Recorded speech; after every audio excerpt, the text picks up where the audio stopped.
Hi, good afternoon, everyone, and happy Friday. Welcome to the second Streamiversary. Hang on, let me just double check. My audio levels appear to be fine. Yeah, okay, beautiful. Let me know if the audio, like the music, is too low or too high or whatever. Actually, I might change it real quick to something else. Let's see, this one maybe? Yeah, this is a good song. So, hi everyone, welcome in. So happy to see you all today. So yeah, today is 19 December. 2 years ago, yeah, just capture that. Okay, 2 years ago, I went live with Minecraft, streaming it from my server, my Minecraft server, Minecraft, running all the mods 9 at the time. I posted the announcement in Siren's server.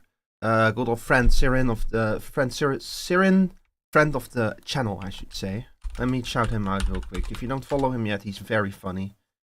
He's a good friend. He's the person. Him and his wife are the people who got me into streaming and supported me in those early days. So everything you see here, I owe to them basically. So please go drop him a follow. He's actually playing through that game Routine right now. That science fiction horror game, which looks really cool. I watched other people play it as well, and it's scary. It's terrifying. I'm thinking about trying it out myself as well, but I don't know if I can do it. I don't know if I would survive something like that. So yeah. So oh hi hi Nekaro. Hi hang on, man. Neko, we talk so little nowadays. I need to like talk to you. Senna.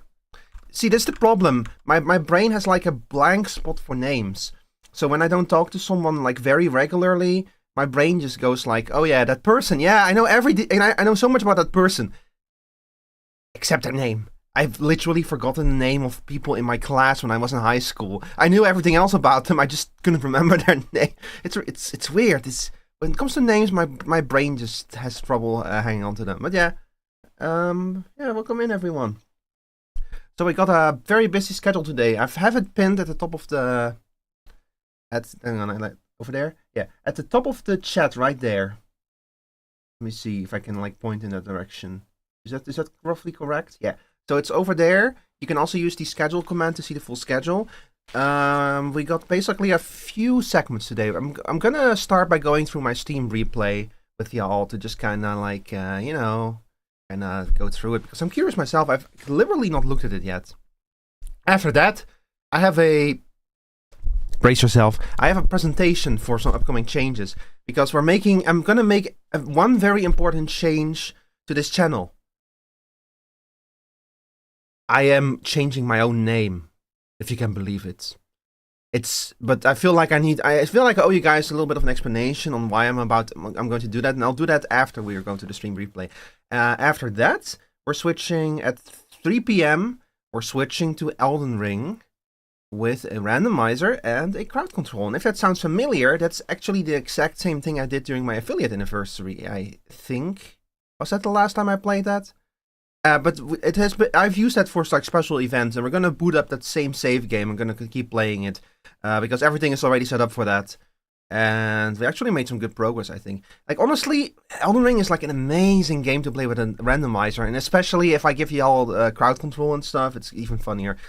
I'm gonna be playing that until dinner, which for me is at 6:30. At that point, we're gonna take a break, probably around an hour or so. And when I'm back, I'm leaving half an hour as like, you know, what do you call it, wiggle room, because I never really know exactly how much time I need for dinner, for what happens what happens after dinner, you know. Hey, let's not go into details. And then at 8 p.m. tonight or 2 p.m. Eastern time, we're gonna be doing the Vtuber design D&D class tier list. I have 23 entries, which, by the way, that's way more than I was expecting. Thank you all so much for signing up for that. We're going to go through all of those, and I'm going to tell you all what I think about them, like what kind of vibe they give me and stuff, and then I'm going to grade them not based on A to E or F or whatever. I'm going to grade them based on what D&D class I think that they remind you of. So does your design give me like the vibe of a... Like, does your design give me the vibe of a fighter, of a wizard? Maybe you look like a warlock on the surface, but you have the energy of a barbarian. Barbarians are like just crush, just run in there and smash, and don't worry about anything else. The healers will take care of it. I'm really looking forward to that segment because it's going to be the first time I do something like that, and that's why I'm so happy to see that a lot of people sign up for it. Because I was a little bit worried, I was like, but how many people would really be interested in hearing me talk about that kind of stuff? As it turns out, quite a lot of people. I'm really happy with the turnout for that one. But that's going to be much later today. After that, we're going to be playing some more Super Mario 64 co-op. Which, if that sounds familiar, that's what I did when I first revealed the 3D model you're currently seeing. We played that, and it was, ooh, my hands. That was a lot of fun as well, so we're bringing that back. We're going to be playing Star Road in that specifically, which is like an entire second game in a mod with new levels, new everything and stuff. I've only played like one of the levels with Nemo and the gang of that like a while ago, but I fell asleep, so I didn't keep playing it. So most of that is still fresh for me. So I'm very looking forward to that. I think it's going to be fun.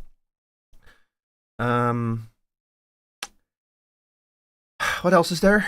After that, finally, at the very end of the stream, that's 1 a.m. my time or 7 p.m. Eastern time, I was invited by a recent friend of the channel, Vdog Girl, to join her and a few of her multinational friends in playing Lethal Company.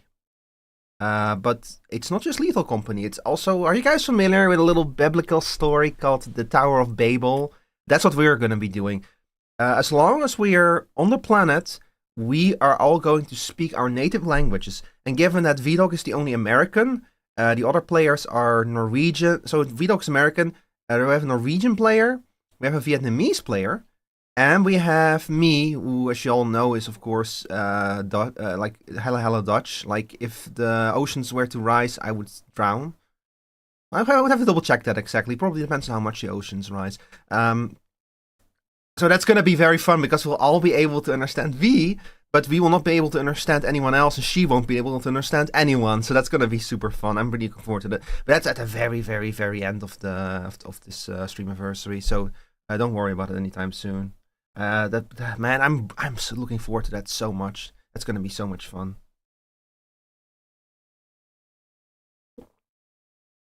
Well, all right. So, as I said, we're going to start with Steam Replay because I really want to see what's going on with my Steam Replay. But this last year, I've played a lot of games and stuff, like probably too many. So, are you guys all ready? There we go.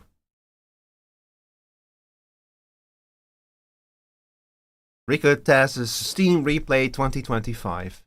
This year, you played a ton of new games and unlocked quite a few achievements.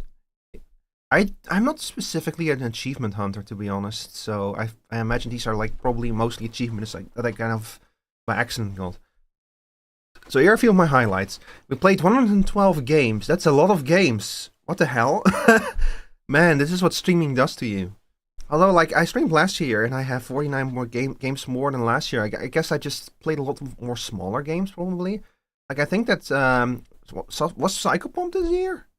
Was it the end of last year? I don't remember. Man, that's a lot. 6 demos even?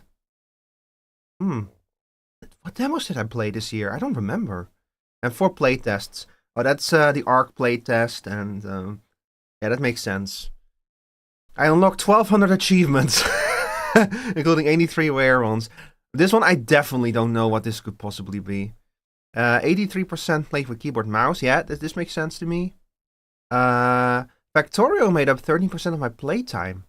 Man, this is one of the things that I really need to bring back. We are still in Volcanoes. I have barely touched my Factorio save game since I kind of phased out of streaming. Cookie Clicker was something that I played like intensely for a few days off stream. I never did this on stream, I think. I don't think I ever show Cookie Clicker on stream. Or maybe I did. I would have to check my VODs. And then Dune Awakening. Yeah, this one also makes sense. I got quite into Dune Awakening. It's pretty good, Dune Awakening. I quite enjoyed it. We're actually trying to get back into it now. I know that like Lily has scouted out a new place for a house, and I wanted to help her build it.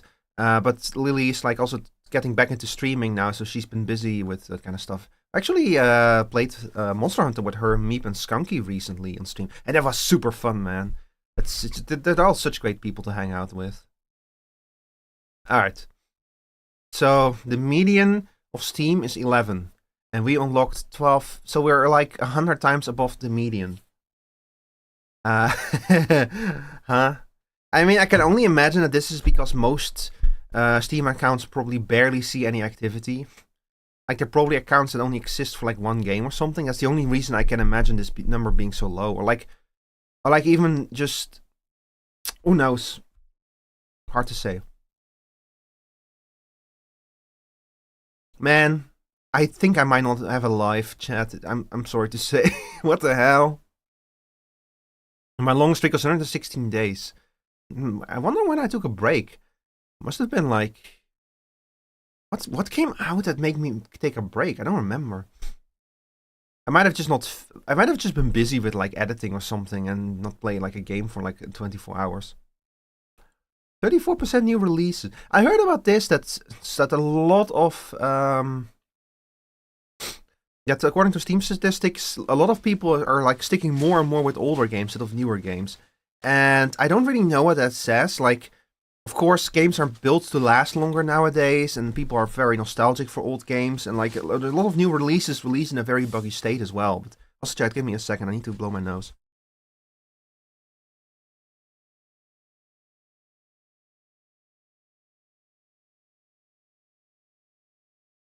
Sorry about that.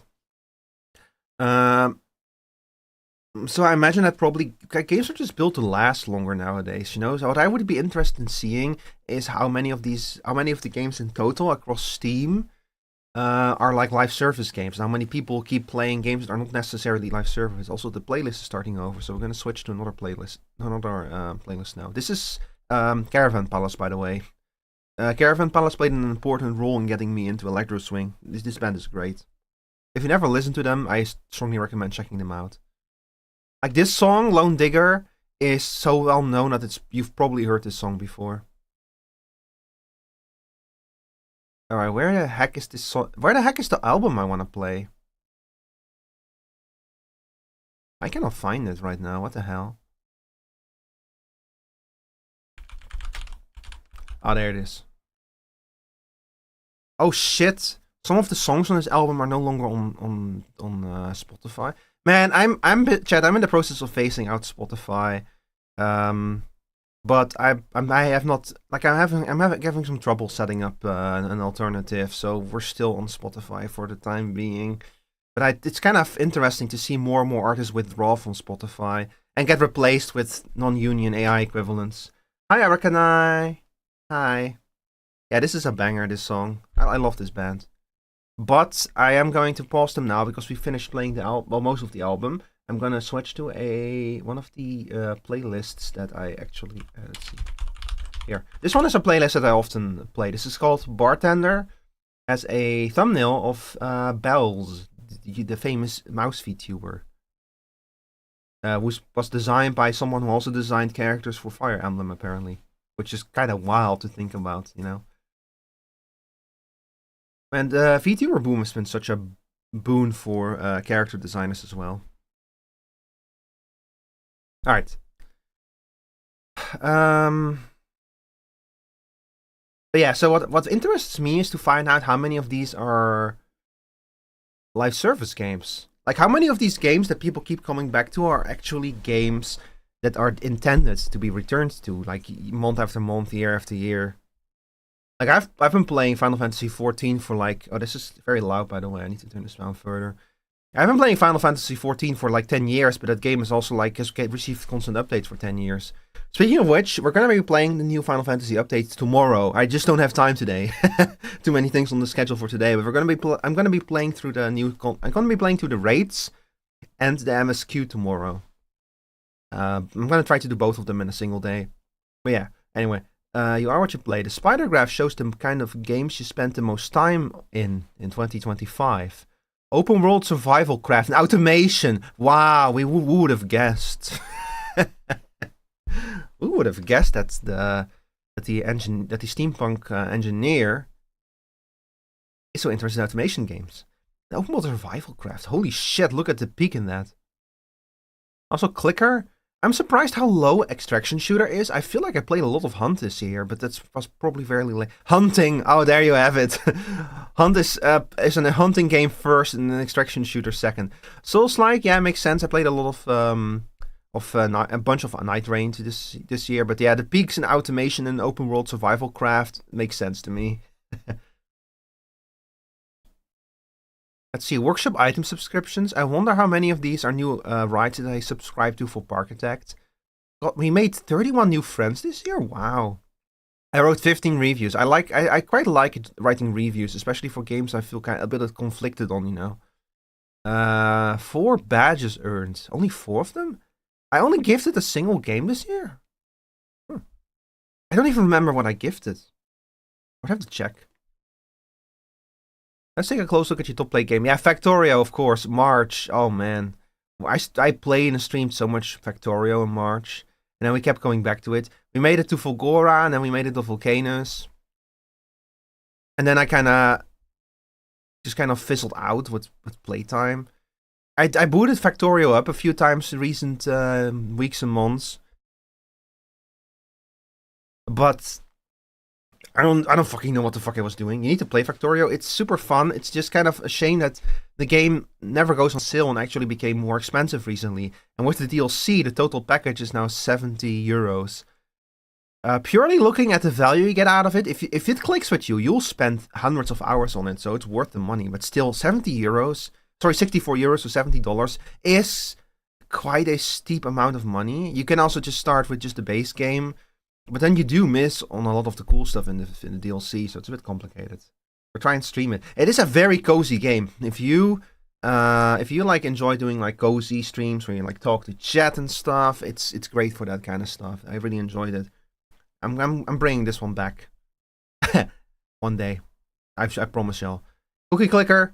Yeah, look, I just chat in May this year. I just fucking went bonkers on this game. Like I broke it wide open. I got to like the point where I started new, like I prestige, and I'm back to like quadrillions of cookies within seconds. That's the point where I'm at now with this game. So that does not surprise me.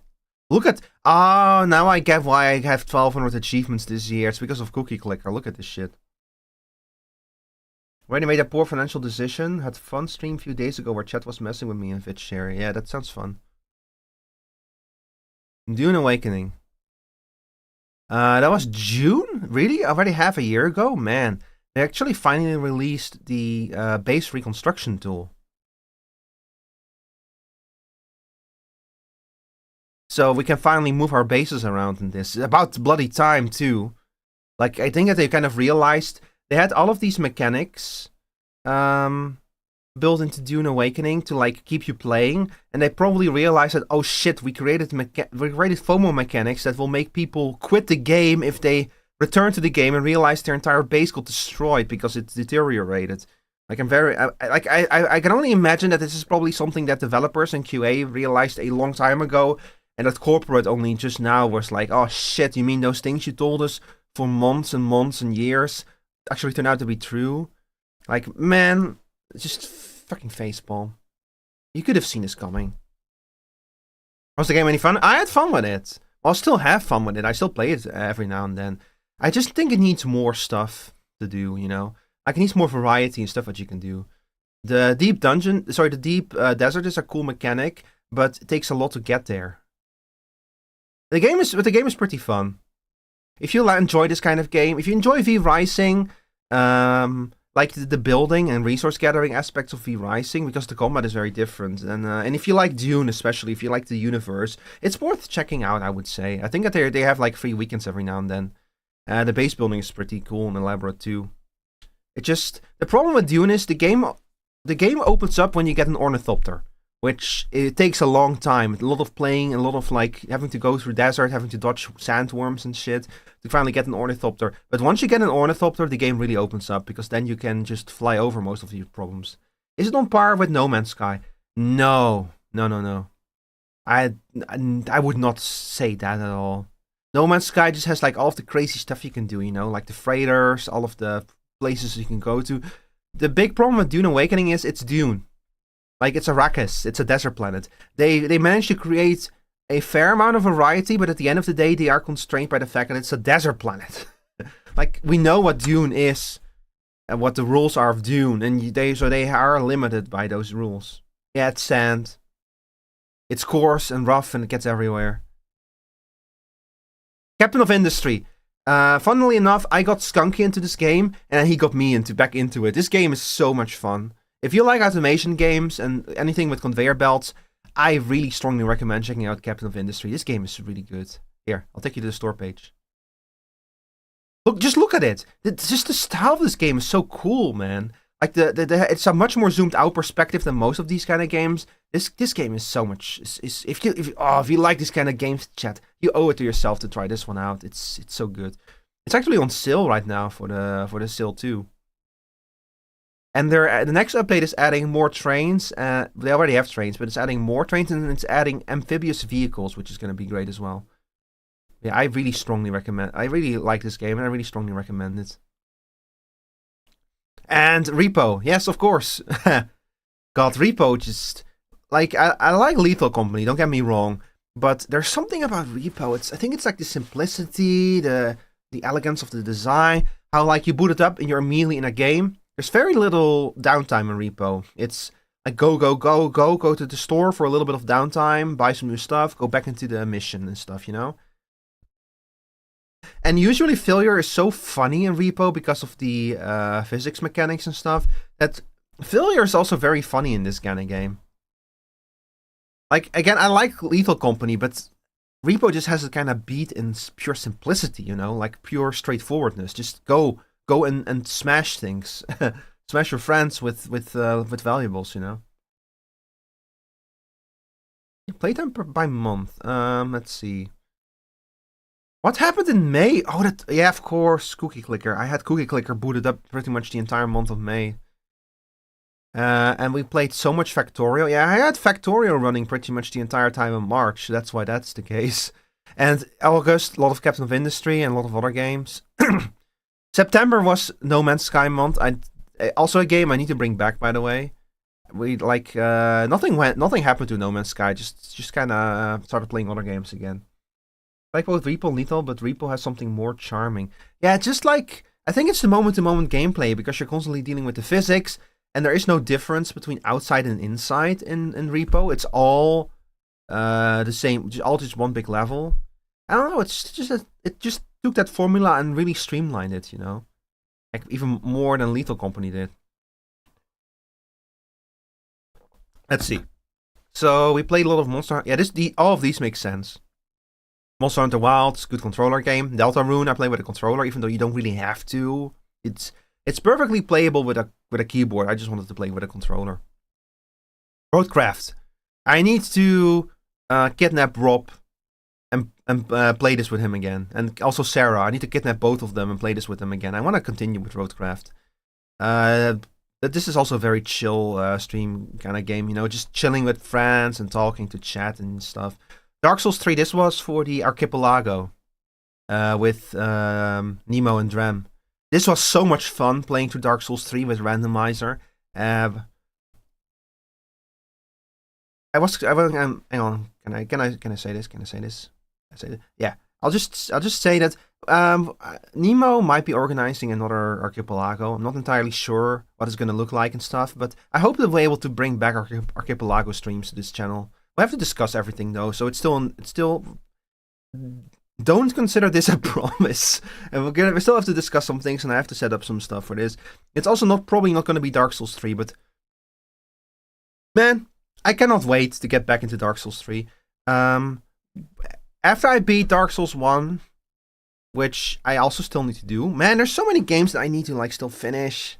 I'm really bad with finishing games on stream. I apologize, y'all. I promise I'll do better this next year. One of my resolutions for the next year is going to be better about finishing games. And then finally, of course, Night Rain. Night Rain, also super fun game. Very interesting take on the formula. Kinda have not really played it much recently, but also one that I need to get back into. So, your longest daily streak. 116 days. From July 24th to November 6th, 17. What happened on 18 November that I didn't play any games? I would have to check that out. Maybe it's Bonanza? You played the Night Rain DLC yet? No. I'm gonna be honest, I have not even beaten the Night Lord himself in Night Rain. I don't know, like this game, I take it very casually. I just like sometimes play with my friends and stuff, you know. But I've been so busy with streams and stuff that I've barely gotten around to like playing this anymore. But I would always be down to play more of this. He's a nightmare to kill. Yeah, I've watched friends fight him. I cannot believe that they gave him like a faith and a magic. He has like a Moonlight Greatsword, and he has that Faith Sword from that's like the Faith equivalent of Moonlight Greatsword, and I think he also has an Arcane Sword. He has everything. He just has every sword. They asked him like, okay, what kind of Greatsword do you want? He said yes. But yeah, so I'm trying to remember what exactly happened here. What happened on July 23rd? I'm not sure, but I think that November 18th might have been Bonanza or something, maybe. I don't know. I probably played on the Switch instead. It was a Tuesday. Doesn't matter. Doesn't matter. VR chat, man. I need to. I actually managed to import my model, and then I never showed it off on stream.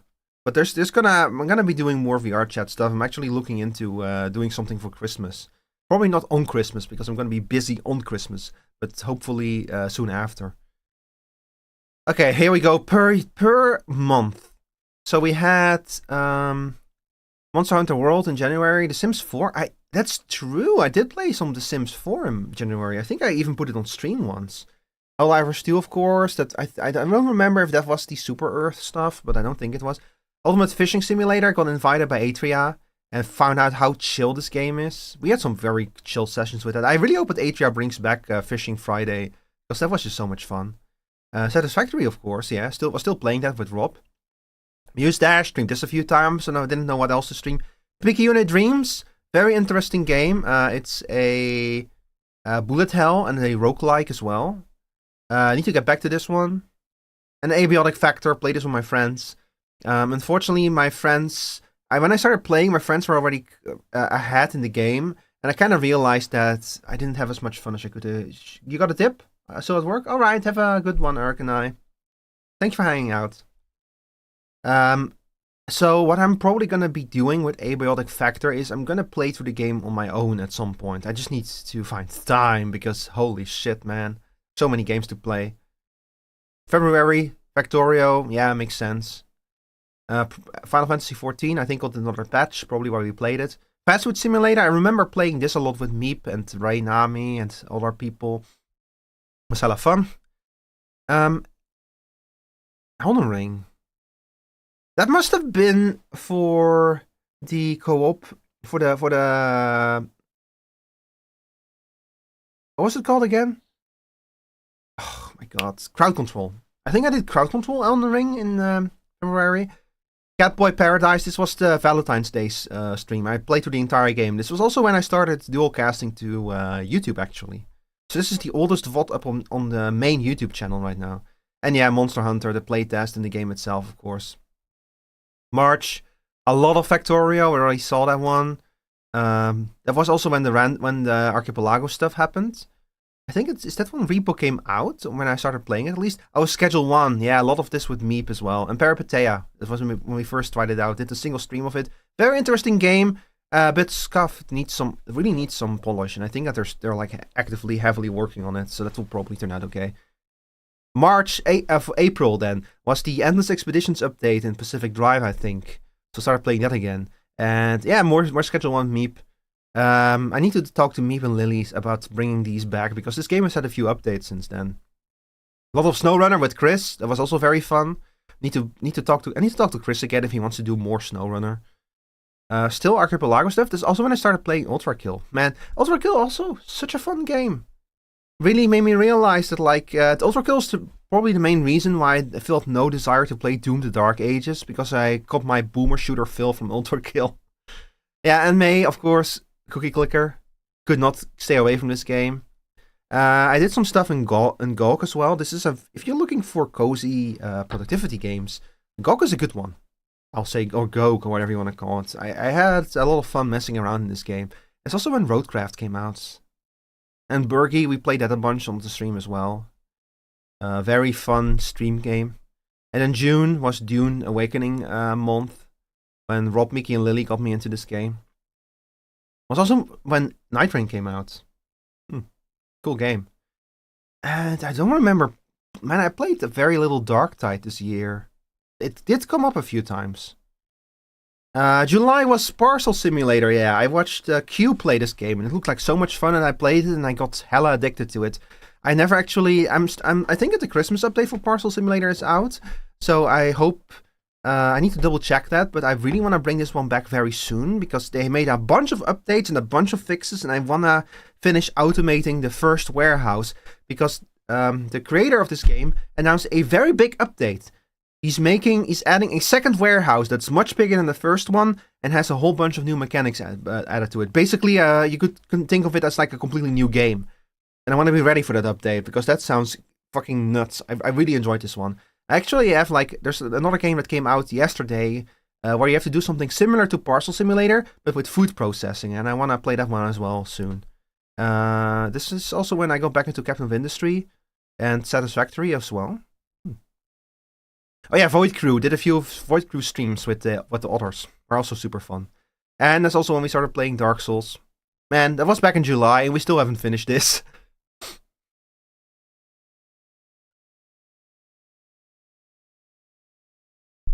August. So much Captain of Industry. This was my cozy game for August. The one that I played a lot off stream and stuff. Hi Lily. No, you Stinky. No, you. Why is the lurk command not working? Stream elements? Hello? Stream elements? Okay, I need to fix that. But yeah, welcome in, Lily. And thank you for the lurk. Hope you are having a good day. Are you at work today? You know what? I shouldn't be asking you questions when you're lurking. I apologize. Because I want to support you while I work in Bug Kells. That's why you lurk. Okay. Have a good day at work, Lily. May your calls be short and friendly, and may no boomers try to contact you today. No, you can. I might miss them or might be delayed. Lol. Okay. That's good to know. Yeah, Lily, I was going through my list, and I saw Schedule 1. I need to, like, talk to you and Meep about playing this some more, because these streams were also hella fun. I had a lot of fun playing Schedule 1. Where were we? July, August, yeah, here we go. Scroll Away, played a lot of this with the others. This game is so cozy, man. Scroll Away, just cozy, just building, you know, you're just a little squirrel, and you build tree houses and stuff. So I really want to, like, I want to, like, see if... We've not played a lot of games with the others recently, because they've all been busy. Like, Jack's busy with his life, Ionix is busy with her life and stuff. They barely have time to stream. So I really want to see if we can bring this one back and just build more houses, you know, as cute little squirrels. May my calls be short and my downtime large. Yeah, exactly. And August is also when I got into Hunt, I think. Like that, because it's the first time it shows up in this timeline. But man, fucking Hunt. What a game. I've never clicked with an extraction shoot. I never thought I could get into extraction shooters until Hunt. This game really, like, it just clicks for me in a way that almost no games do. Everything about it, the way that the game feels, the way that the guns feel, the intensity of the combat, the fact that I actually start to feel like I'm getting somewhat good at it, and the friends I've made through Hunt as well. I would have never met VDog. I would have never started playing games regularly with BM, and I would have never have met VDog without Hunt. So this game has meant a lot to me this year. And September is of course No Man's Sky month, when the modular ship update came out, and I finally was like, okay, I've tried No Man's Sky before. I could not get into it. I'm gonna try it again, and I finally got into it, and I finally saw it, the light. I was like, now I get it. Now I get the great stuff about this game, and it's still scuffed, but hey, it's better than Starfield for sure. Hi Zarisa, enjoy your chickens. You might have to corral them, or however you call that. And yeah, cool LLC. Really cool little incremental game, this one, that I played in September. if you like Terraria and you're like, man, if only I had like an army of 6 billion people digging a hole into the earth, but it's like Terraria, then I recommend checking out Cool LLC. I'm not joking, by the way, that once that game starts scaling up, once you hit like the tipping point, you start like seeing billions and billions and billions and billions and billions. This game gets fucking insane if you hit the tipping point. It's great. Pacific Drive, I don't remember why. Oh, that's the birthday bonanza. You know, the when I did the thing where if you donate a sub, I have to toss a car part, and then Sarah donated 30 subs or something, and I had to start with a naked car. That was so much fun, that stream.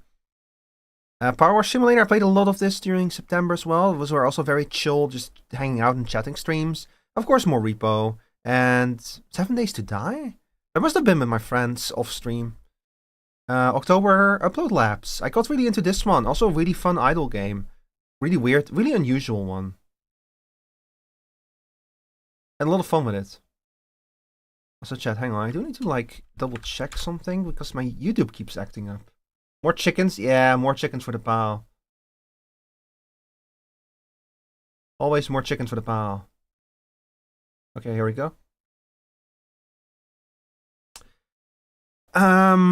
More Hunt, of course. It's also when the Whispers in the Woods update came out for Pacific Drive. We played through the Dead Space remake in October. That was like one of our spooky games. And Crime Scene Cleaner kind of became our backup game for October. It was also... I can strongly recommend Crime Scene Cleaner if you like Viscera Cleanup Detail. Very good game. Love how every scene has like jokes in it, but also...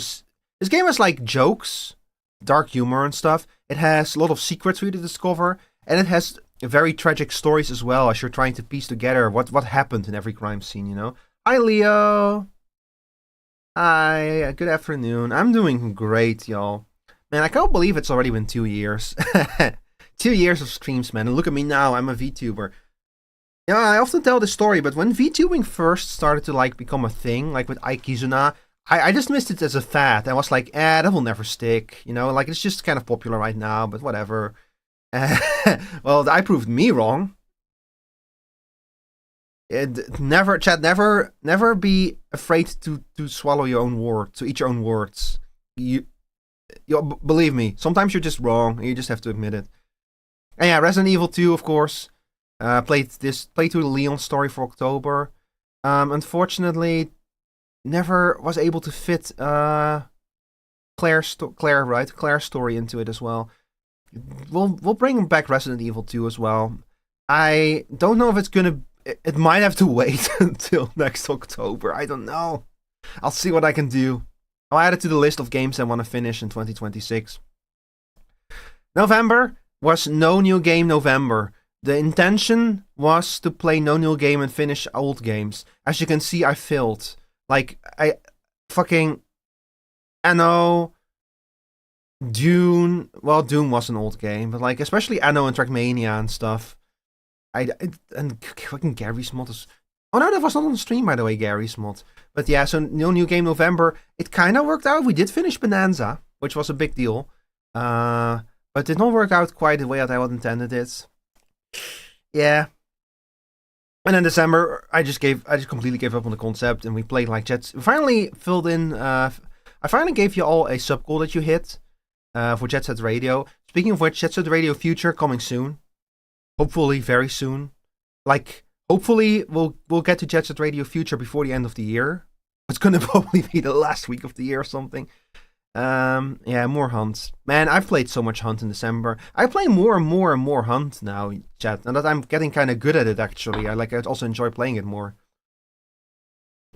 Yeah, I know, Pax Romana. This game is very chill. But man... Hey, chat, if you have to choose between Anno 1800 and Anno Pax Romana, I recommend 1800. It's just the more complete game right now. Even I like the changes in Pax Romana. I think that they made some good changes to the game, but 1800 is just the more complete game right now. It's just the way it is, because 1800 has had 5 or 6 years of support, so it's inevitable that it's a more complete game than the game that just came out, you know. Alchemy Factory, also one that we need to get back into. This game has been very cool and interesting and stuff. And yeah, I played a bit more Dune this year. And Clara Mode, another game that we need to get back into. So much stuff to get back into. What a year it's been, chat. And yeah, friends here with their own stream page. Thank you, Rico Test, for being a part of the Steam community in 2025. Look, with the amount of money that I spent on Steam, yeah, you better thank me. You know that new yacht that Gabe bought this year? Yeah, guess who funded that? That's it. Alright, chat, we have hit 3 p.m., which was supposed to be the starting time of Elden Ring crowd control. However, I have not yet done my presentation. Because I was going to present some... This took much longer than I was expecting. It's probably going to become a reoccurring theme tonight. So hang on, let me quickly boot this up for y'all. So this is slides.google.com. Ah, here we go.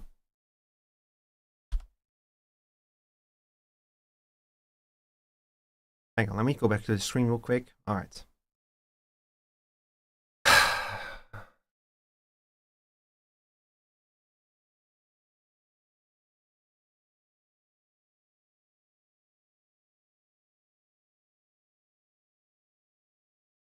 Sorry, chat, I'm still setting some...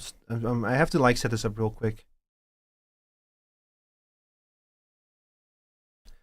Where's my edge source? There you are.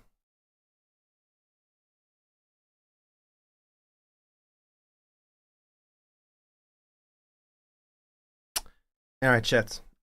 So, here's the deal. I am going to change my name.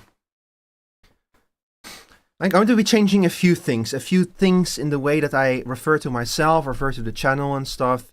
And I feel like I owe you guys an explanation for why these changes are happening. So that's why I made a little slide deck for y'all. I apologize for confronting you with the slides on a Friday afternoon when you're so close to Christmas and you just don't want to think about work. But believe me, it's important. Okay, so the great name change, or I missed the time when I didn't know what branding means. This is kind of something that's been brewing for a while. I've had a lot of study sessions recently with Meepolis, or as she's now known, Meepo Meltdown. And there you already have it, Meepo Meltdown. Meep has taught me a lot about branding and the importance of branding and what it actually means. And basically, branding means what do people know you for? And this is something that matters a lot for VTubing. Like, if you think about like a Limes, what do you know Limes for? Ferret and Limes, you know? What do you know Zentrea for? She's like a dragon girl, she has the cool outfits and stuff. And it's one of those things that I don't really like talking about a whole lot, because it's behind the scenes stuff, you know? Like, if the branding is good, you don't even think about it. But I've kind of come to the realization that I have been a little bit inconsistent with this kind of stuff, and the biggest issue with that is my username. It's like my VTuber name. So you all know me as Ricotas, the steampunk stoat and stuff. The big issue with this name is it's a cool name. I really like it, but it doesn't really say a whole lot about me. So after a lot of brainstorming, a lot of thinking about it, and like a lot of kind of like, do I really want to do this? Do I really care that much? I was like, I came up with an idea, and here, bear with me. Ricotas is henceforth going to be known as Rico Rivetmore. Nice to meet y'all. So meet Rico Rivetmore. That's him over there. Wow, who's that handsome devil over there? Jeez. Hubba. But yeah, so nice to meet you, Red Rivermore. Oh, Zarisa, you have no idea, man. You have no idea what I'm about to unleash on you. So, Rico Rivermore, Stoat demi-human, you all know this. Lives in the steampunk city of Brassburg. This is stuff that I wrote a long time ago, and I never really figured out how to do stuff with this in the channel. I do have lore, chat. I just have never really found a good way to use it for the channel in a way that's not like obstructive. But I'm gonna be leaning more onto this kind of stuff for when I like make assets for the stream in the future. So just be aware. Rico Rivermore, the steampunk stoat, lives in the steampunk city of Brassburg. His company is called Ricotas Co. Mechanical Marvels. You might have already seen this name pass by, for example, for Stoatomaton. I've actually leaned on this name more in the past. I've like used it in banners and backgrounds and that kind of stuff. But I'm gonna be making more references to this company name in the going forward. So Rico Co. Mechanical Marvels is a small but prolific steam tech company that builds steam-powered consumer products. So if you play the daily adventure calendar, which I've seen you've all been like heavily participating in it, you might have noticed that some of the products in there are Rico Co. branded, like the Rico Co. 7 League boots and the Rico Co. steam-powered broadcast radio and that kind of stuff. And this is why. So this is just a fictional company that I came up with for the stream, basically. But what's Rico's real passion? He does not actually enjoy running the company. His real passion is to create and show the moving pictures. And that's what the YouTube channel and the Twitch channel are. Chat, the place that you are right now, what you're right now watching is Rico showing you one of his moving pictures in the Rivetmore Family Theater. Or as Rico refers to it, the Theater of Tomorrow. Rico Rivetmore, steampunk stout VTuber and editor. So chat, you might be wondering, okay, cool, but why? Why are you doing this? What was wrong with Shal Ricotas? And there's nothing wrong with the name Shal Ricotas. Just as a name, I really like the name, but man, it's okay, let's just start from the start. Why Rico Rivetmore? Well, alliteration is cool. I went through a lot of ideas for this, and I was very insecure about it for a long time, too. I was like, do I really want to do this? Do I care this much? I really like the name Shal Ricotas. Why do I want to change it to Rico Rivetmore? Why do I want to change it? So I was brainstorming a lot, including with Meep, about what to do with the name, what to change it to. And we came across, like, rivets and last names that ended on, like, more and stuff. And I kind of added the two together and got Rico Rivetmore. And I was like, wait a second. Rico Rivetmore? We got alliteration in there? That's cool. It rolls off the tongue, you know? That's like with the Bruce Banner, Lois Lane, Peter Parker, that kind of stuff, you know? And Rico Rivetmore has the advantage of the double RIs in it. Alliteration is just cool, chat. I don't make the rules. And you all already call me by the nickname Rico, so that I really wanted to keep the name Rico in there somewhere to make it so that y'all don't have to start calling me something different, basically. By the way, Zerisa, any claims that my nickname is Red are false and should be ignored. So a rivet is a metal bolt or pin used to permanently join two pieces of material together. No shit. This is the main, like, this is kind of the main reason for it. What kind of ideas do you get when you think of a rivet? Well, you think of like bolts and screws, and specifically you think of building and construction and maybe even engineering and kind of stuff. But also, riveting has another meaning. It means be engrossing or fascinating, which is what I hope to achieve here on this channel. So we have a name, with Rivetmore, we have a name that both is like a direct reference to like construction and building and engineering. And we have something that means to engross or to fascinate even more. So the ultimate goal of the name change is to change to a name that fits a steampunk character. Like, I know, like, this is something that's like a bit more personal, I guess. But for me, when I hear the name Shal Ricotas, cool name, but I have no real idea what it really means. But with a name like Rico Rivetmore, it's kind of, with me, immediately conjures an image of like, okay, this is probably going to be like an engineering kind of character, you know, maybe even a steampunky kind of character. Because the name sounds a bit fantastical as well. Yeah, it conjures up an idea of what the character is about. And let's put it bluntly, it's a name that sticks better and it gets more clicks. That's also a very important part of the goal. I'll be very blunt about that. Like, hopefully it's, if people see Rico Rivetmore, it makes them go like, hey, that's interesting. What's that all about, you know? Even more so than the name Shal Ricotas. Sadly, couldn't figure out a way to get a reference to stoats in there as well. I went through a lot of ideas, chat, and like putting both stoats and steampunk in there was just a little bit too much for my my mind to figure out. So what does this mean for Shal Ricotas? Well, I will continue to use RicoTest as a username on Twitch, Blue Sky, and Twitter. So this channel name is not going to go anywhere. Maybe in the future, but for now it isn't. It's just going to stay with this RicoTest. The YouTube names will change, however, because the YouTube channel was never named just RicoTest. It was named Shaw RicoTest.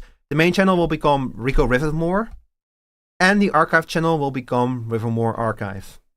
And this is very straightforward kind of stuff. Oh, fuck the app break.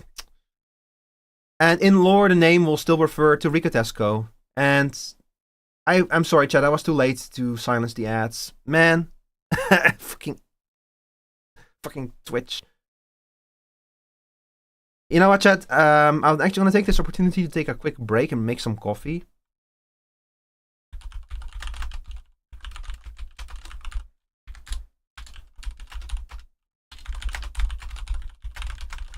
I'm gonna make some coffee real quick, and when I'm back, I'll keep talking about this. We're almost done, I promise. And then we'll switch to Elden Ring. I just really wanted to go over this real quick. Alright, be right back, chat.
Welcome back. Sorry about that.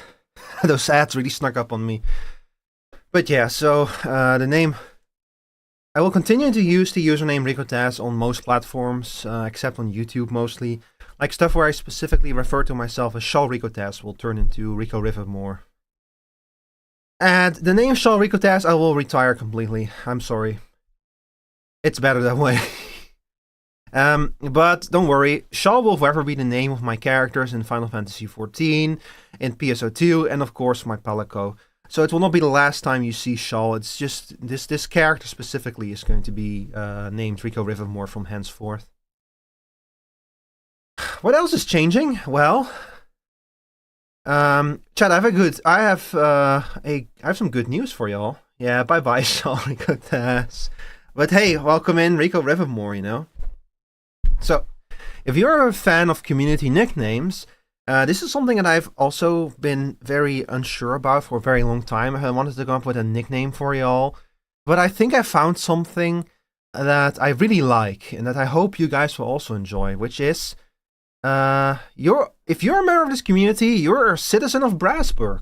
Congratulations, you live here now. I don't make the rules. On top of that, if you're in the chat right now, then you are an esteemed guest of the Rivermore Theater of Tomorrow. Welcome in, dear guests. Welcome to the Rivermore Theater of Tomorrow. Hope you enjoy the show, because we got one heck of a show for you tonight. But yeah, I kind of like... So I like the name Citizen of Brasburg, personally, because it has a lot of, class to it. But what I especially like about it is it distincts people who just want to be a part of the community without necessarily watching the streams from people who are actually actively here, Because you can be... And you don't have to use any of this if you don't want to, chat. It's not like a hard requirement of something. It's just I'm going to start referring to y'all as the citizens of Brasburg from henceforth. And I like it because it makes a distinction between if you're just a part of the community, you're a citizen of Brasburg. If you are in the chat, then you are also right now a guest of the theater. So I really like this distinction. Hope you all are also fans of it and are interested in using it. And if not, that's also completely fine. I'm probably gonna update the name of the Discord server as well. And don't worry, we're not gonna I'm gonna probably keep roughly the same kind of tone for the channel going forward. So we're not gonna be super heavy on I've always been more of a light role player than a heavy role player, and that's not really going to change probably. So don't worry, if you're here specifically for the kind of tone that the channel has right now, that tone is gonna continue probably. Oh, so that's all of the changes we've done today, but what will tomorrow bring us? Well, I'm happy that you asked, chat. Hypothetical member of the chat. First of all, branding. I know this is the less interesting part, but I'm gonna be incorporating more moving pictures themes. If you have seen the poster for the Streamiversary, you might have seen that I had a movie reel in it. Hang on, let me show it to y'all real quick. I'll quickly grab it. I know I have it somewhere here. Yeah, here. So this thing. You might have seen this. You might have seen me use this one in the posters for the Streamiversary and stuff. So this kind of theming, expect to see more of this in the future. I want to do more with movie reels and that kind of stuff, because it's cool. I like it. Also, I need to zoom my model out a little bit. I just realized. There, that's better. A little bit more there. I'm gonna be making more of this. I unfortunately, chat, I've been so busy the last few weeks and stuff with real life stuff. I wanted to have a bunch of assets done for today.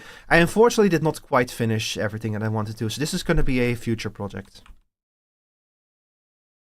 Also, Live 2D model is still coming. I've talked about this before. I commissioned a Live 2D model much earlier in the year. It's a very big and very complicated model, and it's taking the rigger a lot of time to rig it. But it's coming.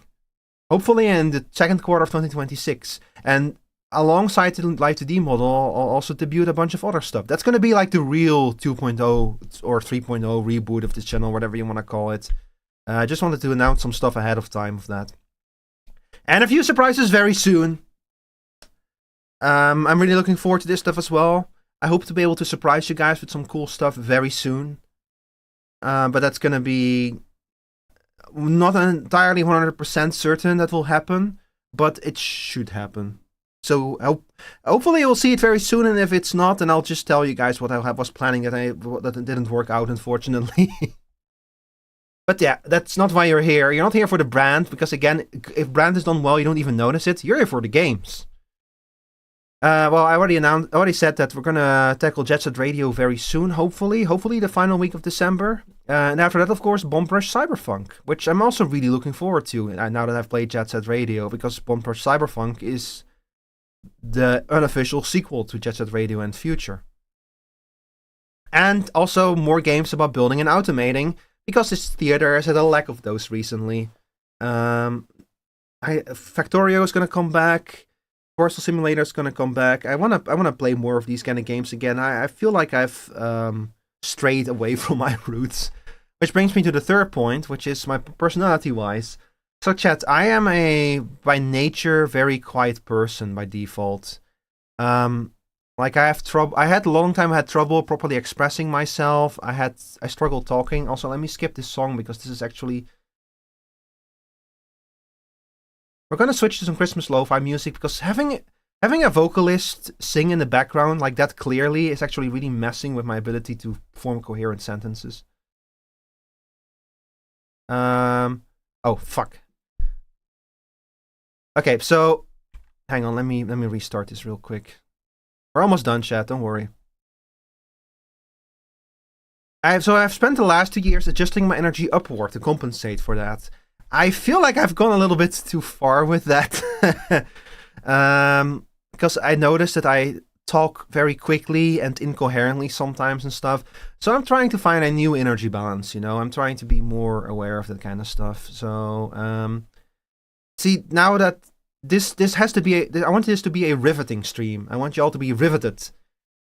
And riveting does not necessarily mean high energy. Riveting means fascinating or engrossing or absorbing, and there's many ways to reach that. It doesn't have to be like high energy in your face kind of stuff, So I'm still trying to figure out exactly what kind of stuff that I want that to be, but hopefully it'll just be like, I want this place to be like a chill kind of place, where we can just hang out and talk, and y'all can watch me fail at video games, or sometimes succeed.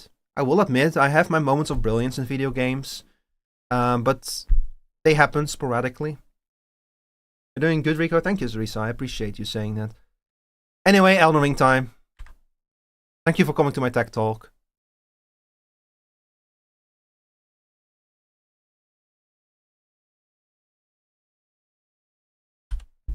Alright, let me put the other music back on.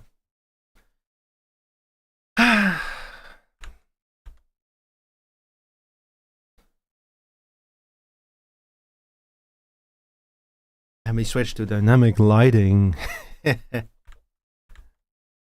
Okay, so I need to make sure that I do all of this properly. So first I launch the randomizer.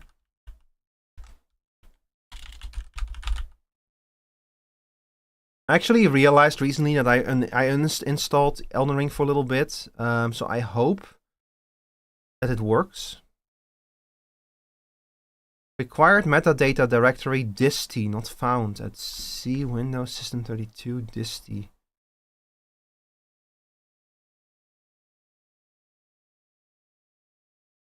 I'm not sure what this means.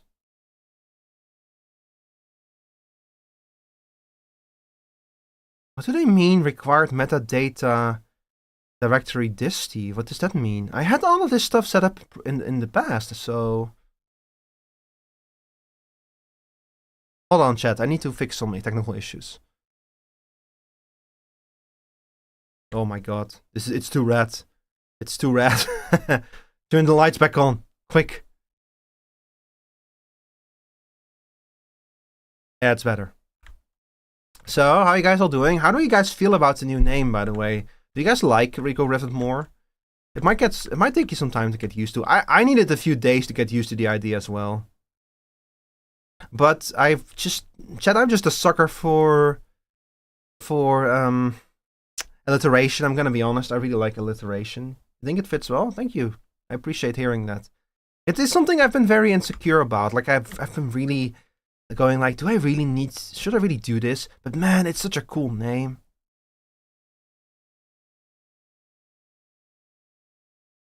There is no disty thing in this, what?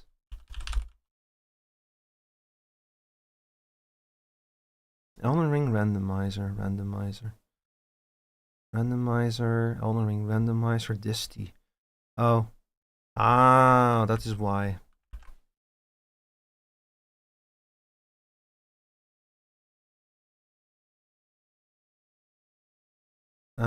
These DLL mods are automatically downloading when launch Elden Ring is used. They must implement direct input 8 create, not to require any initialization delay.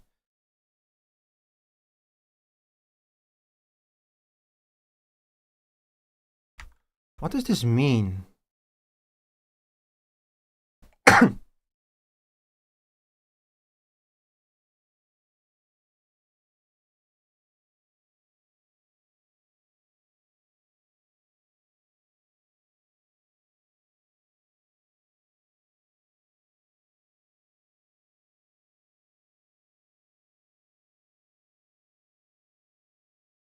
I didn't have this error last time. Chad, I'm gonna be honest. I forgot to I actually reinstalled Elden Ring at very late last night. I completely forgot about it.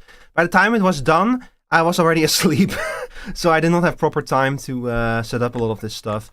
So I do need to just need to really quickly make sure if this stuff works. So, Chad, have you guys played any good games recently? Have you guys played an Elden Ring randomizers of yourselves?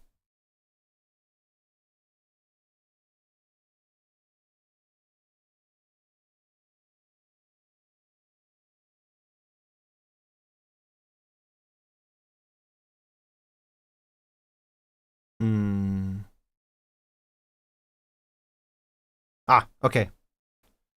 So run with set seed. Now we use, let's see. Run with set seeds. I think we do it like this. My brain is very Final Fantasy 14 and Monster Hunter brain this week. Yeah, I know that feeling. So now we go to crowd control.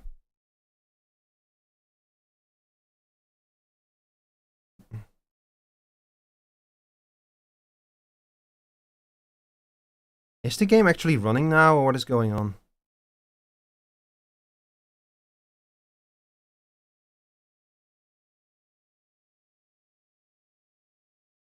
Oh, Lord.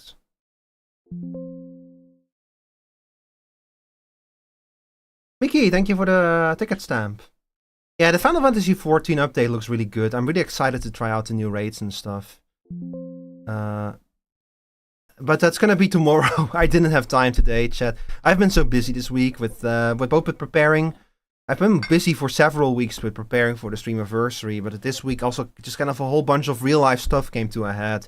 I've been like just out and about all day yesterday. I got up super early. I had to like drive like halfway across the country for something. And I came back home and I had to like go to several other appointments. It was a hella busy day yesterday. Just the nature of the time we're in right now, you know? Like it's almost Christmas, so everything has to happen right now. Did I miss the name change reveal? Yep. Hang on, I'll show it to you real quick, Miki. But henceforth, by the way, I'll repeat the presentation later in the day when we're after the intermission, when we're gonna switch to Super Mario 64 co-op. I'll repeat the announcement because I know that this is like not the usual time that I stream on Friday, so a lot of people have missed it. Let me just very quickly find it. Give me 1 second.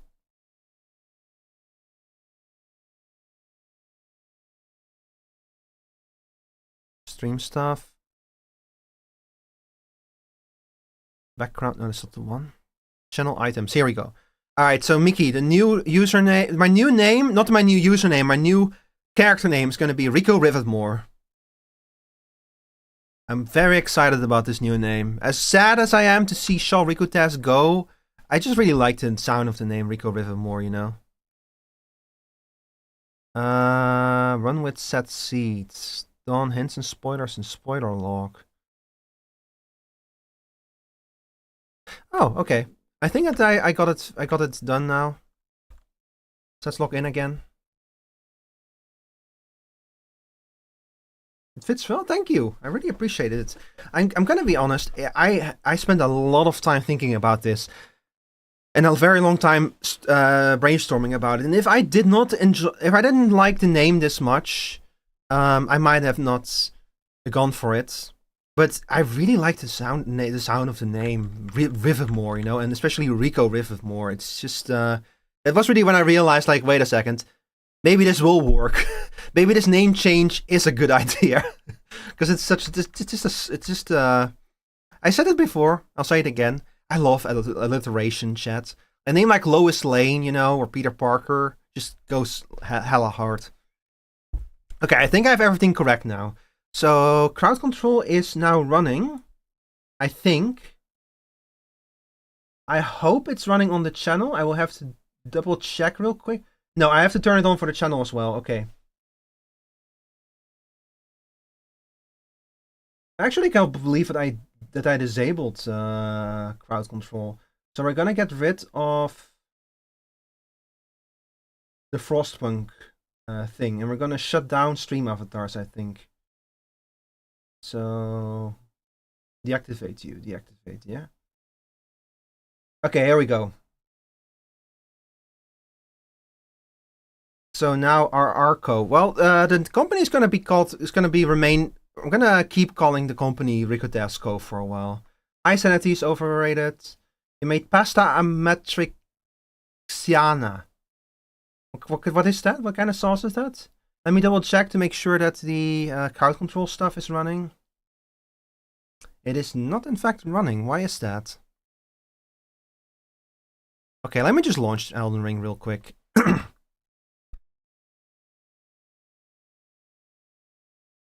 The chat running both a randomizer and crowd control makes things like a fucking factor more complicated. It's just the nature of the beast.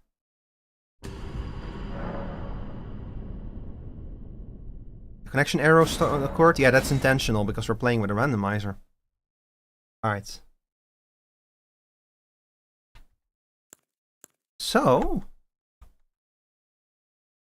if I am correct, then the game is launched. Okay, so now we're going to start the session, I think. I don't know. Did I turn off certain effects and stuff? Big head, auto parry, damage nearby enemies.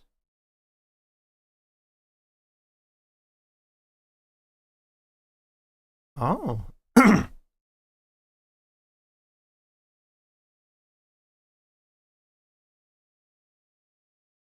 Okay, that looks good to me. Alright, chat, here we go. Starting the session now. So now there should be a few new buttons. Yeah, there we are.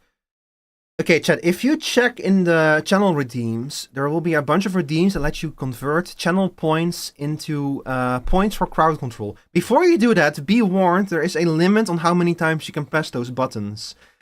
This is not because of me, this is a built-in limitation of crowd control, because crowd control wants to make money. So they limit how many coins you can buy with channel points. Unless I were to like subscribe to their servers or something, which I have not done. It's complicated. But just know that it's not by choice. Like if it were up to me, you will be able to spend as many of your channel points as you want on coins and stuff. It's a built-in limitation. So if you have the channel points to spare and you don't mind spending them, I would recommend to just go for the most expensive option to get the most coins.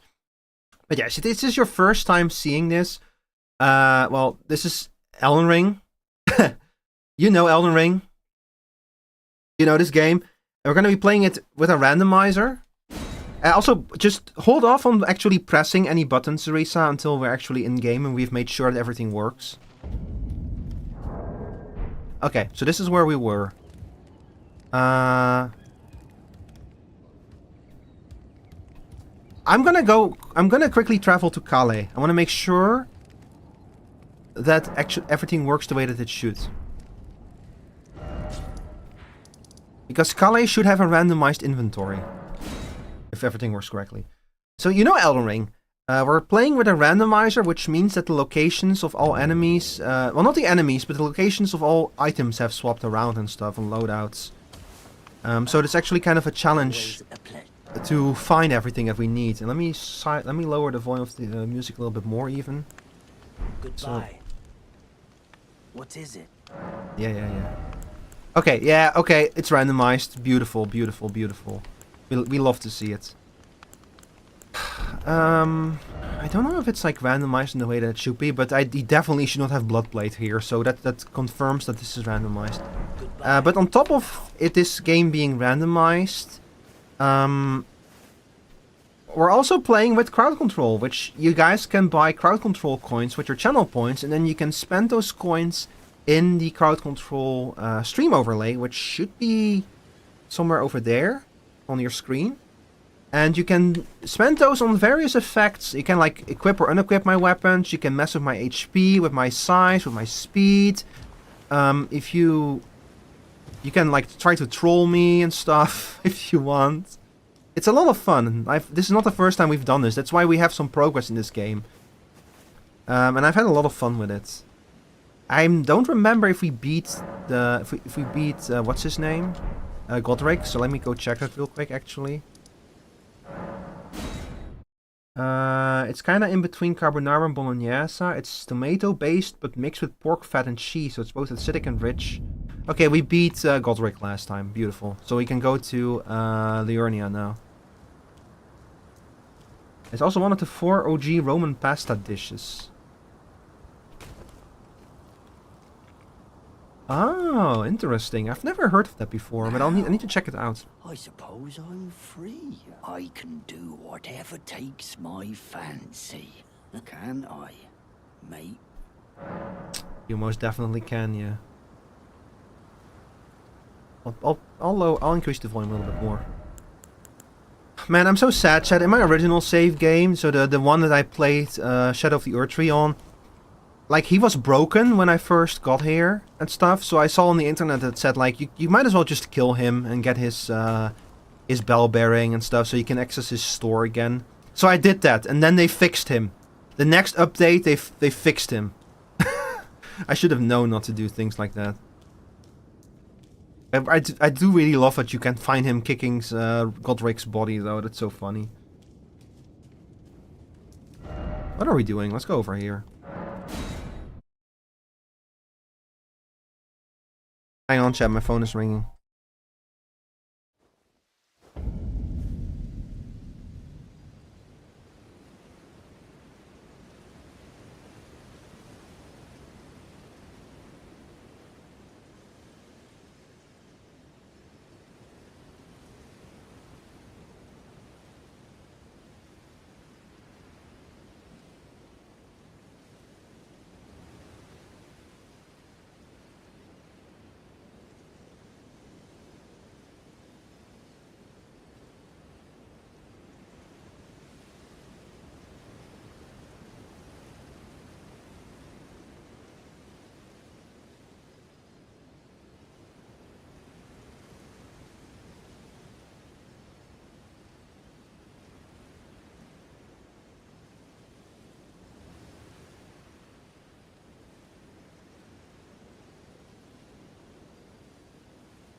Okay, sorry about that, chat. Had to quickly answer a phone call.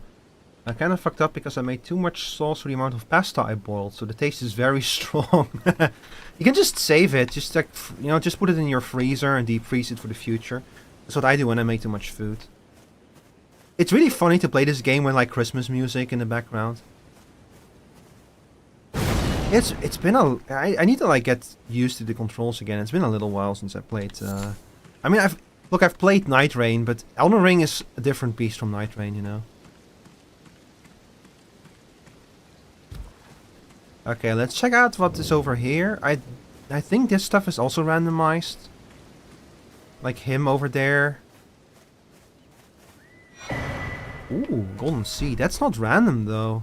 You're tarnished, aren't you? Then, believe it or not, for a... What is happening? What?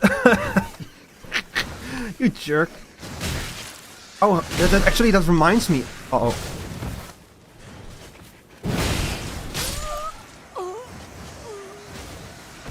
Oh boy. That reminds me, I need to add the overlay. I need to reactivate the crowd control overlay. Hang on, chat.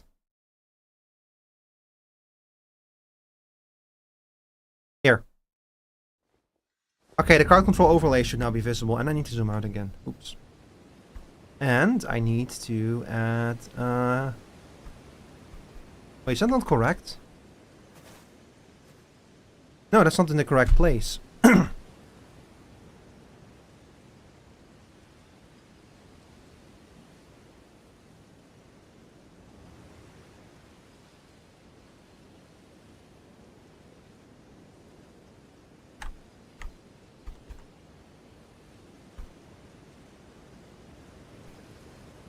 Here, this way you guys can see how many runes I have. This is something I started doing,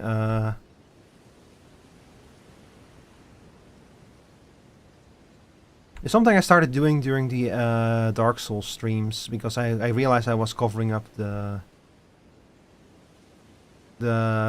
meter. It's gonna be a bit weird though, because it's gonna keep phasing out and stuff. You know what? I don't think that we really need this. I'm just gonna hide it. Yo, game, can you please release my mouse cursor? Set my mouse cursor free, please. That's the first shenanigans-related death of this stream, y'all. Hope you don't mind if I'm not going to keep track of how many deaths I have for this.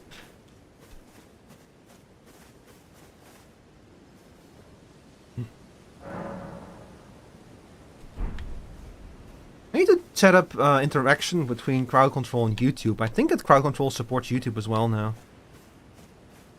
But I don't know, you might have to be monetized for that.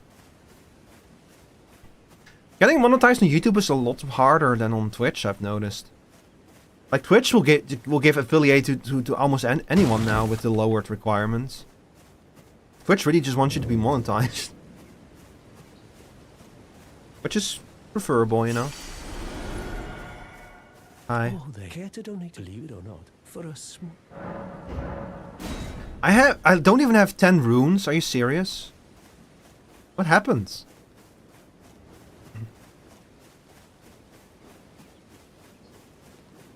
I must have lost my runes in the castle and I forgot to pick them up or something. Here you. You bastards. Perish. Okay, that's enough runes. He wants just 10 of them, chat. Can you tell that I'm too used to Night Rain? I keep pressing the Night Rain keybinds to sprint. Man, I miss the sprint. Night Rain sprint is so cool. Oh, they care to donate a few, believe Yeah. for a small... Well, you're a true... My name, prison... Hi, Thops. Only... He has Gelmir's Fury, Glintstone Nails, and Massive Putrescence. I don't know if you're like that weak, Tops, if you know Massive Putrescence. I'm pretty sure this is like a boss magic from Shadow of the Earth Tree. Night Rain Sprint has got another stealth update. Haven't had time to even check that one out. Jesus. The game develops so fast. Why, of course. Apology, I'm afraid. Oh, right. I can tell you what I know. You've seen that structure. That's the... Only it's those after they declare the academy, as you might have guessed, making entry and so on. When they cast... Why not find yourself... And I need to adjust volume again. Without one, you can't pass through the academy. You'll never reach the... And if you find an extra glitch, once you've tied up all... Would you consider... I know it, but still... Sure, buddy. After we get in? Sure. You know, I scraped every last inch of Limgrave before I confronted the final boss.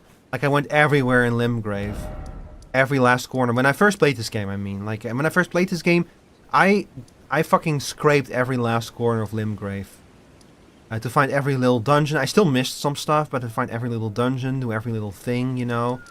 Until I eventually realized... when I started doing the same thing for Liurnia, and I did scrape every last inch of Liurnia, but I very quickly realized, if I want to finish this game within, like, the end of the year, I cannot keep doing this. So after I beat Liurnia, like, in Altus and stuff, I scraped a lot less hard. It was just... this game is just too much. And it's also not really, like, I guess not really designed for you to scrape every last corner. Like, it's kind of built with the idea that you'll just kind of go where you want to go, you know? But then for Shadow of the Erdtree, I just ended up doing the same thing again. For Shadow of the Erdtree, I totally just started scraping again. But that was also on stream. And it was super fun. Those streams were so much fun, chat. I had a lot of fun streaming Shadow of the Erdtree for y'all. That's like a year ago at this point.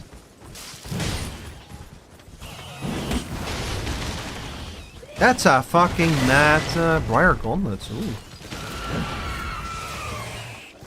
That's a mad rat. Uh-oh. Big hat. Summon Silver Spear. Oh. Oh no. What did you do?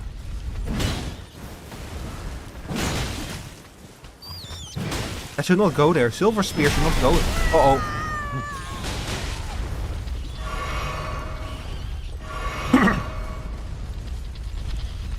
Coming. Me when the ow!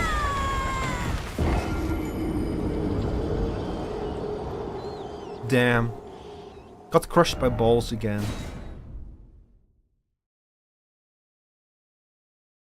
Can you imagine Night Rain with crowd control? That I would love to see. Okay, where are my runes?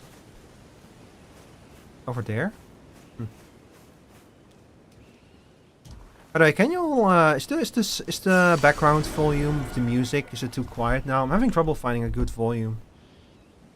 I feel like it's a bit too quiet now.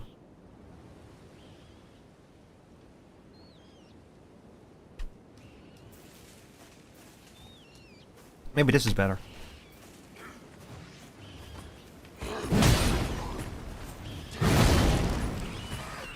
And this is a good axe, you know, because it has like the whole it inflects rot and shit, it just doesn't seem to inform.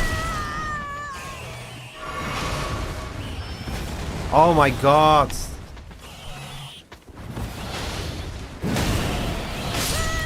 You are joking. What the hell? The combo of those two, man. The rat that just keeps coming and damn.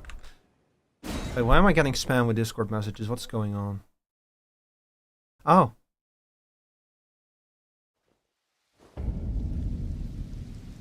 Oh yeah, that reminds me. I'm gonna hop in my stream VC if any of y'all wanna hang. Any of y'all would wanna hang out. I'm in my stream VC.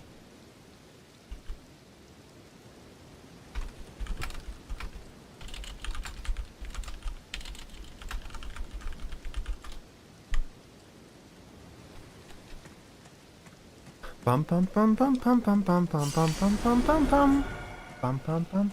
Hi Miss Wildstar, welcome in. Welcome in. It's going well.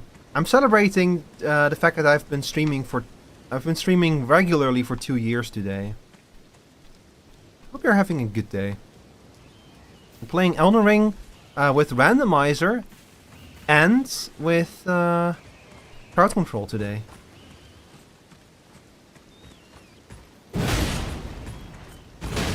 Oh lord. No. Maybe we should just accept the fact that this is not gonna happen. We're just gonna move right past this. I already got the item in there anyway, so... This is gonna be rough, chat, I'm not gonna lie. This randomized, the randomized enemies are gonna be rough. I forgot if it also randomizes the bosses. I don't think I think I turned that part off, but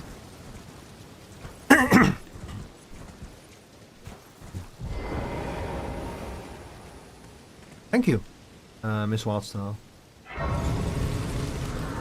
It's been a while, 2 years.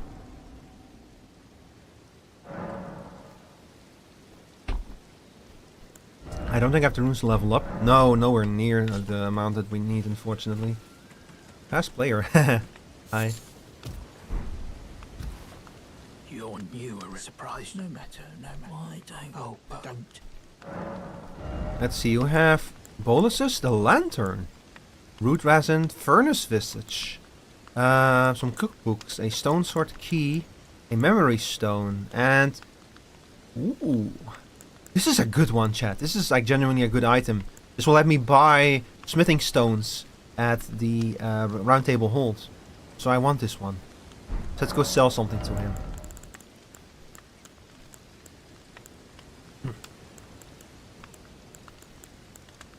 I don't have a lot to sell, unfortunately. Nothing that I want to like part with. I guess we can sell this and then we can buy you, yeah. Fine model, thank you, I appreciate it. This model's made by Hasksoft on VGen. He's a very talented 3D artist.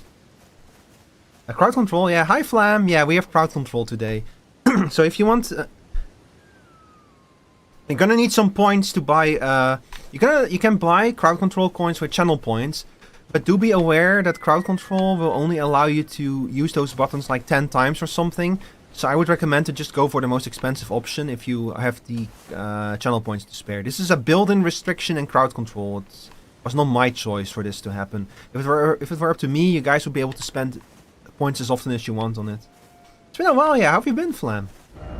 You've told me that you've been like busy in your in real life with stuff. Let's go grab the map real quick, and then we'll go to the round table hold.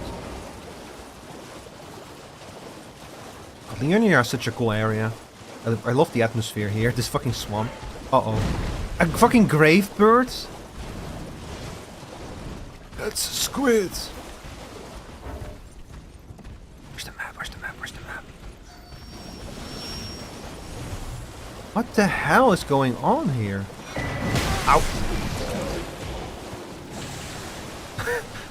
Enemy randomization is wild, y'all. It's an ant. It's several ants. Feeling a little bit antsy over here. Questions my NE. I've been traveling around currently in the Netherlands for work? Heck yeah. Or heck no, depending on how you look at it. So how does what do you think of my country? We have big highways, don't we? Uh-oh. Damn. That ant was just like, well, fuck you.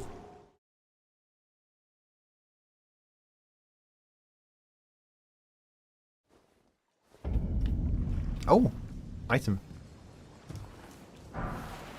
Ooh. Smithing stone. Hey, look at that. Hopefully no ants are gonna come to kill me right now. Oh, that's only a part of the map, sadly. Okay, let's go to the round table hold and give this bell bearing. Massive highways, not enough space for cyclists. Yeah. The cyclists will just have to use all of the other roads ever. You know.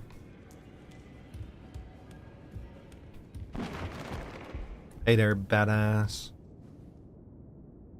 Oh, he doesn't want to talk to me. And you? I understand you. She's my daughter. I took her in, though, so I put her do not hesitate despite her look. Man, he's so negative about his daughter. She's cool, you asshole.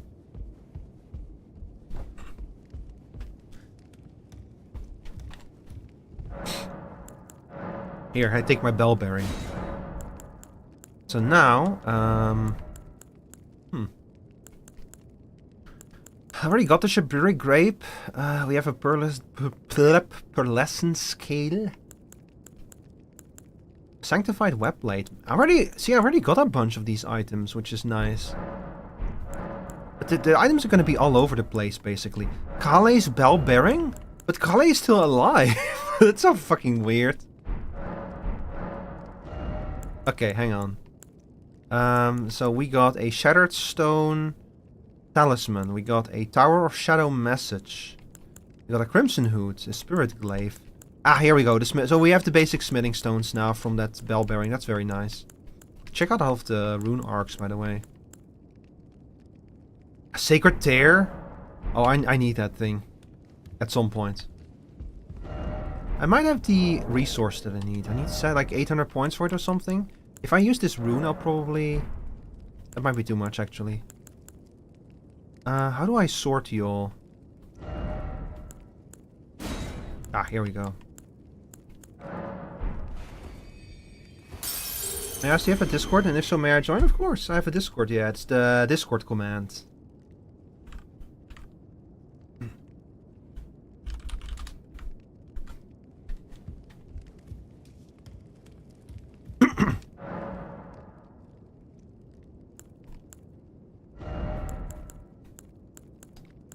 What were we gonna buy? Oh yeah, the tier, of course. Of course, the tier. You know, the tier for Cusco. Okay, let's convert some of this stuff into upgrades. Actually, I need to like take off some of my clothes. I'm dressed a little bit too warmly for the occasion.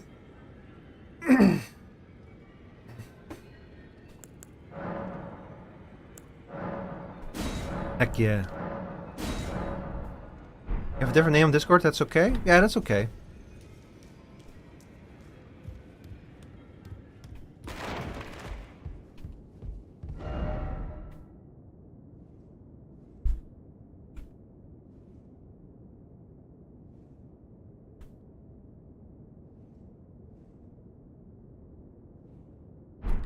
Okay.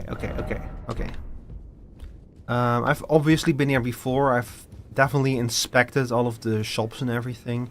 So I think it would probably good to just go back and explore Liurnia a little bit more. Man, I wish my throat wasn't so sore today. I feel like I'm starting to come down with something again, chat. It's annoying.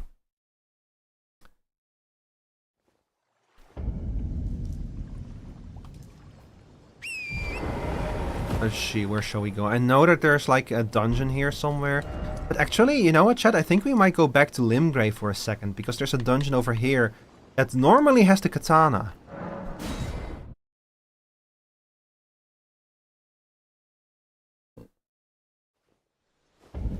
With emphasis on normally. And I'm very curious to see what it has now.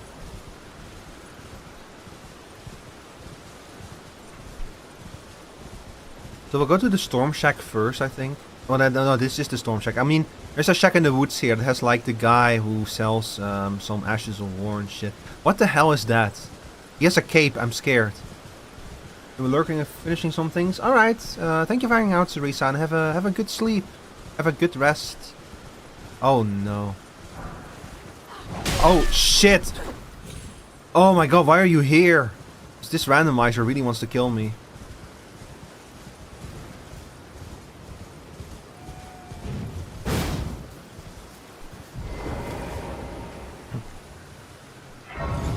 Okay, quick, sit down and reset before she shows up.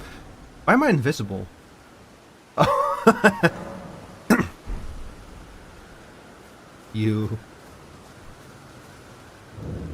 Look at the size of that sword. I've seen you before. Name's Bernard. Let me ask you something. Are you here in the lands because your faith, despite my faith holds firm. takes me back. But that's a quality needed now more than ever. Any interest in bearing the torch of my battle arts? All I know is the sword. Now's the time. All you know is the sword, and yet you have Caterpillar masks, the Snow Witch robes, and the Great Sword of Radahn. Ooh. A light version of the Great Sword of Radahn is 20,000 runes. I have nowhere near enough for that, and I don't have the stats for it either, but still, that's kind of cool. The Twinned Helm, the Snow Witch robe, the High Priest undergarments. You have a nice set of things here. I might buy this one. There's a myriad of battler, memento, a fine that's how it grants. Not floating well, there's I'm just gonna very quickly get some runes. And we're gonna buy that smithing stone, because it's a somber smithing stone, so we can use it to upgrade certain items. Yes, give me please, thank you. well. Alright. Now if we go over here to the arena, I think we're gonna summon someone who's gonna invade us. We can try to beat him, see if it works out. What the fuck? Why is that here? Oh no, he's coming. Oh lord. Look, it's a dog. It's a bear. Uh-oh. It's busy out here. What the heck?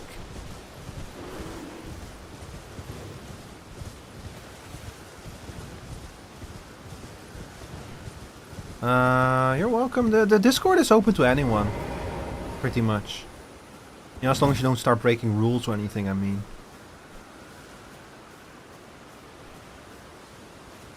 Alright, come on. Test string fingerprint pike. Wait, Fike? Uh-oh. Chat, I might be boned. No!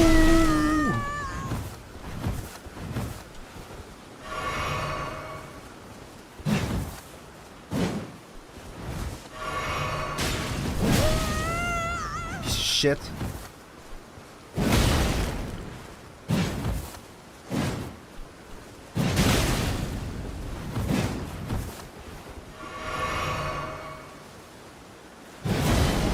No! Oh!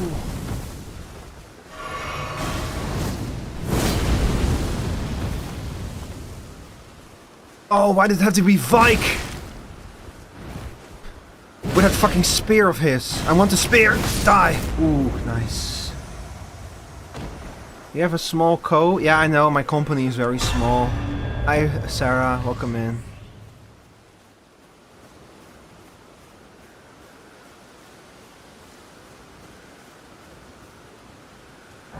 Ash of War Assassin's Gamble. Ooh, that's a good one, actually.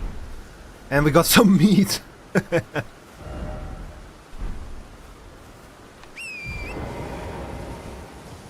But the dungeon is a little bit further up ahead. It's catacombs. I remember when they actually added PvP to these arenas. Elden Ring released with like so many little things missing that they then added later. It's crazy. The tree looked like a tentacle from a distance. Or am I going crazy? I might be going crazy, chat. I might be losing it. Oh, that's the wrong cliff edge. Oops.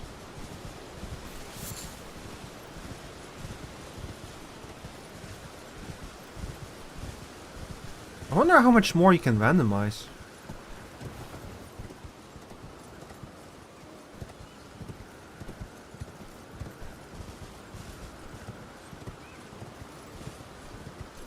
Okay, we can get down over there.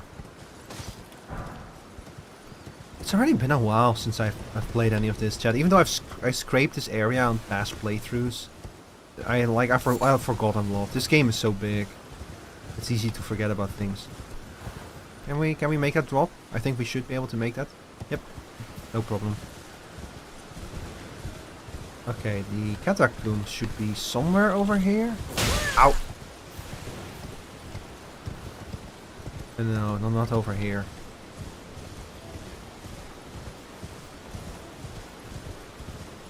Chat, as a reminder, we have crowd control active right now.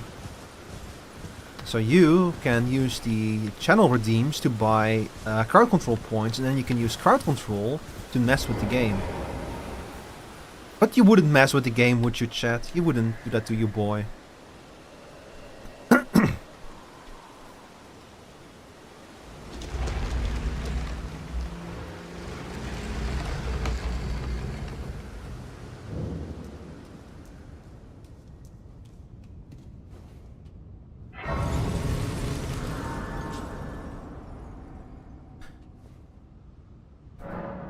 One of my favorite little details about Elden Ring lore is how this world had an original mechanic for death. America just ripped it out. Like, she broke the original method by Radar Fruit. Oh no, is the Grave Glovewort gonna be random as well? Oh dear. So America just ripped it out. Like, she destroyed the original system of destined death. And then she replaced it with Earth Tree Burial. So she created her own mechanic for death and rebirth, focused on the Earth Tree. So you already have a broken system of death, and now her system with the Earth Tree is broken as well. So you have two different systems for death that are both broken to hell.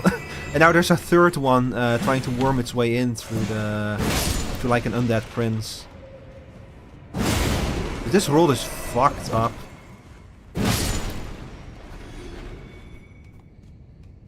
What's up with you? Hey, look, it's a horny lad. Oh. He did not like me calling him a horny lad, I think.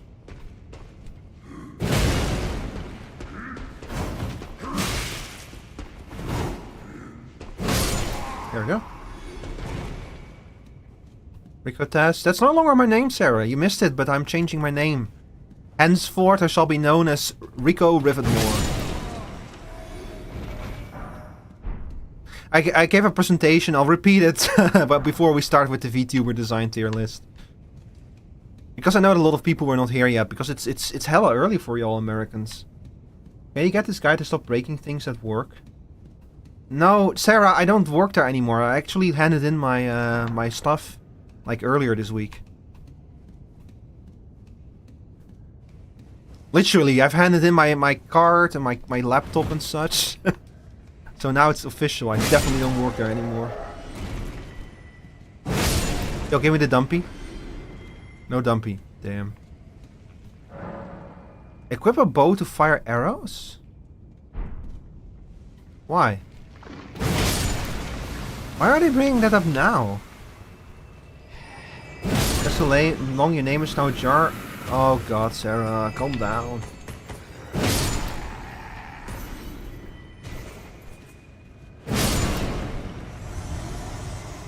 You know, this place could have fucked me up a lot harder than it is so far. Fortunately. You're really cooked? I can tell, yeah. I can tell you're cooked. Where is the katana?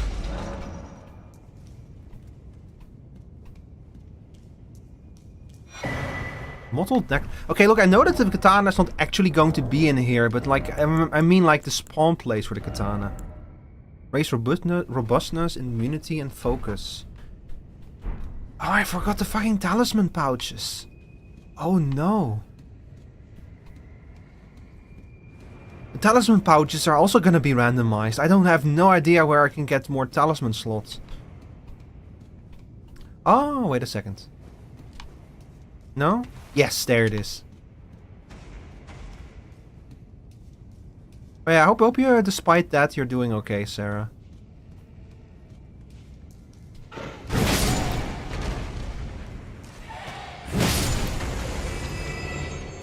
I was about to say, is if he's also gonna come back, we're gonna throw hands. Some more smithing stone. Cool that it just spawns in the world like that.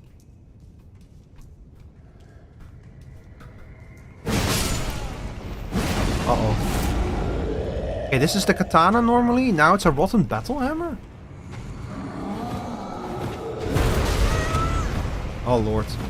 Hang on. Yeah, bye. Uh-oh.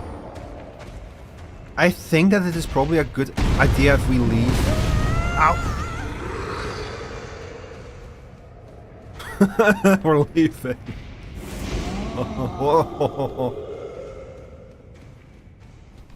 Just send me what your boss sent you. Hang on, I'm running back to the side of Grace and then I'll check what you sent me.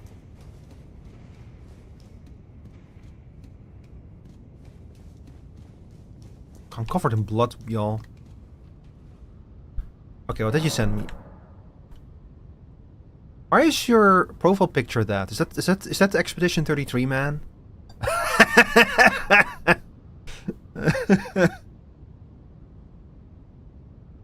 That's very funny.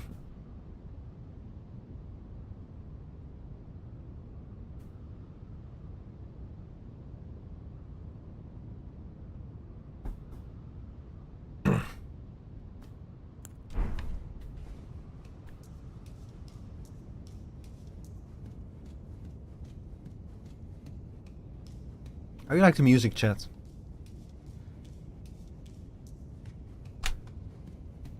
If that notification gives you a vibe of how it's going, yeah, I can have an idea.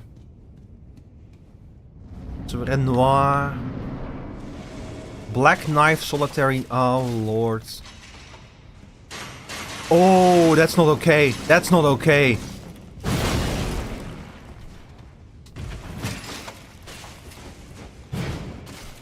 That's not okay.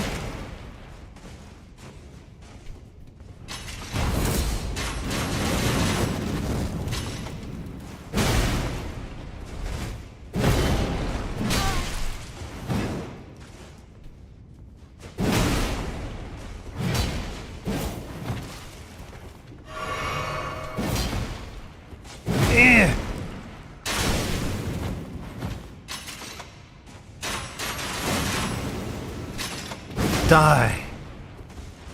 Or not. I'm not your... Ooh!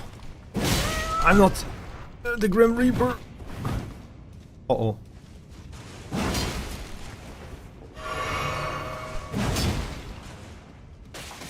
Come on.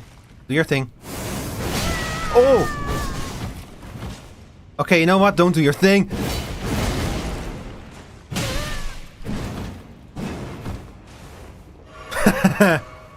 Oh, he has heals too. That's a problem.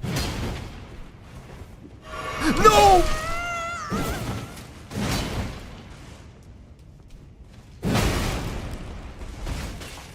Why am I using a rot sword if rot axe if the axe never inflicts rot? What's the point of it? Oh, I made a misinput there. He's gonna do his thing again.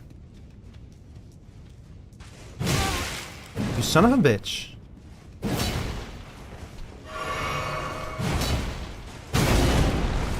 Oh my god, what the hell? Wait a second, can I stunlock him? No, he has faster movement. Wait, I can! Yo, the overhead! Overhead once again.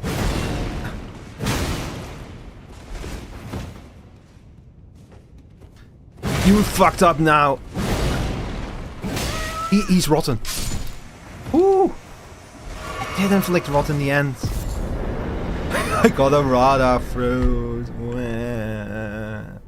That was not worth the effort. That was not worth the effort at all.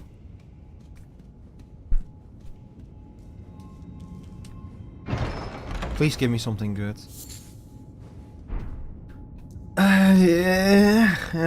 I mean, furnace visages are very rare crafting materials that you can use to craft some very good stuff, but I would have preferred something else.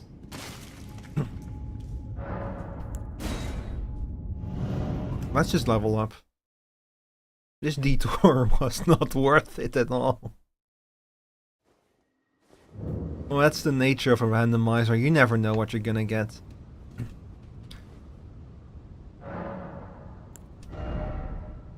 Okay. I guess we'll level up our dexterity. I kind of want to just like go for a general purpose build, you know, because we don't know what I don't know what else I'm gonna find. And this axe is kind of cool, but we do have a hammer now, which requires more strength. I have another hammer as well. And a club. And a Stormhawk axe.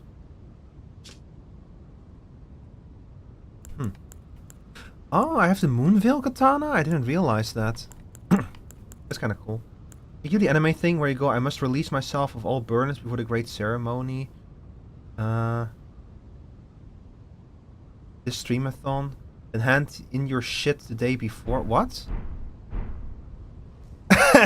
Kinda, yeah, I guess. It just kind of turned out that way, Sarah, because like I still had to hand in my stuff, and there's no time left in the year. Everyone is going to be on holiday next week, you know. Like there already were barely any people left there this week, so. But yeah, I did to kind of release myself my burdens, but it's okay. I've like barely worked there anyway in the past few months and stuff, you know. And I've already been so focused on finding a new job that the place does not feel like my workplace anymore. Like already, because it's just been, there's just too much time has passed already. So I thought it was going to be like an emotional goodbye, but it wasn't, to be honest. It's just too much time has already passed. I've already said like emotional goodbye to that place. You kept all of your work laptops from your past employment. See, I would not have been allowed to get away with that, and I also wouldn't have done it, because I actually, because I work in security. It's my job to have to tell other people that they cannot do that. You know, Sarah, you would be a nightmare for me. Hey, I'm not responsible for the place you work at, so I don't care. It's the responsibility of other people that you hand in your work laptops, you know.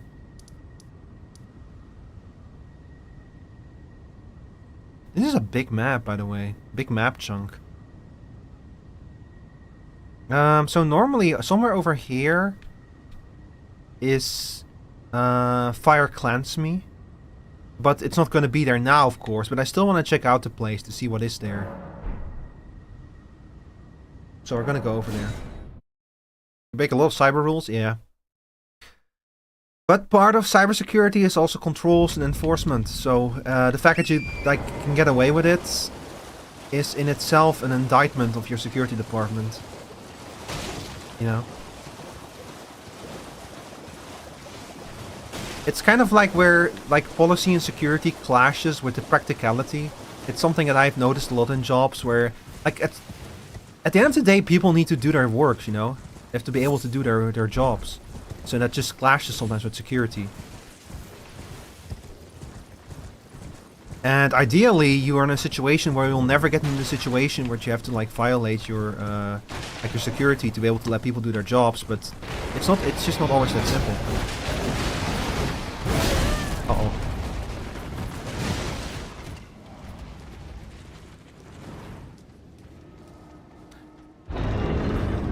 Security in practice is a lot more complicated than in theory. That's the most important rule I've learned in my past 7 years. Ooh, Flamecrest wooden shield. Oh no. Rico is competent. I know, right?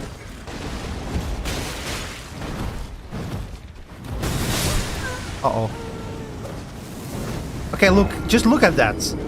How are you supposed to fight that in here? That's like, I'm pretty sure that's a DLC night. I think I used that shield at some point because it's so good. Okay, let me go pick up my runes. I do really want those runes back. Where's my... Oh.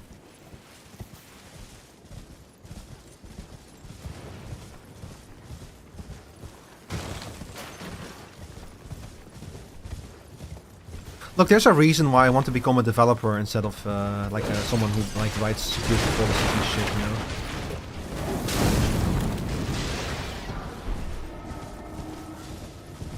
I'll leave the policy writing and enforcement to other people. I just want to like just want to create stuff.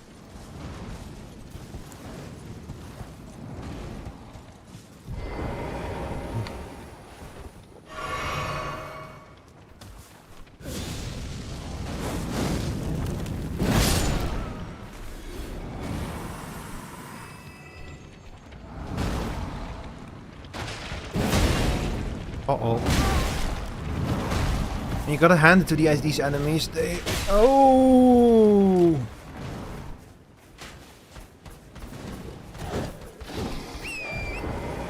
Oh, I think we're gonna run, chat. I think this is the point where we run! We got late birthday breakfast with friends. I'll leave Sarah or with you. She's been revived. Oh yeah, it's your birthday soon, isn't it, Sarah? I remember I streamed Hard Time 3 for you last time on your birthday.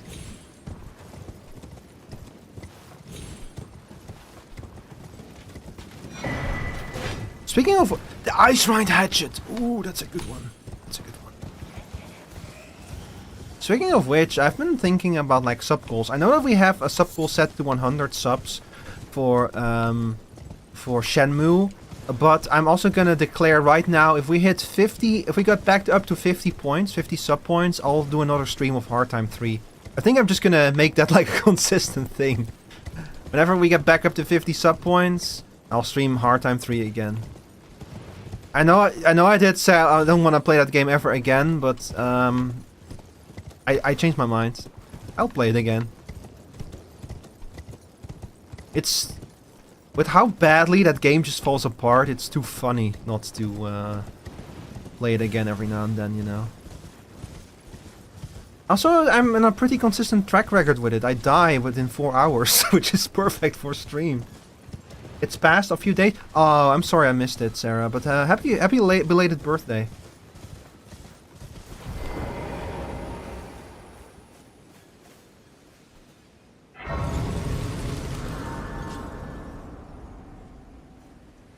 Hope you had fun with it. 50 sub points. What the heck is the actual count? Right now we're at 14 sub points. It's you can see it below the stream. We have 14 out of 100 sub points. The 100 goal is for Shenmue.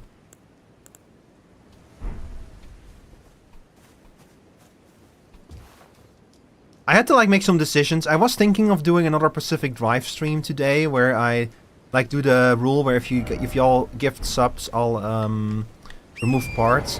But I'm a little bit worried because I have some hard scheduling things. Like I have some hard stops and some hard starts today, so I was not sure about committing to Pacific Drive when I don't know how long an expedition is going to take, especially if there's a real risk I have to strip the car naked again. So instead we're not doing anything like that. My birthday freaks me out, so whatever, lol. I'm so old.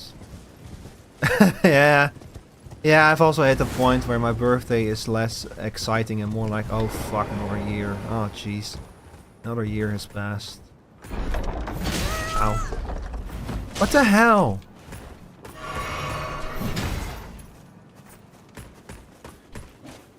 That's Mesmer's Flame, by the way. This isn't DLC enemy. Yeah, I remember you, fucking asshole. I like the moveset on this axe. I use this axe a lot in Night Rain. Whenever I find this axe in Night Rain, I know it's gonna be a good run. I hope you don't mind me saying this, like your voice, it's soothing. Thank you, I appreciate that.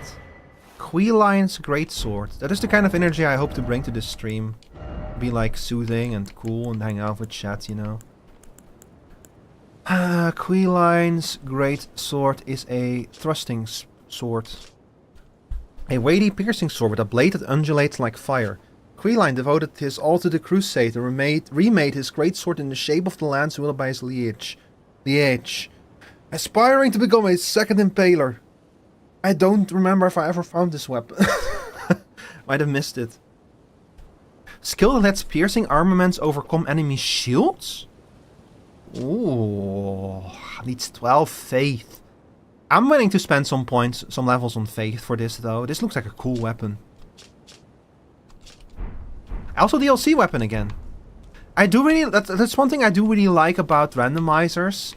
If they also mess with like the DLC stuff. There was one regret I had about the Dark Souls 3 Archipelago stuff. It left the DLC completely untouched.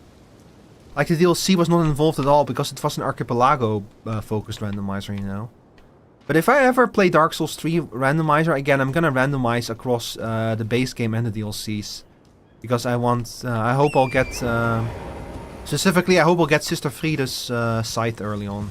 Because Sister Frieda's scythe is my favorite weapon in the entire Souls series. It's just, it has such a cool moveset, you know, with like the cool swinging, the flashy cool swinging of two scythes around you. It's so cool.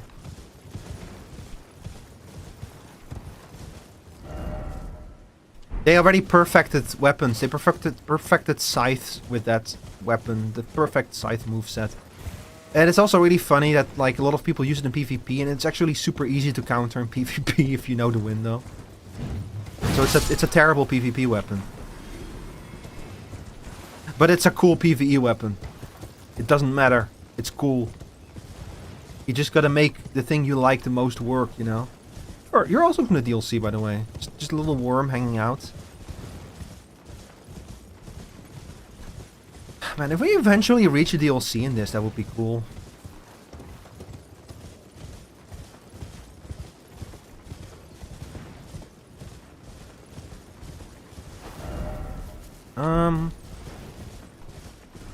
I forgot where Fire Clansme would normally be in this. What the hell is that? There's a fucking war going on over there.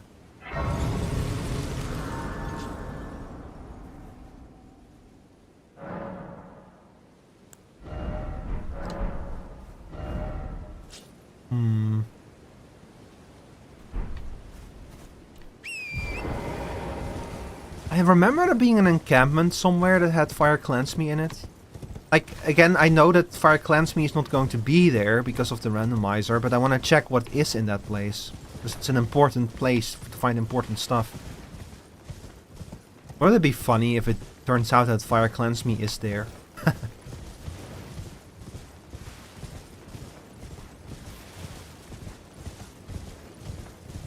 Uh-oh, Crystallian. That's a Rod Crystallian! That's fucked up.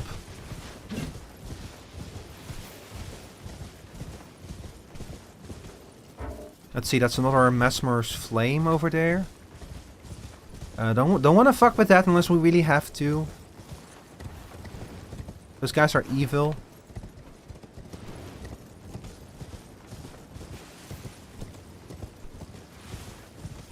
Nope. Got no clue where I'm going, chat. That's not okay, though. I think I'm gonna ignore that. Uh-oh. He's casting something on me. He's placing down his AoE markers like he's a boss in Final Fantasy. Okay, let's just ignore that. What is that? That's another fucking grave bird. Oh, that's like a proper grave bird. Like one of the bosses, I think. Those wings are so sick, though. Shall we kill it? It will kill me. Oh, we are near our Stake of America, though, so it will be fine.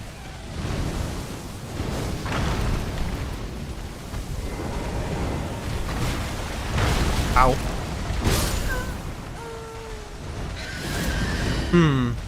That didn't go as planned. A tibia white bird. Yep, it's a white bird.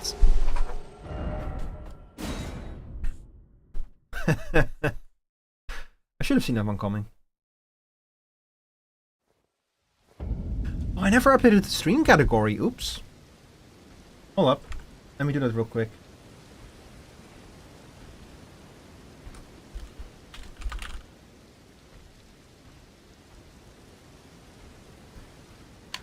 Hello there, if you are watching this VOD and you're checking in now, I am a fool and I forgot to update the stream category, so you're gonna have to go back like, I don't know, half an hour or something, or even an hour to the start of the Elden Ring segment. I apologize. I'm a fool. Where am I? I'm picking this one up, and then we're leaving! The Black Flame Blade? Ooh! Yo, you're fucking joking me. Already? Uh-oh. Run, run, run, run, run, run!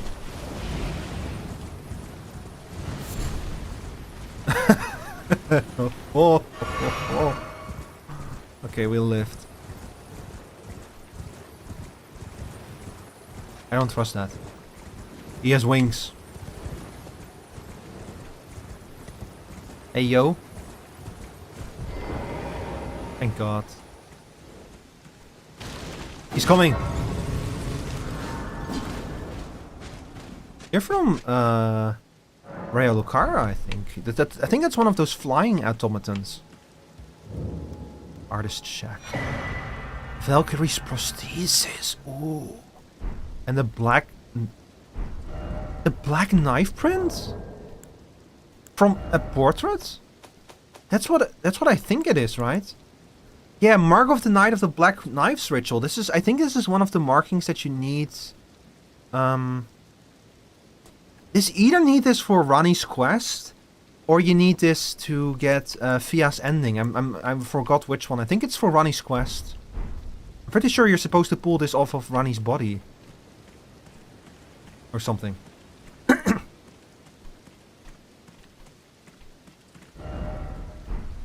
I forgot. I just remember it being an important item for one of the quests in this game. Hello. Icon shield. This me on a Saturday morning. On a Friday night. Chat, y'all got any plans for this weekend? You gonna do anything? Y'all gonna do anything cool? Because my plans basically consist of playing Final Fantasy XIV. I'm gonna be playing the update tomorrow. I was thinking of doing it today, but I didn't want to schedule a Final Fantasy XIV segment for the Streamiversary.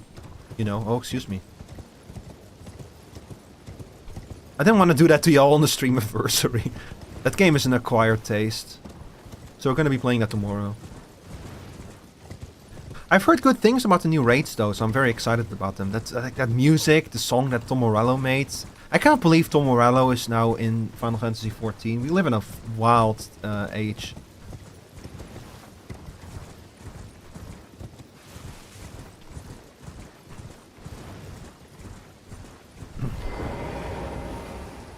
Apparently Preach did like an interview with both Soken and Tom Morello, which is also bonkers.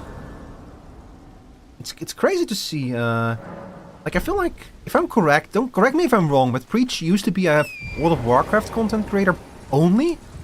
But I think it was through Final Fantasy XIV that he realized that, like, people will watch him play other, that people are there for him and not for the game, you know? So I think it's like when he started, like, playing a lot of different games. So I think that was like the start of his variety streamer arc, basically. Like he's still a World of Warcraft, one of the big World of Warcraft content creators, you know. But he's like he's like a much more varied streamer now, I think, than he used to be. Isn't this the place where it's supposed to? Where the hell is it? Where's the place that fire cleanse me, please? But yeah, bonkers.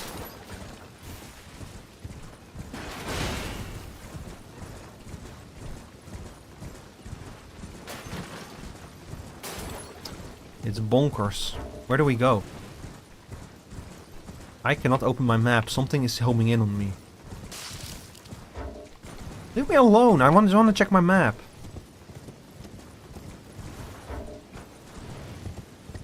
Please leave me alone. Oh my god, it's a bird.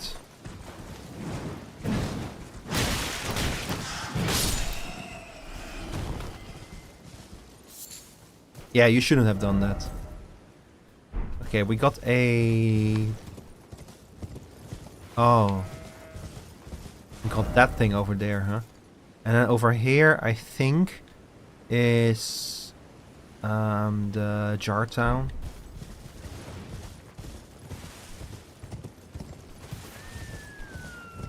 You know, I feel like Shadow of the Earth Tree explained a lot about why the world map is so weirdly shaped. Because just imagine that this is now an edge with like an ocean like there, like a sea. But this used to be all land. This whole section, this whole empty section in the middle of the map used to be land. That's the land of shadows. Like America just took a huge chunk of the world and fucking shunted it away with the Shadow Tree. With the Shadow Tree, I mean. Fucking bonkers, man. Okay, I know that there's stuff in there as well, but I think that we're gonna go back and we're gonna explore the other place first, because I think there's a dungeon in there.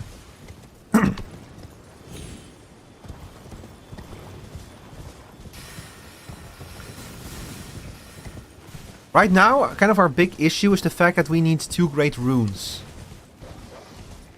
We have one of them, I think. But we need 2 great runes to enter Altus. And we need access to their towers to power them up as well before we can use them, I think. What the hell are you?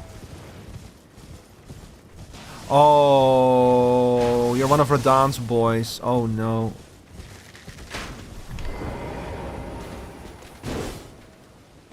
Oh, we're not dealing with that. Oh, this is the Ainsel River well. Bye. Yeah, good luck with that. You think he's gonna drop down? He might not have the proper AI for this. And the first time I ran into one of these elevators and it just kept going down and down and down, it was so cool.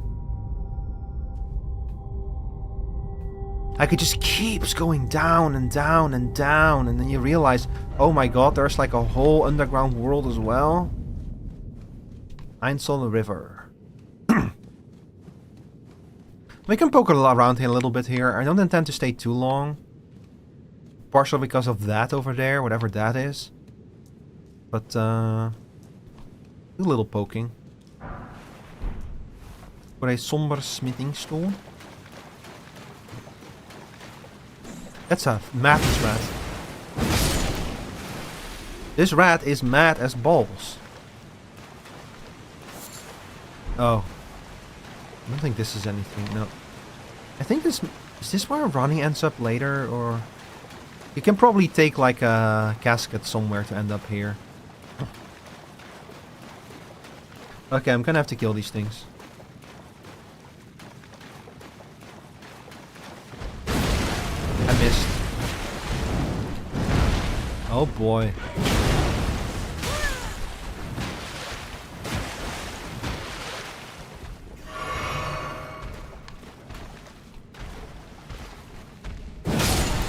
Okay. No, no, no, no, no, no, no, no, no, die. Yeah, apparently, as far as like randomizers are concerned, this game has built-in mechanics to skill enemies depending on the area that they spawn in. Apparently that's built in. So if you spawn an enemy with a randomizer in a different area, it's gonna have area appropriate scaling on like health and stuff apparently. So endgame enemies are gonna be rough to fight. Ooh, the carrying phalanx. But also they're gonna have skill down damage and health and such. You are fucking...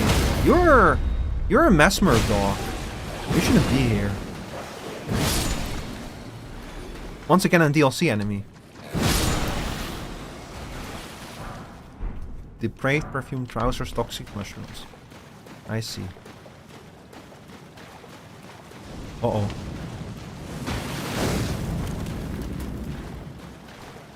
Again, Mesmer. Mesmer's Flame. Uh-oh. That said, they still do crazy amount. Bruh.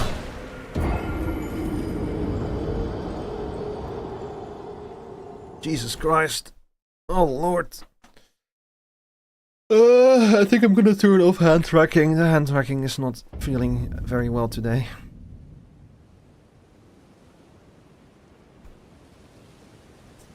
Where were we?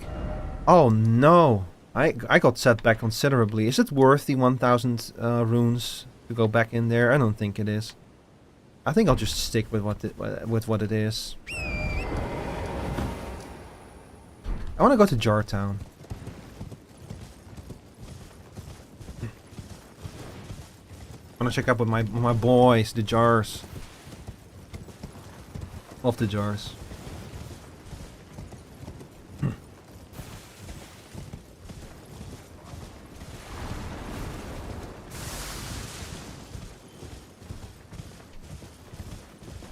Ooh, wait a second. Thank you.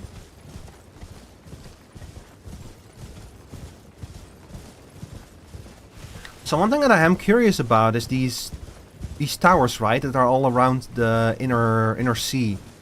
What I wonder about is, do those towers play a role in keeping the Land of Shadows contained in the Realm of Shadows? Or were they like just not shunted into like a subplane with the Land of Shadows? Like, what's going on with them? I kind of wonder if there's like a lore somewhere that explains what's going on. Did I just get 1000 fucking runes from something? Where did that come from? Okay, something out there is dying and giving me runes. That's funny. Did I just not find a new rune farm? What the hell is that? Oh, this is gonna be interesting. Normally you fight like a wizard here. I bet that something here is like keep falling down. Again, DLC enemy. Oh, please tell me that's not the dog that deals 10 billion damage.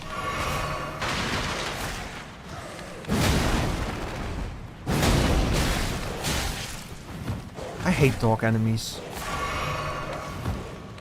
They've been ass since Dark Souls 1. Die. God, I love the fast attack.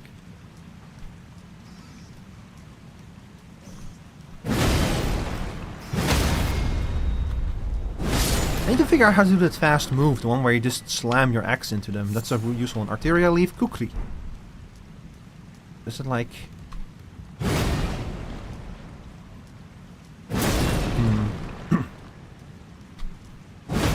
No. Well, kinda like, it's kinda like that. Is it just a neutral move or something?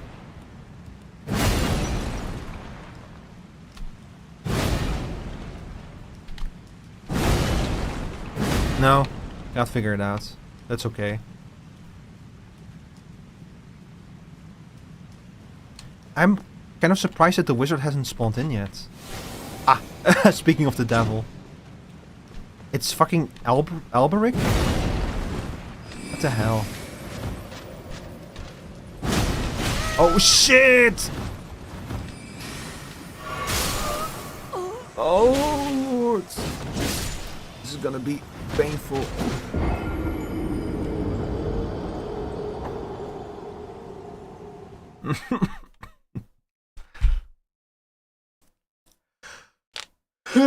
Might have to save this for some other time.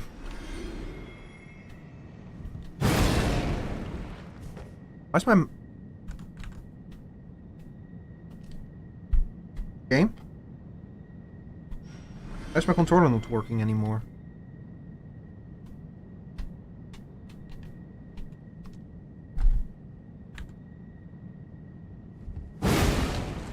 Okay, here we go. That was weird.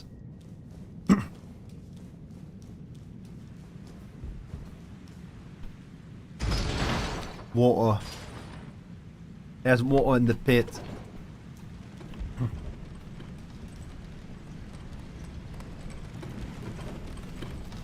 I'll try it again, chats. At the very least, I want to get my runes back. Having to deal with both the wizards and one of those automata at the same time. Hi, Meep. Good afternoon. Thank you, I appreciate it.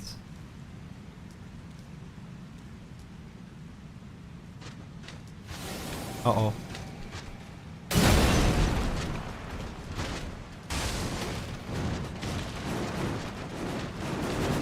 How are you doing today, Meep? You got your Wi-Fi? Oh, great. Does that mean you're down for the thing?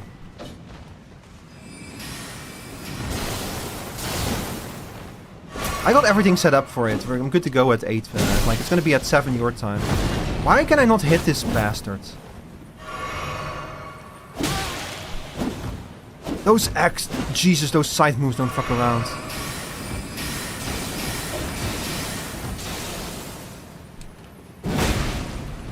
Oh, you're tanky. This is a problem.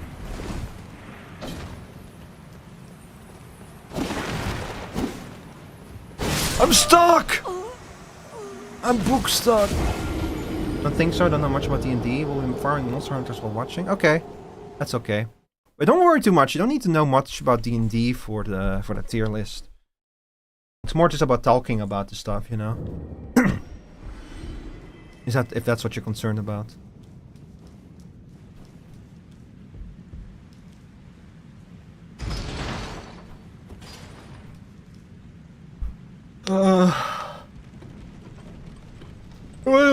We are gonna be playing Super Mario 64 co-op later today. If you want to join, make sure to have that set up. Just Google Super Mario 64 co-op DX. It's fairly easy to set up. The only problem is you need a copy of Super Mario 64, and I cannot help you get one. I apologize. I can't.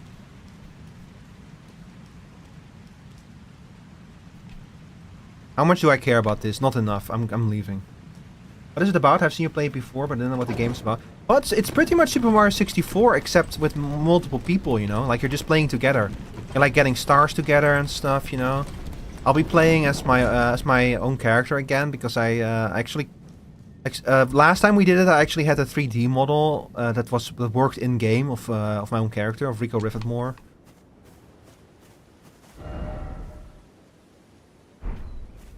Oh yeah, speaking of which, I've made the change official.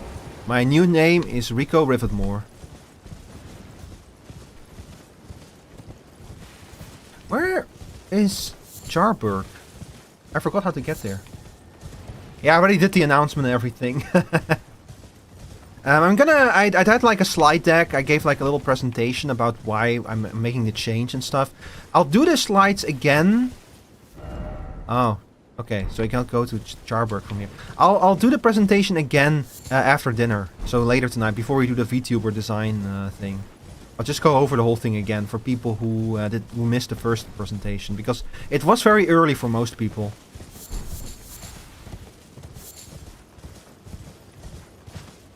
But yeah, for those of you who didn't see the presentation, I'm changing my Vtuber name. It's from Shal Ricotas to Rico Rivetmore.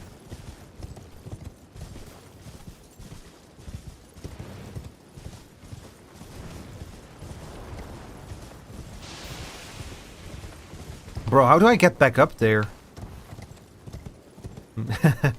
Glorp. I love that glorp emoji so much.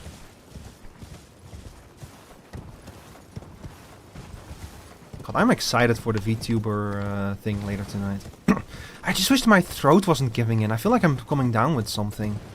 Such terrible timing.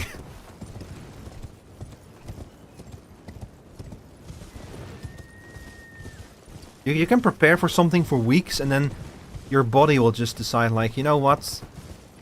Like I feel like my body puts like his hand on my shoulder and goes, you know what? I cast sore throat on you. But it's okay. It's not too bad. Just a little bit rough around the edges. I just need to be careful with how much I scream today.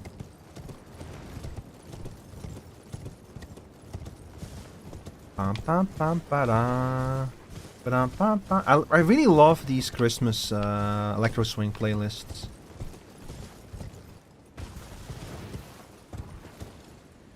How's the farm going, Meep? I know that you've been farming Gawk in Monster Hunter. Do you have all the weapons you want yet? I need to still craft a Gawk weapon. It is really interesting that those weapons are like that they're upgrades to artisan weapons. Really reinforces the feeling that Gawk is like supposed to be like the real finale of the game, you know? I completely forgot how to get down there. Isn't there like a teleporter or something?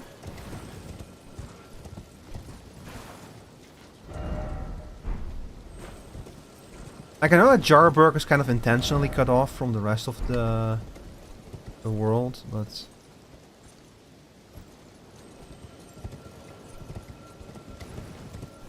hey, you.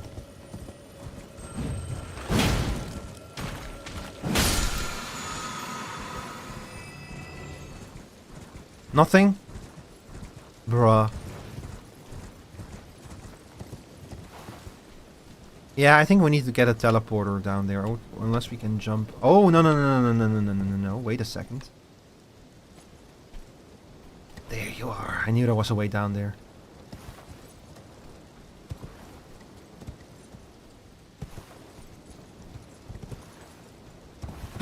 No!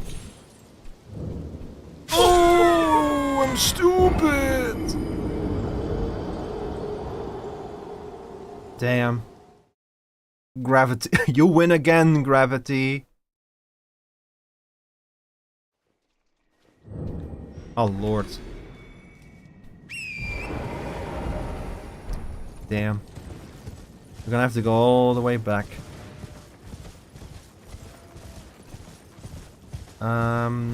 This is a path. I don't think that this will work. No, that's not gonna work. We're gonna have to go all the way back. That's an angry dog.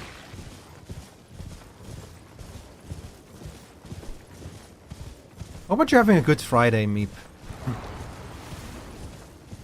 It's good to hear that your Wi-Fi came back so quickly.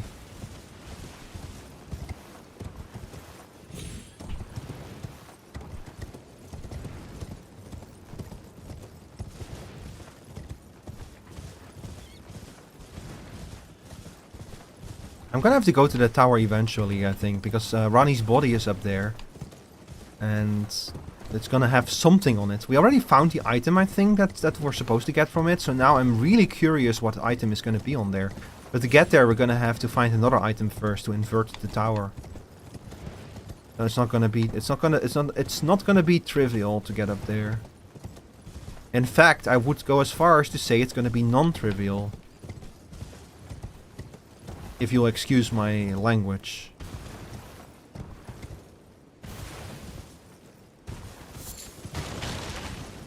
Oh god, the bird. Let's try that again.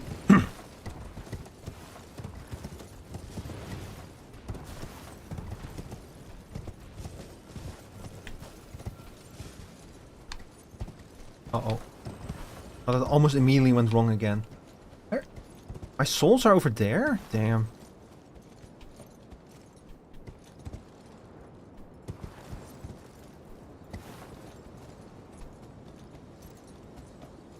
You know, I've come to the conclusion that platforming with Torrent is like awful.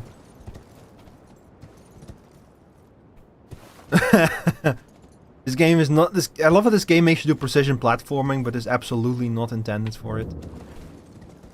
Hey, but we made it though. We lived. The Zweihander! Ooh, I like that. Hi there, little tick, little guy. Just a little guy, just hanging out. Hello, cuz. Hello, cuz. What are you doing here? Hello, Unk. I didn't think anyone knew about this place. Except... I'm no potentate. Well... I'm sorry. Wait, what? Cuz. Oh yeah, sure, why not? It's not easy being potentate, though. I know. It's just a little test. Hi.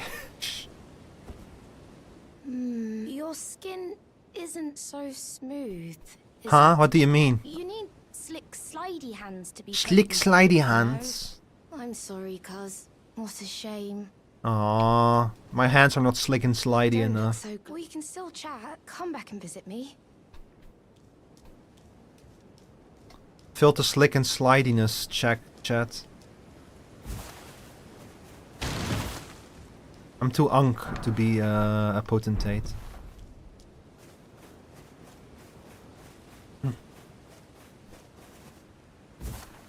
Let me up there. Hey. Hi there, Wonky. Welcome in. Thank you for the daily tickets. Daily ticket stamp. Why am I tripping over a word like daily ticket? That's how you can tell, chat, that English is not my native language. Alright, let's take a rest here. I like Jarburg. Just sad that there are certain entities, certain parties that wish to destroy this place for the innards of the jars. And also the history of the jar is kind of fucked up. Peoples is here, yeah. Well, she was.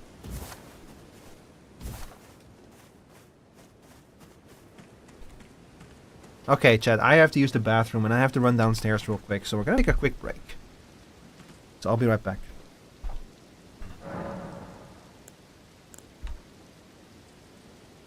So you all behave now, you hear me?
Now what's all this then?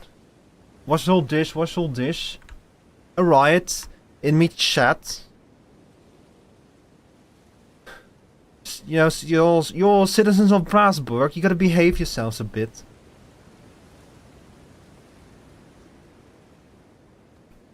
Who's pinging me on Discord then? Anyway, I'm back, chat. Hi. How are you guys all doing, by the way? Hope you're having a good Friday. Hope you guys are all having a great start of your weekends as well. Congratulations, you made it to another weekend. Okay, I think there's like another place with items here. I love V's tail wag emoji, it's so cute. With the bright green tail.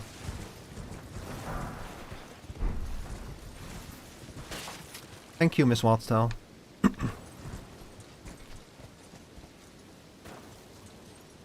Okay, pick it up, please. Yo! Hey, yo! The Dragon's Claw shield? That's sick. Oh. That's kinda lame. Okay, I think that's everything. But yes, as I pointed out before, the idea that this cliff edge once was just, like, once bordered the Land of Shadows is still mind-blowing to me. There's a whole part of, like, half of the damn continent just ripped out because America was trying to cover up her past sins and bury the past and basically erase an entire civilization. America, oh America, what did you do? The entire backstory of Elden Ring can be summarized as America, what did you do? America, no! Veterans helmets. Twinned armor, cool. Beast repellent torch, cool. Oh, we're getting a lot of good items from here. Makes it all worth it. And that's Trina's Lily. Might be able to use that for something. I think that's pretty much it in terms of what we can find here. It was super worth the detour though. Okay, let's see, where are we going next? I know there's a bunch of stuff up here, but maybe we would be better off if we stick with the swamp. Because there's a bunch of stuff in the swamp.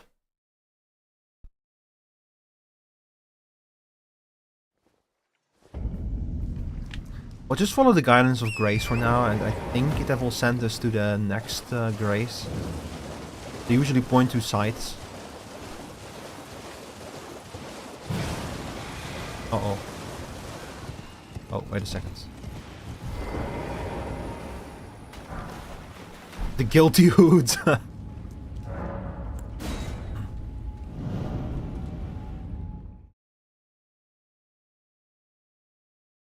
Guilty Hood is so funny. That sounds like a spin-off of Guilty Gear. Yeah, the Guilty Hood. Guilty Hood excerpt. Hi, Skunky. How are you doing today?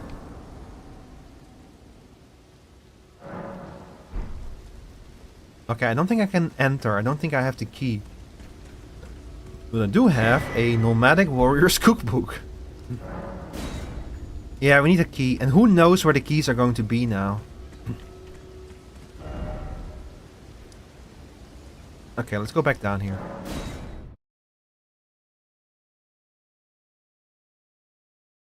Thick X, bro. Thank you.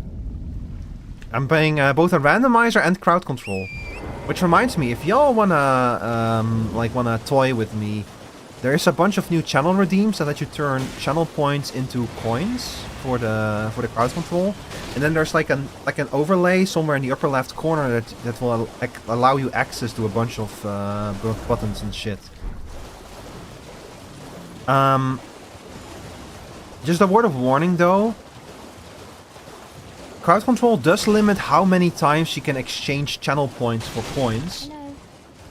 So I would recommend to spend as many points as possible, because what else are you gonna spend them on here? Just be aware of it. That's a limitation built into crowd control. That's not my choice. Crowd control forced me to have a limitation. I've already tried to make everything like as generous as possible. It's rather chilly here, isn't it? This is supposed to be like a monetization technique, basically. Like, I can charge y'all money for the coins. Which, if this was my primary source of income, I would probably charge money for it, but it's not, so it's just channel points. A precious necklace. I need someone to retrieve it. Big hat. He I love the big hat one, though. If you've... Oh, what a blessed thug should please. Yeah, I have a bit of a big hat in this, Please. I'm gonna be honest. Man, I sometimes feel like this, chat. This is what migraine feels like.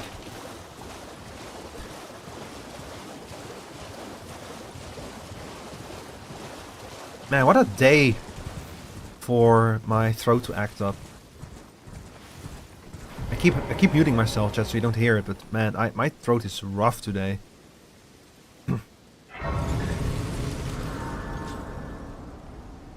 Oh, we haven't gone to what's his face yet, to Patches, I just realized. Now let's go back for a sec, chat. Let's go say hi to Patches real quick. Probably around here somewhere. Over here. Also another app break incoming, I apologize.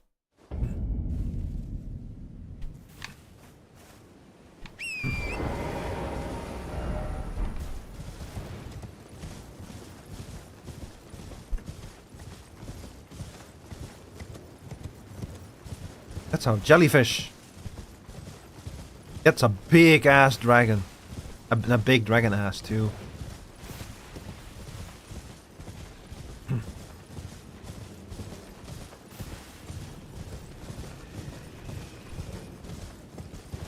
Oh my god, a crab. Oh, one of those horny guys. There's a lot of horny guys around. Crab! Skeleton! Excuse me, oh. On top of everything else, I also have the hiccups now, which is not ideal. Yeah, boys, I'm wreck.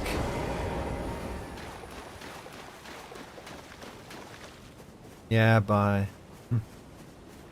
Oh, no.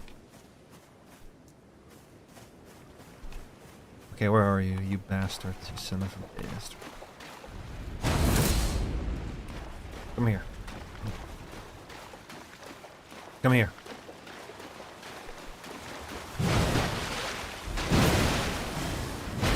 Uh-oh. You're choking. Why do you have that ability? Uh-oh, this is problematic. He's way stronger than he normally is. He's already a bastard to fight under normal conditions with the IV. The bloody finger. The end is nigh. For you. And your sister. Okay, can you like stop yapping and kill him for me? He's just leaving. How are you doing today, V? For today we're playing Elden Ring with a randomizer and with crowd control. There's channel redeems that you can spend to buy coins that will let you mess with the run, if you so choose. And I strongly recommend to go for an expensive as expensive an option as you can, because you can unfortunately only press those buttons a limited number of times. It's a built-in limitation of crowd control. It's not my choice. If it were up to me, you guys would all be allowed to buy as many coins as you want, but crowd control is not like that. It's sad, but it's unfortunate. Uh-oh. Uh-oh!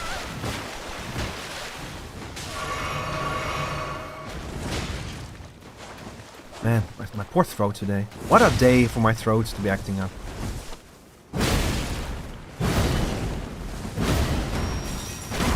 Oh, you bastard. If I didn't have iframes, I would have been hit with that. There we go. Thank you, thank you. He's dead. Clarifying Horn Charm +2? Yo, a DLC talisman. Raises focus vastly. Unfortunately, kind of useless to us. What did you do? Change gender? Oh, it's me. I'm John Elden Ring now, no longer Jane Elden Ring. Okay, let's check out what's in here. I'm gonna say hi to Patches real quick. By the way, is the crowd control overlay not working? Did you guys see the crowd control overlay? Like there should be elements popping up on the screen. But I might have messed something up. No, it's the top layer. It's working? Okay. Thank you for letting me know, because I actually completely missed... Excuse me. Worked for you? Okay, good.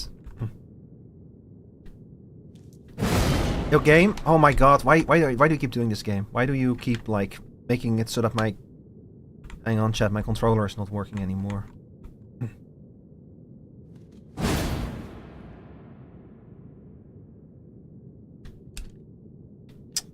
Ah, not this again, hang on. I don't know why, but sometimes my controller just stops working. So bottom left near the vest? Okay. Okay, it works again. I'm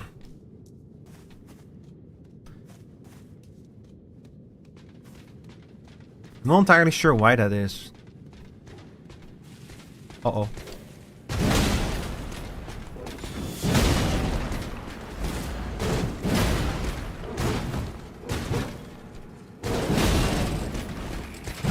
What the hell?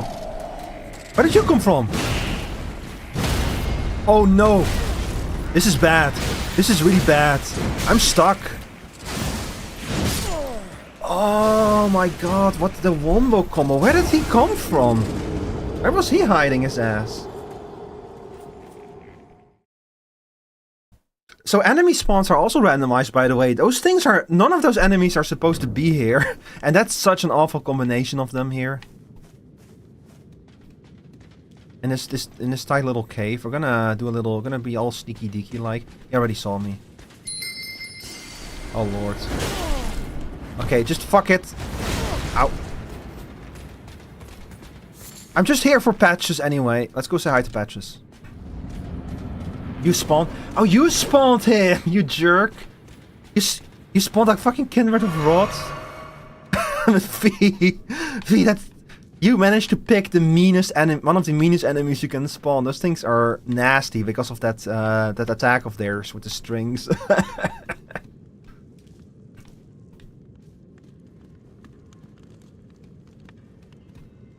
Okay, hang on. Before we do this. Extreme Repentance. Wait, I already have Extreme Repentance? Did I already speak to Patches? I must have found this somewhere else. Well. Thought you'd just help yourself to a man's personal belongings, huh? You scheming little thief. The gods demand repentance. Cough up your coin. All of it. Hang on. Can I...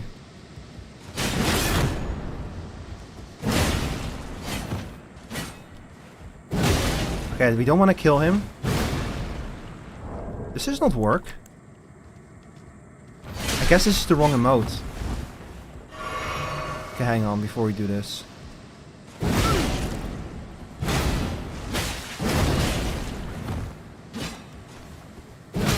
Wait, please. Yeah. Look, Patches, I cannot stay mad at you.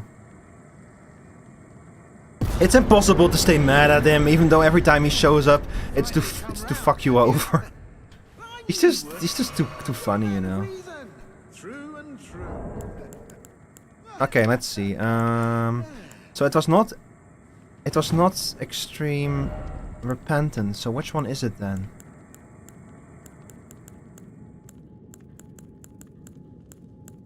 Postlos, The Ring, Desperate Prayer. Is it Desperate Prayer?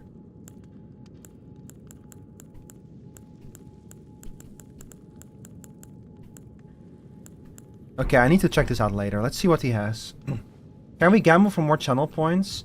No, unfortunately not, V. This is not my choice. It's because of Dutch gambling laws. For some reason, the Dutch gambling laws means that I cannot have gambles on Twitch.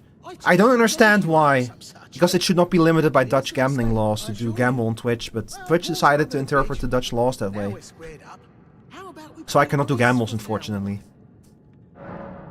For real? Yeah, actually, I cannot.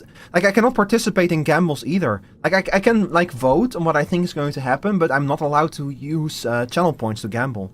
I don't understand why. As far as I know, it doesn't matter because channel points are not monetized. They don't have a representation in real-world money, but apparently, under Dutch gambling laws, it's not allowed. So I cannot do. I think I can do gambles, or like predictions. I think I can. I just don't think that you guys can spend money on them. We can try it. Next time I find a boss, we'll try it. Slow down, son. What's the matter? You've always known in it. I'm tarnished like you, only free spirit only for now. In exchange for my... But honestly, I'm ready to wash my hands clean. So don't be... I'll be ready to weep. Don't forget, I'll be ready to weep. Did I just fuck up by saying that I'm not gonna forgive him? Okay, hang on. Let's quit out real quick and reloads. It's crazy that there's limitation like on channel points of all things. Hi, Nemo. Yeah, I don't get it either. Like, there's like laws in the EU and in the Netherlands about like what you're allowed to do with online gambling and whatnot. And specifically, if you're like, I think it's because if you're like allowed to trade items to other people. Like, I know that that's why the reason why PSO2 is not accessible in the Netherlands, but the normal means. Because you can trade, not only can you like gamble on items, but you can trade them to other people, which gives them a monetary value in real life, basically. But channel points don't. Like, they don't. Sorry, Ashton, are you from the Netherlands? Yeah, I'm Dutch, yeah. Or because people figured out how to let people buy points from some of the stream elements. Oh, is that why? Well, maybe that might be it, yeah. That might be why, yeah. Magma Whip. Living Jar Shards. This one is useful to have. We'll get this one. Discarded key to treasure chest for Carrion princesses.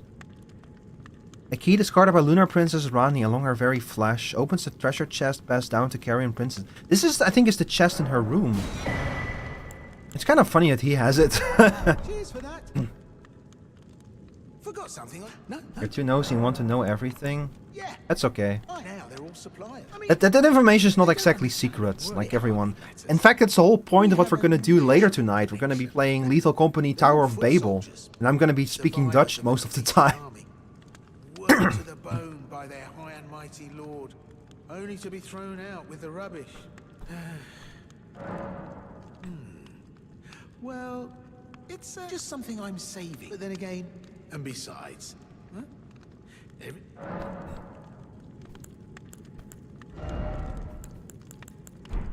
Cheers for that. Okay, so if I am correct, I can like attack him, and then I can do repentance. Some form of repentance. Oh fuck. It's gonna be so much fun. Yeah, I'm really looking forward to it. What are you playing at? That bloody well hurts. This might damage him a little bit too much. Fine, have it your way. Okay, hang on. So if I... Desperate Prayer.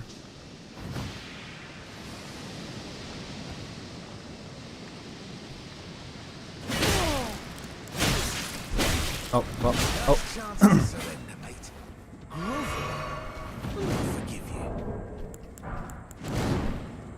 Oh, he gave me the wrong emotes. But I have the Extreme Repentance emote already, so hang on. Bro, let me repent.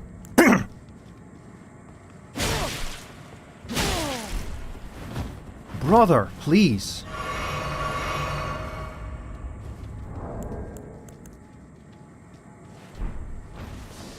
Okay.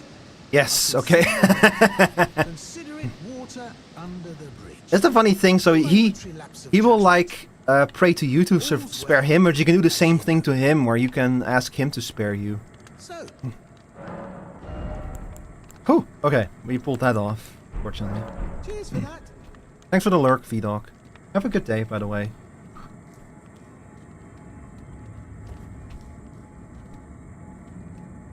Alright. You guys want to know what's behind this chest? Well, let's check it out. It was a trap!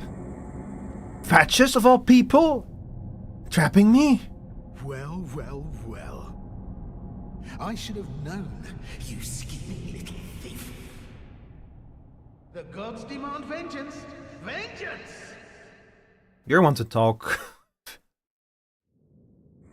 You jerk, Patches. I love him. I love that he's like the unofficial mascot of From. Like he's like in a lot of their games. Where the heck did he dump me?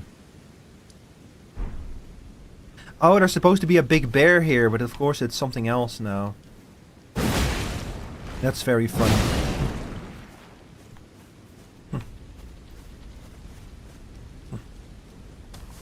Lol, eeky gasp. Yeah. Good old Patches. Preserving boluses. Smithing stone. And Dragon Heart! Yo! That's a crazy thing to just find randomly lying around. What the heck? Okay, he applied something to me that makes it impossible for me to fast travel.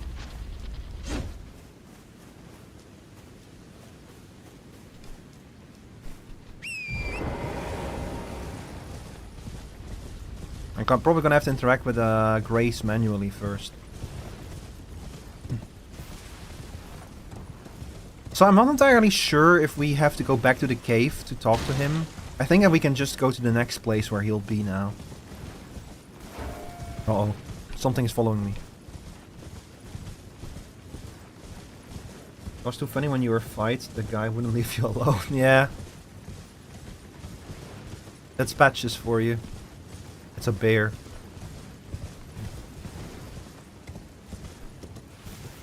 Okay, there's a trader here. There should be a checkpoint over there.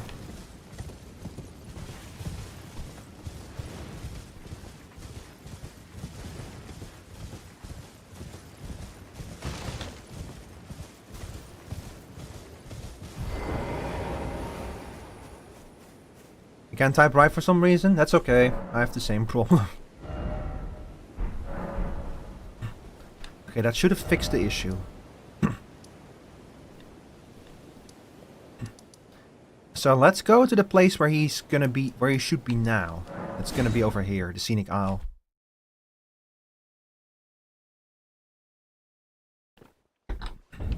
Ah, there it is. Hi, Patches. Oh, well, it's me. It's been a long time, it sure has.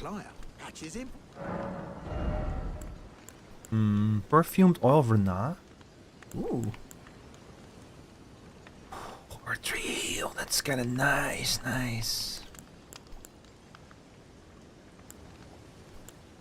Yeah, I'll buy the Ortree heel and perfumed oil from By the way, have you met that? She's a strange one. Not that it's issuing your bet. Yeah, I'm helping her. You're making your way. Well, I heard something. Have you ever seen an iron? The clunky. Yeah, I know about the Iron Virgin. It's transferred right. It'll chuck.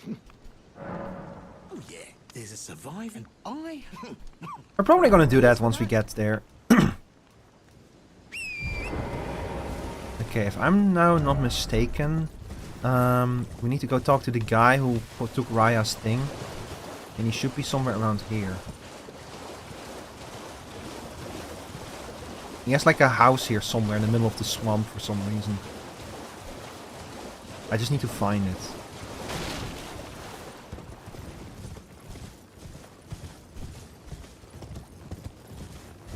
I think I'm already too far. Well, it's hard to find things in this damn swamp. Everything looks the same. Ah, there it is.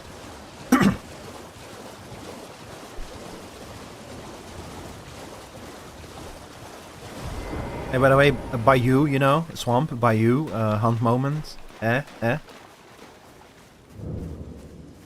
What the heck do you have on your head? What is that? What are you looking at? You trying to start something, mate? Ah, that necklace what you're after, is it? Yeah. Well, show me, and I'll consider, but I'm not in love with him. You're a shrewd first. Bird bolt. What, is this all you have? Oh no, of course he doesn't have the necklace. The necklace is randomized somewhere. Oh no. Oh, pig. Oh. Alright then, I could be persuaded. And he sells regular bolts instead of prawn. That's a damn shame. Oh, alright, well, but it ain't my fault she's anyway. Lucky she ain't died on the bloody roads. Well, he's gonna be useful. I love when I ask people how they are doing and they want to tell me their life story. Well, I mean, some people just want to talk, you know.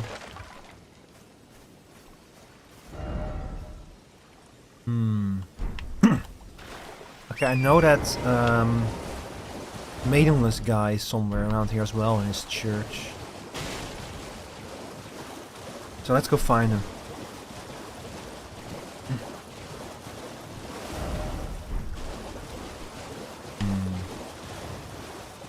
Ah, I see an item. It would be so great if that was Raya's necklace. It's a stone. Hey, I'll take that. I'll take that.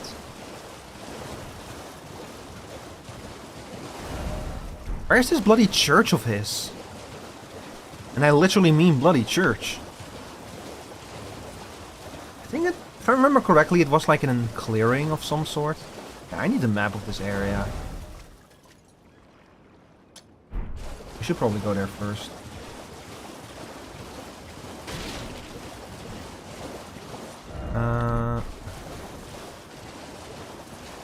Wait, is this it?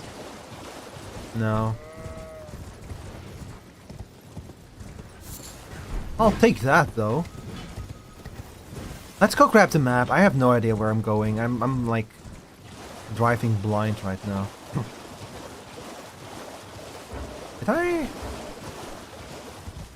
I forgot to grab this Side of Grace. I'm a fool.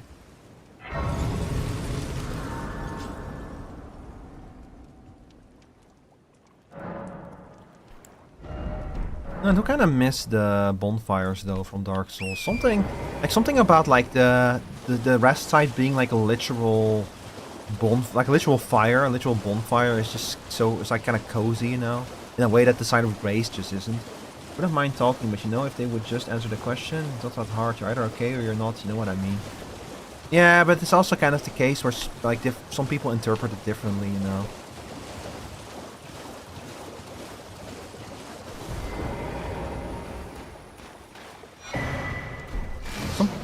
Like I get that it's like a social skill to learn, like when that's like you shouldn't like dump all of your emotional baggage on just about anyone, but also sometimes people just are so just crave conversation, you know, just want to talk about stuff. And I think that it's in so cases like that, it's important to like let other people know your personal boundaries. That if they're like telling very impersonal stuff to you and you're not comfortable with it, that you just tell them like, hey, listen, I understand that you want to listen, I understand that you want to fight, but you're big and I'm in trouble. Like that guy, he just overstepped my personal boundaries, you know? Like I'm not looking to get mauled to death by a bear.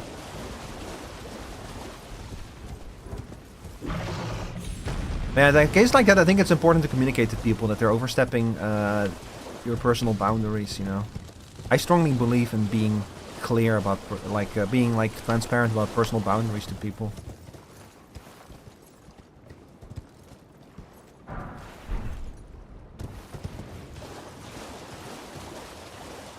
There you are.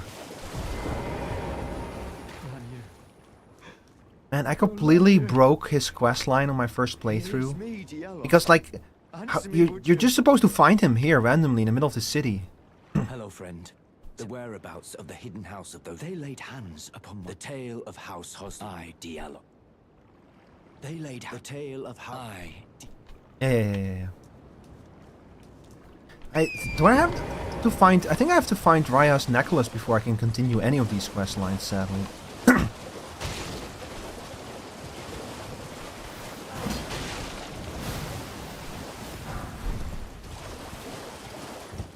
I actually saw something funny at like some of the supermarkets in the Netherlands have implemented a chat cash register. Like the idea is that if you just want, like if you want someone to talk to, like to talk to the caster. Yo, Morgoth's Great Rune. Heck yeah. We have 2 great runes. If we can power them both up, we can go to the capital. Oh, that's fucking sick. The only problem is it's Morgoth's Great Rune.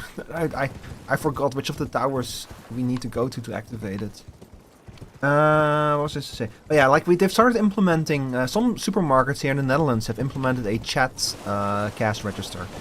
Where, you know how you have like fast cash registers, where the point is that you have very few items and you can, so you're checking them out quickly. A chat cash register is the opposite thing.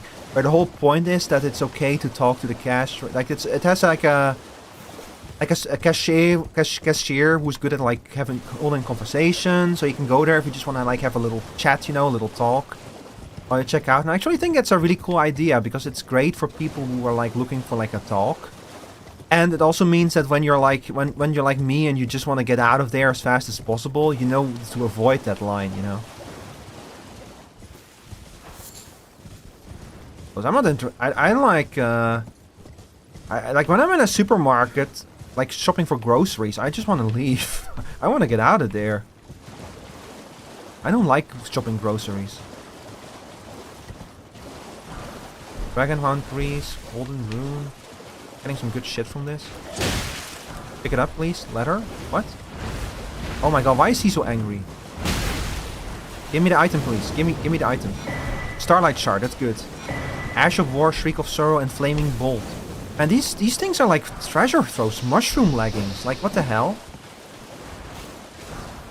Crystal Knife. These places are so good for just finding random shit. Ash of War Scarab. Runes. Hey, I'll take random runes, but this means I'm gonna have to go past every little of these shitty, tiny-ass items to pick them up because they might have something really good on them. Oh, there's the bloody church.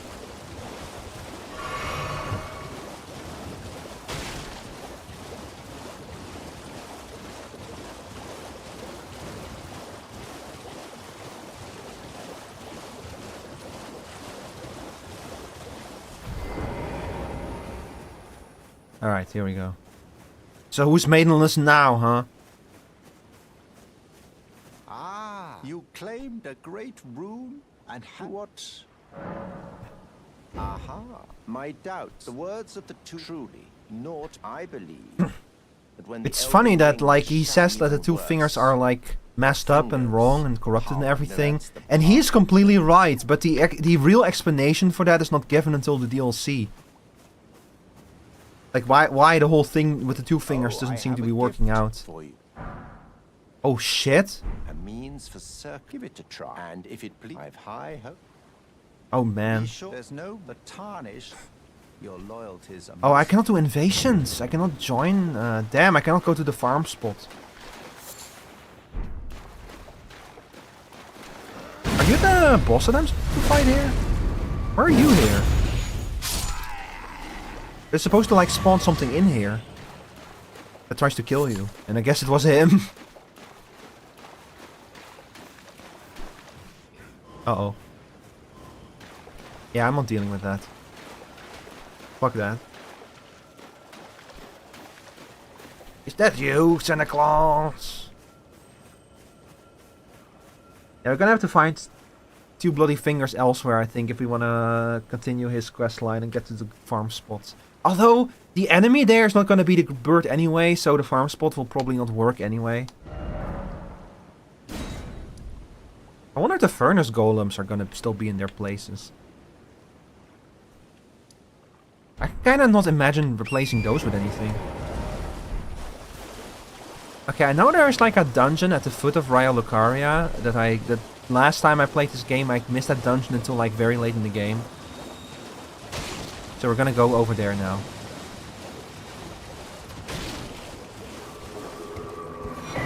Sword Hand of Knight Jolan. That's pretty good. I hear a lot of noise. I don't like it.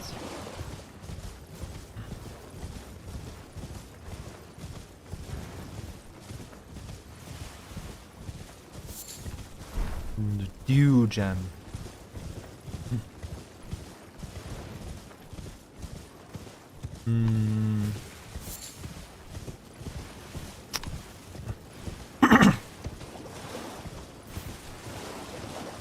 Oh. That's an ancient dragon. Uh-oh. Where's this damn dungeon at? I know there's one somewhere around here. It's like a little bit tucked away.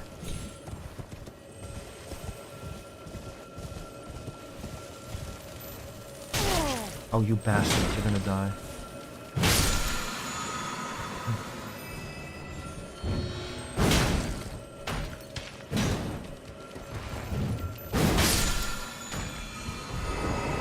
Detch. This is the one.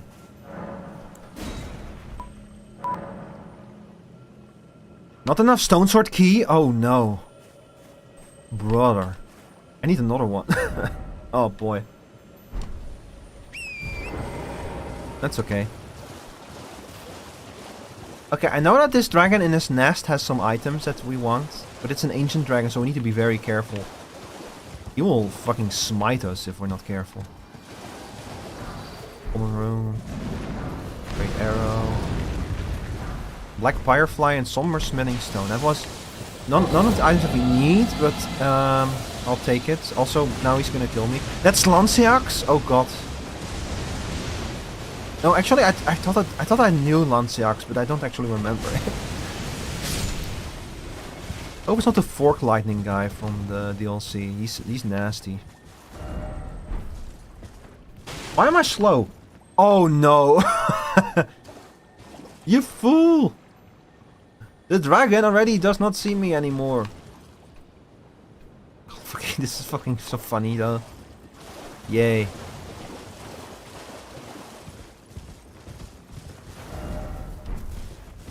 A bit late on the draw. Yeah, it's hard to time those things sometimes. It's okay. Look, I know that we have not really fought much in terms of bosses, but don't worry. We will. We will.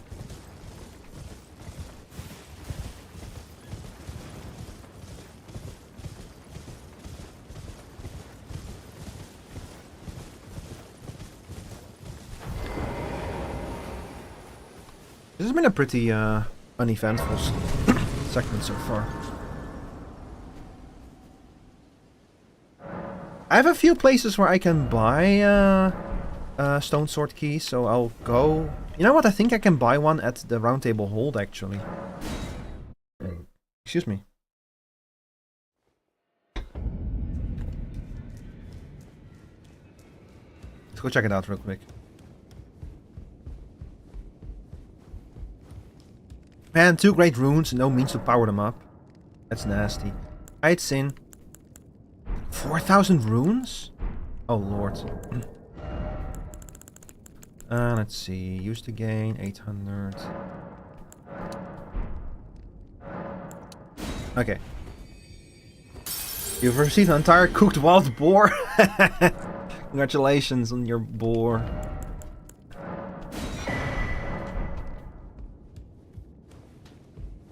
Happy Streamiversary, thank you. Also, thank you for the boar. I've never had wild boar, but it sounds kind of delicious. Obelix certainly makes it sound delicious in the comics, in the Asterix and Obelix comics. What was I doing here? But yeah, we're playing Elden Ring Randomizer with crowd control today. Well, for the first segment of the stream. By the way, chat, since a bunch more of you all have shown up, I'm gonna be taking a break for dinner at like around roughly 45 minutes from now. When I'm back from that, I'm gonna re-give the presentation I gave at the start of today, because I've decided to change my Vtuber name. My new name is Rico Rivetmore. And I had like a little presentation and everything, you know, like I'm doing like here's like a show and tell at school. And I'm gonna re-give that one after dinner. A rebrand, yeah. I've rebranded, yeah. Who am I? I don't know anymore. I'm like lost. I have 2 runes now. Does that mean that she's gonna give me? Yes. Fine. You have earned now. Oh, we can enter the city now. Okay, good. She gave me a golden rune instead of the. No, I want more. I need more talisman pouches, please. I touched it. God, the fucking 2 finger are so nasty. But yeah, I'm gonna re-give the presentation after dinner because I did it very early today. Like, I basically started with it. I already did this one, yeah. Okay, chat, I have to use the bathroom again, so I'm gonna real quickly do that, and then we're gonna do something fun. Why are you still here? Can you believe they invited me? Can scarcely believe it. You might be surprised to learn I only had to ask. It's on Mount Gelmir. That's where they hide. Just you wait. You'll rue the day. The tale of House Hoslow. The tale of House Hoslow is taught in blood, after all. Found off the That's where they hide. Just you wait. The tale of House Hoslow is taught in blood. Be right back.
Hi chat, hi.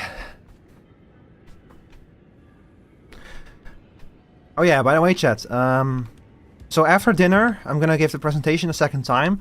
After that, at 8 PM European time or 2 PM American time, we're gonna do the VTuber design tier list, where I'm gonna assign everyone who entered a D&D class. And after that, we're gonna be playing Super Mario 64 Co-op DX, and that's gonna be open lobby. If anyone here can join if they want to, but make sure to set that stuff up beforehand. So go Google Super Mario 64 DX, Co-op DX. Make sure you have everything up and running. You don't need to install any mods. You'll download the mods from me when you connect. Just make sure you have that running, because you do need a copy of Super Mario 64 to play the co-op mod, basically. And I cannot help you, unfortunately, get a copy of that. You're gonna have to source one yourself. Always good to see son. Oh yeah, you had absolutely nothing.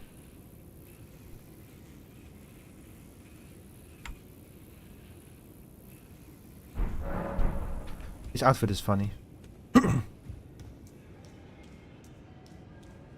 Alright, let's go have some mischief.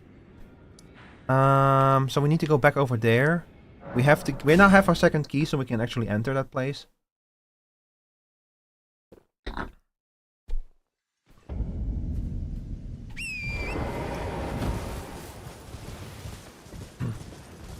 In my memory, the dungeon we're about to do is not very long, but it does have a very difficult boss fight. It has a very cool payoff, though. Wait, that's not the right place to go. That's not the right direction. Man. We totally can go to the capital now. We have everything we need to go to Lanedale. The problem is that all of the quest lines that might break if we just go there. And all of the places we haven't explored yet. You know?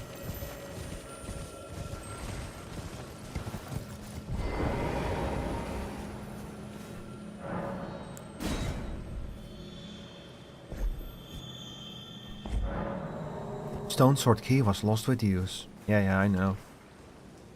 It's such a shame.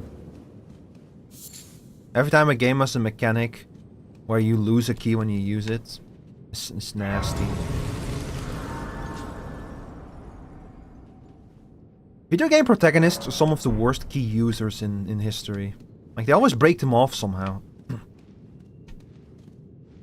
Oh no. Why is there an ant here? Just no. Ha. Die. Oh lord.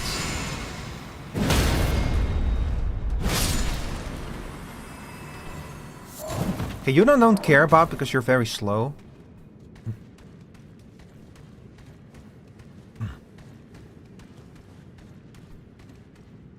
I am not sure what you are.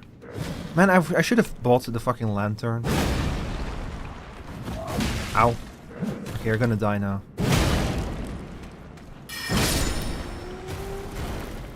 It didn't have to be this way. Oh jeez, look at this. I see his wings flapping there and then we have a worm. Who's laughing in the dark? Ooh, no. No. We're just gonna run ahead. I don't care. Where am I going? Is that a dog?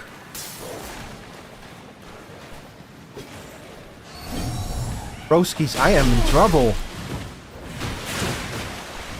Nuts!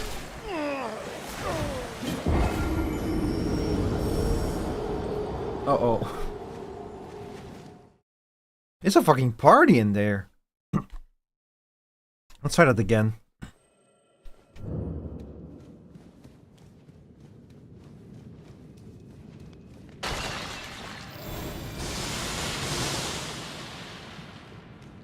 Run.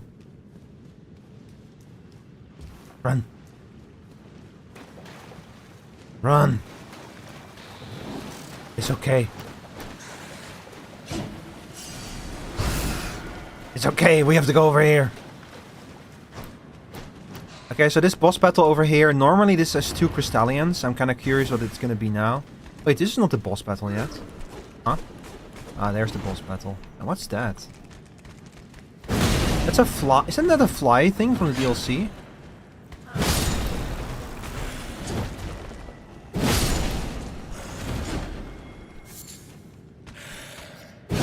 You're just a nasty old skeleton. Skeleton warriors. But the funniest moment when I played the Dark Souls 3 randomizer was when I was in the catacombs, the skeleton catacombs, and someone started playing, like put on skeleton warriors on the song requests, and immediately everything started going wrong. It was like they gave them like a debuff, like a buff. They buffed the skeletons by playing the Skeleton Warriors theme. Crystalline Ons. What? That's it? That's the boss? Just a one guy? Oh, no, wait a second. Okay, you're not completely trivial to defeat. It's like a fucking I'm fucking fighting Yoda? What? It's fucking Yoda.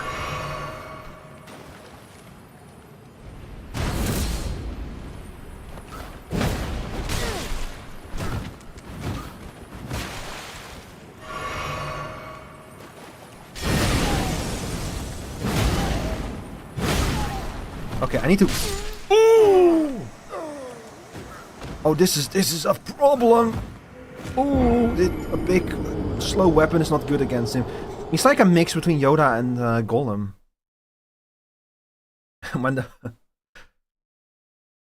When you want the precious back at any cost. Oh lord, getting back to him is gonna be a pain as well.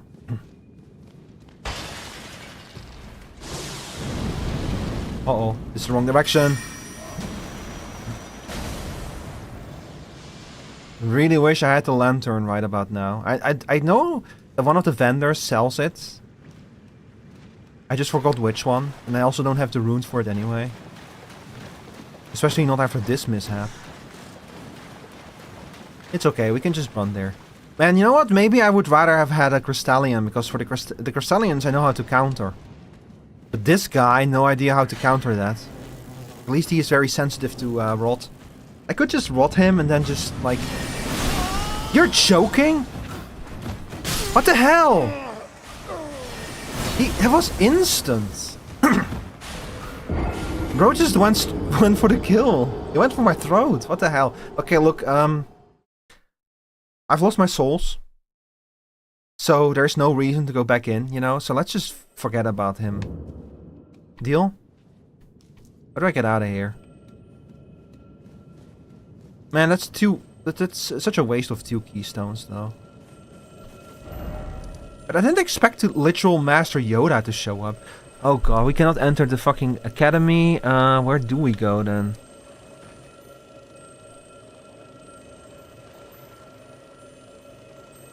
Let's go back to the entrance.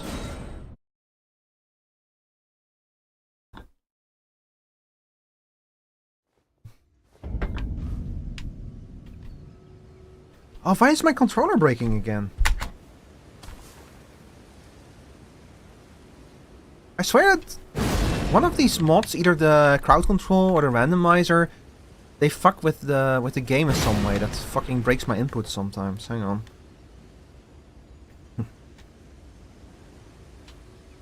Nope. Yeah, there we go. I don't know what's causing it.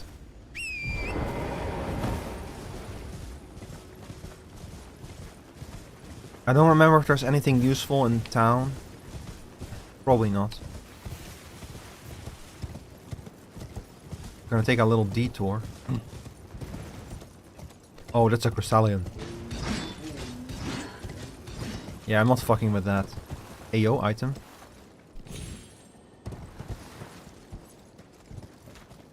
Okay, just stand there, I guess, gulping at it instead of picking it up. Radahn's spear? Yo! That's a hell of an item to find. Now, if I could only equip and use a great bow, it might have been of use, but...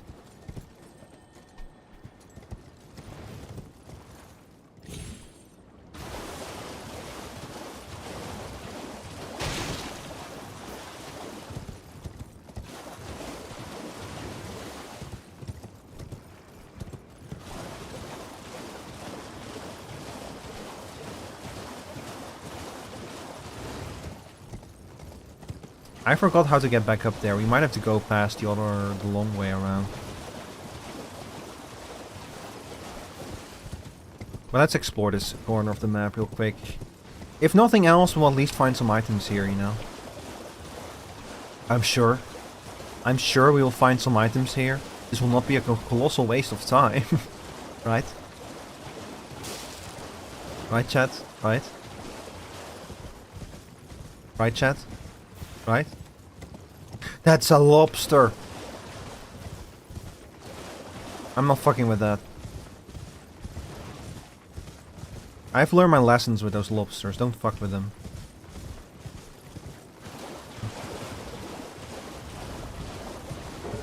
Hi, Twerk. Good evening. How are you doing today? Welcome in. Welcome in. Welcome to my second streamiversary. I've been doing regular streams for 2 years, if you can believe it. And right now we are playing a randomized Elden Ring with crowd control. No lobster sack. Yeah, I'm sure you're familiar with it. Everyone who's played this game learns to fear the lobster. Those things will snipe you. Ah, here we go. Those things will snipe the shit out of you.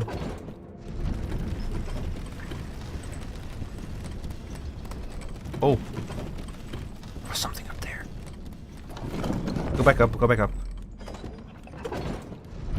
I have to say, Elden Ring with a randomizer is fucking wild. I keep finding like the craziest shit in the craziest locations. Like this. Like, what is this doing here? This should be stones, I think. Oh, did I fuck myself up? Did I fuck myself over? Maybe not. Oh! Played Elden Ring like once, never touched it since launch, so... That's fair. This game is a lot. I love this game, but man, it's so big. Like, I started with like scraping areas, you know. Oh, do I have to go back all the way manually? Oh lord. Okay, hang on. We're gonna approach this from a different angle. Like a whole playthrough. Oh, you mean you played a whole playthrough of it? Have you not played the DLC? So the DLC is also unlocked. Remember when Miyazaki said the DLC was like the size of Limgrave, and everyone was like, Miyazaki, you've said shit like that before. We know you're lying. Well, he was lying. It's not. Like, yeah, maybe in like total maybe in like on the map it looks like the size of Limgrave, but hell nah. Yeah, the DLC is a lot. I played the whole thing on stream though, and it took me like, I want to say like 15 or 16 streams, 3 of which were completely dedicated to just trying to beat the final boss. Want to be done at that point? Yeah. That's kind of the downside of this game. It's so big that it kind of overstays its welcome. So I started by scraping the first 2 areas, like doing everything in the first 2 areas before, like Liurnia and Limgrave. I did everything I could find. But then when I got to Altus, and I kind of realized, like, I cannot keep... What the hell? Did you see that? What the hell? And I kind of realized, like, I cannot keep doing this. I cannot keep scraping every last corner, or I will need another year to beat this game. So I just started kind of skipping over things.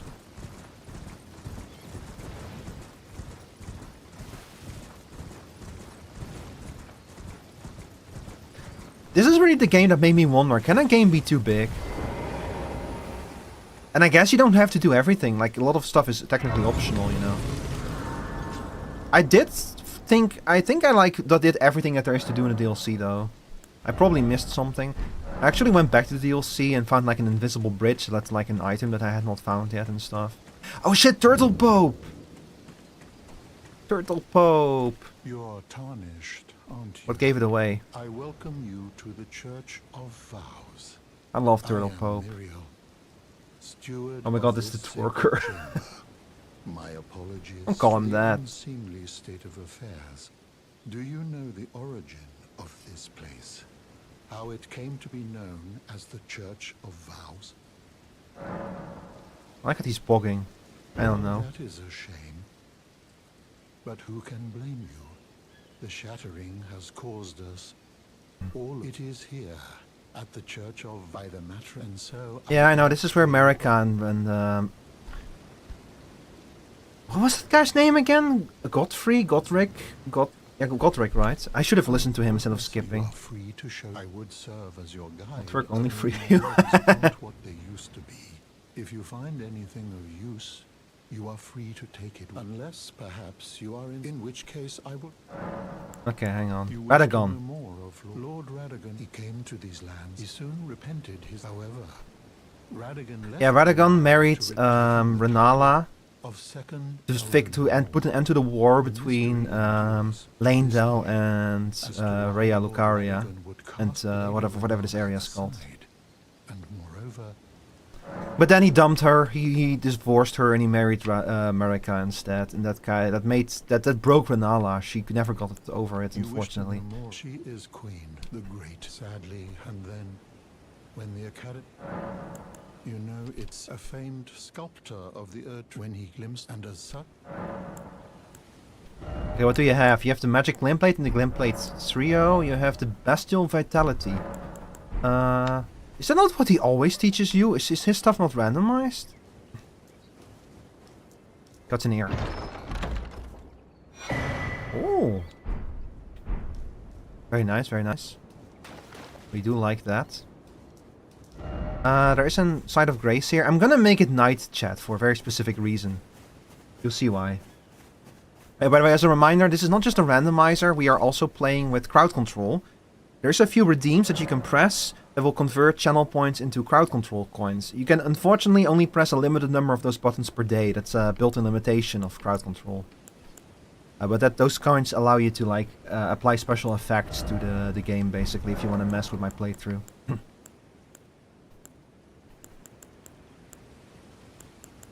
Okay, we're gonna make it night. Nightfall, you know, like the video game and the expansion for Guild Wars. I haven't gotten around to playing Guild Wars yet since the Reforged update.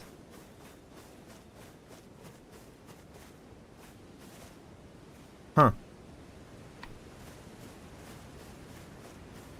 Hold up. That's weird. Hang on, let me quit out of the game real quick. I might have to like reset this whole area for this to happen. There's something supposed to spawn here at night. I might not meet the right conditions for it to spawn yet.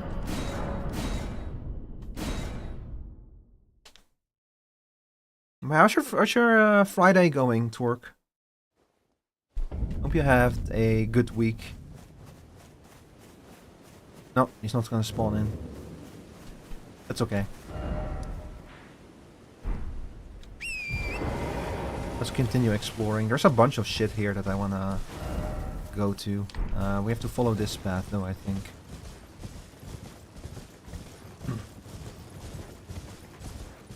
It's so funny to see like these moving groups, you know, these roaming patrols, and then you see what they've been replaced with, and it's like a wolf and a slug and like a monster.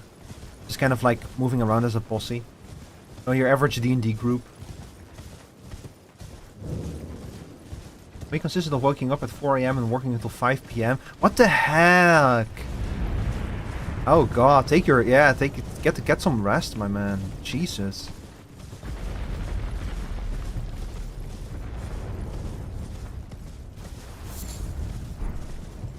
Oh dear. It's only 4, but tomorrow things should normalize a bit because it's only 4 AM to 1 PM. Okay, that's good to hear at least. I'm sorry that they made you go through that. It's awful, man.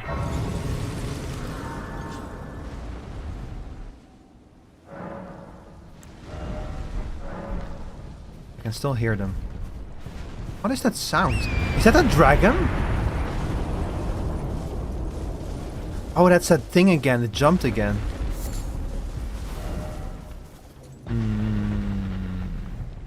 I want to get up there, but I forgot how to do that.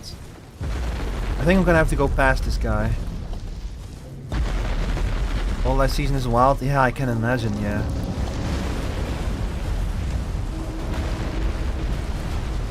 And I had to like travel halfway across the country yesterday and then go back home and then go to like several appointments in town as well.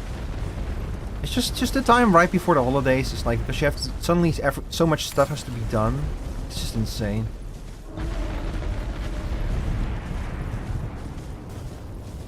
It's like everyone loses their minds a little bit in anticipation for the holidays, you know.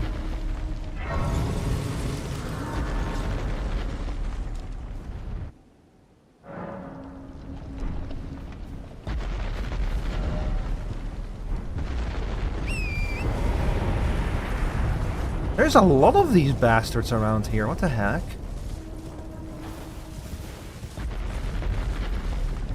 I could swear there's not as many of them normally here. I need to be careful. He's jumping!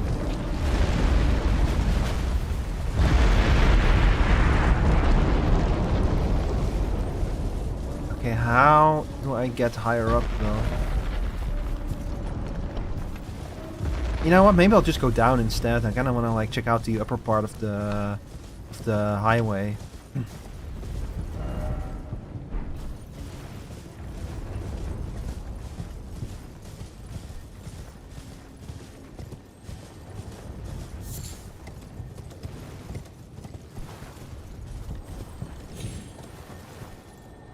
I hear a bug. There you are. Come here. No, come here. Come here. Oh, I'll take that. I might have to upgrade this axe soon. I think I might have the smithing stones to upgrade it by now. The only problem is gonna be the runes. How do I get down from here? I cannot go up, I cannot go down. I forgot everything. Oh, wait. Ah, here we go. This is our ticket down. Yeah, 1 minute until ad break.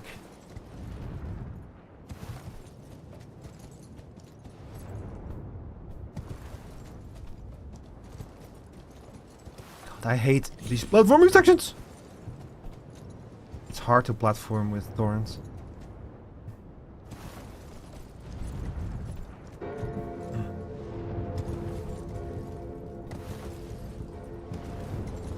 Okay.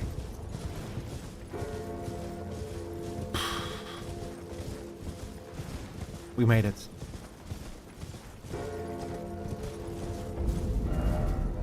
Belm Highway. Remember, we have our 2 great runes. We just randomly found them, even though we only killed 1 boss. So we can totally go to Lanedale if we want to.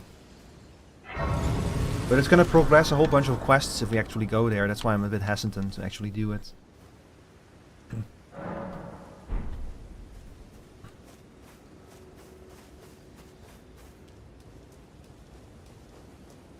Hi. She really wants my fingers. All without Eve.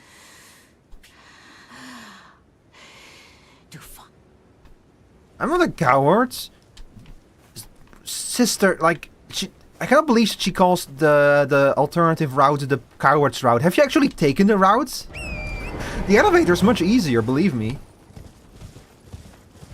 So chat, at this point in the game, you're supposed to find 2 halves of an amulet to activate an elevator that will take you up to the Altus Plateau. The problem is that since this is a randomizer, the segments of the talisman are not going to be in their usual places. I have no idea where they are. So the coward's route, the alternative route might be the only way we have forwards until we find the 2 halves. And it's not an easy route to take by any means. It's, well, maybe if we get lucky with the enemy spawns in there, it will be easy, but just assume it's not going to be. Iron wet plate, nice.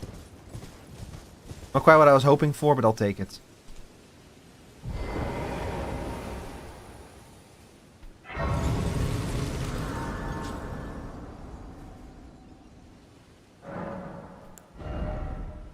Oh yeah, I have no runes.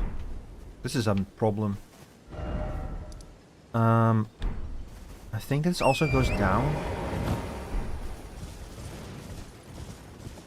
Is this the connection between the upper and the lower parts? I'm not sure actually. Wait, there's a trader there. There's a Trader Joe's here. Hi. What do you need? I don't want any trouble. I want to buy shit. Let's see. Somber Smithing Stone, Missionary Cookbook. Hey yo, you got the Blasphemous Blade here? And you got the Black Wet Blade? Very nice, very nice.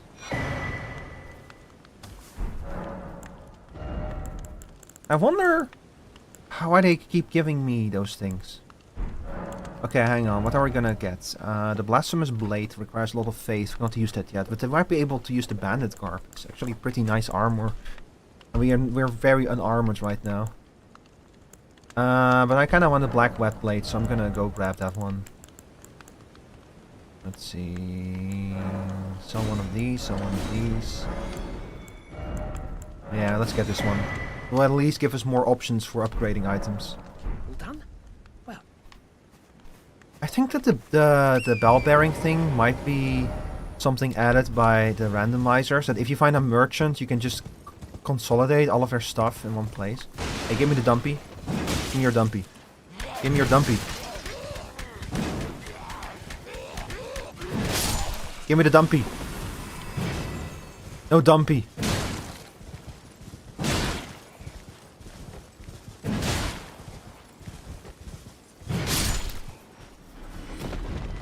Man.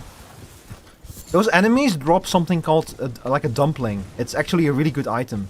I want it. And it's a super rare drop, like a 0.5% drop or something.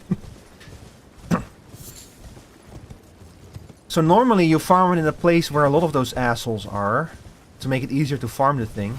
But that's not an option in the randomizer, so I just need to, like, whenever I find one of those guys, I just need to pray that I get the thing I want. Why am I down here? This place sucks.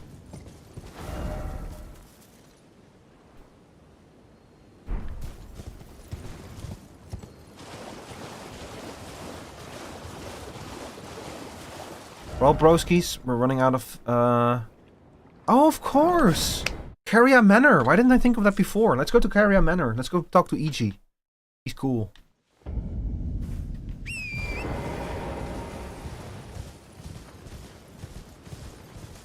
And we have the 4 belfries up there as well. Those are gonna have some items on them. Oh, check this out. Check this out. I'm gonna be real smooth about this. I'm gonna be super smooth here. Wolf Sparks. Oh, that is a good one. And this one too. Soiled loincloth. I got someone's diaper. I got someone's poopy diaper. What the hell?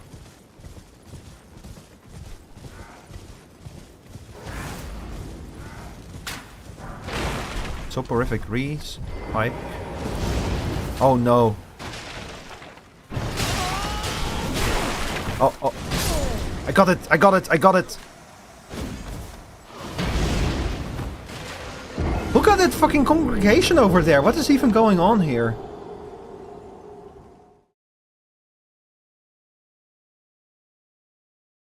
Chat, if you seek a new way to play this game and you want to, like, see some really messed up stuff. If you think that the base game is bad, play this game with an enemy randomizer. It can always get worse. The balancing of this game can get much worse. But I'm so excited to see what the DLC areas are going to be like with this randomizer.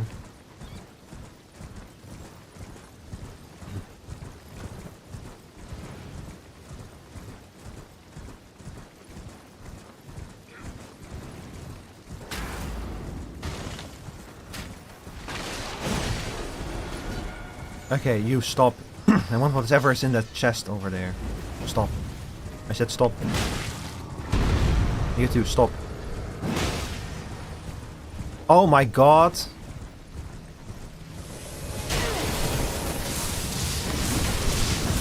Oh! Oh! Oh!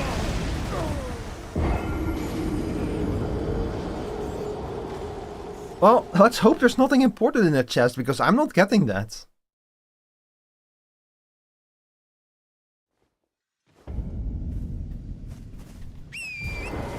But that will not stop me from trying it again. Let's go up. Hang on, I need to focus. Let's go up back to the 4 belfries.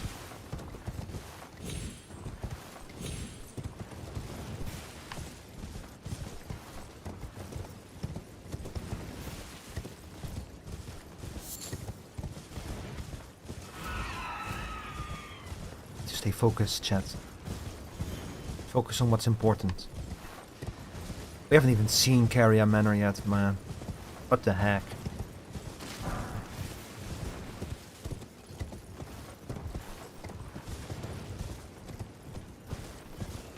Uh-oh.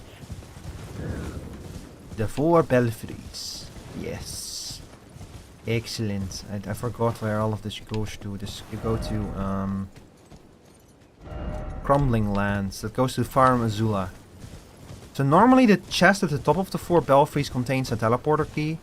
It will not do that now. Precipice of Anticipation. Do I have a... I'm actually not sure. Do I have one? Yes, I do. No, I don't. I cannot pull one out of my ass. So let's check what this chest has now.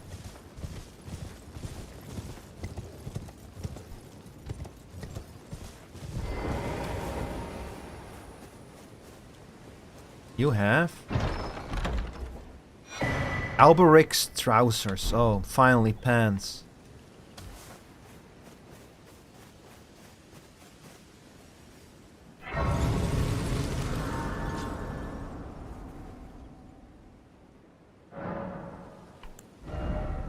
Oh lord.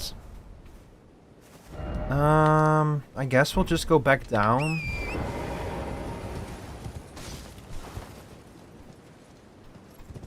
Oh, no.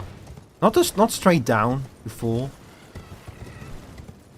Your biggest enemy in these games is often gravity if you're not careful.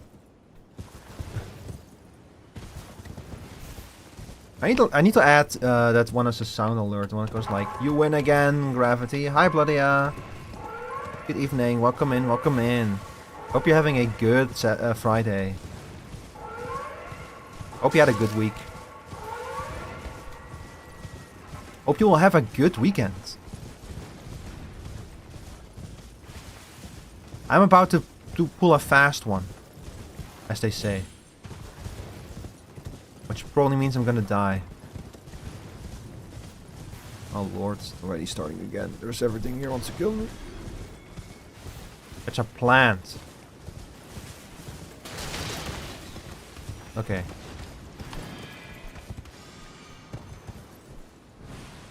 Okay, here we go again. So this time we're gonna circle around. We're gonna try to steer clear of the back guard, the rear guard, and we're gonna hit the two guys to slow them down. Okay, okay. So far so good. Now jump on top of that. It's already going wrong. Open, open. Pick up the item. We got it. Saint Trina's torch. That was. Look. It doesn't inflict sleep. It might be useful. It might be useful, but that's not quite what I was hoping for. It's new for you. You're about to head to work in a few minutes. I'm sorry to hear that. I'm doing pretty well.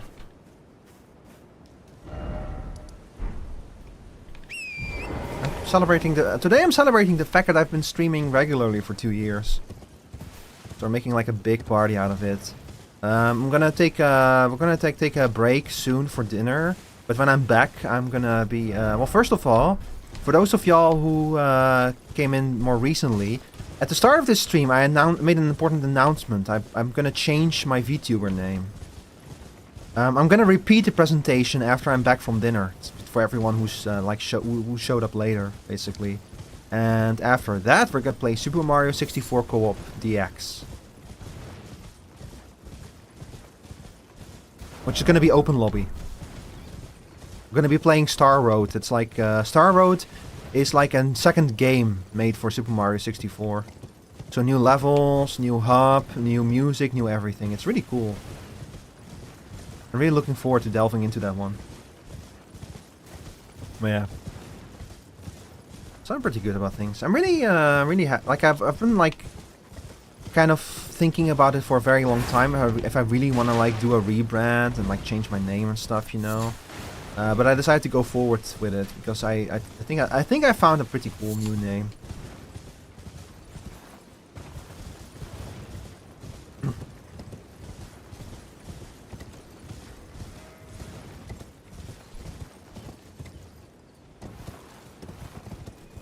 Oh, look at those bozos down there. Oh, they have an item.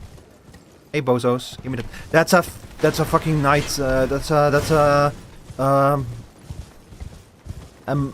Millennia Knight. I don't want that. I just want the map fragment. There's a map fragment around here somewhere. I know there is. Did I miss EG? No. Jingle bells, Batman smells, Robin lays an egg. Okay, let's carry a manor over there. So EG should be close.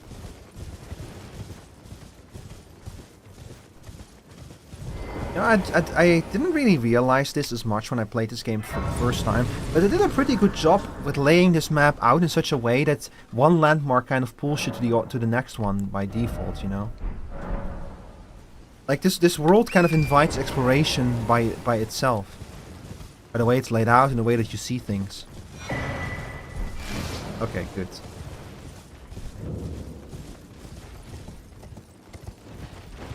Uh-oh. Jingle bell, Batman smells, Robin lays an egg. Let me through. Quick! Quick! The rat is coming! The rat blocked the grace. This rat has no style, no grace. Okay. Good. Now, let's go say hi to EG. Hi, EG. Look at you. We don't receive many visitors. I presume you were... I wanna just like talk a little bit. Oh, pardon. I am an old codger, so perhaps you... Let's see. Oh, you have a golden seed on you. I need to come back here. Oh, what? When I'm absorbed, if you come to I am, after all, you don't know how hard... Yeah, he's cool. That's a dragon over there. Okay, let's go to Carrion Manor. We're not welcome in Carrion Manor.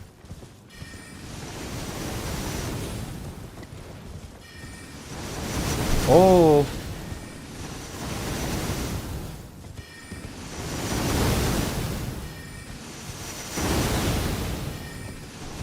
I forgot how tricky it is to actually get to Carrion Manor.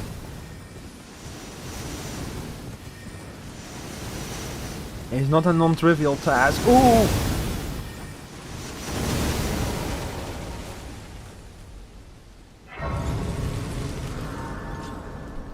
We made it. I mean, you gotta hand it to this place. They know how to keep people out. That's a Mesmer Flame. That's a Mesmer Flame mage over there. Oh lord. And even with like scaling appropriate for... Oh. Chat, I have a feeling that this is gonna be a pain to get through.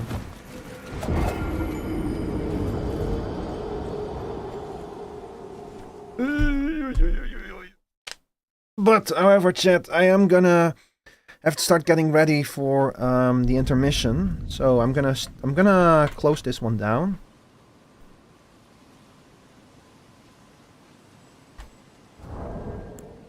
I will pick this up again some other time.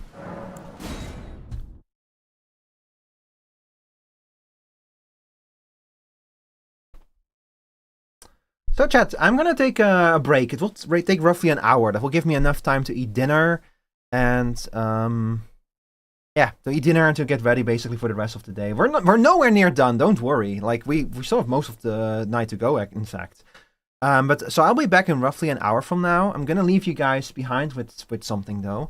Let me see if I think I still have you know that game where you have to like enter words into the thing. What's it called? Words on Stream or something. I think I have that set up. I'm going to leave you all behind with that. Yeah, over here.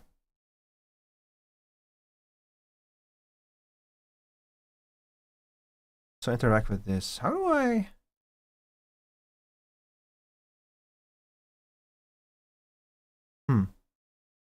This might not be the right way to do something like this. Hang on, let me open a batch.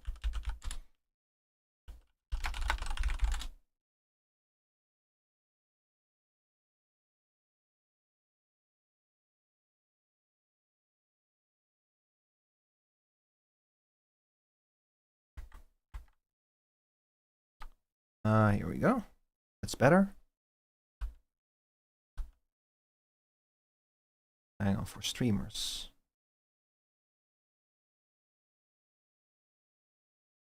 Okay, yeah. So here we go. So I think it has auto mode turned on. Yeah, autopilot. Okay, so I'll leave you guys behind while I'm gonna go eat dinner and stuff.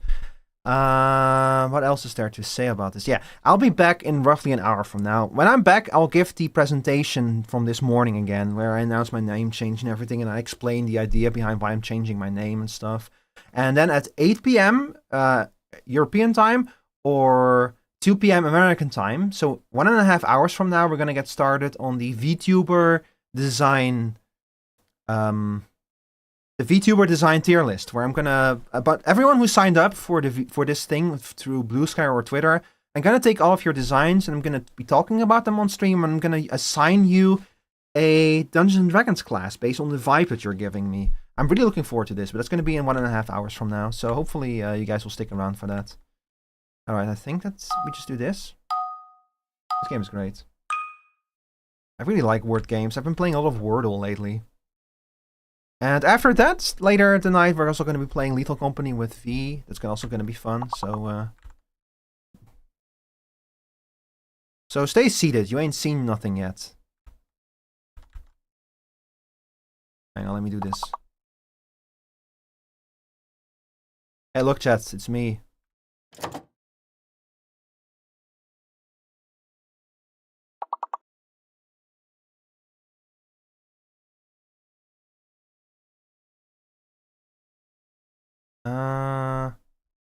Where's the emote that I'm looking for? Sorry, chat, I'm having some trouble finding the right animations. Ah, here we go.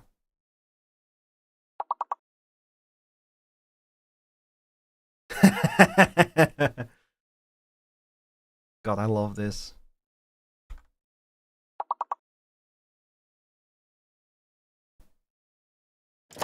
Yeah, I'll leave you guys all behind with this, and I'll be back in roughly an hour from now. So, yeah, see you guys then. Don't go anywhere yet. You ain't seen nothing yet. And, oh yeah, no, hang on, before I forget. If you want to participate in the next big game on stream,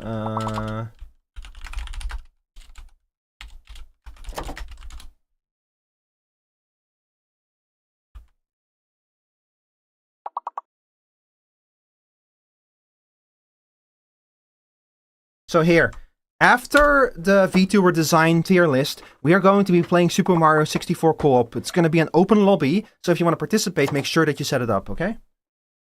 I cannot help you get a Super Mario 64 copy, and you're going to have to secure your own, but everything else is you can just download from the website. Alright, chat, see you in a little bit.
Hello, hello. I apologize, everyone. I was eating dinner. Hi, Armia. Hi. How long ago? Half an hour ago? Oh, dear. I'm so sorry, Raiders. Hang on. Let me reboot the music for y'all. I am so sorry. But hello, everyone. Welcome in, welcome in, welcome in. Thank you for the raid, Army. I really appreciate it. I apologize. Again, I was eating dinner.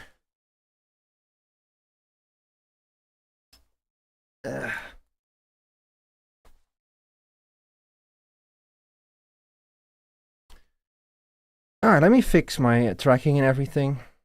And I need to also recharge my phone, because otherwise things are gonna break. But, Armia, if you're still there, what were you playing?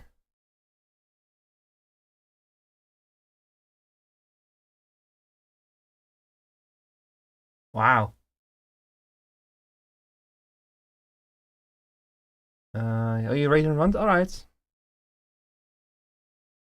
So chat, welcome back everyone, welcome back. Is my tracking working? Yeah. Well, I'll let this one play out while I get everything set up. Here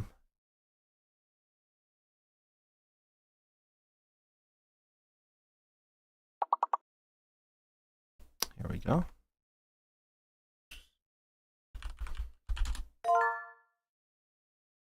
That was correct. Why is my where are my goggles? Why do I have my wrench now? What's going on? I cannot see. Can't see a damn thing.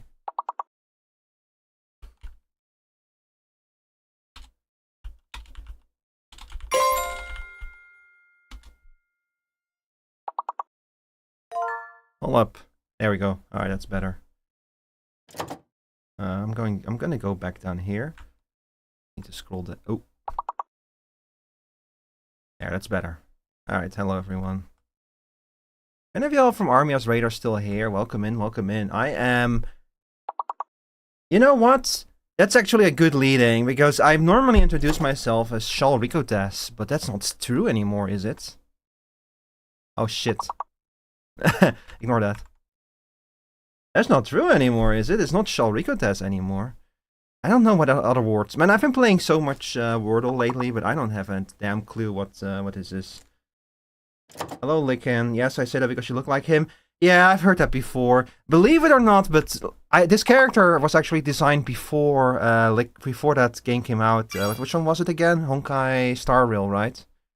Was it ZZZ that Licken is in, or was it Honkai Star Rail? Like, believe it or not. But this character design predates that. ZZZ, yeah. Alright, I'm gonna wrap it up after this one.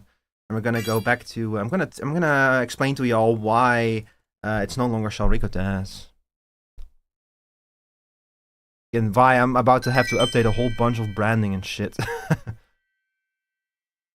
I really like word games. Alright, exit, here we go. Don't worry, this will be back again. I have everything set up to play this again at some point in the future. Okay, hang on. Let me go back to just chatting for a second. Here we go. It's like if you were a twink wolf instead of a twink. Don't you say it! Don't you dare!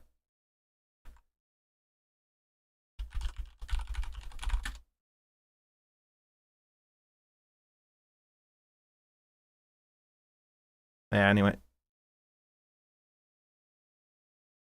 Alright. Chat, so. Here we are again. So I gave this presentation earlier today at the start of the stream, but it was like the morning for most people. So let me quickly go over this. This will not take long. I've been Shal Rico for 2 years, but I'm going to change my name. I'm going to explain very quickly why this is the case and why I made the decisions I made in a presentation that I call The Great Name Change. Or I missed the time when I didn't know what branding means. This came forth from discussions about Vtuber branding with Meep. That kind of made me realize, like, oh god, I probably should change my name. So first of all, up to this point, I've been Shal Rico, the Steampunk Ermine. I've already started naming myself a Steampunk Stoat for a little while now. But here's the thing about the name Shal Rico. I love the name. I think it's a great name. But the name does not tell you anything about me. Is the problem. It's kind of the problem that I've started to realize. So I was like, okay, but if I'm going to change my name, then what am I going to change it to? So Meep and I, we've spent a lot of time brainstorming. She was a great help in this whole process. And in the end, I kind of, I narrowed it down on a specific name, and I hope you all will like it. So henceforth, I will not be known as Shal Rico anymore. I will be known as Rico Rivetmore, the steampunk stoat. So, meet Rico Rivetmore. Hi, it's me. Hello.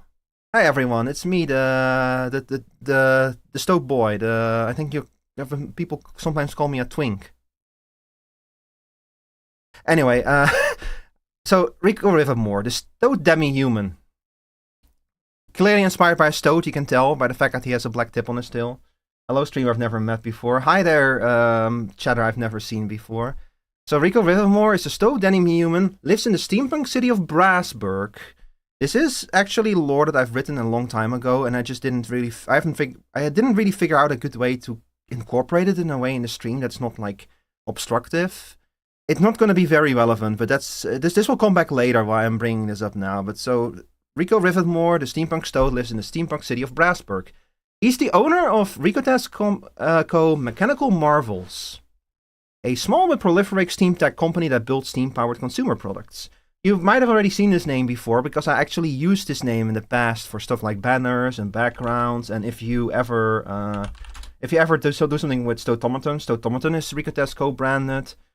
If you've ever interacted with the Ricotas Co. Daily Adventure calendar, you might have gotten something made by the Ricotas Co. Mechanical Marvels. Unfortunately, not today. I got a firm handshake. Speaking of which, chat, if you want some cool Steam tech, make sure to visit the Ricotas Co. Daily Adventure calendar. You can only pull it once per day, and you never know what you might get. But yeah. However, Rico's real passion is to create and show moving pictures, and that's why we are here today, people. We are currently located in the Rivetmore Family Theater, or as Rico likes to call it, the Theater of Tomorrow. Welcome everyone, welcome to the Rivetmore Theater of Tomorrow. Hope you all enjoy your time here while I show you what tomorrow will bring to us. So, in conclusion, Rico Rivetmore, the steampunk stoat VTuber and editor. Make sure to follow and like and subscribe and ding the bell and unding the other bell and I don't know what else. So you might be wondering, I don't think you're wondering why Rico Rivetmore, but I'm gonna explain it to you anyway. So first of all, the alliteration. I came up with this name while I was brainstorming with Meep, and I immediately was like, oh shit, I love the alliteration of Rico Rivetmore, because, chat, I'm gonna be honest with you, I'm a huge sucker for alliteration. I love names with alliteration. I love Lois Lane. I love Peter Parker. I love Bruce Banner. Those names are just cool, you know. Alliteration immediately adds a layer of class to names. So I was like, you know what, maybe this is it. Furthermore, everyone already calls me by the nickname Rico, because my username is Ricotas. So Rico is a very natural way to shorten that. I've definitely noticed this because people on Twitch call me Rico. But when I interact with someone on, for example, Twitter, where I have Shaw Ricotas in my name right now, which I'm going to have to change soon. And they often call me Shaw instead. So, pretty much everyone on Twitch, everyone sooner or later starts calling me Rico. So I was like, I really want to keep that. By the way, any claims that my nickname is Red are false and should be ignored. A rivet is of course a metal bolt or pin used to permanently join two pieces of material together. It's an object used in construction. And your boy loves games where you build stuff. Hey. And riveting also means engrossing or fascinating, which I really hope to bring to you here on this stream. Engrossing and fascinating content. You will never believe how hard this man can fill at a video game. That's engrossing, right? So the ultimate goal is to change to a name that fits a steampunk character, which I feel this name does a lot more than Shaw Ricotas. Like just Rivetmore, you know, Rivermore. What we have like Blakemore or something, I think is like an actual existing name or something. So I really hope that this name fits the steampunk theme a lot better. It also should conjure up an idea of what the character is about, which I also hope works because it has the word riveting in it again. You know, rivet more. Make it more engrossing, more fascinating. That's really what I hope that this name will achieve. And I'm going to put it quite bluntly, I hope that the name sticks better and gets more clicks. Not unimportant for a VTuber. Like, of course, the quality of the content comes first, but branding as a VTuber is unfortunately something that's very important for us. So that's another thing I hope to achieve with this name. Sadly, despite my best effort, I couldn't figure out a way to work stoats into this name as well. I tried. I came up with a whole bunch of ideas, but it just didn't work as well. So we're sticking with just Rico Rivetmore. What does this mean for Shell Ricotas? Well, I'm going to continue using Ricotas as a username on Twitch, Blue Sky, and Twitter. So nothing will change for now, at least. Maybe in the future I'll change something else, but for now we're just going to stick with the name Ricotas. YouTube will change. The main channel is going to become Rico Rivetmore, and the archive channel is going to become Rivetmore Archive. Still makes sense so far, right?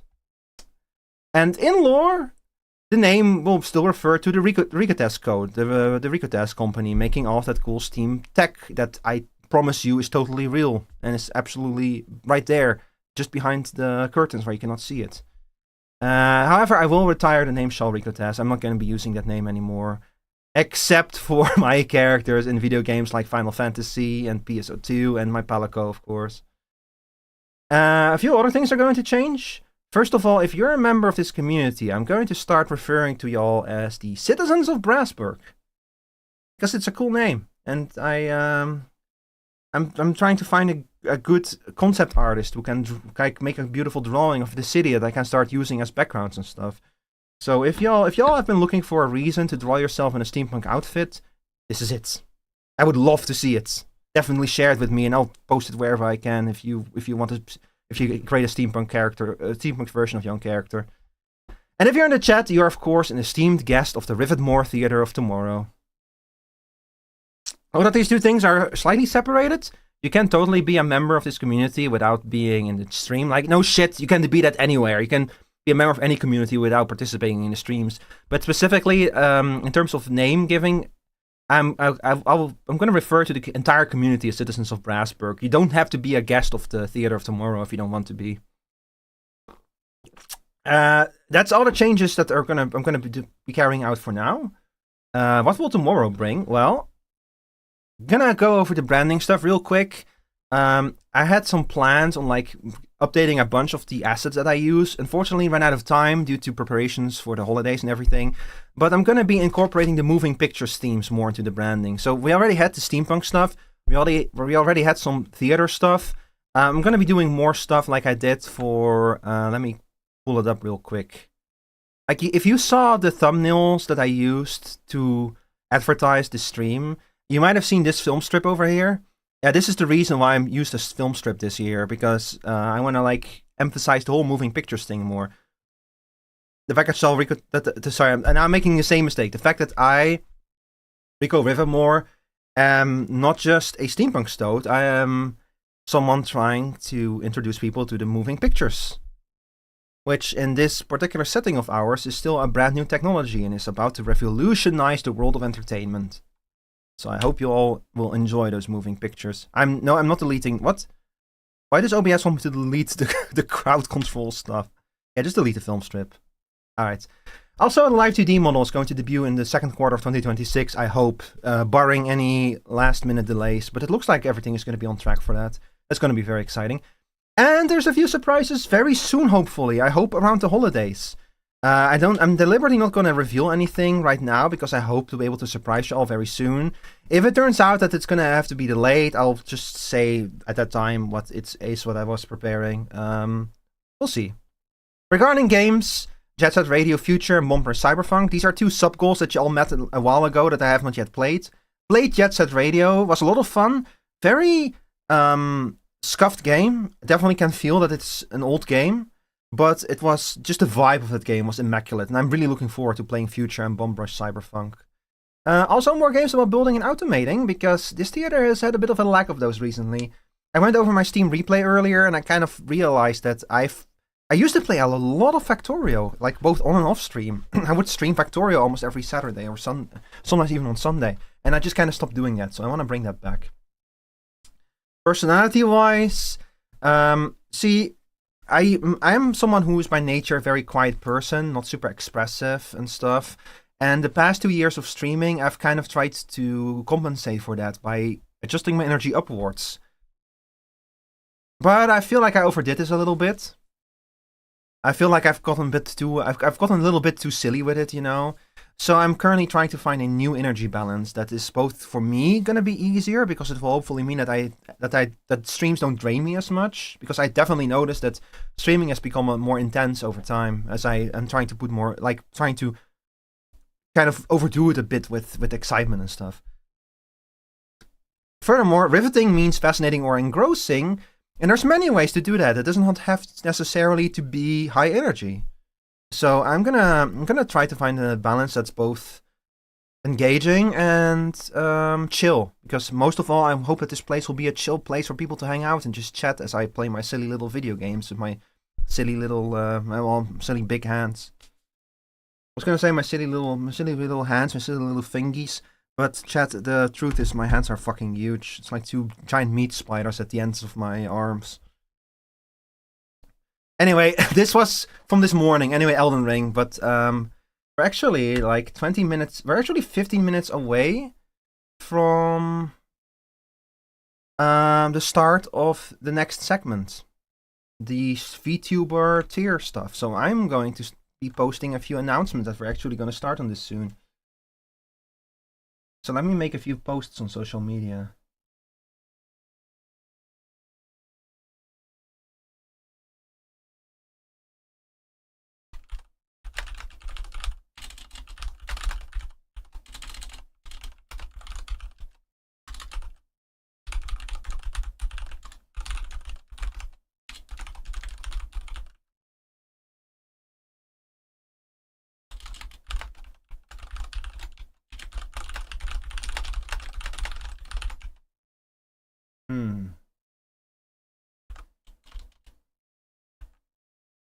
Alright.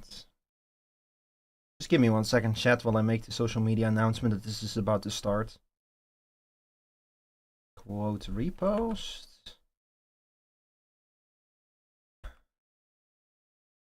Let's do it like this.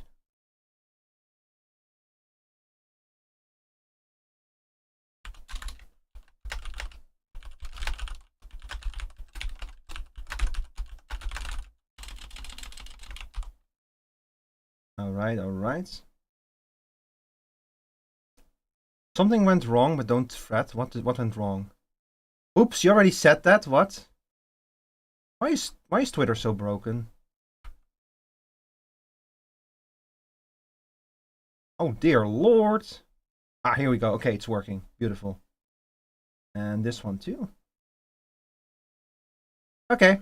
Social media posts have been made. I will draw a steampunk scene outfit inspired by whatever my classification is. Heck yeah. Can't believe you passed up the chance at the Acme Co references. Could have called it Rat Me Co? No. Any rumors that my nickname is Rat are false and should be ignored. Look, for all intents and purposes, Rico Co is pretty much the Acme of this stream, okay? Okay, chat, before we get started on this, there's actually, hang on. Just very quickly.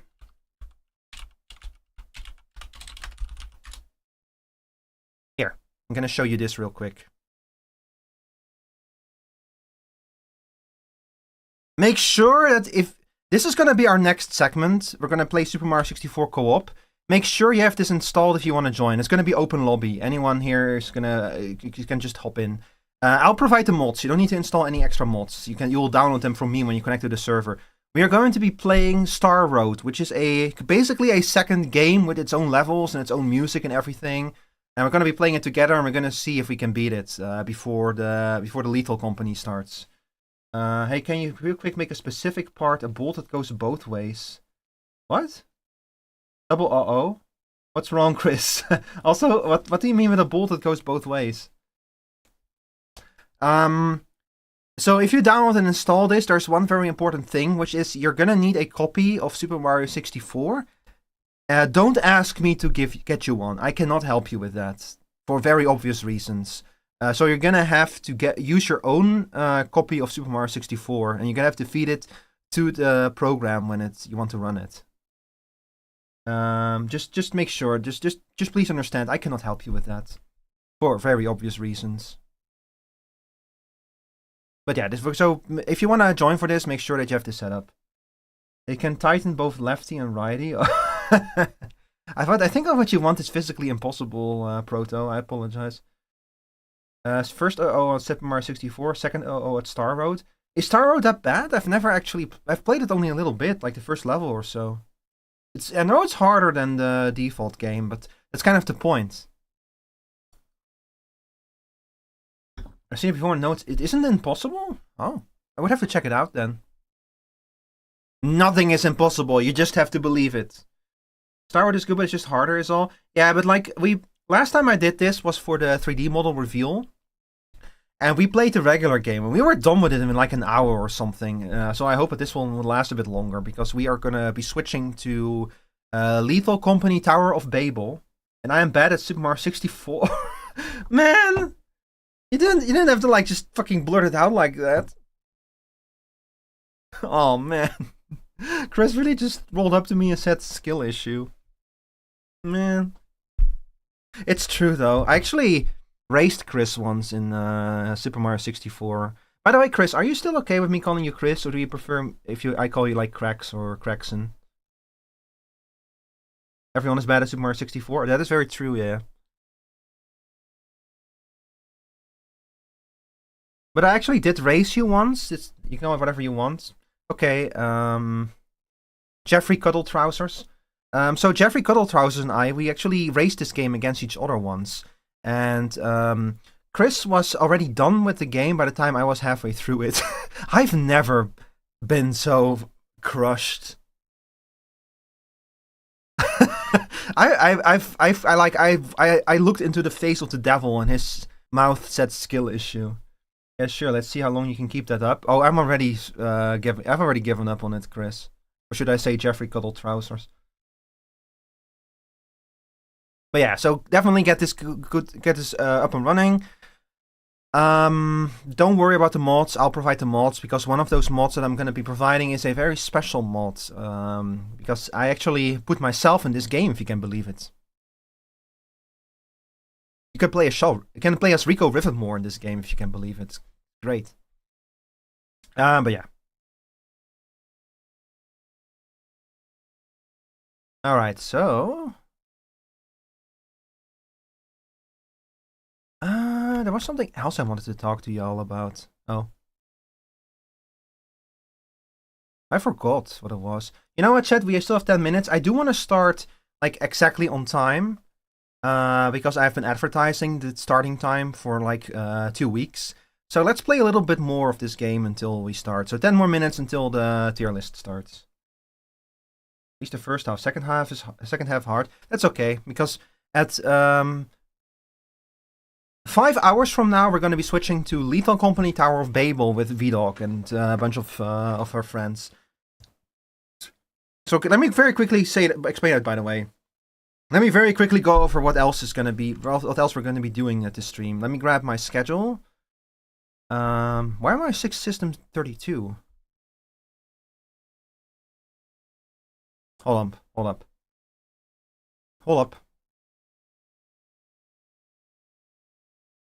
No, that's not it. Alright, here we go. So, this is the schedule for today. So right now we're over here at the top. So in 10 minutes we're gonna do the VTuber D&D class tier list, which y'all have signed up for. I got a lot of entries for this. So many people signed up for it. 23 people in total. I'm super excited for this. I really wanted to do one of these for a very long time, so getting so many people to sign up has been incredible. After that's over, we're going to be playing Super Mario 64 Co-op DX, and we're going to be playing Star Road. And when we get tired of that, we'll switch back to the Super Mario 64 Squid Games mod, which is also very fun. After that, at 1 AM European time, or 7 PM Eastern time, I'm going to be joining VDog and friends for Lethal Company Tower of Babel. This is exactly what it sounds like. Because VDog is going to be the only American in that collab. And we're all, as long as we're not in the ship, we have to talk in our native languages. So VDog is going to be talking American, but I'm going to be talking Dutch. We have another player who's Norwegian and who's going to be talking Norwegian. And we have a player from Vietnam who's going to be talking Vietnamese. So we'll all be able to understand VDog, but we will not be able to understand each other, and VDog will not be able to understand any of us while we're not in the ship. I'm really looking forward to this. I think it's going to be super fun. And I hope it's going to be the start of something that we do more frequently with more people from different stuff, with different languages and such. But yeah, this is not going to be until for another 5 hours from now. So this is going to be the last feature of tonight. I'm really looking forward to it. Anyway, let's play this game one more round, shall we? You have to practice your Dutch. Yeah. O-cat. G-cat? My fucking Homestuck infested brain immediately goes like... Oh wait, goats. Catgal, that's a good one.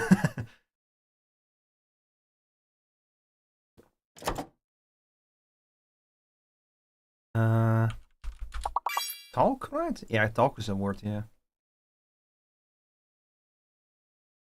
Scan the QR code to enjoy it even more. Can you like spell Lamau? It's a long word even. Tolga? Gato. El gato es mi corazón. El perro no es bueno. Lata? Tala? Lota? Colo? Goal, nice one, nice one. Loga. Gloat, that's also a good one, yeah. What is the big one? The 7-letter word.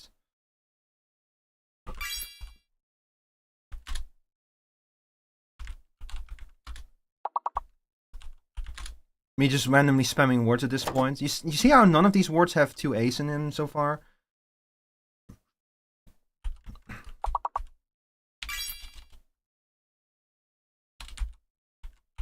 Clato? I don't know. We will never know now.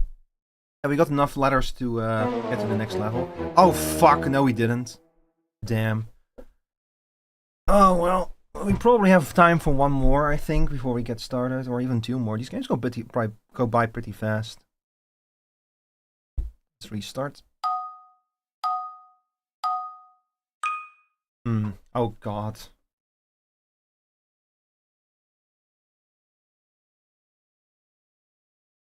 Bro, I don't see any words in here. Oh shit. Brother, that's a good one. Oh, brother. Try it again, Chris. You are temporarily locked out of trying words when you guess a word correctly.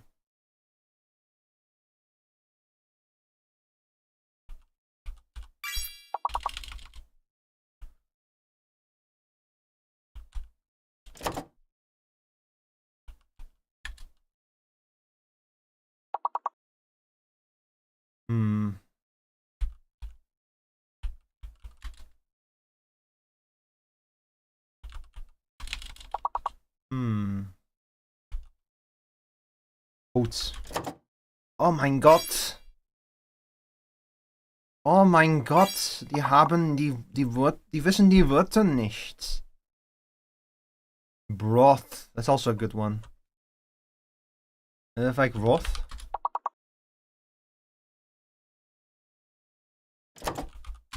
Both? Oh shit. Nice, nice. Boar. Oh no, oh no. Chat, I am very sorry. I'm gonna have to take a quick break. I apologize. I think I'm gonna have to start the tier list just a little bit later. I'll be right back.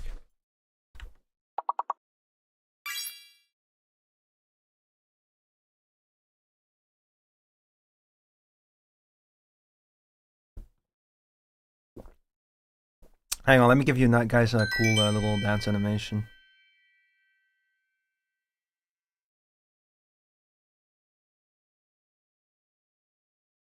Here we go. Alright, I'll be right back.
Hi, sorry about that. Sorry.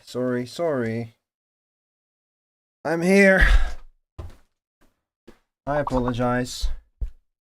Welcome in, Raiders. Welcome in, Q. Welcome. Well, clearly this one says Oreo, you know. Does that count? No? Oh, I should have figured. How are you doing, Q? What were you? You're playing you were suing. What were you suing? Hang on, let me fix my animations. I'm tired of dancing. Man, I keep missing every raid today. I'm so sorry. I'm gonna be honest with y'all, chat. I've been out all day yesterday, and I think it might have messed something up with my body, with my health. I'm very sorry about all of this. It's such unfortunate timing. Oh, and you guys just had the ad break too. Wow. It's just like a chain of bad luck there. But yeah, welcome in everyone. Welcome in. We're actually about to move on to the next segment of the stream. Writing your call-out post as we speak. Did you just change your username live on my stream scene?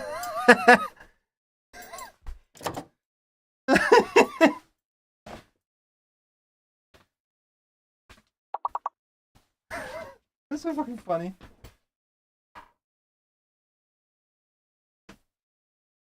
I see it here first, chat. We have two. Also, sorry, I'm putting on some more comfortable pants right now.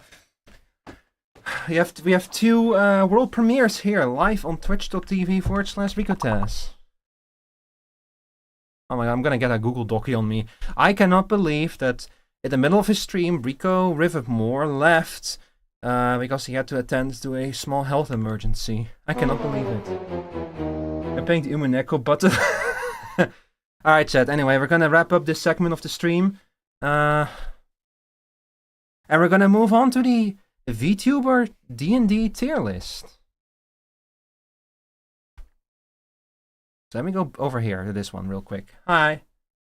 No, I put it in a different tab, not on your stream. Sure, I'm sure you did.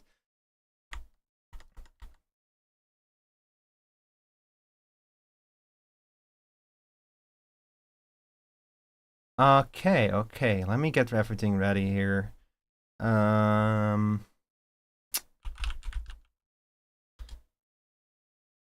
So if I do this and I log in here, log in with Twitter, I think. Does that work? Oh my god. Okay, hang on. Sorry, chat. I need to log in real quick.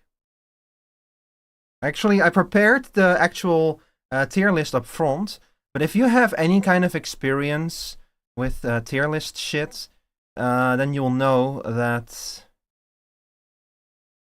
it can be a little bit finicky.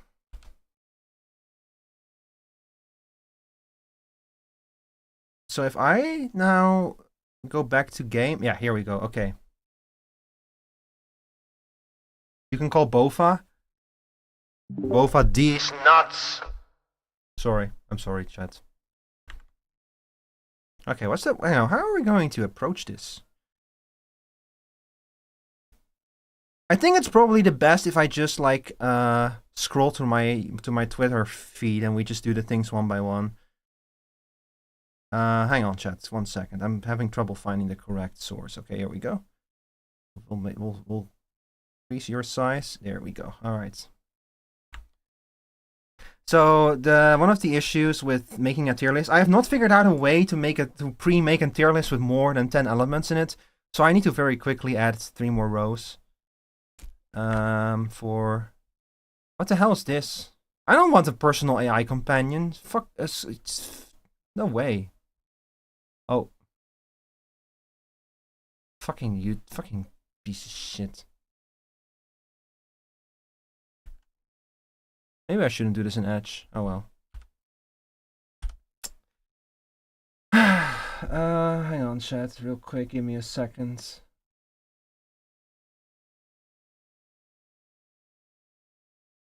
I need to make. I'm gonna need to make a few changes real quick.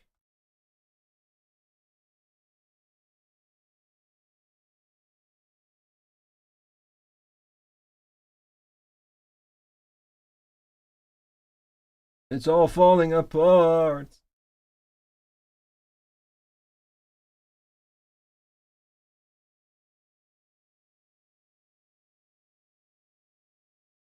Everything is falling apart. A personal AI companion to help you etch more efficiently. Yeah, I guess so, yeah.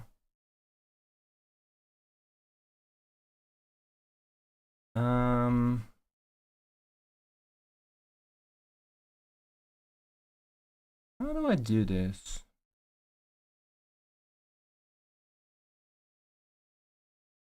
Okay, whatever, good enough. So, okay. So we have everything up to Rogue, so we need to add Sorcerer. I'm gonna give Sorcerer, I'm gonna make it purple. We need to add Warlock.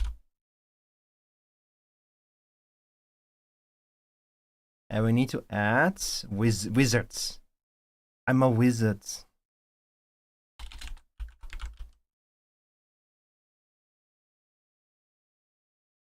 There, okay. And now we need to add all of the portraits. Again, I wish I could have prepared all of this stuff up front. Also, hi there, Tackle Edits in the YouTube chat. Welcome in. I wish I could have prepared all of this up front, but I couldn't figure out a way to do this in a way that was not like even that not disappeared when I closed my browser. So I was just kind of limited in what I could prepare up front, unfortunately. There's probably a way to do this. I just couldn't figure it out myself.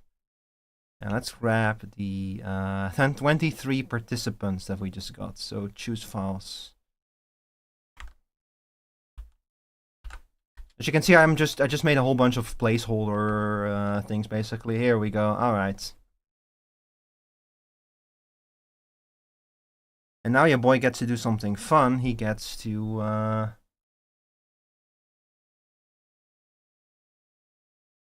do this, and then he gets to go over here and open his own Twitter account. And now he gets to log into his own Twitter account. Hang on. How are you guys all doing, by the way? Once again, thank you for the raids, Q and Armia. I really appreciate it. Thank you to everyone who joined this tier list. I apologize that it's a little bit scuffed today. It's actually my first time doing something like this. And I'm very excited that I got 23 people who signed up for this. I was kind of worried that people might not be interested in that much into it, you know. But it was very cool to see. Okay, let me grab the Twitter post. So that's the Twitter post. Now let me grab the Blue Sky post as well.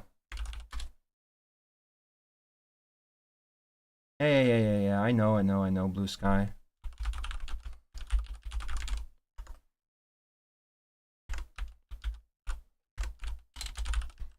Blue Sky?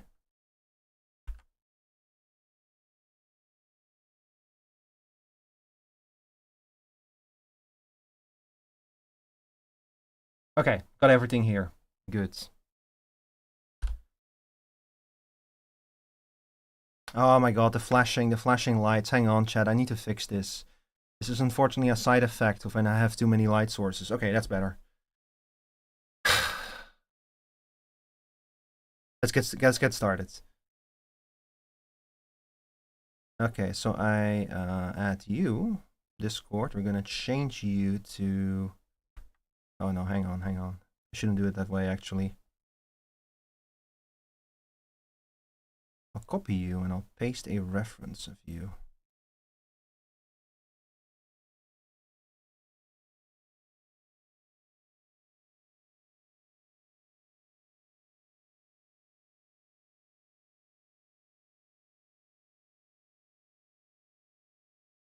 Is what I would say, but now everything has fallen apart.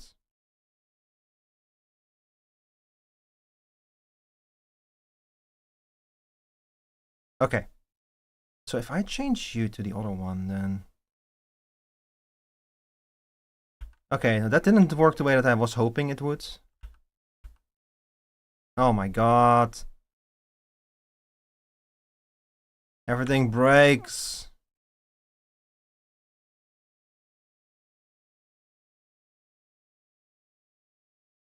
Okay, this one. This is the one we want. And now I add a new window capture.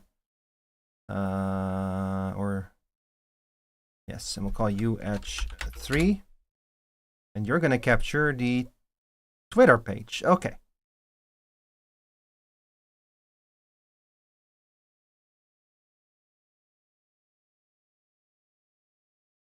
But I promise the stream will not be this scuffed when we reach the Super Mario Co-op section of the of the stream. Oh lord. Alright.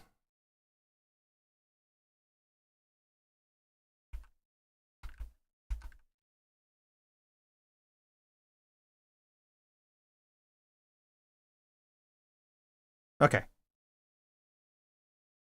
This way? I think that this will work, yeah.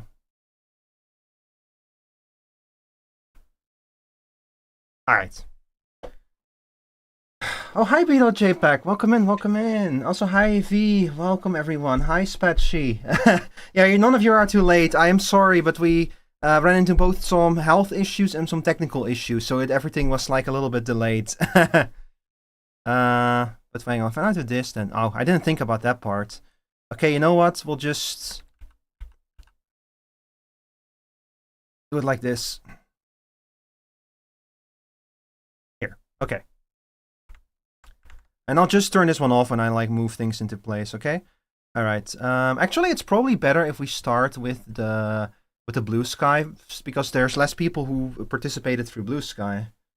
Also, let me change the playlist real quick. I'm a little bit tired of this one. We'll switch to some cool electro swing. Do we have cool? Only the coolest electro swing here. But the best of electro swing mix December 2020. This one is from the pandemic, back when people had like infinite amounts of time. So that's how you know it's going to be a good one.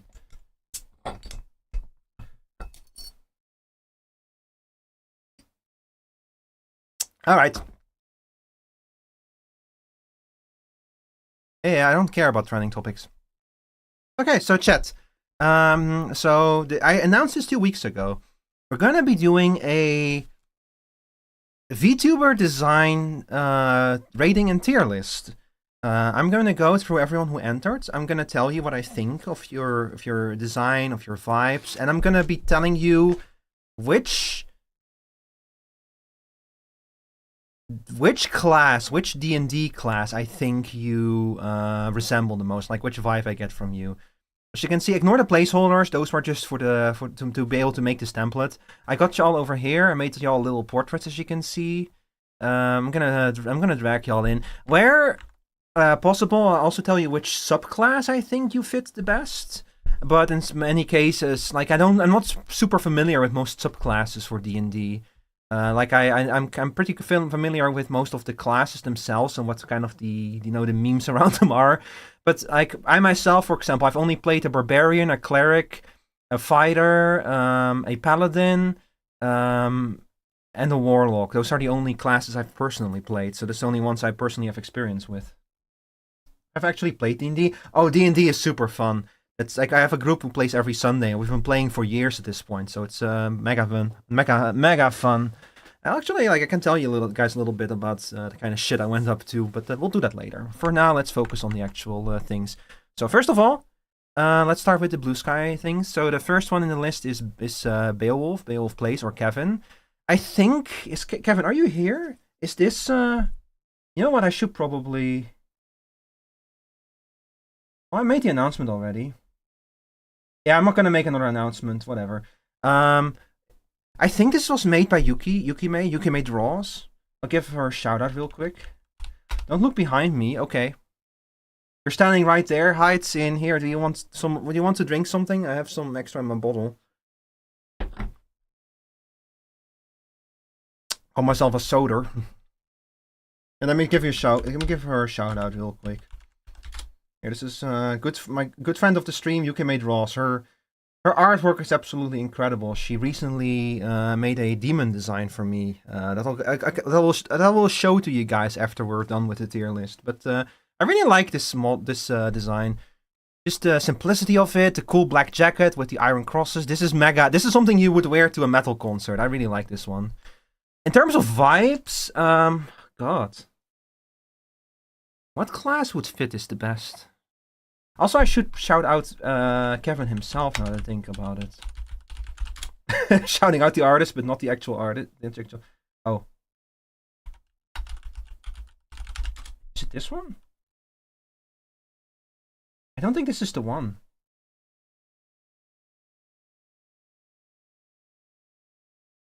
No, this is not the one. It's with an underscore. Okay, this is Kevin. So this is the person who this PNG belongs to. Kevin or Beowulf plays. Last played Yu-Gi-Oh! Very cool guy. I've hung out with him a few times. Very cool guy. Very good artist. Excellent. All excellent. In terms of general vibes, well, this is kind of a metal concert, so I actually am kind of leaning towards Bard with this one, to be honest. Like this, you just give me off the vibe of a Bard, you know? Like you kind of give off the impression that you can pull out a guitar at any moment and just start like playing. So I'm gonna drag you right here to Bards. He's fairly Roko Warlock vibe. You know what, Spatchy? You kind of have a good point. It's also a little bit Warlocky. By the way, I am in my stream VC, so those of you all who have permission to be in there, if you want to hang out, you feel free to pop in, and I'll share my screen with you, and we can talk. We can discuss this together. But you don't have to if you don't want to. But yeah, Rogue. You know what, Spatchy? I agree. I think I'm gonna put him in Rogue.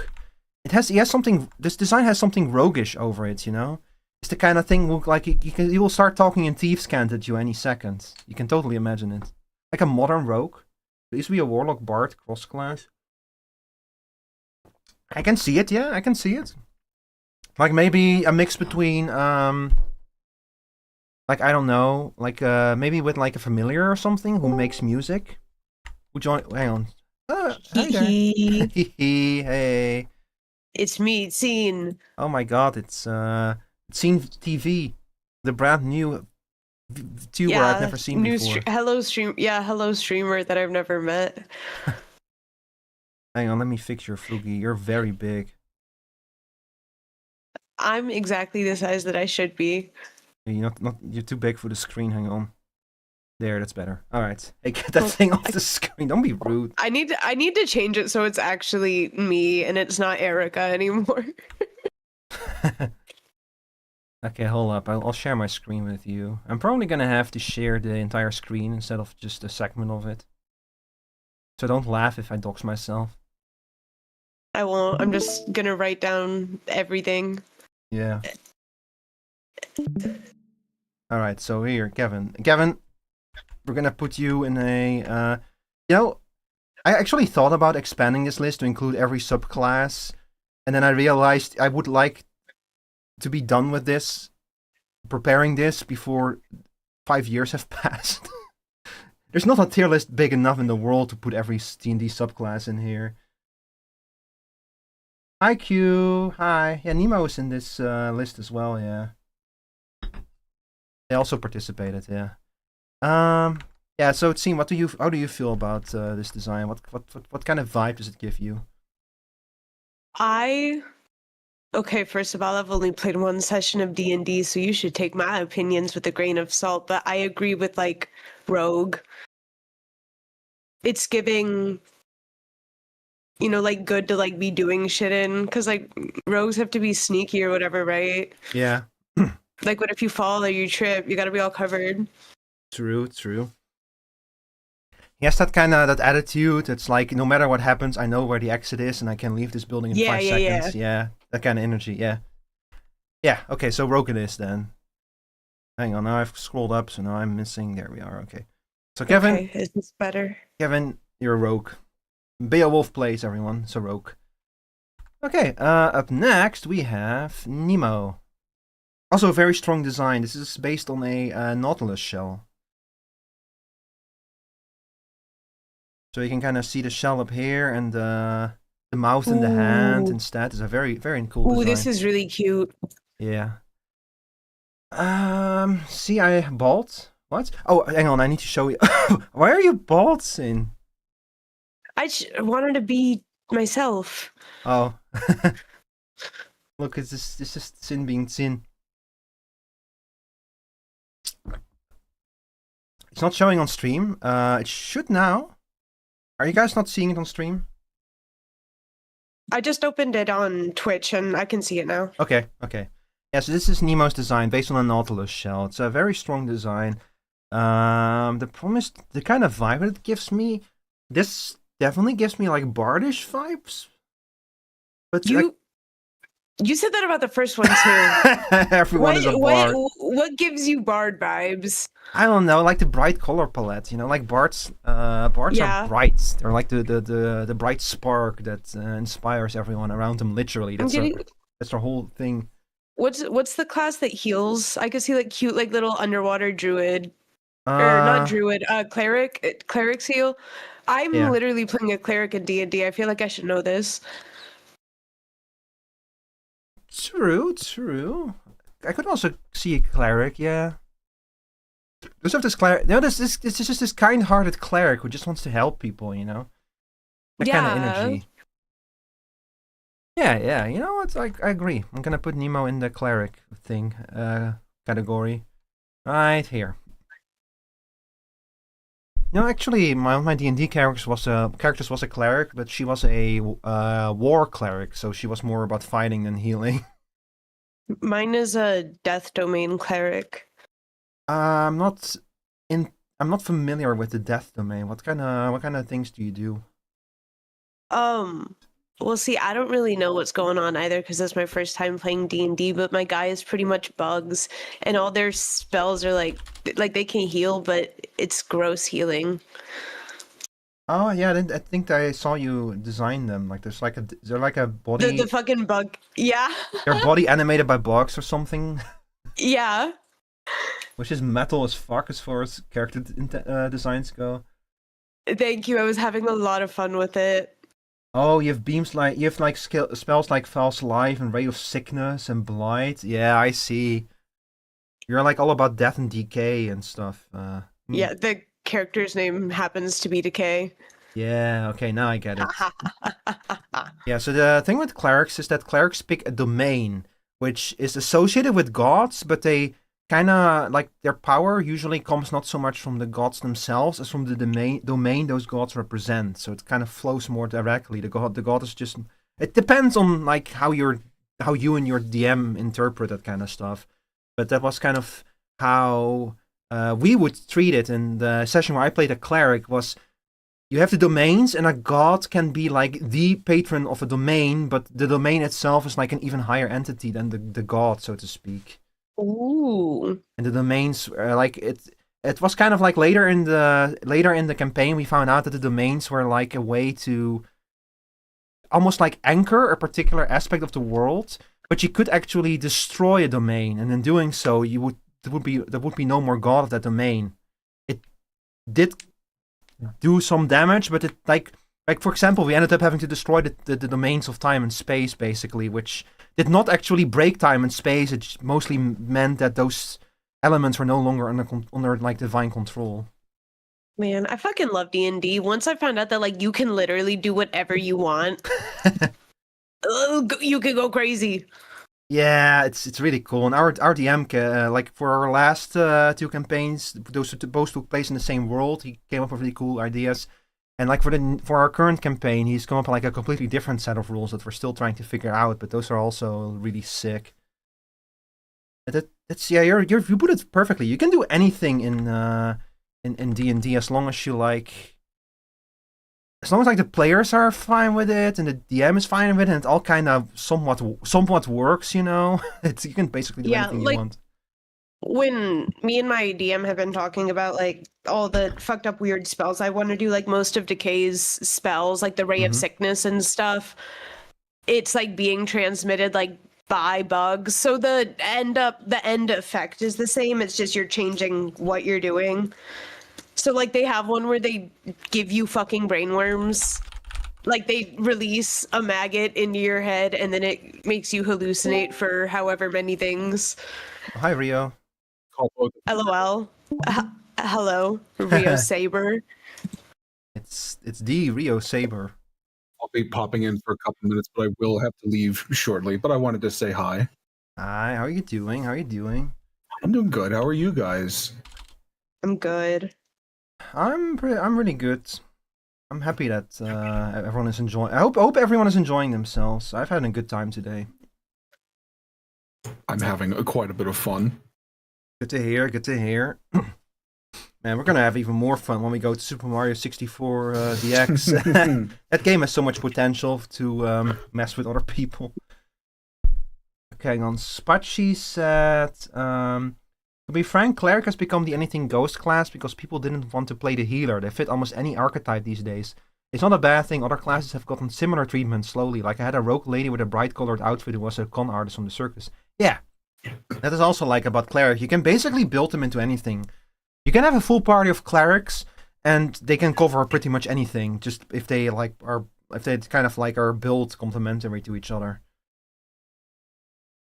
So to go back quickly to the cleric I played, so she started out as a war cleric, and there was like a god of the domain of war, Gabriel was his name in that setting, but my war cleric was inspired by Egyptian mythology. Like she was like the Tabaxi lady. She came from like a desert tribe who worshipped like an ancient god from like an ancient civilization that existed there, and I literally just called that god Sekhmet, who was like the Egyptian goddess of war.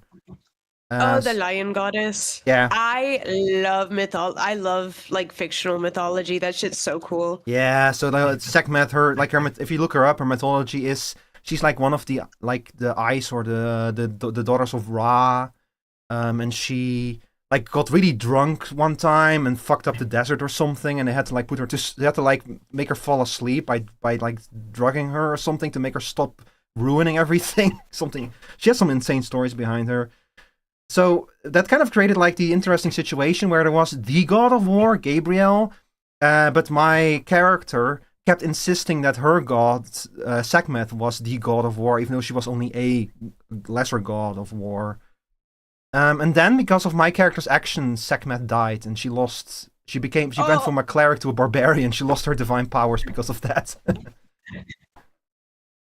Damn. I was gonna say she's like defending. She's like, my goat's not washed. And then you're like, and then she dies. Oh. And literally directly from her own actions, she was the cause that her god died, which was very like a cleric accidentally causing the death of their own god was like such a like in universe like man that character went like she was extremely full of herself and she made a bad deal with an evil god of death and stuff, and she like our DM he knows what to offer you. He knows what kind of deal with the devil to offer you, and if you take it, he'll make you pay for it. It's so great. My god is washed? Yeah. Oh my god is washed. No, my god is dead. My god is lost media?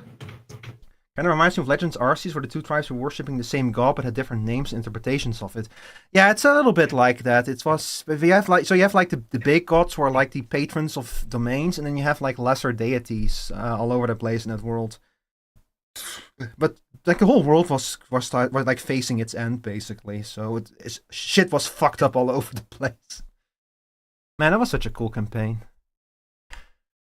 Sorry. Anyway, I will not bore you guys with stories of my D&D group any longer. Let's get back to our I'm not bored at all. Oh, I like listening. I've only ever done the one session myself, but it sounds like so much fun. It's super fun. With the right group and the right DM, like you're just gonna keep coming back. We've been playing for like, I would have to ask my DM, but we've been playing for like 6 years or something at this, 5 or 6 years or something. We've been playing for a long time. And we're like, I want to say like halfway to our third campaign now. Those campaigns each last like 100, like more than 100 sessions each. So I'm very curious where this campaign is going to go.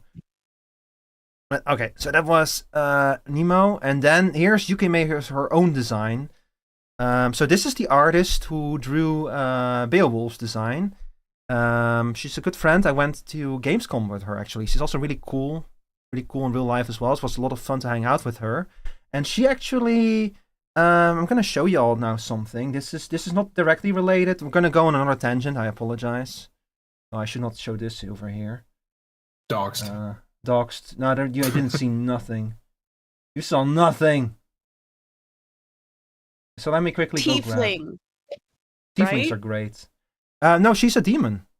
This is not a D&D character. She really likes drawing demons.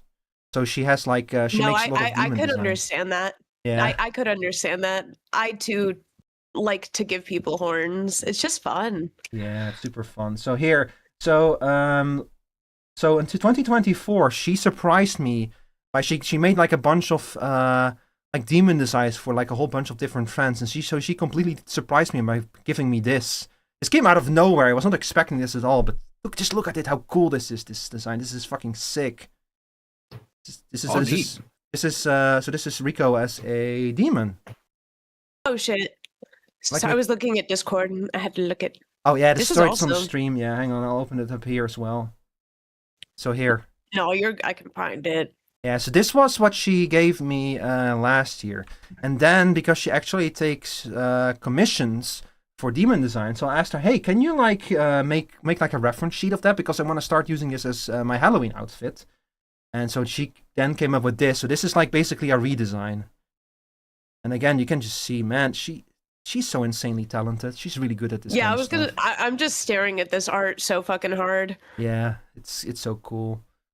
So unfortunately, she ran into like a bunch of issues. Can you send me this image? Unfortunately, this design was not finished in time for Halloween this year, but you better bet that next year this is going to be my Halloween outfit. So look forward to that, chat. But yeah, Send me your demon picture for reasons, please. Oh, okay. Hee hang on. Hang on, quick break while I do this real quick. I need to find you first. Wait, have we ever DM'd each other? Oh, I forgot. Yeah, you have like on Discord, your name is like the emotes instead of the thing. That's why I couldn't find. I need to change it. Please do. Listen, man, I have all I'm listening. I have my IRL friends on here. Okay. Oh, is that why? But they will not be able to pronounce your name either. Kringe. Hi, They're Lily. gonna know I'm a cringe VTuber. Whatever, man. This is who I am. I'll change it just for you guys, just because it's your stream birthday. Can This you is change my it to gift cringe to you. VTuber? Yeah. No. Actually, sorry, no. I started typing it out, and my hands like Yeah, so this design gives me personally very strong Warlock vibes. Like this is just 100% a Warlock, you know. Even down to the point where like it's like her whole deal said she's like a half demon basically. So I think at least that's like that's why I only half her body is demonic. I really like the cape. Yeah, the cape like was the so colors. hard. The color palettes too. Yeah, she's so good at drawing. I love her artwork. Also, hang on, let me quickly hide the thing so that you can see the tier list. Back to the Fiend subclass? Yeah, definitely, yeah. So how do you two feel about this? Are you both okay with Warlock, or do you feel like she might fit better in another category? No, I think Warlock fits. It's one of the few D&D classes I know a smidge about, so I think it kind of connects. I see where you're coming from. Mm-hmm. I agree. I still don't. What's the difference, like the primary difference between Sorcerer and Warlock? One of them is like you use the book, right? Yeah. And the other one is just vibes, but I don't remember which is which. Well, so as a cleric, your power comes from a divine domain. As a druid, your power comes from nature. As a sorcerer, your power comes from the fact that your dad fucked a dragon. No, the idea is that as a sorcerer, your power comes from some kind of advantage. Like there's something fucked up about you that acts as a font of magic. It makes you naturally. You have something innate. Yeah, you have something innate. You're naturally talented at magic as a sorcerer. Something wrong with you. Yeah, like you have draconic sorcerer, which means that your power comes from like draconic. Which can be both mean that your dad fucked a dragon, but it can, for example, also mean that you were experimented on. Like there's a whole Forgotten Realms lore, I think, about people who were experimented on, and have like because that they have like fucked up dragon features, but like they have like skills, but the skills are like half grown into their skin, so they hurt, that kind of stuff, you know. Damn. And then wizards are the book nerds. They're the people who studied magic and who know how to use magic because they did the work. And warlocks are basically AI artists who, instead of like studying, decided to take the shortcut and make like a deal with the devil. So think of like Marina from Termina, pretty much. Okay, like yeah. anytime somebody casts magic in that, it's like they're, doing a deal with the respective god. Okay, thank you for the crash course. I agree with this now, 100%. I was already on board with you, but now I can be on board like in an informed way. Yeah, so I actually know Warlock in and out because my first D&D character was a Hexblade Warlock. So Warlocks, they have to make two decisions when you make a Warlock. You have to decide which. Hang on, I'm making gestures with my hands, like my hand tracking is turned on. Let me turn it on real quick. There we go. So, first of all, a Warlock has to choose a patron, which can be, for example, a fiend, which is a demon. But they can also be like the Hexblade can be their patron. The Hexblade is like a blade forged out of pure darkness, like some kind of evil sentient blade, basically. That's the one I picked, Hexblade. But one of my favorite ones is the Fathomless, which is a pact with a deep sea monstrosity, basically like an eldritch monster that lives in like the Hadal zone of the oceans or something. That one gives you like powers related to like the deep sea and to tentacles and all kind of shit. So that's like the real Lovecraft eldritch shit if you pick Fathomless. But on top of that, you also have to pick a pact, and you can pick a pact. So the pact is basically how is your power kind of represented. And that's separate from the patronage you pick. And you can make like a pact with, you can pick the Pact of the Chain, where you have like a familiar that's like the conduit for your power. So you can have like a raven that's capable of magical stuff and such. You can have the Pact of the, I want to say the Book, where like your conduit of your power is like a magical object, a magical artifact. It can be like a book or a pendant or whatever. And my favorite one is the Pact of the Blade, where your font of power is a magical weapon, because a blade pact warlock is probably my favorite way to build a spellblade class, and that's what I played in my first campaign. I was a hexblade warlock, but it was not so much the hexblade that was like the reason for power. It was the fact that she was a pact of the blade warlock, because that means that she could summon a shadow blade out of nowhere. She could turn other weapons into her magical weapon. She could use her sword as like a tool to cast magic with and that kind of stuff. So that makes your roleplay really strong. And we're gonna need strong roleplay as a warlock, because warlock's whole deal is that they don't get their spell slots refresh on a short rest instead of a long rest, which means they don't need to sleep to get their spell slots back. They just need to rest for like an hour, sit somewhere, like read a book, drink some coffee.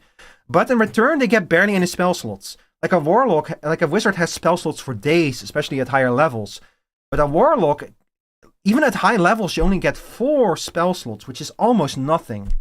So you need to take a lot of short rests, and you need to get very creative with your resources and really think about when you want to spend those spell slots. And you need to like constantly convince your party members, no, let's take a break. Can we rest for an hour so I can get my spell slots back? And the answer is usually no. One of the silliest D&D things I've read was my character is a bard because their dad was a bard, and they're also a draconic sorcerer because their dad was a bard. That's a good one. So our bards ran through?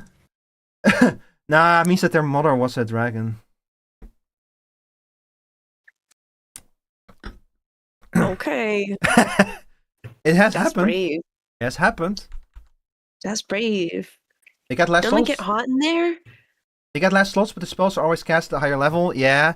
So all of your 4 spell slots are always cast at like the 5th level.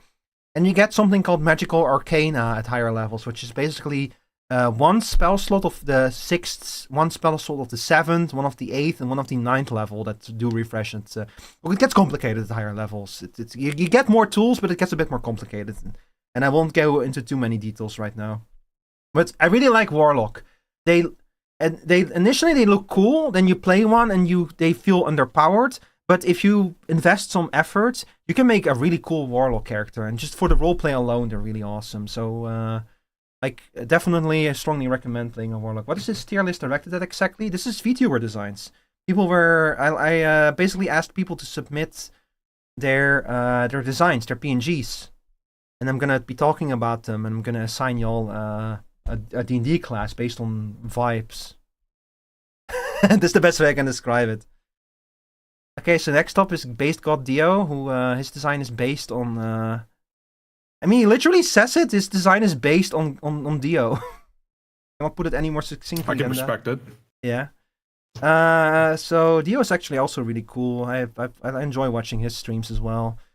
The overall vibe of this character, yeah, I mean, it's just a cool design, you know, like it's JoJo. JoJo is cool. I don't know what else to tell you. Someone asked, would it get hot? There's multiple elemental dragons, not necessarily. Yeah, don't fuck with the magma dragon, I would say, unless you have a fire protection Oh wait, spell. yeah, that is true. I forgot. Dragon, not only fire. Mm-hmm. But you see, just the fact that this character is based on Dio and has this energy of Dio and the kind of vibe, like it looks like he's straight out of JoJo, that gives me a strong urge to group him under Monk. Because Monk is the punchy class. But I'm gonna drag it over here. But I would love to hear you two's opinion on this. How do you feel about this character? What kind of vibe does it give you? I was gonna say I was about to start a timer to see how long before you said Bard again. No, I agree. I think Monk fits pretty well. The only other one that I could like maybe ascribe it to would be like I don't know, maybe like Wizard, because if we're sticking with like the Dio stuff, and I don't know what D&D class would have like Chronomancy or something like that. Wizard. Would it be Wizard? Okay. Oh shit, okay. Dimmer! Oh my god, Dimmer! Yimmery! Thank you so much for the gift subs. Thank you. God damn. Thank you. I appreciate it so much. Chat, if we hit 25 sub points, I'm gonna be streaming Hard Time 3 again. I've played Hard Time. Everybody throw pipes at him to celebrate. I've played Hard Time 3 twice before. Both streams broke something inside of me permanently. So that's definitely something you're gonna want to see if I play that game a third time. That game is oh, I don't know how to describe it. It's like a game about being in a prison, but it runs on the engine of a wrestling game. And if that sounds like it doesn't make sense, it doesn't. That's why the game is like, oh cute, thank you so much for also giving a gift sub. To the legendary super lesbian, wow. Damn. Didn't know the legendary super lesbian was in here. Oh, sorry, that's my alt account. You're botting viewers, stop. Thank you. I appreciate it so much. Thank you all so much. That's a really good username. Yeah, that's awesome. Yeah. I'm kind of mad. That's what I should. That's what I'll rebrand to next. You call yourself like the legendary super lesbian god or something. Really purple lesbian. Yeah. But I don't. Off the tongue. Unfortunately, I don't know enough about JoJo's to know anything about Dio, so I'm just like nodding thoughtfully. Mm-hmm. All I know about Dio is that actually I don't even know if this is real. He stole someone's dick to make a that's real. A baby. Okay. Is then he put a dog in an oven or something. Like he killed a dog. Real. Okay. Yeah, I can see him being a monk. I didn't know that part. Which part? The part where he stole someone's dick. Well, I mean, yeah, he's. Oh yeah, you're right. This is for JoJo, considering how old it is. He did steal someone's dick. Yeah, they just he stole a whole ass bitch. Yeah, they just forgot to mention that the dick was attached to the rest of the body he stole. I actually got to go, but you guys, thanks for having me here. Thank you for joining. I'm probably gonna miss mine, but I appreciate it nonetheless. Goodbye, everybody. I think goodbye. I think yours is gonna be a bard. For her sake, I hope not. Damn. But yeah, so as you can clearly tell here, yeah, Bard it is. No, I'm gonna move him back to Monk. Yeah, I think that this is honestly, he has that kind of vibe. Like Chris said, there's literally a subclass in D&D called Astral Fist Monk. That's basically a JoJo class. Like they have like a stand and everything. Like or Astral Self, I mean, where they have like a stand that they can like bring forth, if I remember. Yeah. So literally, it says right here, your mastery of your key allows you to summon a portion of your astral self. As a bonus action, you can spend 1 key point to summon the arms of your astral self. Literally a JoJo class. It's amazing. I want to play this class someday. I think it will be super fun. I just realized, Rico, I'm not in your Discord. How do I do? You go right here to the Discord. Yeah. Anyway, yeah, just Dio, kick-ass design. I think this is also created by Yukime, by the way. Also her artwork. I recognize her art style. A hype train. Oh yeah, true. We still have a hype train. Yeah. If y'all want some rewards, if y'all want to see me suffer through a hard time 3 again, definitely want to get up to those 50 sub points. We're at 25 right now. And also, you want to support your boy, right? You want to support this amazing content that you get over here, right? Right? You get cool permanent emotes, yeah, like a frog. Alright, next up is Geppyun. I'm not entirely sure what Geppy is, what her design is based on. Cringe Foxtuber. Oh, there we go. Cringe Foxtuber. But she has a bunny tail. I've not had any direct interactions with Geppy. I think she has been in the channel before, but I think she hangs out more in Meep's channel, I think. Like I think she streams much earlier than me as well. But I do like the design. I like Fox girls in general go hard, you know. Also, she might be like an imp. She has little demon wings. That's actually really cute. Yeah, I like the wings. Mm-hmm. Sorry, I'm like trying to think what class. Yeah. What's like... Hold on, I have to look at the list again. I like immediately forget the ones that aren't barred. Oh, chat, I'm so sorry I didn't show it to you. Here you go. This is Geppyun. This is her design. She's a cringe Fox VTuber, although she also looks like a little bit something demonic in there. Yeah, I don't want to go for Warlock again. Like, even though we should see these characters all separately from each other, but like also just in terms of general vibe, I'm like almost leaning more towards like Sorcerer. She kind of has I feel like... Yeah? Hmm? Yeah, no, I was go gonna ahead. say, I feel like she has like she would like be concocting brews. Like Yeah. she would be making things. That's true. I don't know what class that would put her in, but that's a vibe Artisan. I'm getting. Like, you mean more like Artisan then? Because there is like an entire Artisan class. Artisan is kind of like Artificer, not Artisan. Artificer is kind of like the class for like, you know, like that kind of stuff, like magical tinkering, magical engineering. I would almost say like steampunk or magitech, all that kind of stuff is Artificer. That would be like Alchemist Artificer, maybe? Yeah, I don't know why. I don't know why that's what I'm getting. Distrust. Source, bro, trust me. I don't know. I'm getting more like I said, something sorcerer-esque, you know? You're late to the draw, but you've applied to given your government-assigned D&D class. I'm sorry, Siren, but I had to close sign-ups yesterday because I had to prepare stuff up front. I'm sorry, but sign-ups have been closed for a little while. I mean, look, did you apply? Okay, look, well, I'll make an exception because I really love your design, okay? I'll make it an exception. Your day is ruined. Don't worry about it. Oh, no, don't see that. Don't look at that. You didn't see that.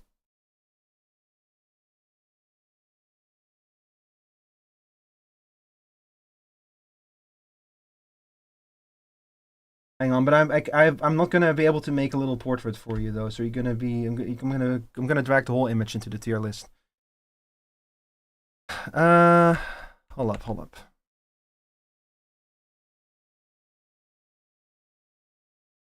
Okay, here. Oh, it automatically kind of fitted. Okay. I mean, we can be quick about this, right? No. Sorry, let's focus on Geppyun for now. Yeah, so I don't know, like, I get where you're coming from with the whole alchemist angle. The thing is, like, she has, like, nothing here in terms of, like, alchemy. I don't see any bottles or anything like that, so I'm using my imagination. Very true, very true. I'm almost, like, leaning more towards, like I said, like, sorcerer, maybe? Or perhaps ranger? Since she has, like, a little sidekick character. Yeah. Maybe ranger, yeah. Because she has wings too, and she got her little running shoes on. Yeah, ranger or druid maybe. That would make you a good ranger. Yeah, ranger is kind of like druids, a weird class though. Do druids turn into things? Yes. Or do they have to turn into things? They don't have to, but that's like playing a warlock and never using your patron abilities. Like their whole thing is their ability to turn into things. Oh, okay. What other things did you? What other classes do you have that have a minion? There's class requirement to have a minion. Well, you have chain pact warlocks, and you have druids and rangers and stuff. I don't remember if druids have sidekicks, but I think they do. And like of course like warlocks and wizards can sometimes summon the undead. It's kind of like a minion. Most druids are limited animals. One can become elementals. Ah. Yeah, I think I am personally. I'm kind of leaning towards ranger. Yeah, with like a little sidekick, I could kind of see it, you know. Although, like rangers are supposed to be like the in touch to nature class, aside from druid. Druid are the real in touch of nature, and rangers are like the the people. I guess like the people, the forest watch, sitting in a tower watching over the forest. And the druids are the people who actually go live in a tree and stuff. Well, she's a fox girl, so I feel like that's nature, right? True. A ranger is to druid, a paladin is to cleric. Yeah, you're right, Chris. That's a good way to look at it. Like the more specific kind of class that is like it's like rooted in the same general themes. It has a more specific interpretation of them, I would say. Like, because Paladin is a more specific kind of fantasy than a Cleric is. So shall we go with Ranger? How do you feel about that? I agree with that. Okay. I'm on board. Alright, Geppy, we'll put you into Ranger then. Where did you go? Geppy, where'd you go? Geppy? Oh, there you are. Alright, here you are. You're a ranger now. Congratulations. And, yeah, Siren. Look, do we need to, like, discuss this at all? It's very clear that Siren... oh, hang on. Sorry, chat. Like, do we need to discuss this? Do we need to have a talk about this? Is there any kind of... I think that's a bard. Discussion? Yeah, that was what I was gonna say. You took my joke! You took my joke!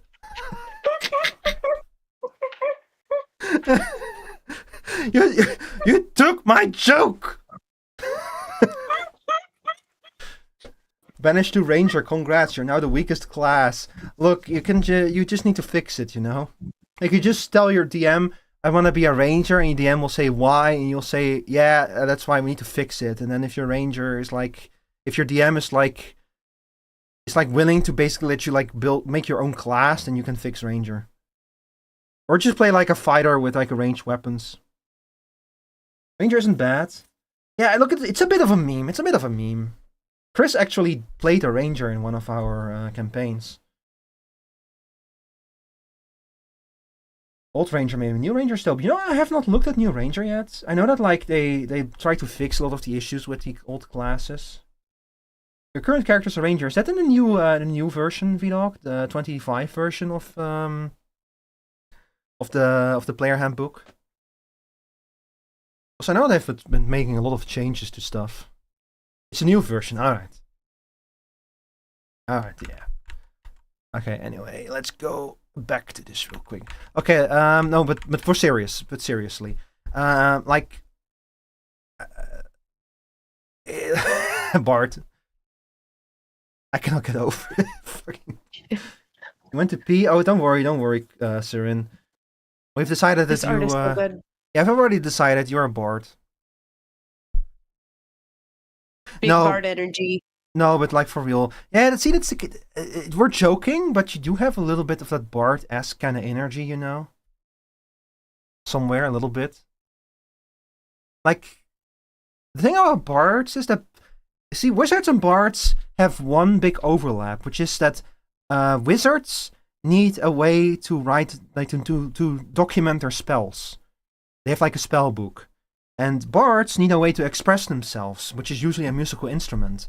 But neither of those two have to be what they usually are. like wizards don't have to write everything down in a spell book. Like don't have to like carefully write their stuff down in like a book, you know, like regular complicated writing. A wizard can totally have a piece of wood that they like scribe poems in. That's a legitimate form of spell book.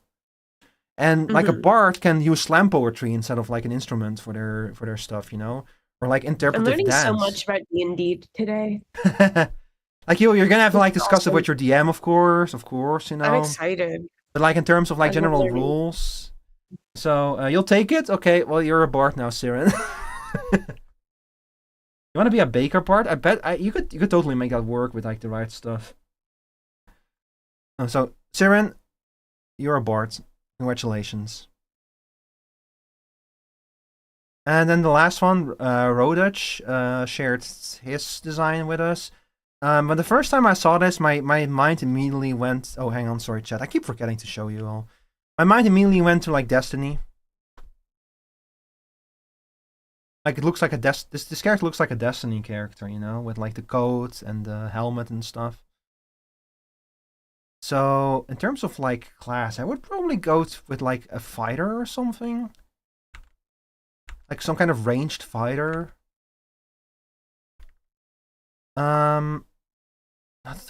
Mostly because, although I could also kind of see there's like an artificer, there's like an artificer subclass that has like a battle armor, like an enchanted set of battle armor.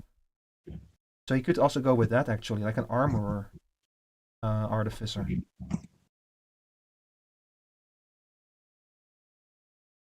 Like the whole point of an armorer artificer is that they have turned their own armor into a conduit for they're basically magical Iron Man in that kind of way, you know.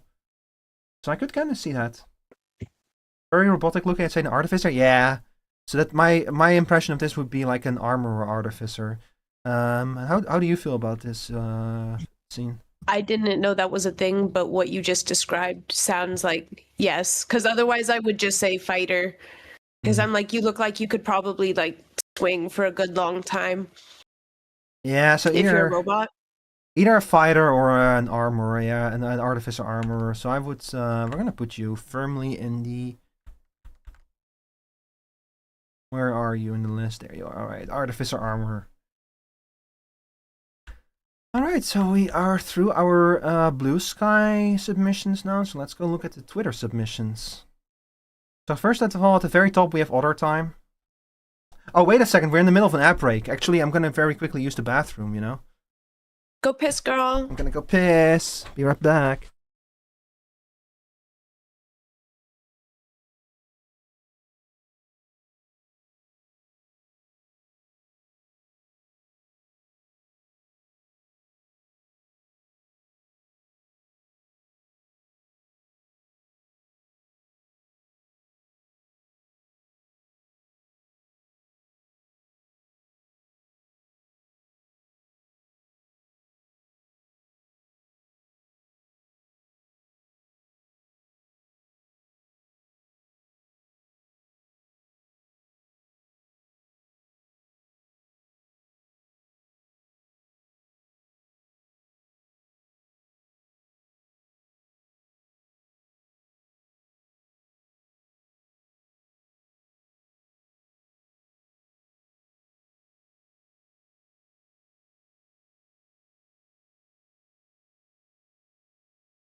I've pissed.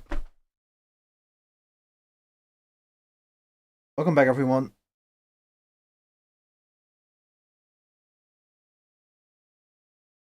Alright. So this is Other Times design. Gives me very, very, very big... this is either a warlock or like a wizard. Like trying to be mysterious. Also, he fucking tricked us all with his fucking hand gesture. I've returned. Welcome back. I just got back to... Thank you. So yeah, this is Other Times design. I immediately go to like a wizard. Yeah. A very Big, strong like wizard. heavy overcloak is like textbook wizard, like 5 million year old wizard. Yeah. Who will fuck your shit up without even trying.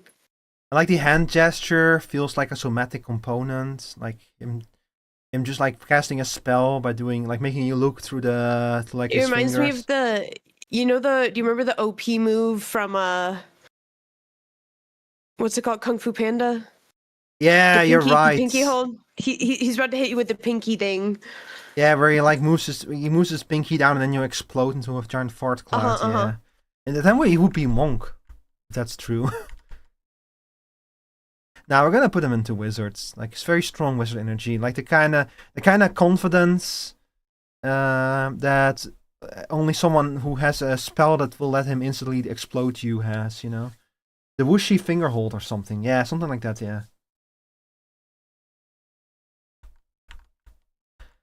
So that's all the time for you. Then next up is my good old friend Meepo Meltdown. Meepo actually went through her own branding change recently, so her name, her VTuber name is now Meepo Meltdown. Yeah, her new design still goes so hard, man. I love the way that she looks. It's so cute. I love it so much. Yeah. Your baby Meep. And I just want to like tuck her in. I wanna, man. Her tail looks so fucking fluffy. The artist did such a good job of capturing like the. Oh, it's so good. It's so good. I love Meep. It's so strong, yeah. So in terms of general vibe, see, this is where we can't. Oh my god, I'm so stupid. I'm so sorry, Chad. Here you go. This is Meep's design. This is my friend, my good friend of the stream, my collaborator, my crime friend. You know, like the kind of person who like goes like, "Hey, Rico, I have an idea," and then me and Twin end up burning down the orphanage. That's the kind of vibe we got. The little bags in her eyes add so much to her design's personality. Yeah, she deliberately did that because she wanted, like, her old design was like a demon, like a very hectic kind of demon design, and she wanted her new design to have like reflect a more like a quieter personality, a lower energy level, because she wanted her streams to become like a bit more quiet in energy, you know. So that's why the design is a little bit more sleepy, a little more eepy. It's adorable. Okay, so see, the thing about her design is that I am Arknight's brained, and this character, especially with this outfit, looks like she's straight out of Arknights, and most of it looks like it's a Rhodes Island outfit, and Rhodes Island in Arknights is a pharmaceutical company. They do hire mercenaries, like it's the whole point of the game is that you're playing as the mercenaries carrying out missions. So I would either lean towards like a fighter using like guns or something, or even a medical class, like maybe a cleric or something. Those are the two things that I first think of when I see this design. So how do you feel about it, Scene? I will say. Sorry, I'm just thinking about how much I like Meep and Meep's design. I'm like, man, my friend Meep. Snow leopards are ambush predators. That is true. In that regard, it would almost maybe also be a rogue. Ooh, that's a good point. It's true. I could see. Yeah, I could see rogue Meep, but I could also see like funny rogue Meep that goes and hides to take naps instead of doing sneaky shit. Yeah. Yeah, I could see that too. Okay, hang on. So we all agree then, Meep, you're a rogue. You're an EP rogue. It makes two for the rogue list. Both like very sharply dressed. guess it's like because like a bard is like flamboyant, but a rogue wants to just be kind of sharply dressed. You know, it's like with John Wick. He's also always very sharply dressed, and he's an assassin. So I guess it kind of fits that kind of vibe. Actually, rogues got raised. Yeah, says the guy who plays rogues half the time. I'm joking. Well, I'm not joking that you like rogues, but that's fine. I love warlocks. My next character might be a warlock again, like a different pack this time.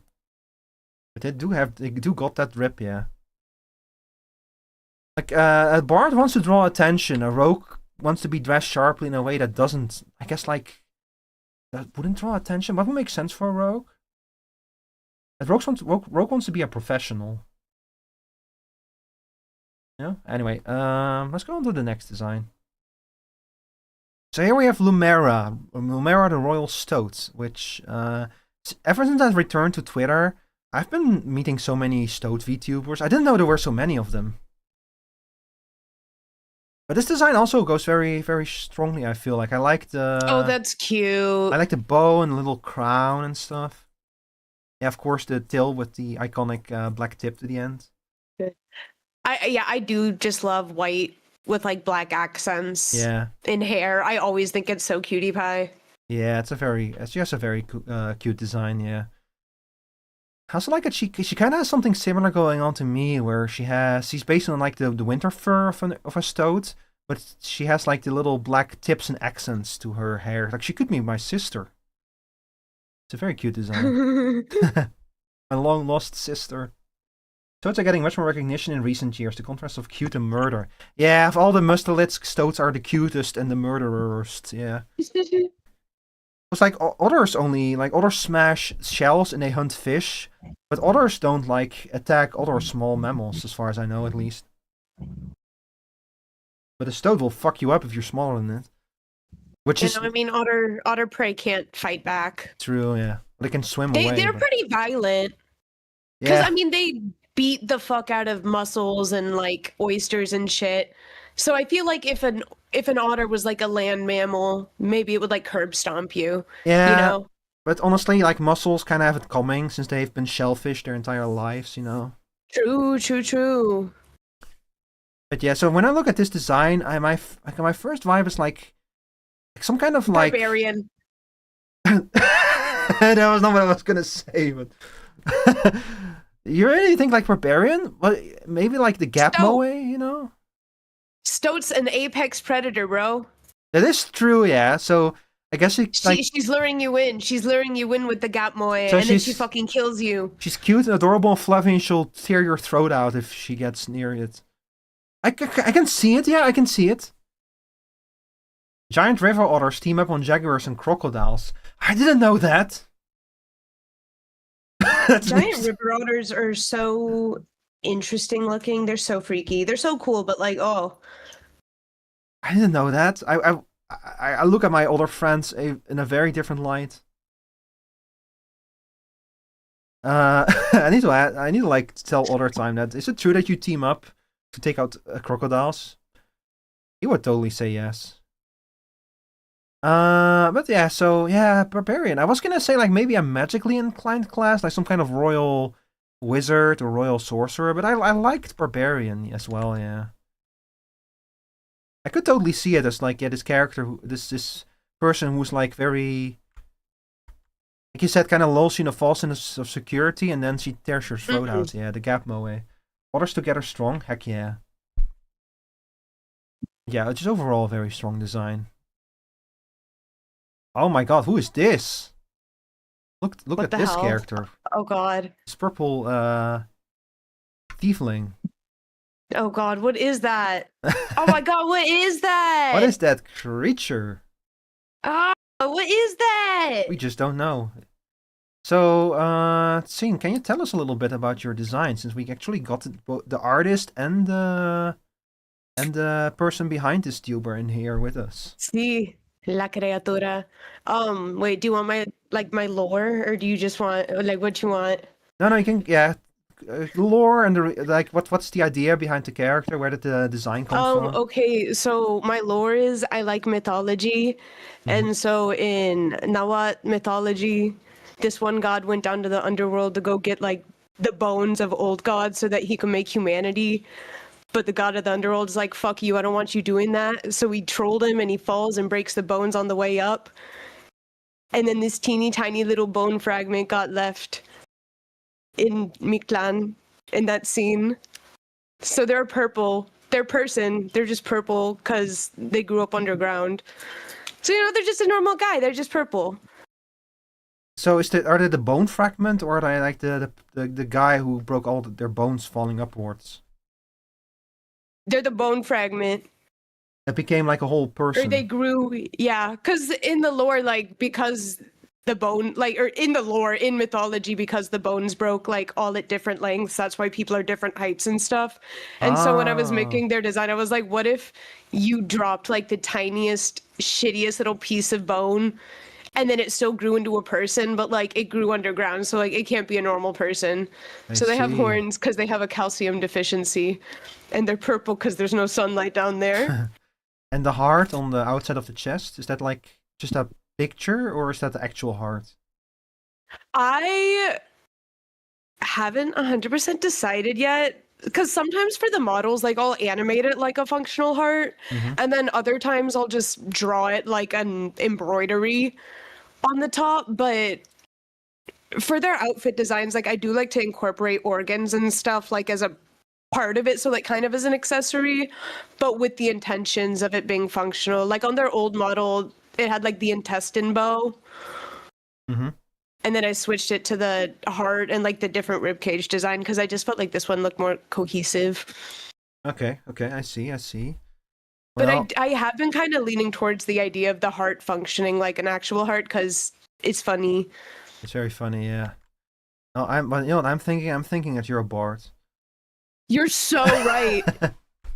I was born to be a bard. Now, like in terms of like general vibe, my first thought would be leaning towards a warlock, but like knowing the backstory, the fact that you were like born from bone and like incorporate bone, it's almost like a little bit sorcerer-esque, you know? Like, are you like a bone wizard? I could be a bone wizard. And I'm a blood wizard IRL. a blood wizard, okay. Yeah, that's already leaning more towards like sorcerer then. Or maybe even cleric?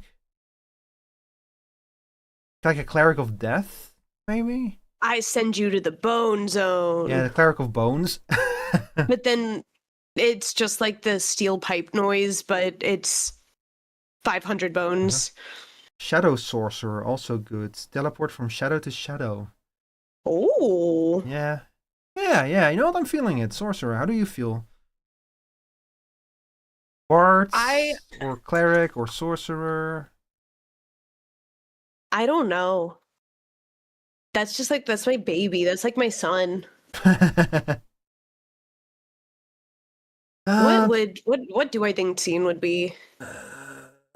Yeah, so personally, like, because your whole history is rooted in like you were born in this kind of state, I would be leaning more towards sorcerer, I think, or cleric. Like, but you don't really have something divine, right? No, I like they're literally. I'm just some guy. Yeah, so and your font of power is from the circumstances of your birth, so sorcerer, yeah. Okay. I think Pact of Chain works better, cleric, yeah. Sorcerer, yeah, man, I'm never beaten the witch allegations.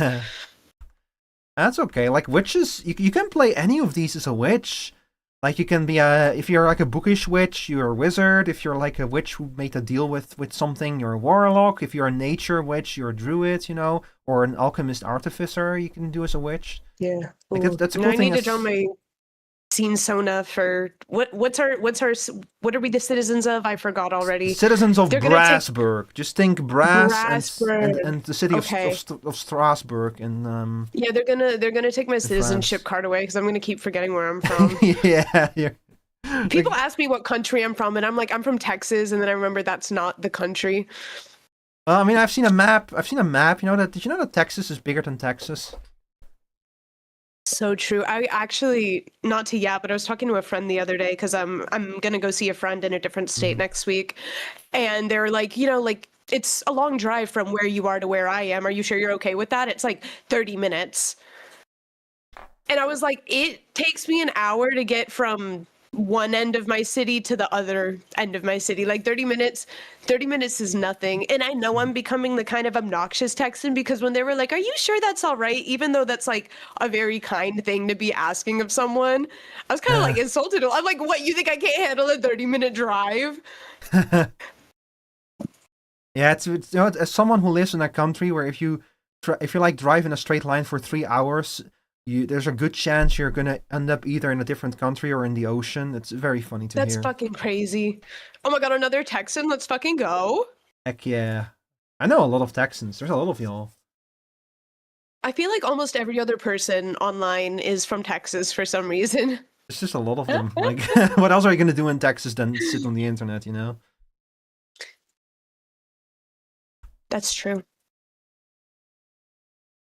Alright. So, you're a sorcerer. Congratulations. Also, very cute mode, this one. I really like it. Alright, next up in the list is Muse. Another Stoat VTuber. Although her design is based on the summer fur of a Stoat. I like how all of these Stoat VTubers have like much more, tails that are much closer to actual Stoat tails than mine. Pull it up on the stream. Oh. I did it again! I'm so sorry, chat. It's okay.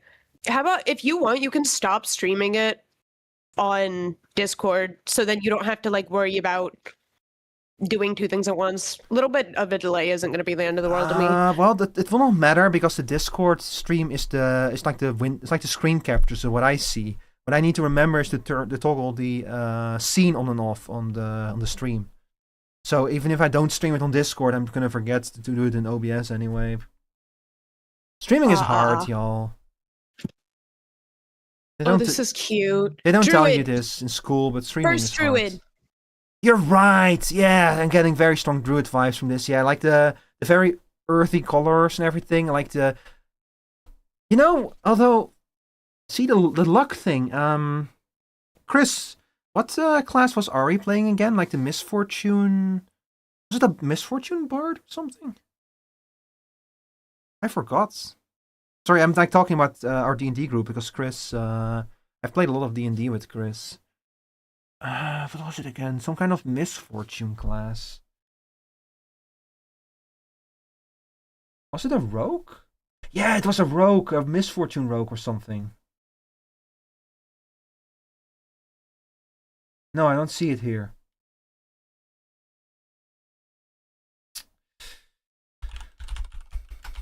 Hang on. Misfortune Bringer? Yeah, I think that's the one, yeah.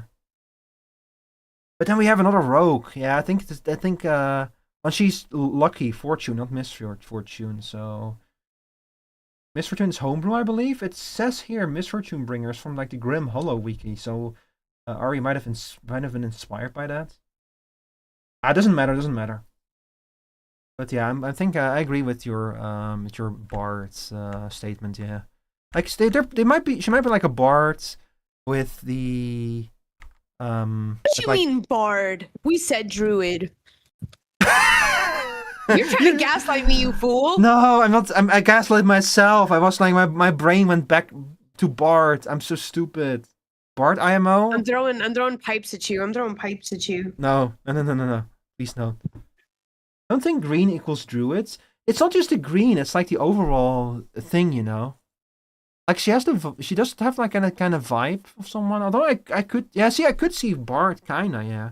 I see Bards everywhere, so that doesn't say much.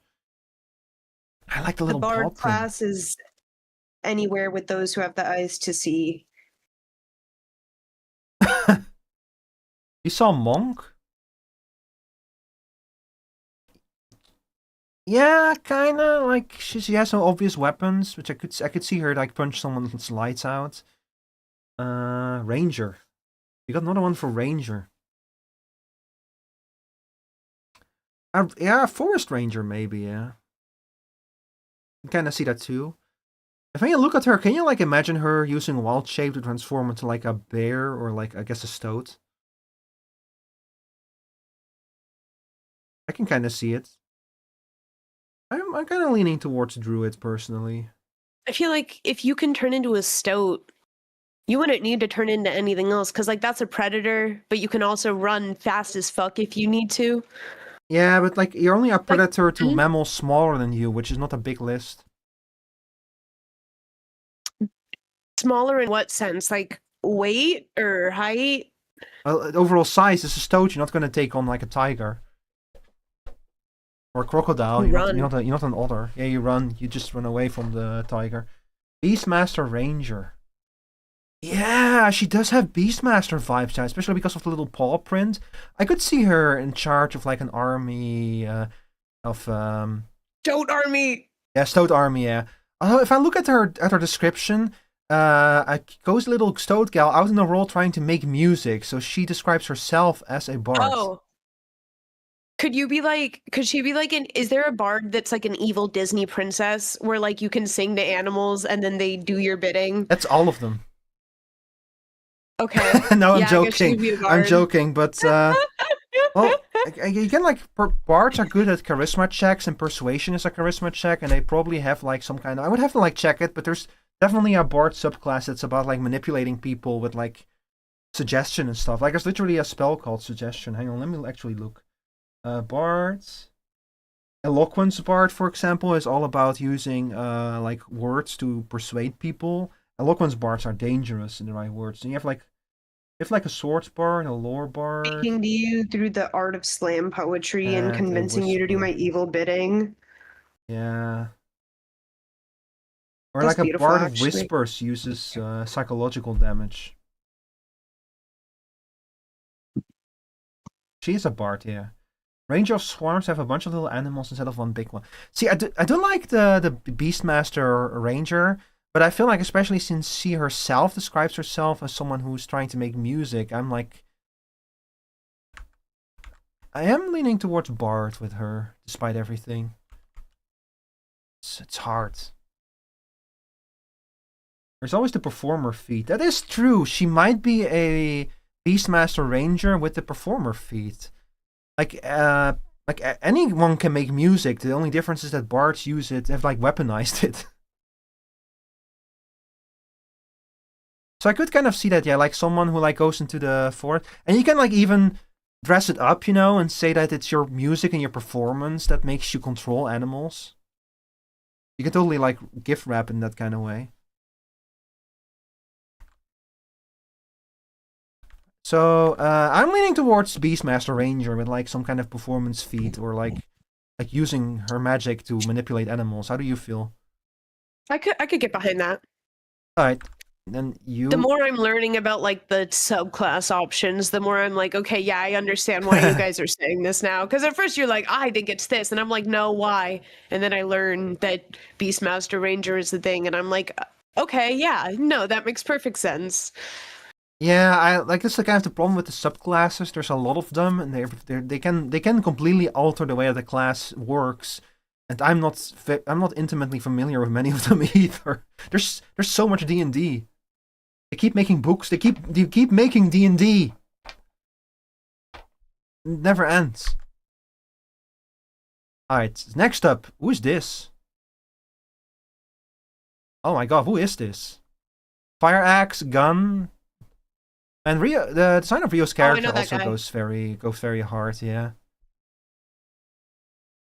I'm almost like leaning towards barbarian or fighter, definitely one of those two.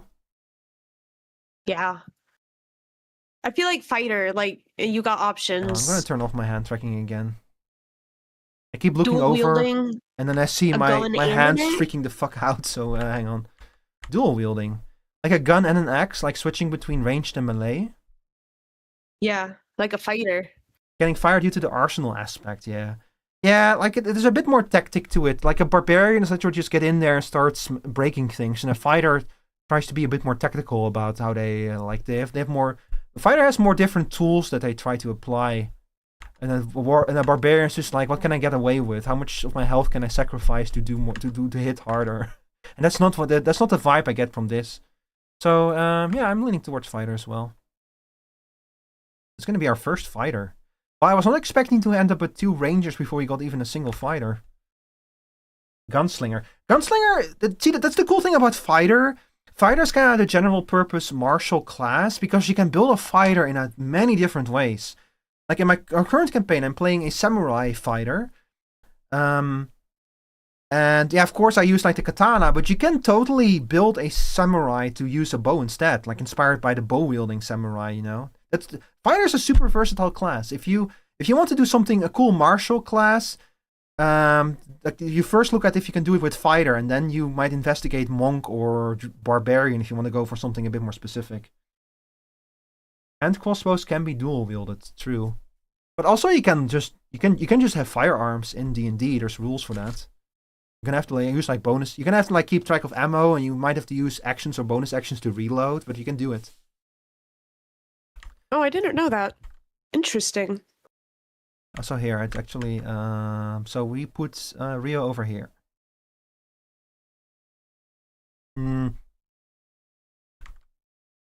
Okay, so it's not vanilla, but yes, true. But no, it's D&D. You let your fantasy fly free. So how are you? Do you feel about it scene? Do you agree with fighter, or do you feel like not? Oh yeah, I was done with fighter since you pulled Rio up. Okay, true. All right. So Rio, you're a fighter. Partially because that's the only class I can think of. And like we have hi Skunky. I play. Oh, hi Skunky. I felt like because I was yapping in chat, I might as well yap in person too. True. Okay, next up we have Spade Vtuber. I've never seen someone with a better name than that. He's literally a spade. He makes his models himself, by the way. I don't know what to make of this, though. Can I say that they are giving me like enemy monster more than player class? Yeah, like a mimic vibes, yeah.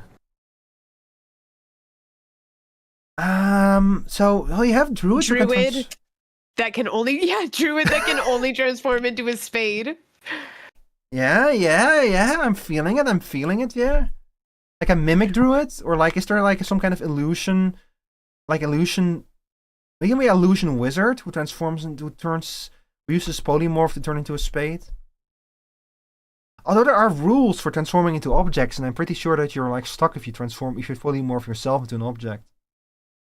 Can they be like cursed? Someone just with a curse to be a spade?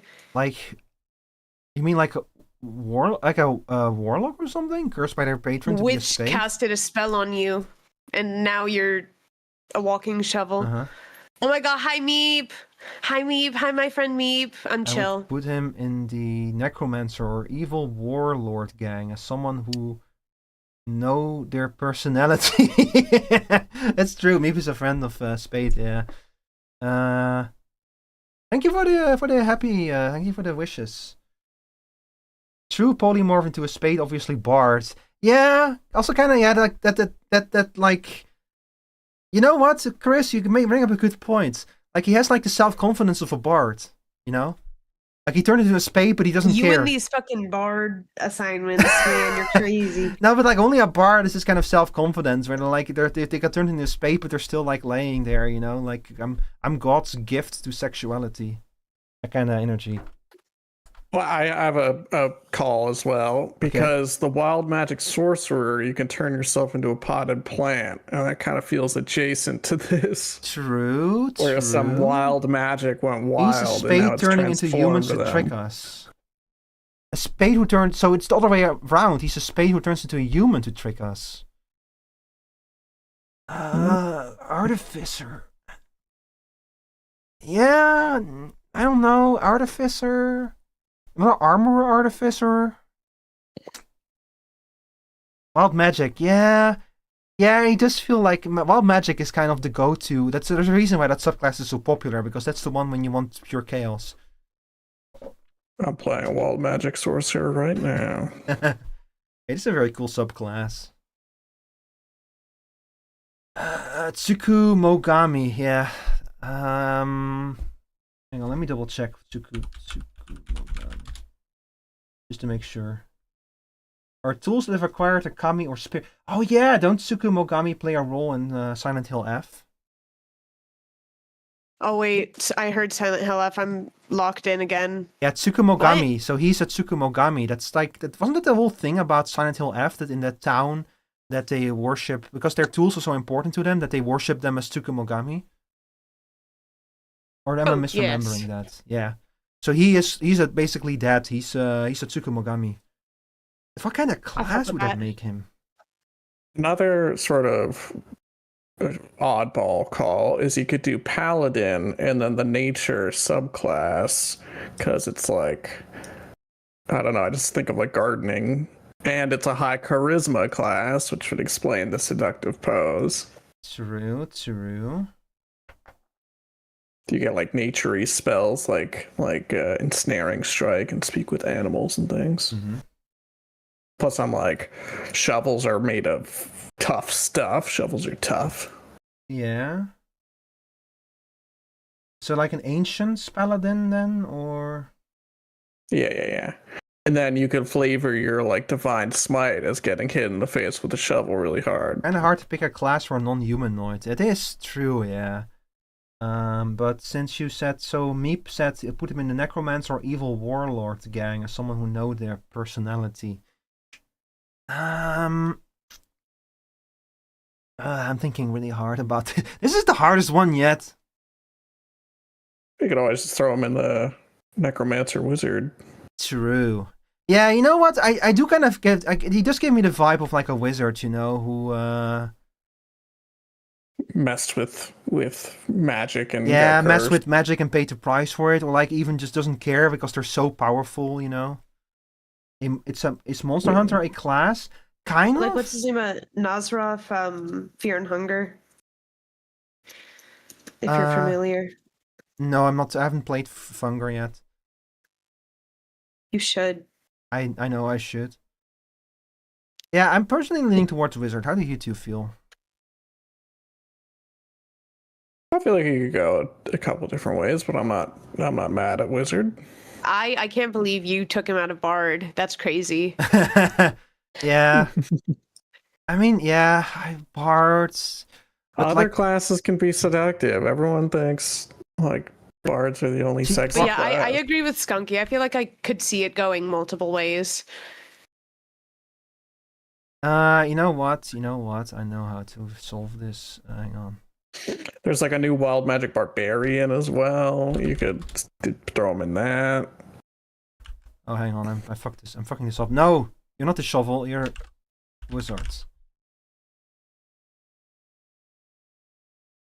Here, I'll add a new damn category. Shovel. He's a shovel. Or spade. I like the sound of Beast Hunter. Beautiful. Problem solved. No, but there is a class that comes pretty close to Monster Hunter. I think it's like a rune class that inscribes rune into their weapons, but I forgot which. It's a subclass, but I forgot which class it belongs to. That's a fighter one. Okay, yeah. So fighter. That's Rune Knight fighter, right? I believe so. If it's what you're thinking of. I think that's the one because they have like an ability. They have like their magic is like their powers are rooted in the giants. So they can like increase in size. They have like advantage on strength checks and shit. Their weapons deal extra damage. I think that they're also like kind of built to use big weapons and stuff. There's a Legend Monster Hunter subclass for fighter too. Wait, there's a Monster Hunter class in the Grim Hollow. Oh, okay. Yeah, that makes sense. Hang on. So we'll go to it. Monster. But is it like literal Monster Hunter Beast or Hunter. like? Yeah. Hunters make their living by trapping, hunting, and killing vicious beasts. Some provide meat first for settlements. Yeah, people have absolutely like homebrew this. But okay, I'm gonna put can go multiple ways, but above all, he's a shovel. You know? Give me a shovel tier. Yeah, he's a shovel. Behind that. You're a shovel. Shovel tier. Yeah. And then next up we have V, who is a hellhound. And I hope I can show this on Twitch. It's probably fine. Look, there's video games with worse gore than this, so it's fine. V's design also goes pretty hard. I like the little ear. What do you call that when a dog has like? Wait, I can't see it on. Oh my god, I did it again. I'm sorry. Yeah, so this is V dog girl. Can't see. I know. I'm sorry. Yeah, this is V dog girls. Monster Hunter as an official subclass was only an unearthed arcana. Didn't make it to official. Oh, this is cute. Horns. Yeah, so Give it up for adding horns to your characters. So she can alternate between like her regular and then the demon design, and then she gets a pair of horns. Yeah, I like the contrast, like the bright green hair, the simple black top, and then the pink camo pants. I really like the color contrast on the design. Puppy form, hellhound form. I can be your puppy dog, your puppy girl, or your hellhound. You could go the barbarian subclass where you get like animal features. True. I've seen V play Hunt. She uses a katana and Hunt. So you would say fighter, samurai fighter, but given how she can just rush in, I do see barbarian, yeah. Yeah, because you could do Path of the Wild Heart, and then you get Beast Sense and Speak with Animals, and then you could go Wolf to get like wolf features. Yeah, Speak with Animals, because we always use in-game voice chat to talk to other hunters. Goes crazy. I like that one a lot. This one? Yeah, it does go pretty hard, yeah. Or this one. The evil one. This one. Yeah. Yeah. Yeah, I think the idea is that she got summoned, and that was the last mistake her summoner ever made. They're not gonna be doing anything. They're not gonna be doing much more, but yeah, I can definitely feel barbarian. Yeah. So V, you are going into barbarian next to our little cute stoat queen over here. I can't believe that the only actual bard is the one with the wizard hat so far. For all the joking we've done. As it should be. Yeah. Okay, then next up is B. So, B, funny story, but like actually came I found your account because I was looking through the submissions for someone else was doing something like this, where they were like they posted on Twitter and they said like, hey, I want people to submit their designs because I want to do a tier list of them and that kind of stuff. And that's how I saw your design, B. That was when I was like, I really wanna follow this artist because your art style is fucking sick as hell. And looking at this design, see, the bard is the obvious one, but it's almost too obvious. You know? And it's also not like, I guess like maybe like a hard rock bard, maybe? Aren't there a lot of these? Yeah.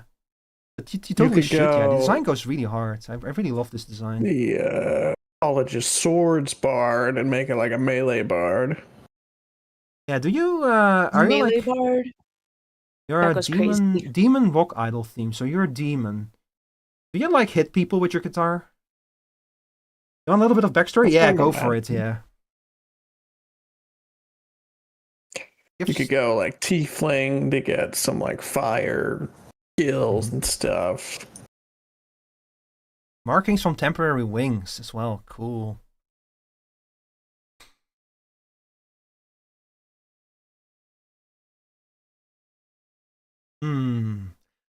My first reaction is like again barbarian and stuff, but wildfire druid. Oh, wait a second. Oh, I could see that leaning more into the like in the back line rocking out, and that's causing like infernos to like erupt across the battlefield. Druids in the circle of wildfire understand that destruction is sometimes the precursor of creation, such as when a forest fire promotes later growth. Yeah, you get a bunch of like fire spells. But also like healing spells. So you get like burning hands with cure wounds, and plant growth and revivify, and aura of life and fire shield. Yeah, so like a lot of like things based on the idea that you burn away something to let something else flourish, basically. She's basically a reskinned My Hero Academia OC. Oh, that's fine. Look, I've repurposed OCs as well. Like Rico Rivermore is an original character I made when I wanted to like get a mascot, but I have so many OCs where it started as like cringe ass is so OC. fucking cute, by the way. Yeah, this is really nice. Y'all should go follow. Hang on, I'm gonna drop. I'll drop. Yeah, a link. drop the @. Here you go. Give me the @. Y'all should go follow B. Her art style is absolutely such a cool art style. Actually, I have to run away, but thank you for letting me hang out with you, Rio. Have a good rest of your stream. I see you later. Thank you. See you too. Bye bye bye bye. Bye bye. Just you and me, Rico. Just you and me, Skunky. I actually really have to use the bathroom again, so I'm gonna take a quick break while I let y'all. Well, it's just me, Rico. Let it sink in for a second, and I'll just ramble about the character then. Yeah. So yeah, my gut is sword. Like if you want to go, you can leave, Rico. Go pee. I don't mean to anchor you with rambles. So sword barbarian is where I would go because I had a similar character who was like sort of the idea of like a barbarian before, and that doesn't really work out mechanically because you can't concentrate on spells while you're raging, which I didn't realize at the time. So terrible idea. Fun in concept though. So College of Swords lets you kind of get up and personal, and you could make it a strength one, and maybe you're using the electric guitar as a club. But I also see the wild magic, or excuse me, wildfire magic druid, because then you could be more like backline, sort of rocking out and using spells like Inferno, I think it's called. And then you're like erupting fire all across the battlefield, and that's very cool. You could like heal people with the fire as well. It's also giving me like a little bit of, you could go draconic sorcerer if they're kind of like fire dragon themed, but I'm not getting that super strongly. But I think that would give you flight at a higher level. So if you wanted to lead into the idea of like the shoes are letting her fly around, then that could totally work too. That's where my thoughts are.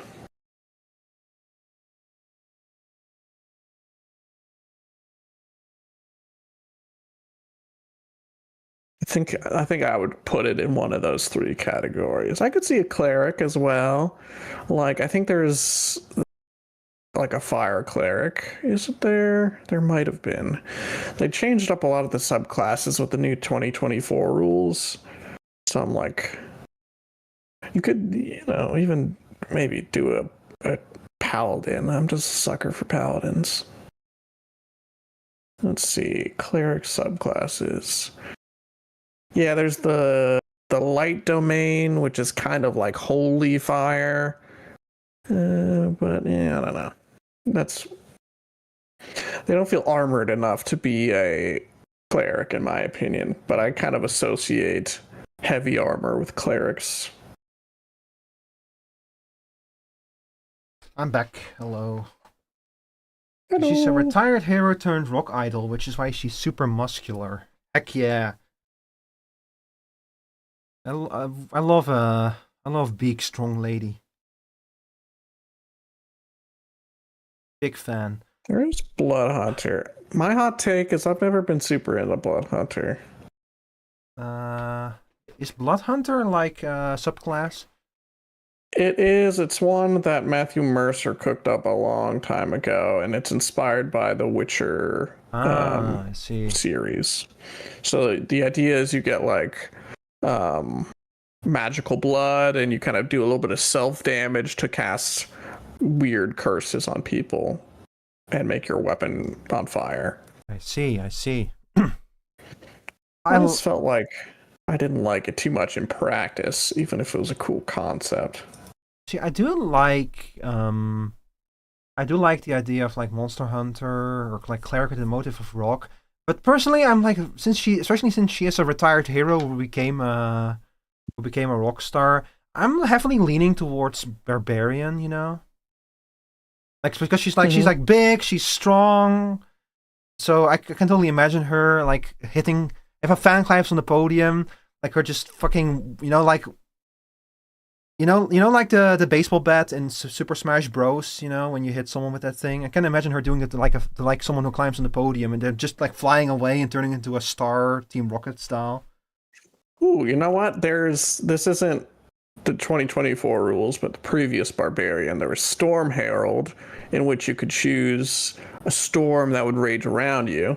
And one of the options is a firestorm, and then I think at 6th level it lets you like fly around as well, so that could tie in with some of that as deserts, well. Tundra, deserts, storm. Yeah, desert. When the effect is activated, all other creatures in your aura take 2 fire damage each. Damage increases when you reach certain levels in this class. Yeah, I see. That I didn't know about this subclass, man. This is a cool subclass for barbarians. I could see it. The idea is like the running theme is you kind of get like a AoE effect, and depending on the type of storm, it's a different effect. Like it would make sense with the fire motif, like activating the fire aura while you're on stage for like practical effects. Like it would, pyrotechnics. Yeah, exactly. Like pyrotechnics, except it's like you just using your old combat abilities to enhance your show. I could totally see that. Yeah. And then at level 14, the spell, the desert would cause anyone attacking you to take fire damage and like retaliation. Yeah. Okay. So I'm heavily leaning towards Barbarian then. So Storm Herald Barbarian. And you, Skunky? I would say that. Like I was thinking a few, but I mean, if you have other ideas, like definitely like. No, I mean I rambled while you were gone, but at risk of repeating myself. I was not here for it, so you can repeat yourself. Like I didn't hate the Wildfire Druid, but I feel like that one was more of a ranged option, whereas the abs are giving me more like melee focus. Yeah, like someone who gets up and close and like their fire aura burns you while their punches hurt you as well. And I love Barbarian. I love a class whose whole thing is like they very quickly get near you and then they just beat the shit out of you, It's especially because my first character was a warlock, by which I had to be much more careful with my resources. And my barbarian started out as a cleric. It was very liberating to like become a barbarian in many ways. To just be having no more worries about spell slots, just get in there and go ham. Just start breaking things, And like the Baxies have like built-in features where you have like feline agility, which lets you double your speed for a turn for like basically no investment. So I could, if I aligned everything up properly, I could move like 130 feet in a single turn or something insane like that. Because Tabaxi can also can make like a leap and stuff. And so, chat, 130 feet in a turn, most characters can only move 30 feet in a turn, 60 if they use their action to dash. So 130 feet in a turn is a fucking bonkers amount of stuff. And then she also had like, because I think the Bugsy also get like perk that makes their climb speed equal to their regular speed, so she could also just skill a big wall in a single turn. That character was fucking broken, man. She was so much fun. Alright, so you're in the Barbarian B. You're a Storm Herald Barbarian with creating desert storms, firestorms. Yeah, just definitely go drop B a follow. Their art style is absolutely amazing. So expressive. I really like it. Okay, up next we have Chroma Cielo. Drawing maps that even allow more than 150 feet of movement also takes forever. Yeah, I did. My poor DM had to like start taking that in mind, and like so you had to kind of design maps in a way where we had to cross the distance first. But see, here's the thing. If you as a barbarian rush in like that and you create a big distance between, like you cover 130 feet in a single turn, that means that all of your party members are going to be far behind you. So it is also a disadvantage because you're going to be the primary target. So you do have to be aware of the danger you put yourself in. There was a video I saw talking about edge cases, and they had at the Bugsy that has expeditious retreat and fly cast on its to move like 300 feet a turn. Yeah, that like at that point it's usually so special, so like a character built so specifically for something that they probably had to like you know, like they did it that power to do that one thing comes from somewhere else that they are less good at usually when they're so specific. Anyway, Chroma Cielo, this is they're a electric eel VTuber. And they're very loud in their in their tweets. They've talking a lot of all caps and stuff. But I like how electric the design is. Like you see this and you immediately think like, oh yeah, loud and obnoxious and electric and stuff, you know. My initial gut says Storm Cleric to like max out lightning damage if you want to go like 100% into like lightning and thunder. I can see Storm Cleric, yeah, but like my first thought was Sorcerer, probably Walt, like fucking Wild Magic Sorcerer or something. Off the Hyperpop vibe, yeah, she looks like a Jet Set Radio character almost or something, or like Wild Magic as well. Sorry. I think Wild Magic is another good choice. Yeah, she just feels like Chaos Incarnate. I've not been able to catch one of her streams yet, but I feel like if they're anything like the way that she tweets, her streams are going to be pure chaos. They're giving me like glass cannon, powerful magic. Yeah, but, like 8 Constitution. A character who swoops in, deals massive damage and then dies. Or like, I mean, like is downed immediately after even a single touch, kind of thing. Maybe. No, but I do like Storm. I like Storm Cleric. And yeah, it's also leaning towards something with Sorcerer. Maybe not necessarily Wild Magic Sorcerer. Maybe. Might be another 2014 one, but I think there might have been a Storm Sorcerer as well. There's a Storm Sorcerer. Tempestuous Magic. Starting at first level, you can use a bonus action on your turn to cause whirling gusts of elemental air to briefly surround you. Well, it seems to be more rooted in air, though, than... Oh, here. Level 14, Storm's Fury. Starting at 14th level, when you are hit by a melee attack, you can use your reaction to deal lightning damage to the attacker. That's perfect for Electric Eel. Yeah, the level 6 one also has some lightning stuff. Yeah, Storm Sorcerer then. I'm very happy. You can also use your meta magic to like empower the spells and make them even more lightning-y. Yeah, so I'm. Do you agree with Sorcerer? I would concur. Okay, well, Chroma Cello, was it Cello Chroma? I fucked it up before when I was preparing everything. Chroma Cielo, yeah, you are a Storm Sorcerer. Alright, up next we have Spachi. Spachi, your design is inspired by a rattlesnake, right? Based on the tail. I really like your design, by the way. Like she's a chef, I think. Though with the little wings also make me think of like Quetzalcoatl or something. I love that you have like a little salt and pepper shaker on your thing here, on your hip. That's the word I'm looking for. A chef, yeah. Cockatrice. You can give the lore, yeah. Hit us up with it. So you're like a cockatrice then? Eh? Anyone? It was not that bad of a joke. Come on. All right, I've got an oddball choice for you. Yeah. The Mercy Monk, because they can kick people with those big old boots, but also they can do a little bit of healing, which you can reflavor as like passing around snacks. Aha! I like that one. Yeah. It's like sharing some quick snacks, some quick like a bit of candy or like a slice of cake or something. Although you have like pepper and salt here, so you're probably more like more of the nutritious food kind of chef. But we'll hold off until we get the lore of this character. What other choices? Or a bard who expresses themselves through cooking. I can imagine Sing now hitting me over the head with a pipe going, no more bards. Heliana's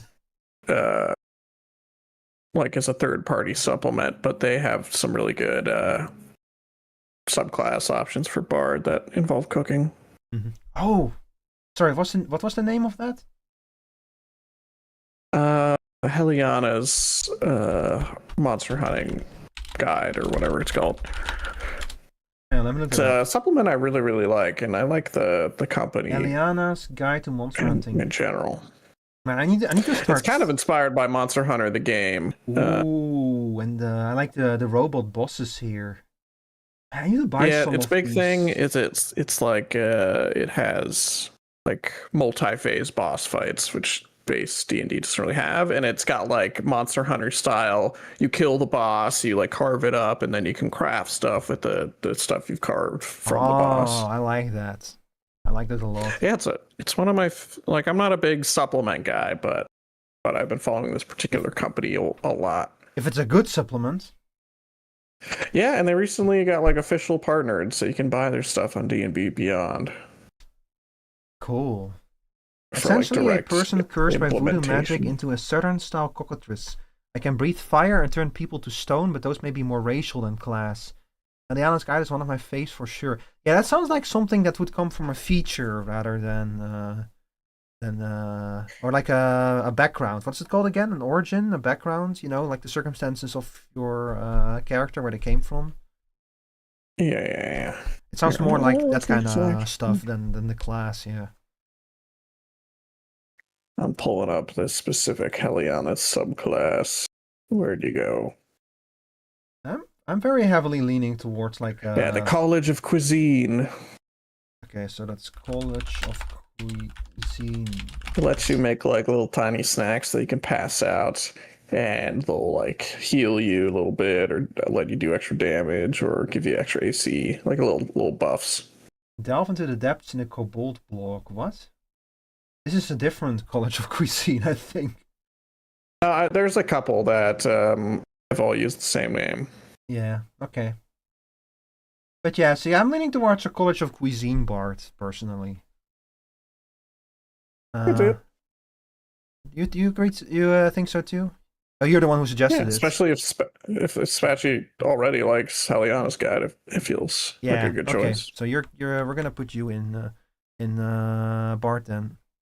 Speaking of annoyingly, apparently Ermines are immune to cockatrices' petrifying abilities in medieval lore. That's great. So if you were to like petrify Skunky and I, then just Skunky would get petrified, and I would come off scot-free. There's a lot of funny lore around Ermines.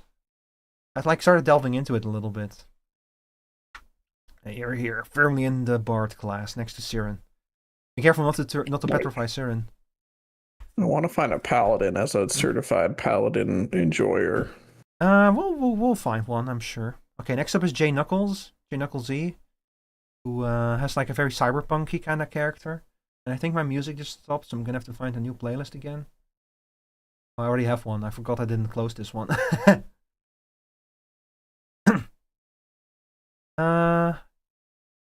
Yeah. J Knuckles, you don't happen to be here, right, to tell us a little bit more about this character?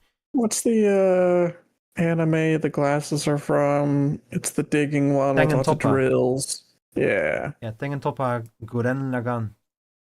Gurren Lagann, that's what I was thinking about. In lore, I wear glasses to prevent myself from petrifying people by accident. You cannot turn it off, like a basilisk? Damn.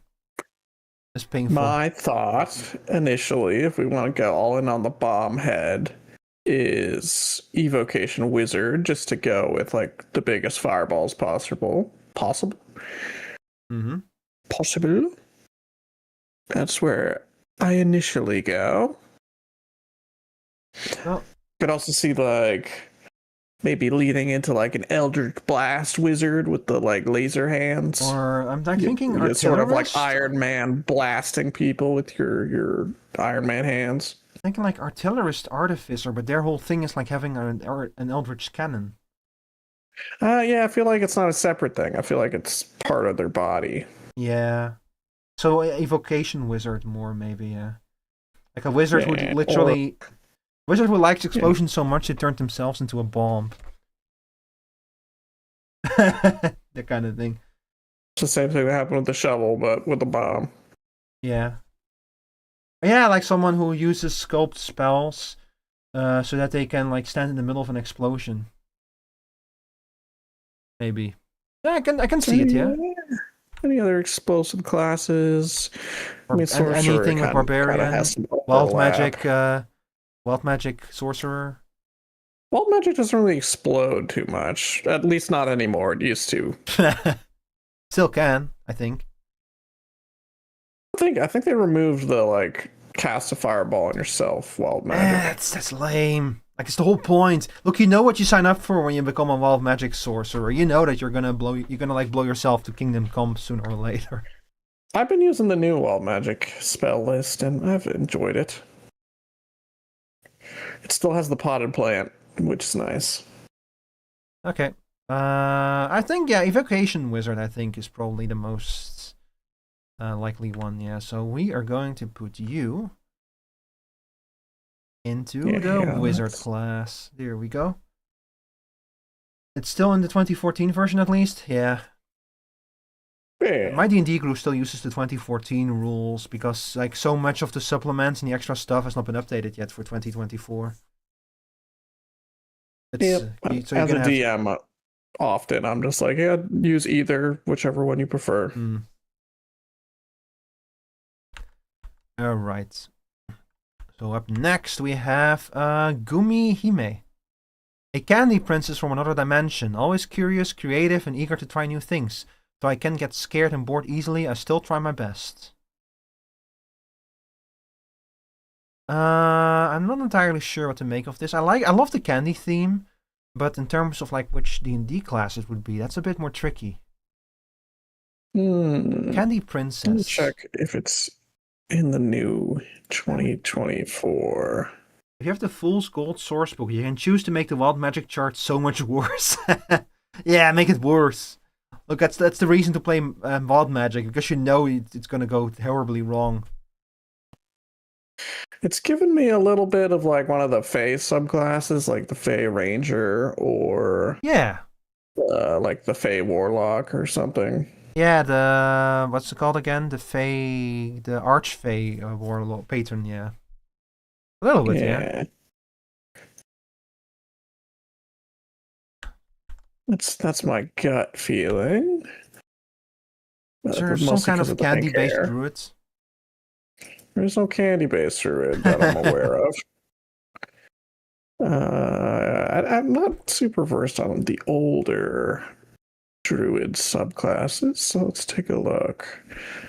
No, but I could see maybe like an Archfey who thought it would be funny to make you like candy-based, and then you have like a candy princess from another dimension. Do we have any dimension hopping? Something with like dimension hopping?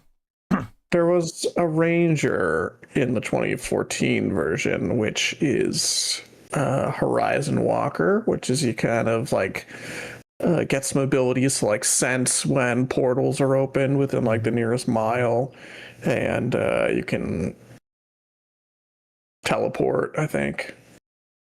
They also have Fey Wanderer, which is more directly fairy based. As a bonus action, choose one creature you can see. The next time you hit the creature on the turn, that causes force damage. You can like draw power from the multiverse.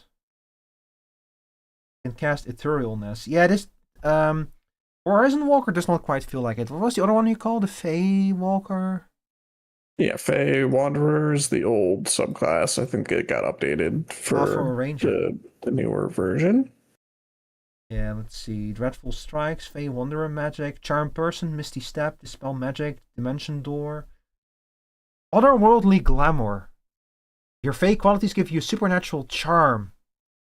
Yeah, it does fit with the idea from a candy princess from another dimension, because she would be from the Feywild in that context.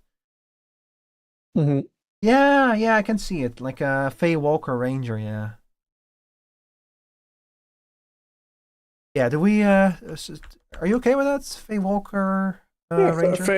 Faye Ranger or Faye Warlock, I think, are the two that I would lean towards. Yeah, I'm personally leaning towards Ranger then. Faye Walker Ranger. Oh, we have 3 Rangers already. That's way more than, that's 3 more than I was expecting. I gotta find a paladin.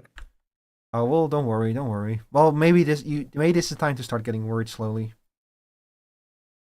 Okay, next up we have Bow Sniper. Is this a paladin? I can't see that. Shall we put him in paladin just for fun? No. Okay, so we got the horns. We have once again a more cyberpunky character. You might want to show it to the stream. Ah! I'm sorry. You fool. You fool, you forgot to share the thing on stream. Oh my god, my throat is starting to hurt a little bit. It's not D&D related, but it's giving me a little bit of Destiny 2 armor set. Yeah. In like a good way, because I like that game. It's just like, yeah, it's the cyber, like, futuristic armor combined with hoods is Destiny. That's just how, that just immediately reminds me of Destiny, even though they have like plenty of armor sets that look different from this style. Let's give Hunter a little bit.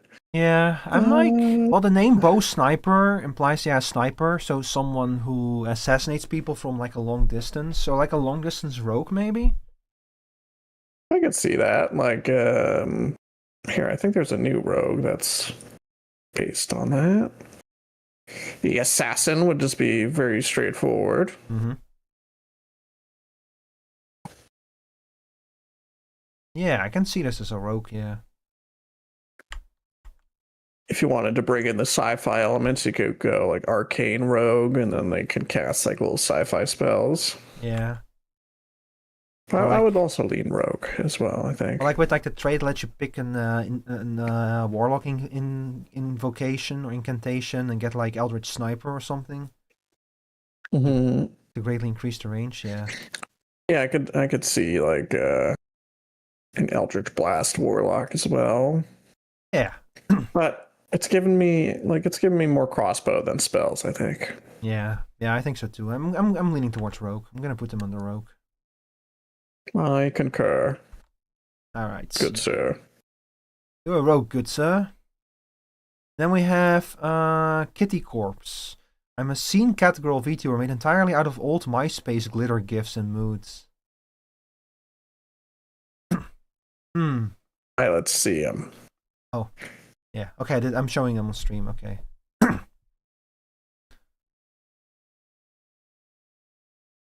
Well, the cat makes it an immediate druid possibility. Mm-hmm.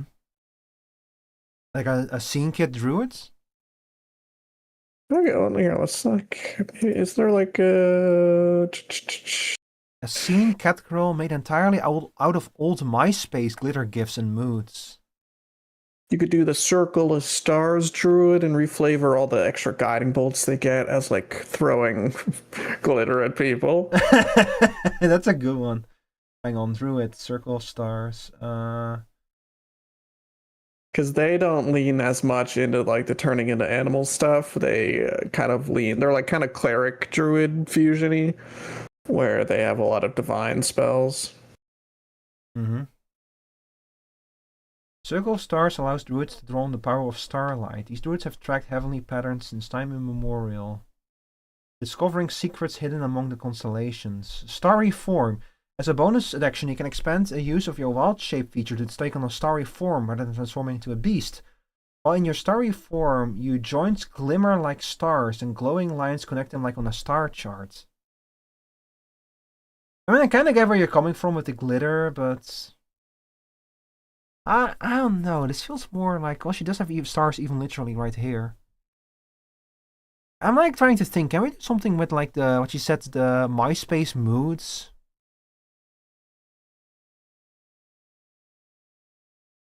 We could do College of Glamour Bard as well. That kind of has that like charming,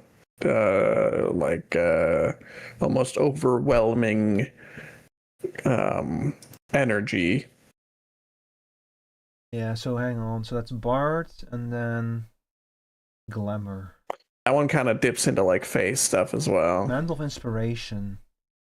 You gain the ability to weave a song of Fae magic that imbues your allies with vigor and speed. But she does kind of have like that kind of energy of someone, like especially since she hears like the glomps and stuff and the high, you know, kind of deliberately trying to have that kind of energy of like, yeah, and scene girl. Someone who brings like a lot of spark, a lot of energy to who acts more as like the party mascot and inspiration, you know. I do get that kind of vibe from her, yeah. Yeah, I can see Glamour Bard, yeah. Alright. I concur. So you're a bard, our third bard for the day. It's funny how none of our bards have an instrument, and the character who does have an instrument we decided was a barbarian. But that's exactly why I wanted to do this, because just because a character has one thing does not mean that they give off the vibe of a certain D&D class, you know? That's the cool thing about D&D. If you can figure out a way to make it make sense, narrative sense especially, you can do it. All right, up next, I think we might have found your paladin, don't you think? Rosie Nyan. Just a random person not having a clue what she's doing here. Totally not a VTuber. This does not tell me anything about. Oh, that will leave us unbiased. Yeah. I think that her design looks inspired by like. Her design looks like inspired by like a bird, maybe? I'm getting that. The cloak is sort of giving wings a little bit. Mm-hmm. Yeah. I could see, like, if we really wanted to do the paladin, like, people underestimate how good dex bards can be. They always think paladins have to be strength based. But I could see like a dual wielding scimitar bard, maybe of glory, or I forget what some of the other older subclasses were.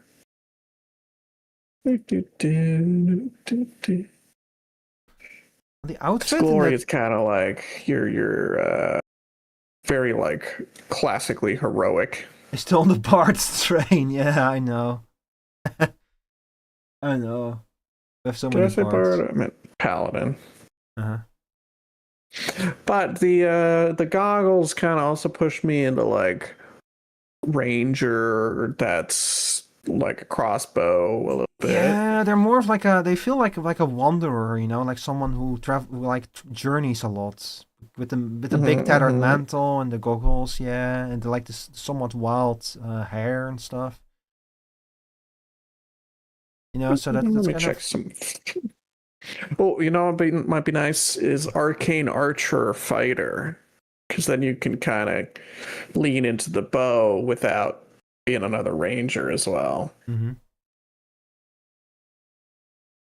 Maybe slight artificer. See, I was thinking about that, but like just goggles do not an artificer make, you know.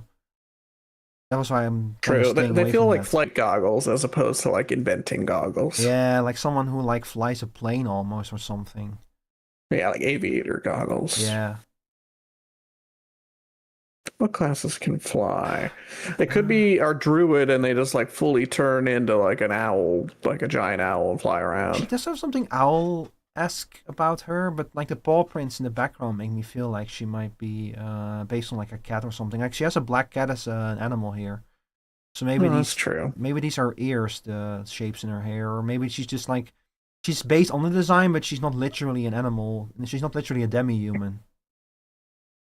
True. Which gives me a wandering vibe. That's why I'm also leaning more towards like a ranger or like maybe a fighter, or like a mercenary kind of type, you know? Like a mysterious stranger who shows up in town one day. That's yeah, maybe just like a classic like hunter ranger. Yeah. Like nothing fancy, nothing magical, just like really just a classic ranger. Mm-hmm. Well, I would almost be leaning more towards general fighter. Like I could see her like wield dual swords or something out of nowhere, you know? Yeah, rangers can do that too. They got martial proficiency. Yeah, but I mean like not specifically someone who has like ranger, but well, she does have the familiar. So yeah, maybe a ranger, yeah. Yeah, I think I'm also leaning more I would towards lean Ranger. towards the Hunter Ranger. Mhm. Because that's just like, it's also like the simplest class, which I feel like in a good way, this design is very simple. Like there's not many frills to it. Like it's very straightforward. Yeah. Yeah, I'm like I said, I'm leaning towards Ranger, so I'm gonna put her over here. Man, we haven't had a single paladin. We only have one design left, by the way. This is the last one, so let's see. I'm Wintergust. A lindworm crawled up from beneath the roots of Yggdrasil to check out humanity this cycle. A little EP can seem cold, but despite the wintry vibes, a warm hearth and hearts. So he's a snow dragon. Basically, like an ice dragon kind of character. Good design, cool design. Mm-hmm. So crawled up from beneath the roots of Yggdrasil to check out humanity. So someone who is interested in humanity. Has a little axe pendant. I've got two immediate ideas. Yeah. One is there's a new barbarian subclass that specifically mentions Yggdrasil, which is Path of the World Tree, which is sort of like a support barbarian a little bit. Like you can get some healing for your buddies, but it just specifically calls out Yggdrasil, so that's one option. The other option I'm thinking, I'm not super sold on it, but it's just the first ideas is there's the Draconic Sorcerer, which gives you like extra armor and stuff, and like you could lean into the dragon aspects pretty easily there. Yeah, I agree. Yeah, that's also Draconic Sorcerer is also what I'm kind of leaning towards, and then specifically because it lets you pick your heritage. This would be like a blue dragon or like a white dragon heritage kind of thing, where you use ice, where you're like based on ice magic. Yeah, I can kind of see that. But also the whole Born from Yggdrasil gives me druid-esque kind of vibes. But I don't know if there's I don't know if there's like a druid specifically from Yggdrasil. I don't think so. Let's have a look. Not in the new ones, no.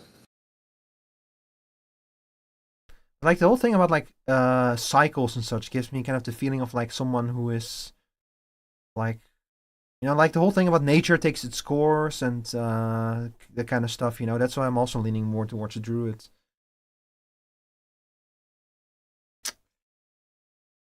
I'm trying to force it into paladin, but it seems kind of I was also thinking, like, is there any way that we can interpret this as a paladin? But I just don't see a way without, like, really... I mean, you could, like, maybe think, like, the axe necklace is, like, a holy symbol, and then you can kind of go that route.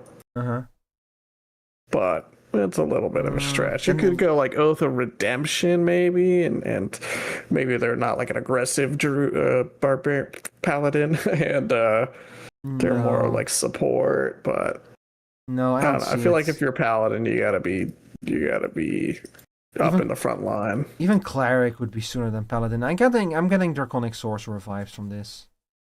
I think so. Or you could do similar. Oh, actually, never mind. That's a different class. Yeah, I would kind of lean towards like a sorcerer with a bunch of snow spells. Yeah. All right. So then, Wintergust, you are a sorcerer. Alright, that's all of them. We got a nice little distribution. Not everyone, though. No? Can I get added to the list? I posted this 2 weeks ago. I'm not on social media. Give me, yeah, sure. Give me your PNG. I'll throw it to you on Discord. I'm not going to be able to make like a little portrait for it though. That's fine. That's why I saved myself for last, so I wouldn't interrupt.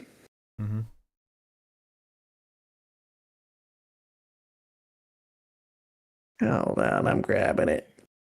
Yeah. So chats, how are you guys all hanging in there? I'm sorry that this is a very long stream, much longer than I usually stream on Fridays. I totally have an oath of values and have heavy armor and stuff. Yeah, sure, Svetchy, sure. Yeah, I'm kind of thinking, like, going back over everyone, if there was, like, an obvious paladin that we missed, but I don't know.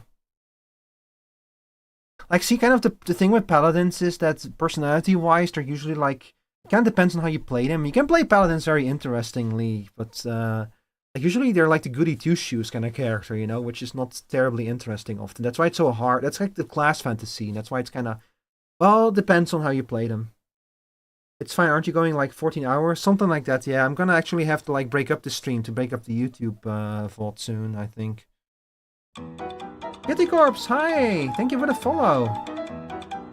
How did I know I was gonna give Bart? All I got are like memes. Yeah, we were. Where are my normal screenshots? Sorry, we were talking about you earlier, Kitty Corpse. So we considered giving you Circle of Stars Druid, you know, because stars sparkles, MySpace sparkles. But we ended up going with which one was specifically College of Glamour Bards. Because, like, honestly, the energy you give off like the energy of, like, you know, the cheerful one who inspires the rest of the party to keep on giving their best, you know? Like the one who is, like, very extrovert, very out there, always the spark of the party kind of thing, you know? That kind of stuff. You missed it? Oh, no, yeah, don't worry about it. It's, I'm gonna have to make... I'm gonna have to make a few. I'm gonna have to make a few changes to the VOD, but the VOD is going to go up on the YouTube channel. If you're like, if you want to know what exactly we said about you. You're a Bard main? Oh heck yeah! Okay, we figured it out correctly then. I'm curious what you rate the VO2V redeem I sent in the Discord. What did you send us VO2V redeem? We're not even streaming VO2V. Oh, you mean the character sheet you sent? Yeah. The I opened the Vtuber redeem channel. I see like the stop sign that someone posted in there. Hold up. I'm gonna save Skunky's design real quick.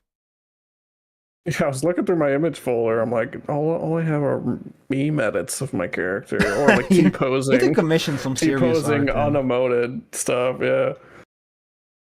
Okay, hold on. We'll add a few more late a few more late additions then. Tier list. There you are. Streamiversary, candidates, Skunky. Sure, I had save. I'll do the same thing for you, Timber. I'll save your 2 images as well, and I'll show everything on stream chat. I just need a second. So Timber of Wolves, and then you are Timber of Wolves 2. Okay, don't know if this one's better, but I'll send both.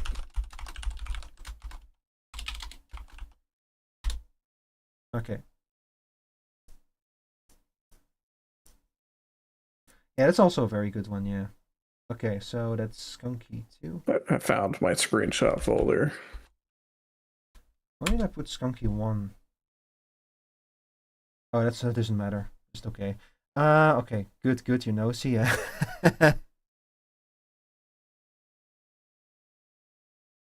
Why is my mouse cursor in the center of this? Oh, because it's saved with the position of the mouse cursor. Alright, chat, so first of all, let me show you, we'll do Skunky first then, and then we'll do Timber. Yippee! So I do need to pull this up real quick. Oh, that's a lot. And don't look at my desktop. My desktop is a mess. I keep saving memes to my desktop. Memes. Yeah. Let's see, stream stuff. Stream stuff. Tier. You know, the more I try to organize my stuff, the harder it gets to find anything. Okay, so first of all, Skunky. I always really liked your design, but honestly, giving you a class is going to be a nightmare because you just look cozy, but there's no cozy class. There isn't? Oh, maybe like maybe a fire sorcerer or something, a pyromancer. It's pretty warm and cozy. I'm on the big screen. So overall energy that I get from this is chat, think with me. I'm getting like and if you choose wrong, I will rage. No, I actually do get the impression of like a druid from you.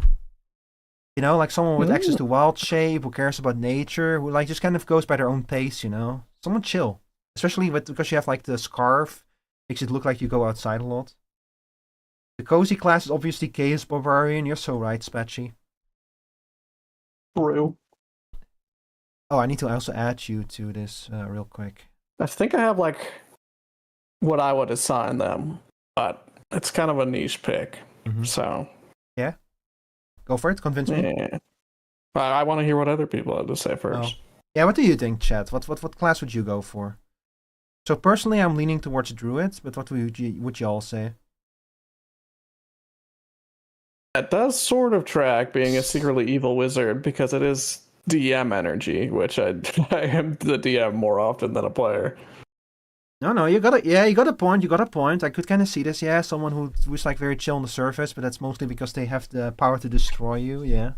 It does the thing where I like tilt my head up slightly, and then the light hits the glasses and makes them fully opaque, and you can't see my eyes anymore. Damn. Okay, They fell for my trap. I'll never see you the same way again, Skunky. All according to Kyaku. Yeah. All according to Kaiku. But yeah, so personally I'm still leaning towards Druid more. How do you feel? Would it be cliche to say Bard? This is partially just a class I really enjoy playing, but also I think it works for the character. Is the Alchemist Artificer, which is very underrated because it has extra healing capabilities, and you like make little concoctions and potions for your buddies that can like get buffs and stuff. No, I can kind of see it. Yeah.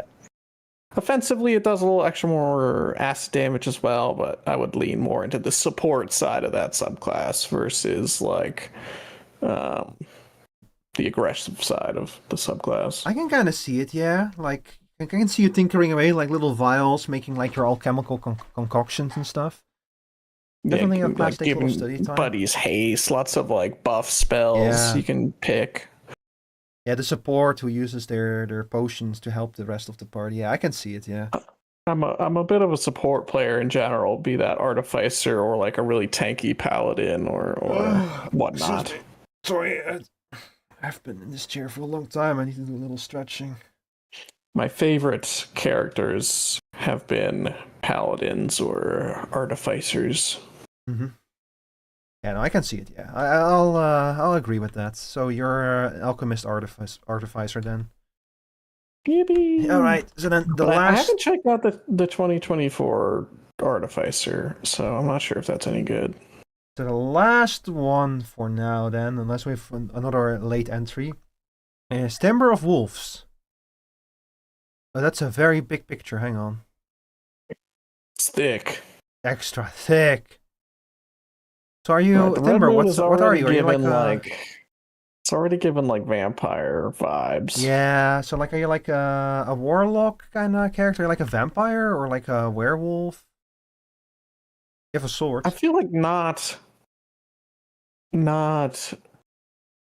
warlock, because that like it doesn't feel like they're taking orders from someone else. You know, it feels like they're the CEO. Like mastermind rogue, maybe. Yeah, I could see that. Or maybe like one of the more spooky clerics. They're half wolf human. So werewolf then. I'm joking.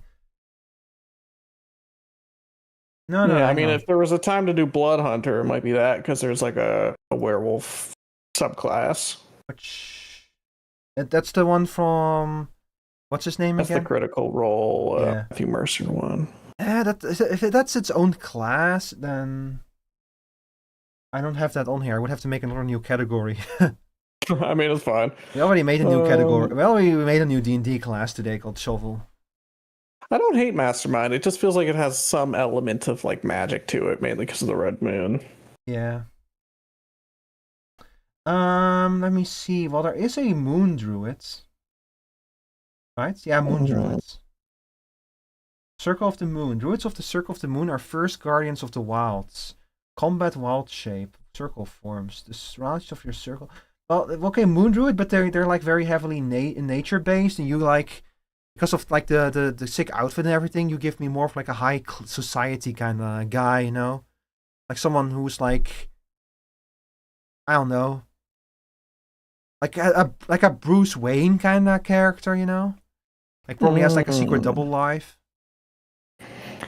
Not to continue the Paladin propaganda, but I could also see the Vengeance Paladin kind of like leaning into that Batman seeking vengeance sort of. A modern day high class Vengeance Paladin.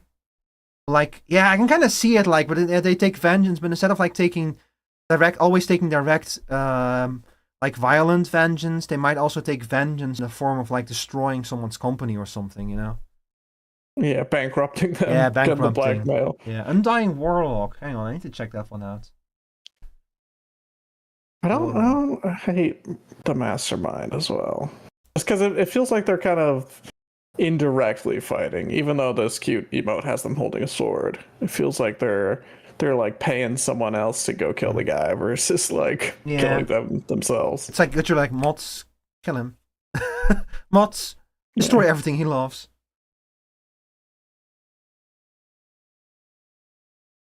Oh, I'm not Mods, familiar with take it his candy from really, him. but there is a Moon Bard, but that seems more like Druid Moon versus like Spooky Moon. Yeah, no, I don't know. It's funny, I'm a BC. What does BC mean? Ooh, Trickery Domain Cleric, you're tricking people. Mods, skrunkle him. Mods, whack his pee-pee. So what did you say? Trickery Domain, if we're sort of leaning into cleric, like the evil clerics. Or not evil, but just kind of spookier. Or maybe like a Twilight Cleric. Transition between light and darkness. Because like the moon is out in the night. Twilight's a little more supporty than. See, like because the moon is out in the dark, it gives a lot of light in the darkness. You know. Fairy Fire, Sleep, Moonbeam. Twilight Clerics get Moonbeam. Aura of Life, Greater Invisibility, Circle of Power, Mislead. The Night is taught to be vigilant. As an action, you can give one creature you touch advantage on the next initiative roll. So you're like also a more supportive class then. As an action, you can... A long shot, but there's the Way of Shadow Monk, which lets you kind of do that, like teleport between shadows and like be a little stealthy and cast darkness upon people as well. True. And monks, although they're most popularly shown punching, they can use swords and things. True. I don't know, I'm very heavily leaning towards like a Twilight Cleric. I would not concur in this case, but it's not a democracy. Although if you use a weapon, maybe like a pact, like a blade pact warlock of some kind. That's fair. I feel like the there's also the Great Old One, which is kind of a little bit more eldritch and spooky and mind control-y. Blood Moon, mind control, business consultant. Yeah. So like because the Great Old One gets like detect thoughts and stuff. You could like read their minds while in a deposition. I don't know, business. So like your blade pact will let you summon your sword whenever you need it, but when you don't need it, you use like, and you're a charisma class as a warlock, so you have strong charisma as well. Great Old One, hence the Blood Moon. It's like a business consultant who works for Cthulhu. I can see it, yeah. Yeah, and like in Bloodborne, the moon is sort of metaphorically symbolic for eldritch knowledge. Yeah. So that's how you can tie the moon in. I'm going with the warlock. Do you agree? I think so. Like I discounted it at first, but I came around to it. All right, Timber, you are a Blade Pact Great Old One warlock. And with that, Barring any last minute chat, I did say I closed entries, but then I also kept accepting people. So this is your last chance if you want us to go over your design. Otherwise, I'm gonna go piss and then we're gonna play Super Mario 64 co-op. I can't say piss Monkey together. specializes in worm. Da da da da da da da dun da da da da da da. No paladins though. Rest in peace. Rest in peace. We also have no druids, so that's fine. Look, Yeah, I don't care about druids. Paladins are my goat. I really enjoyed this. It's not going to be the last time I do one of these, so maybe next time we'll have a paladin. Guessing all by yourself, handsome? Yeah, totally. Okay, hang on. Let me take. First of all, I'm going to take a screenshot of this in case something breaks. But also, let me download this real quick. Yippee!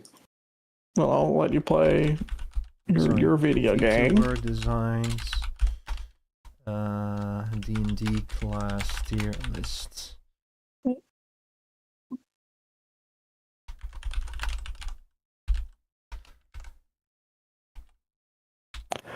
All right, farewell. Fun yapping, bye, everyone. Skunky. Thank you for hanging out, and also thank you to Scene and Rio for hanging out as well.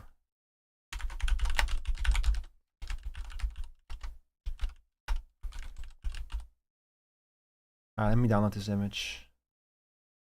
Where did this download go to? What the hell? Oh. Okay, yeah, that works. Alright. Yeah, okay, chat. So as I said, what I'm also gonna do is I'm gonna be interrupting the YouTube recording. Hang on, let me see. We have 2 hours. You know what? I'll interrupt the YouTube recording when we switch to the final segment for the day with VDog. So we'll keep the YouTube stream going for now. But I really need to piss, chat, so I'll be right back. Hang on, let me go over here. Yeah, it's me, it's your boy. Y'all still hang in there? Chat, did you have fun with that? That was a lot of fun to do. I'm really looking forward to doing that again some other time.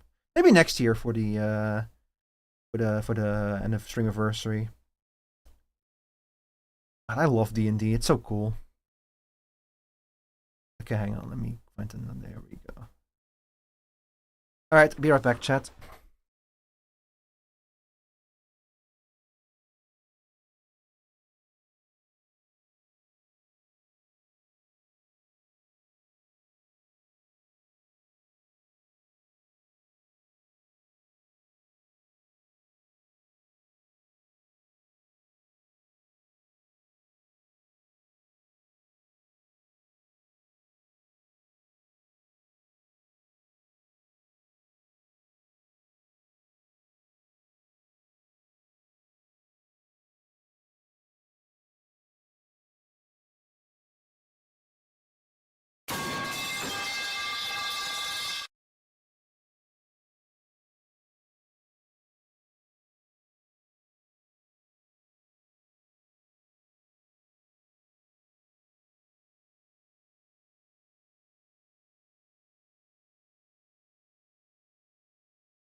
Hi chat, I'm back. That was a little fun, chat. I'm super happy with. I wanted to do one of those for so long. I'm really happy that everything worked out fine. Hope you all had fun as well. Hang on, let me. Oh God, let me go fix this, and I'll fix this. All right. So, chat, as mentioned before, we're now moving on to the Super Mario 64 Co-op Deluxe section of the stream. Oh, hang on, my computer is a little bit itchy. So here, this is the website for Super Mario 64 Co-op DX. You need to download this. If you want to join, it's going to be an open lobby. You're going to have to download the application, and you're going to have to feed it a copy of the game. And I don't know why I'm leaning forward like this, like I'm trying to intimidate you. Let me fix my tracking real quick. Here we go. All right.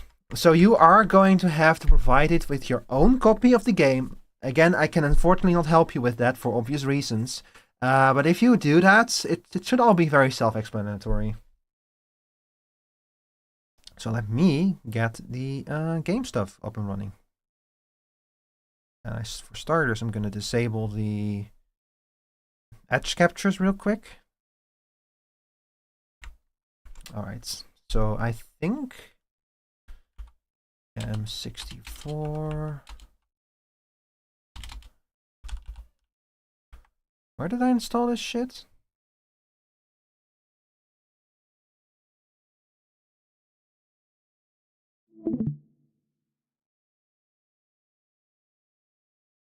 Hang on, I need to find this real quick, chat. I have this somewhere on my computer, but I need to find it. The problem is I have like 4 different drives, so it could be on any one of them. I always forget why I install stuff. Let's see, SM64 Co-op DX. Here we go. All right, so I run U. And I set up the game capture.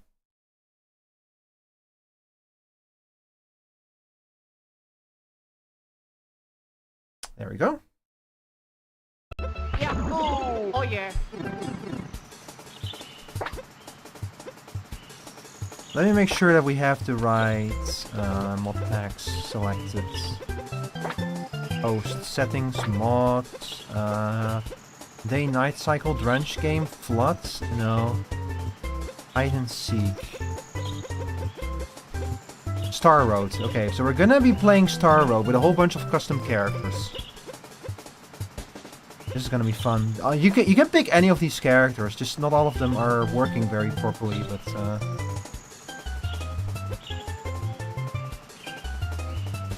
you can play a lot of them. I think that this is everything. I don't think I disabled flood. I don't think that. I think that I know that there's like somewhere there's like a Squid Game mode in here, but I don't think that it's actually. Or it's like called Crab Game, I think. I forgot which one of these it is. Maybe it's Arena. I don't remember. It doesn't matter. Okay, network system. Password. The password is how you're going to be able to connect. So we're going to turn the password. I'm going to make the password Ermine. That's how you're going to be able to connect to this. And then the save slot we'll use the 4th one. That should do it. A new update is available. Hang on, do I need to update my game? Hold up, chat. I might have forgotten to update. Should be very quickly.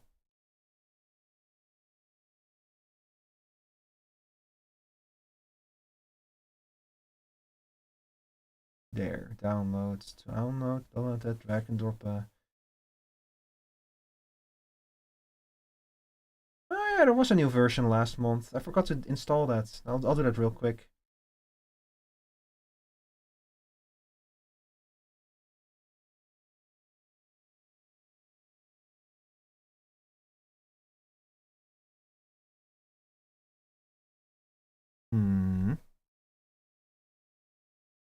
Oh.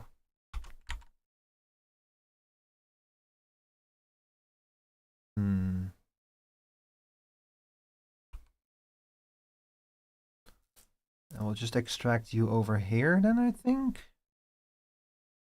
Properties. That's not what I want. Oh, fucking thing. 7TV extract here, yeah. Ah, shit. Okay, I did that wrong. I fucked it up. That's okay. I'll quickly fix this. So extract. Show more options. 7-zip. Extract here, yeah.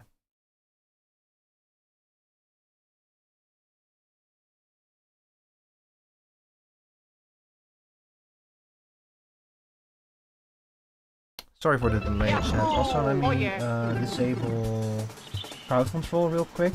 Actually, let me close the whole crowd control application, because we're no longer using that.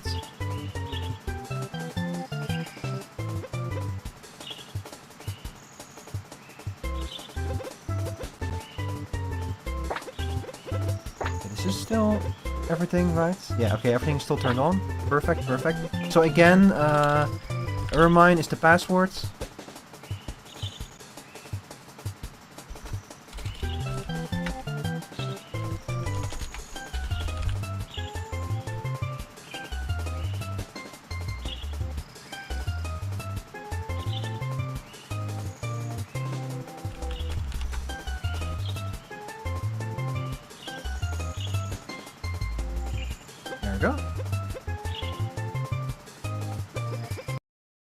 Alright, I'll do it.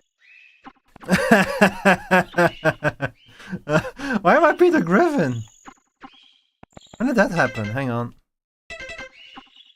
Okay, I think that you have to like type char select and then here, check this out. It's me! I'm in the game. Yahoo!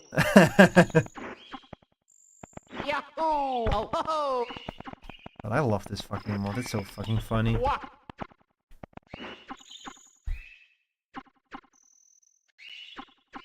I'll make the announcement post real quick.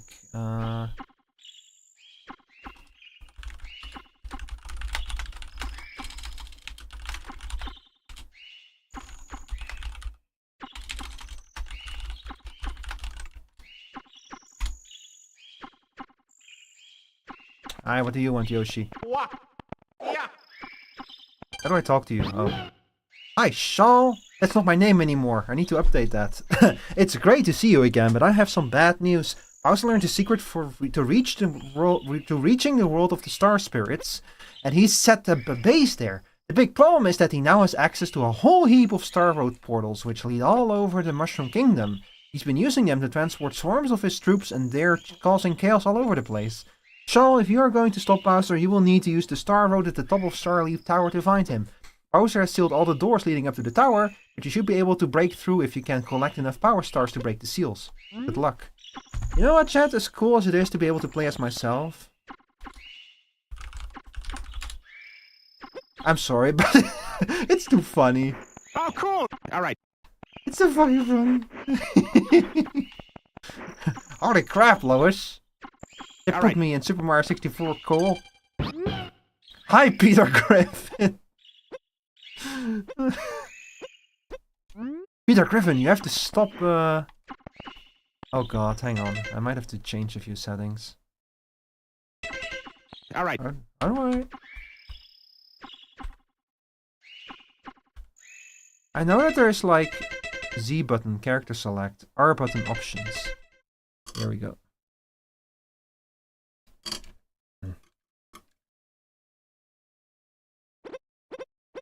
Also, if y'all want to join and you're having trouble joining, let me know and I'll try to help y'all out or fix it or whatever. Let's see, camera, controls,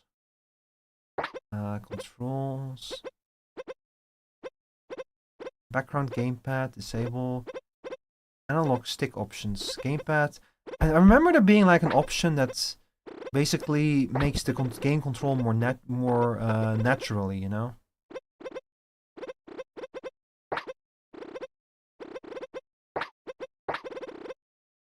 I just don't remember what it was.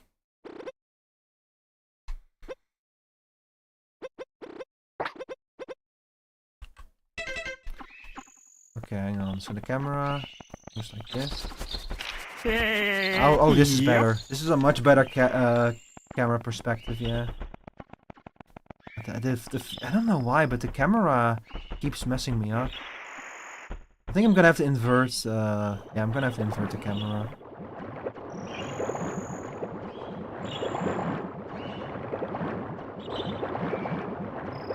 I'm gonna have to convert the x-axis of the camera real quick. Or this will like screw me up. Ah, yeah, here we go. Chrome hack camera. No, that's not what I want. Invert X.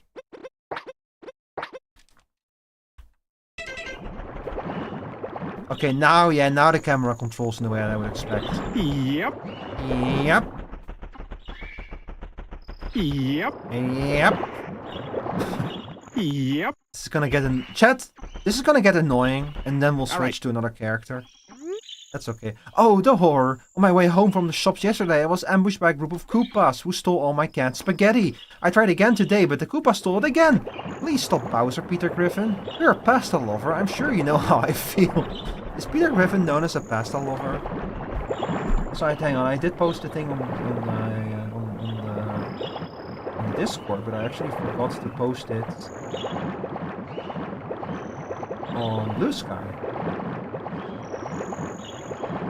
So I should fix that real quick.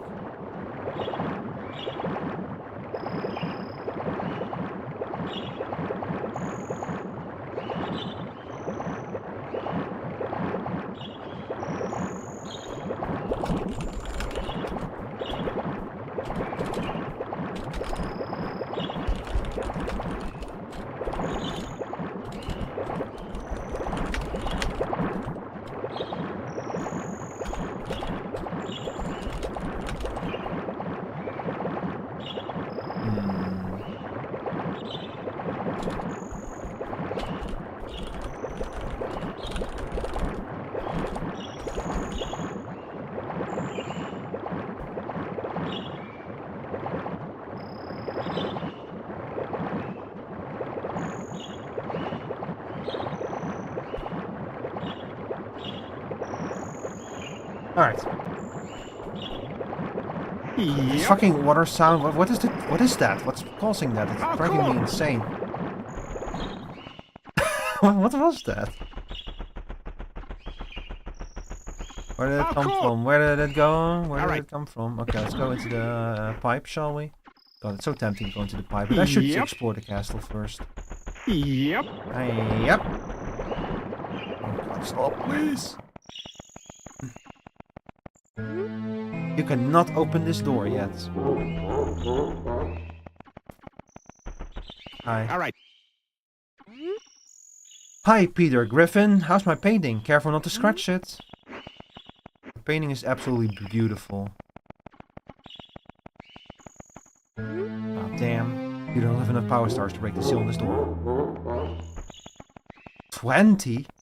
We can't open this door yet. We need... This is the first time I've seen 20 on a star on a thing. Yeah, we're not going to be able to enter anywhere, I think. Oh, cool. All right. Ah, cool. All right. Oh, cool. Yep.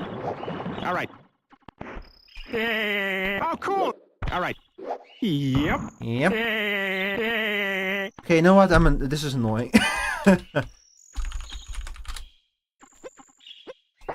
We're going to my own character. Isn't this model so cute, chat? I really like the work that Xalox did on this. Like the little details and stuff, it's so cute. The fact that his goggles actually work like the cap does, so he should lose it when a monkey steals it. Yeah. Whoa. Ooh. Climb the ruins. Piranha plant pond. What is this?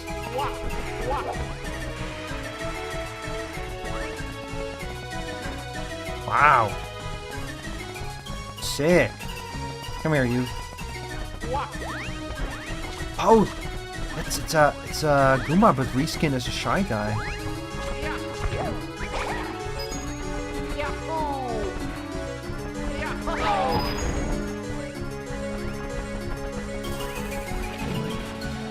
like how the music is the... Isn't this from Legend of Zelda?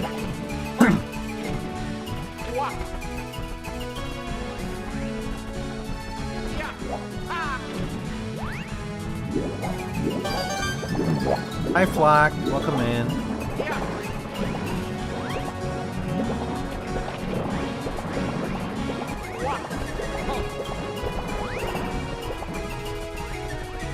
We're playing Super Mario 64 Co-op Deluxe today. And it is an open lobby. You're gonna have to install the the game yourself if you wanna, but you can totally join if you wanna play. We're playing something called Star Roads right now. How are you doing today, Flack? Hope you're having a good day.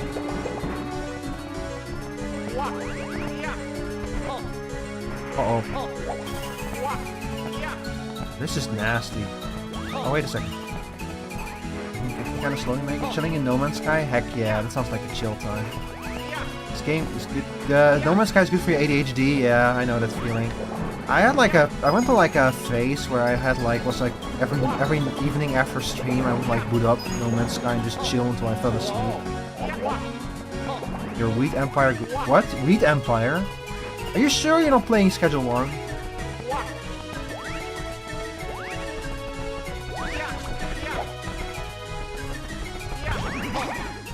You think this place has any ceiling leaks? Or are people like aware of that kind of stuff now? How old is Star Roads?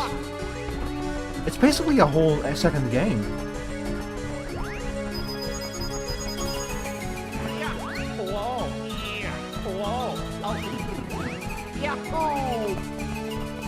Oh.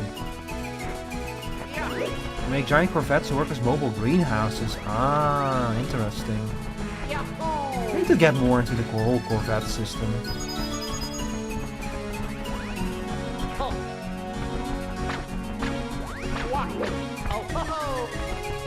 Yeah, come here, clear you. Yes. Think we can get the 100th coin star? Uh-oh. No, but if you ever need help with it, I might. The main issue is I don't have enough parts. It's just a matter of farming parts.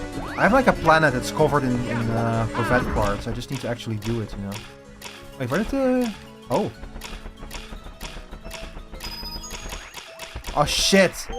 God, Chris was right. I am bad at Super Mario 64. Yeah, Corvette parts are easy to get. It's just like I need to just knock it out, you know. Also, hang on, let me actually... I just realized how loud the game is, so let me turn down the volume a little bit.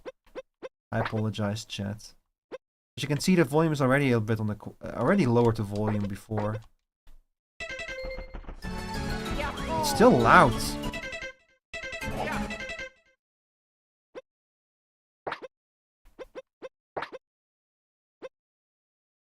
This maybe? That's better, I can actually hear myself think. For an expedition that lasts for 1.5 weeks now is all about Corvette. We get showered in parts. Oh, I might have to check that out then. Is it gonna be until the end of the year, basically?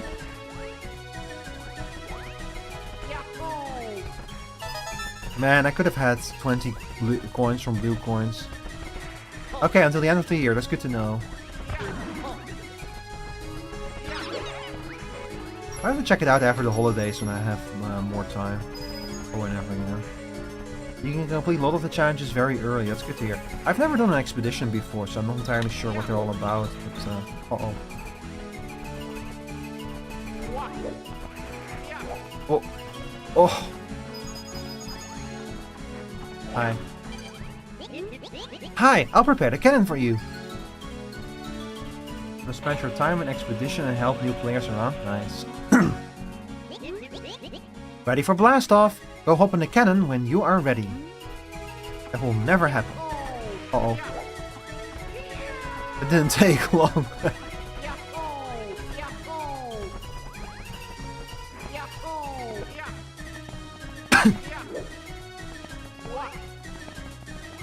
Fucking the controls in this game.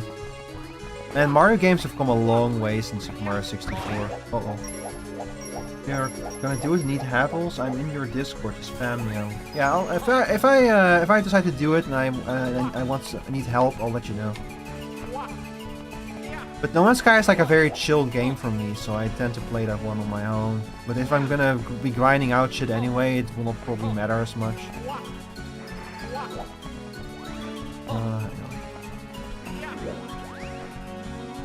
I want that red coin. Yes. I felt the same way I felt when I booted up Metroid Prime 4. It's like I'm playing this game or series that I'm so familiar with, and I have absolutely no idea what the levels are going to contain. It's such a weird feeling. It's weird to play new levels for Super Mario 64. Or use the magnificent feature of open chat and type please Habble. What does Habble mean? I thought you were like, I'm gonna be honest, Black Trooper, I thought you misspelled help. But so is it something else? Help it bit derpy. Oh, it is a misspelling of help. It's intentional. That's funny. I didn't know that. Get up, come on, Rico, get up there.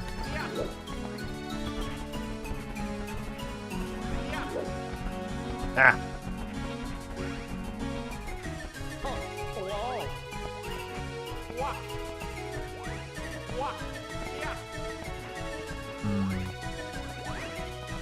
What is this even? What am I even trying to climb here? But I'm gonna need any Super Mario 64 experts in the chat who can help me? Come on. Ah! I've been sneaking weed into people's inventories this whole week. It's not about the money, Spider-Man. It's about the weed. Sometimes not about the money, Spider-Man. It's about the weed, baby. The weed. Blaze it. Oh. I fucked that one up. Uh-oh.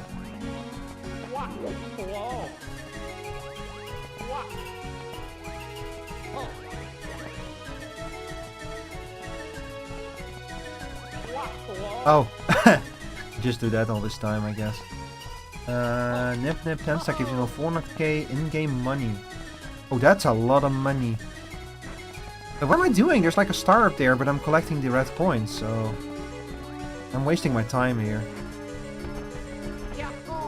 Yahoo! Ow.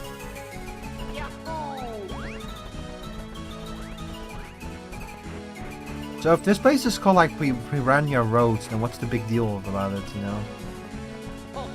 Just a bunch of piranha plants around.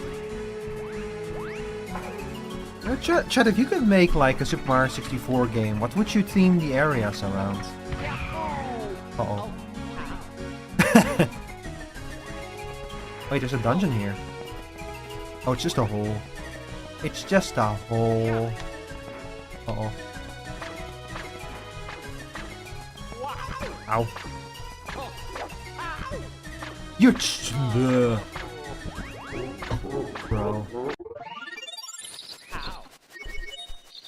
Alright. Whoa.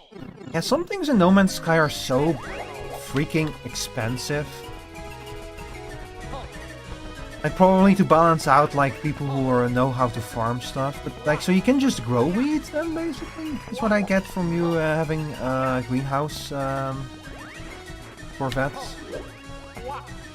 You can literally build an empire, like a weed empire. You can literally just pay like Schedule 1 but in No Man's Sky.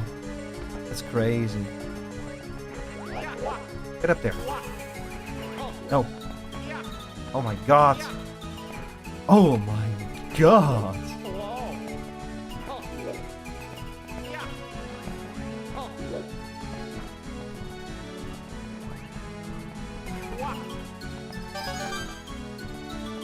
Oh my god.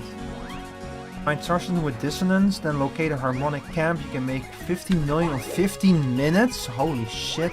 I've been making money the wrong way this whole time in No Man's Sky.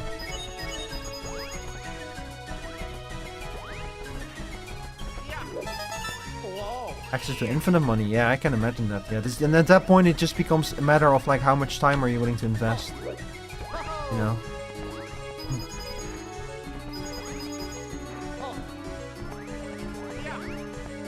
Oh my god, get in there. Get in there.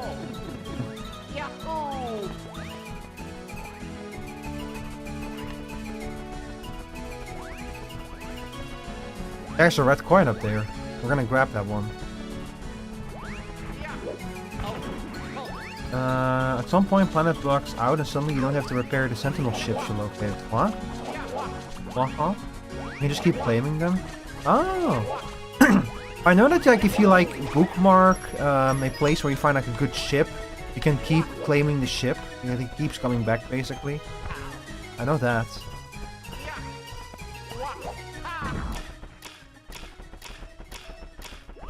Oh my god. Okay, yeah, that last one was not happening. Where are you? I don't even know what that jump was, but it was not what I meant to do.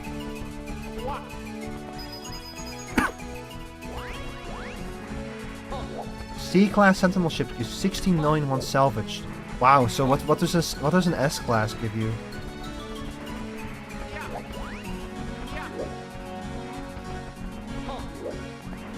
But with sentinel ship, you mean like can you actually fly sentinel ships?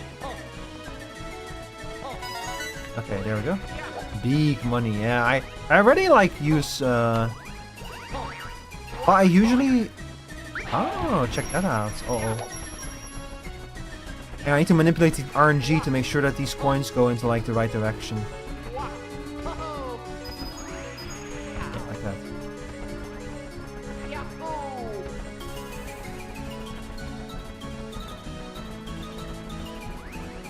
Die. Ow. They're very neat, I can imagine that, yeah. Ow. Oops. Oops. They are quick as fuck, but they are very picky at what stuff they eat, but luckily the fuels from the planet should find them. They use different fuel? Oh.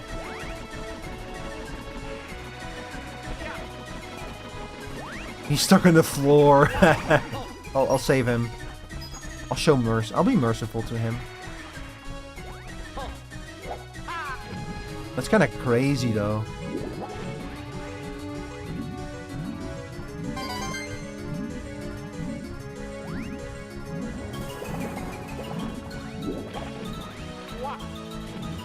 Oh, get up there. Oh, damn. This isn't working. There's so many little things and secrets to No Man's Sky that I have no idea about yet so far. I don't know. The game is crazy. It won like best community support this year, right? With the Game Awards, I thought. I think this is the year where they like returned to the amount of players that they had at launch or something. Something crazy like that. It's been a good year for No Man's Sky. Oh lord, I'm clipping into the ceiling.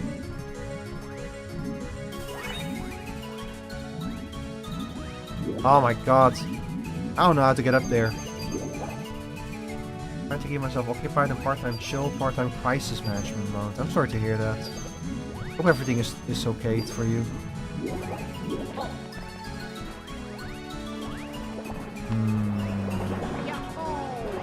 Ah. Yeah, there's no way up. There's no easy way up there because these things are like slightly tilted downwards, so these walls are technically ceilings.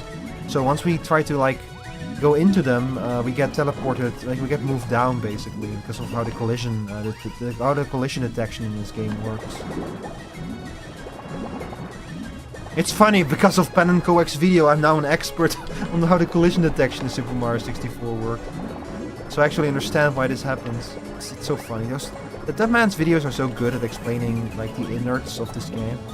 Like why this game has such weird behaviors. Friend has family troubles and it's complicated. Yeah, that sucks.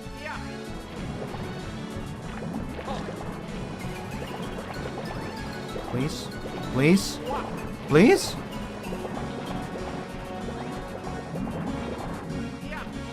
Okay. We live. So what is this?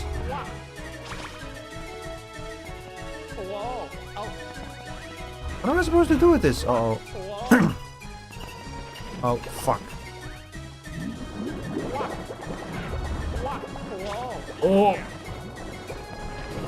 Bro, the turning around mechanics in this game... Ah. Did you hear that? Demon? I'm a demon?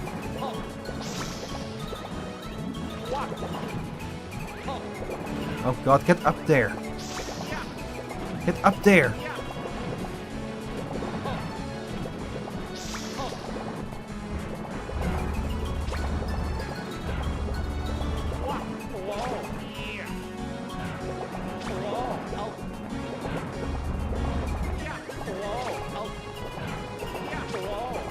Just push that block. Quick.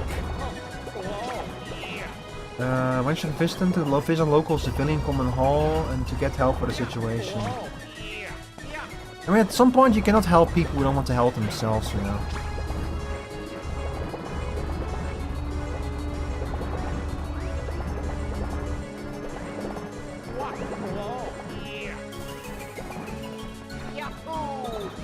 Okay, that works. I just need to like not take that jump like total ass, and I'll get up there.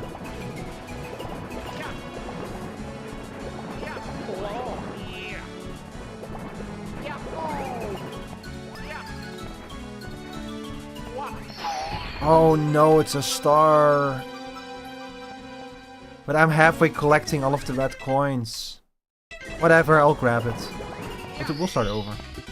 Some cases, if the person doesn't know they can do something to the situation, yeah. But hey. It's pointless to help someone does not help. You've recovered one of the power stars. Keep searching. You need 7 more before you can open any more doors. There's something else I want to check out real quick, because I do know that like in here in the castle, there is like a few more stages. I think that this, yeah, okay. Big Bomb Skyfort. Yeah, I figured something like this. Hey, you! You better be pretty careful unless you want to be blasted by a water bomb from our enemy. We're peaceful bombs who love the ocean and sky, but these other guys are completely war-hungry. Our leader is Big Bomb. He stole a star from us and is using it to win this battle. Say, you look pretty tough. Do you think you could do us a favor and get our star back? Good luck!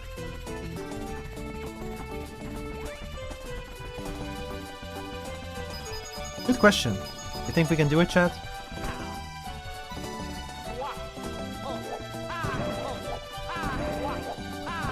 I have to go fight Big Bob-omb, who's somewhere. This is basically Bob-omb's battlefield, but different.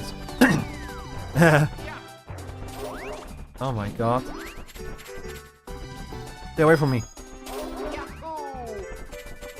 So we need to find 8 stars before we can advance to the next portion of this game.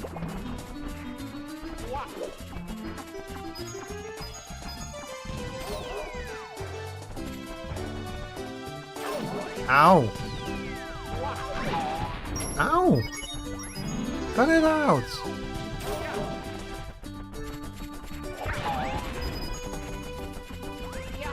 Oh, oh! What? I need to replace these sound effects with like things I record myself at some point.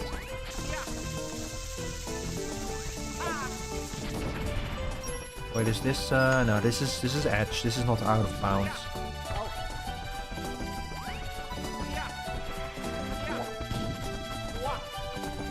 Excuse me. Oh my god. It's been a long stream, chat, and it's gonna go even longer. Remember, we still at the in 1.5 hours from now we still got Lethal Company Tower of Babel coming up, which is also gonna be very fun.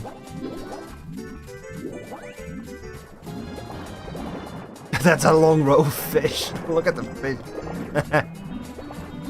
What are they doing there with the fish? I feel like it does not work the way that it should.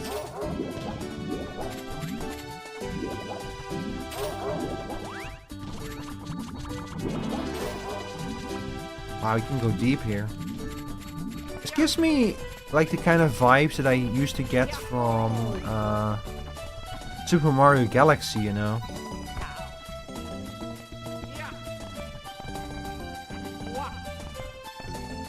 Oh, come on.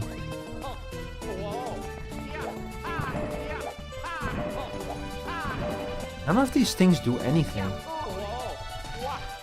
Okay, let's go. Let's try climbing the thing again.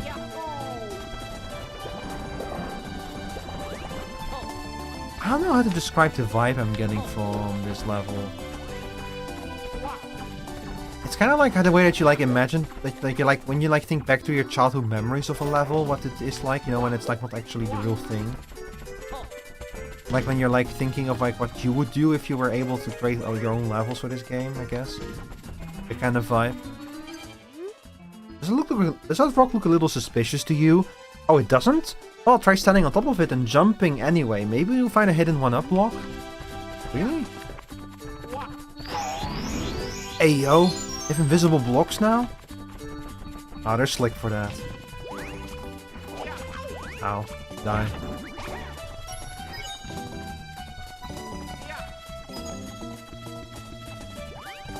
Come back.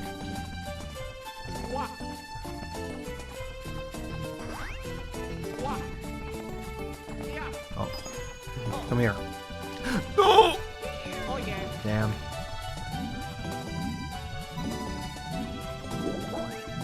We're gonna start. No hidden erase save file button there. No. That would be very funny though if you jump there and the game goes like, alright, deleting your save file now.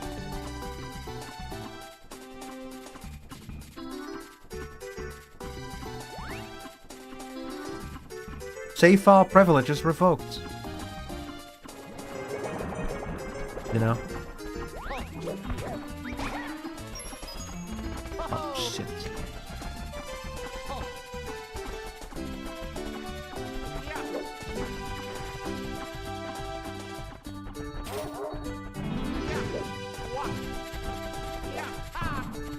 Oh, Lordy Luke. Okay, hang on. We're gonna try this again.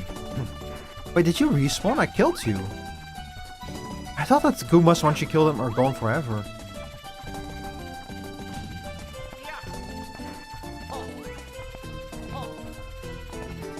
When people die, they're gone forever. You. Me.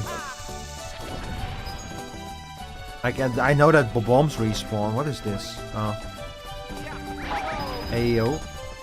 I'm taking that. I love it when I think that there's something hidden somewhere and there actually is something hidden there. Isn't that the best feeling in the world, chat? When like you see like a thing in a game and you're like, years of gaming have honed my senses to tell there's something hidden there. You go check it out and sure enough there's something hidden there. I was supposed to buy bacon for proper British breakfast because I yearn for good food with everything but the bacon. No bacon? You again? Are you following me or what? Well, you better prepare yourself for a tough battle if you think you're going to go taking my power star again, because I'm not going to go easy on you this time. What are you talking about, bro? This is the Super Mario Sunshine generic boss battle theme. Bro, it's literally the same fight, just in a different environment.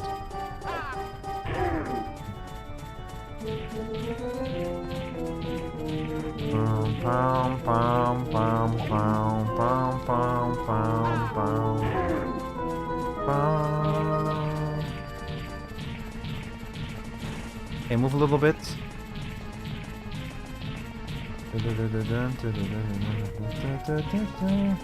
Oh, yes, a... No!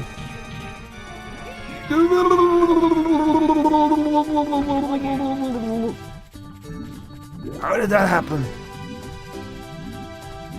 Wait, I'm smarter than this. How did I let that happen?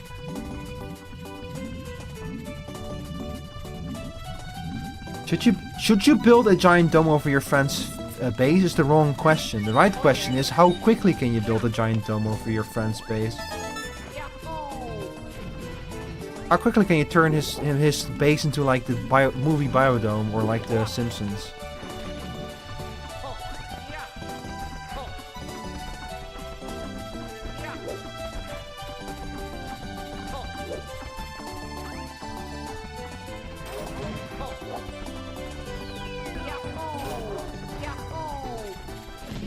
Okay, let's try this again. Chat, am I stupid? I may be stupid. Turned into an observatory? Heck yeah. I actually thought about building like a giant tower in No Man's Sky, but No, Sky does give you a lot of options to like build something, but I ended up going with an underground base on an ice world, like with like heavy blizzards and shit. Which was also pretty fun. The only downside is that when the power is out and like the base is and the outside is like cold and there's like a blizzard. It's very cozy to have like an underground base on an ice world, but it's also very spooky sometimes, especially when there's like a blizzard raging. Because shit gets cold on that world. Like, really cold. Like minus 100 degrees Celsius cold or something insane like that.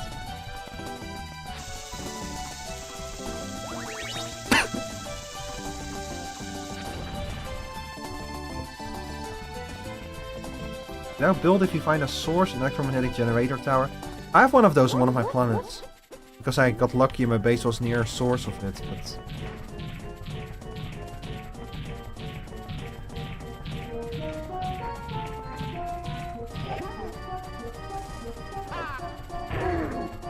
Yeah, come on.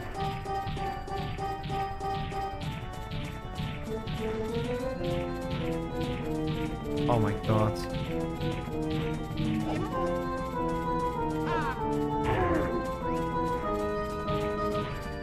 So the trick really is to let him build up some forward momentum, huh? So that his turning speed is like slower.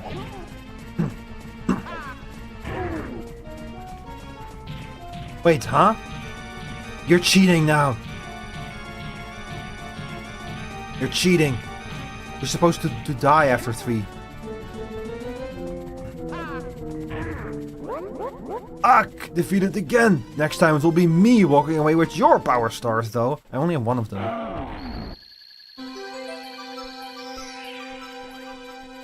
Come here, little star. My beautiful little star. Thank you, I appreciate it. Oh, yeah! Oh, that's why it feels like Bob-omb, because he painted it. He literally just made like a copy of an already existing stage and like changed the details a little bit so that we wouldn't be able to notice. Except we did notice.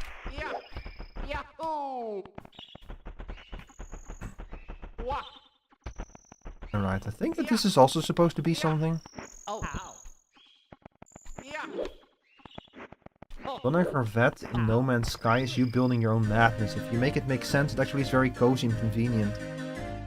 Yeah, I need to like get into that whole system, but yeah, that's why I need to do this expedition, get a whole fuck ton of parts, and then just build a cool ship.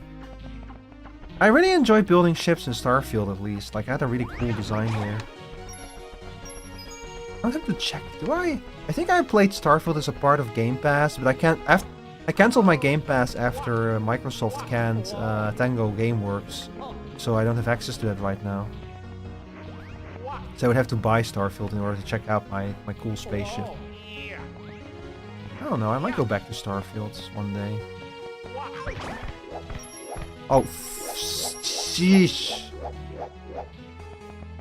This is a game. This pack is designed to like be a bit harder than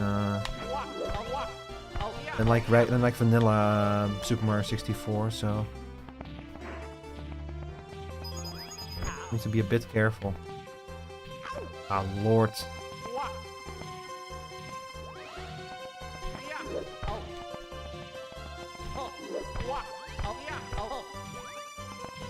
I'm very interested in the whole aspect where you can leave your Corvette while you're in space, because some things require you to like walk around and you cannot do that when you're like in a regular ship.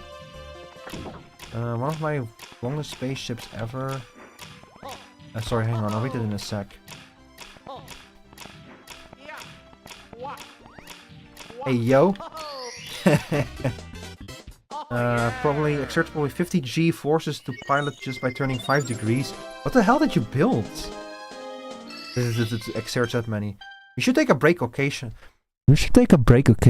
Otherwise the game will be over before you know it. No, we're gonna speedrun this shit. Hey, long boy. Hey, long boy. I wonder if there's like secret stars out here, you know? Yahoo! Yahoo! Like what kind of secrets have they got here over here, you know? There's something over there. I see a secret. Yahoo! Yahoo!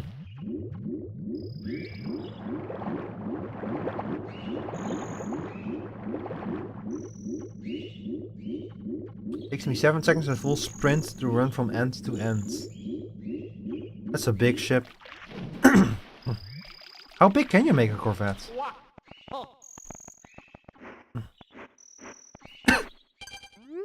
Some say that if you collect 120 power stars and pray to the star spirits from this spot by pressing C up, something good will happen.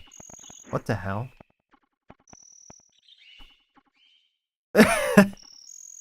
Wow, that's very specific. What the hell's that? Huh?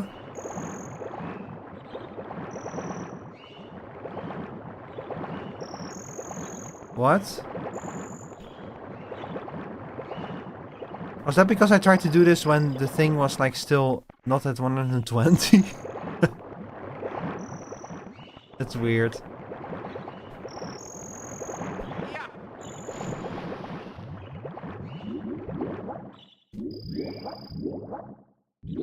You have 100 part limit, so you can put 96 2x habitation modules. Can you put those like in a row? Can you make a very long boy, you know? Very long, tall boy? Yeah. Yahoo! Yahoo! Yahoo! Ooh, what's this? Oh, whoa. Hello. Ah, look, I knew there was gonna be a secret here somewhere. Yeah. Whoa. Whoa. Whoa. What the hell? Uh-huh. Where am I now? Oh, whoa. Oh, it's a teleport platform. Oh, it's a one-way teleport oh no. It's a two-way teleport. Teleport.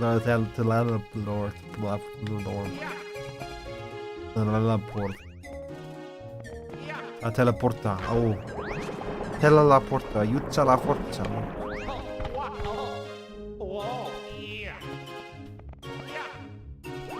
Oh shit, I flattened someone.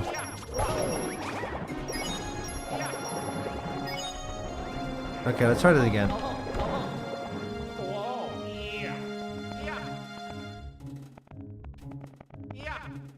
Oh. Okay, I just want to point out, this is not as easy as it looks. I don't know why he... Ooh.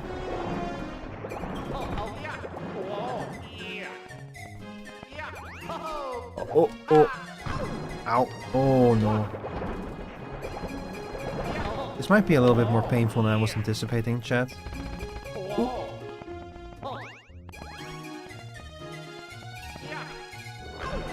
Oh no.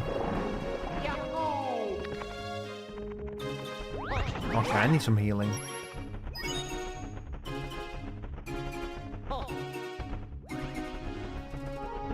What's up with that? Oh, nah, that didn't work. Oh yeah, breath counts as health in this game, I forgot.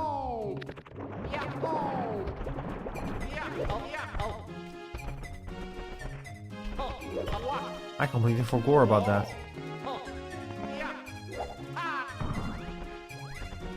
You ever wonder how we made the evolution from like one hit and you're dead to health bars? What is the history of the health bar, I wonder? Okay, hang on.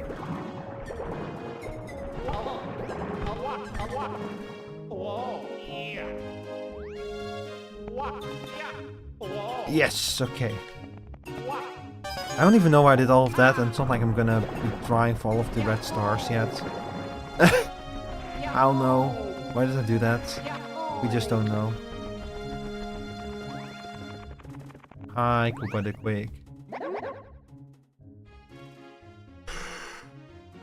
Nice to see you again, Sean. Not my name. It sure has been a while. How about a race? First up to the top of the mountain. I don't know the routes there. Oh god, the music. Push me. Oh.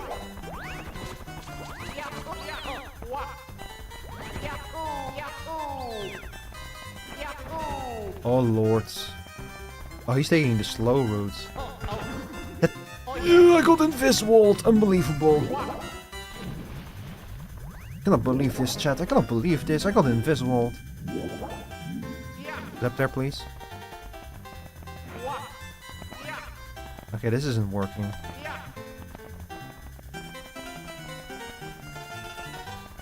Why the fuck the speed is so slow?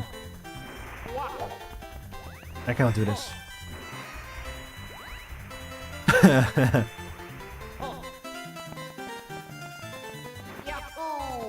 Fucking tragic.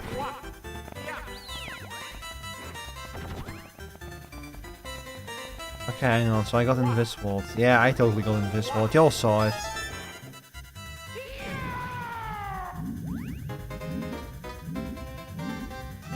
Get up there.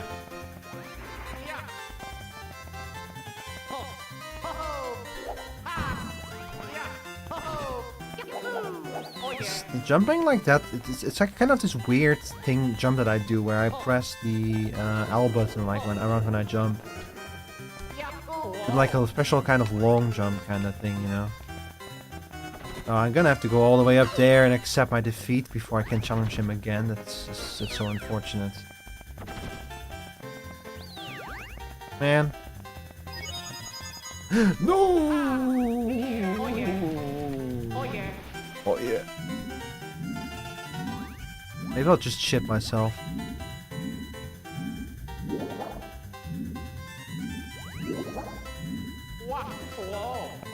Wow. Okay, we have to make it to the top of the mountain at least once. Otherwise, I will revoke my own gamer license.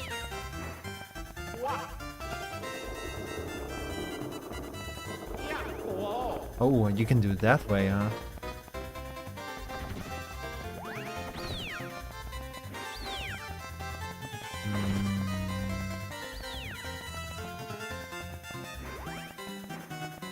Hey, don't fuck it up again. I wonder if this is the route Koopa takes. Koopa the Quick takes as well. Oh, that's mean! No! Why did you do that?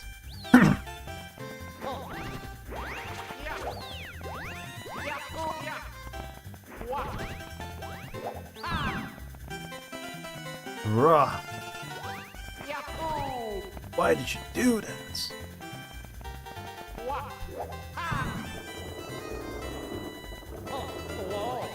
Okay. Take a shortcut. Shortcut D. Take another shortcut. Taking huge risks here among the ceiling leaks and shit. Ah, you see that there was another invisible, I think, or like a leak of some kind.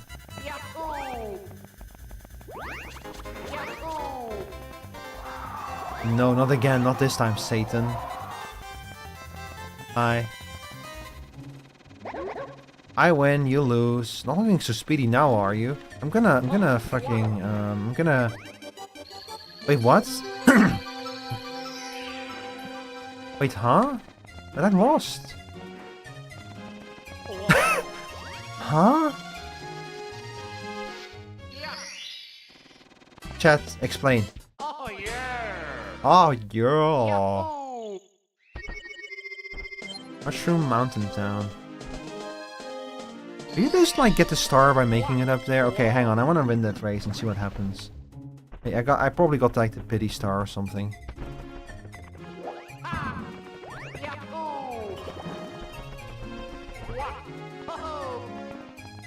Yeah, I'll race you.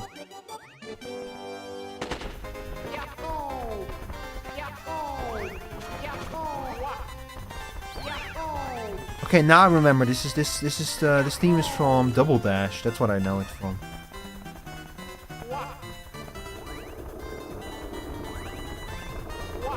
It's like, where did I know this theme from in Double Dash this once? Of course it's Double Dash. I'm winning this time. Barring any weird last second. Did you see him jumping? He's just taking shortcuts, that bastard.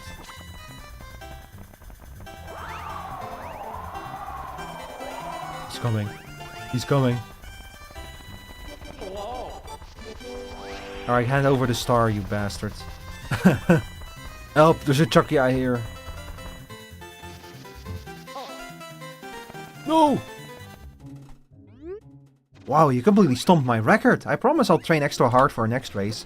Until next time, here's your prize. Bruh. It is the same star. I think that might be a little bit broken. Uh-oh.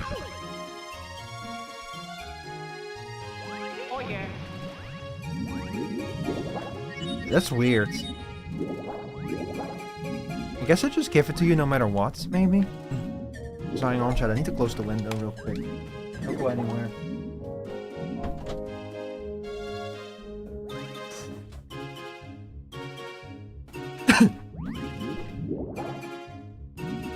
But then, now what? Is that the only star here?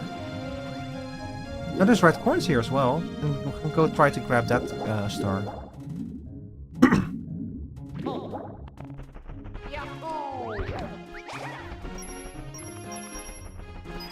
Might be a bit more difficult than I thought, though. Okay, hang on. Okay, hang on. I can do this. Ooh. Maybe not.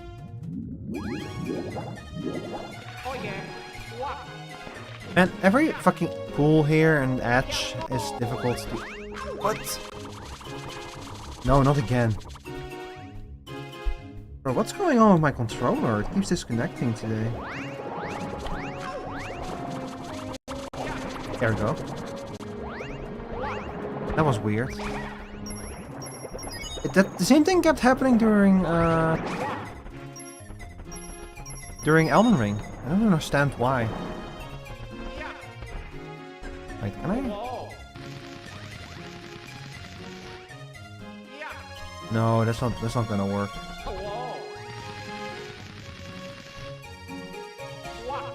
No. Okay, hang on. We'll try this again. Oh, no, I don't know how to get up there.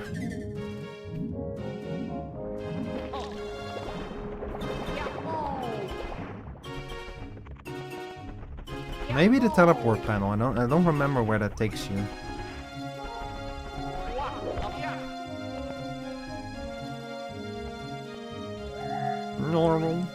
No.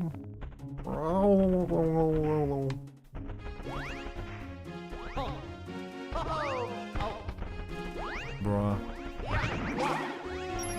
Well, it didn't take me to the right spot. You know what? Screw this.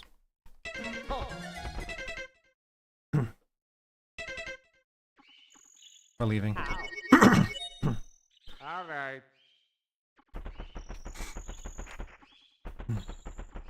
I don't like this level. It's not fun anymore. I got a pity star. That like now means I can no longer get like the real star by winning. Yahoo! Which is such a huge insult. Yahoo! I feel like there's something else here that I'm missing. I don't know, this overworld just feels too simple, you know? Yahoo! What do you say, Yoshi?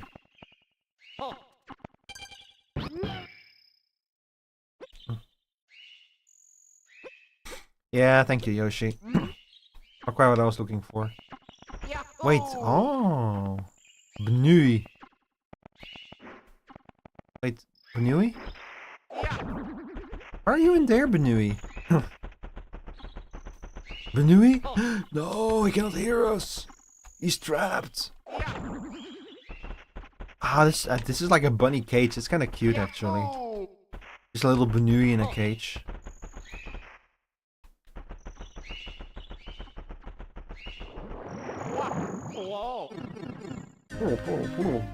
Climb the ruins. I did the second one before the first one. Uh-oh. Oh, climb the ruins. That's the one that was giving me so much trouble earlier. I get it. Oh, Brokey, leave me alone.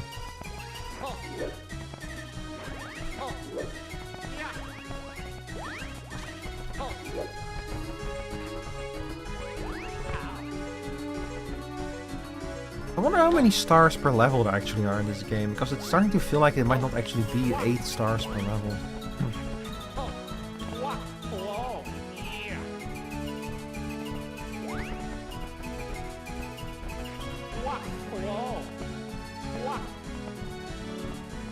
Oh fuck.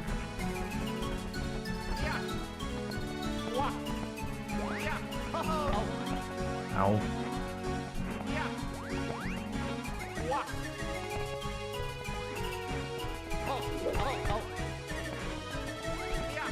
Get up there. Oh, I guess that works. That was not my plan, but hey, if it works, it works, you know? Oh, never mind. I fucked it. I eat it cemented bad. You guys seen that one, that comic? It's like I eat it cemented bad. It's like with the one horse girl from Uma Masume. I eat it cement it bad. And like this really weird zoomed image with like slight artifacting on it. It's very funny.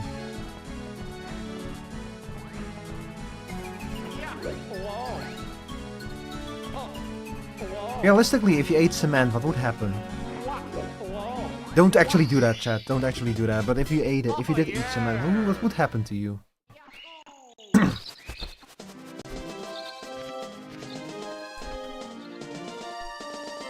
Bad? Yeah, true.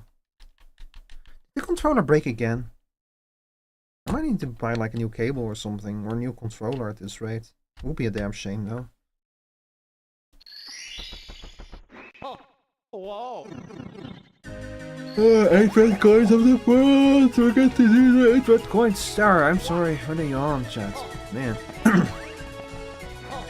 I've been live for almost 10 hours, chat.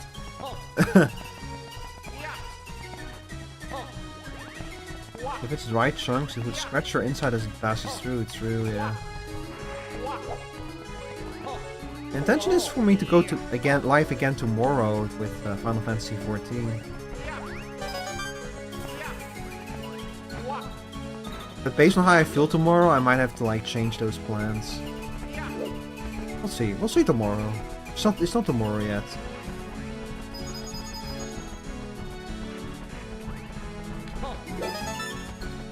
Okay, but we got that star.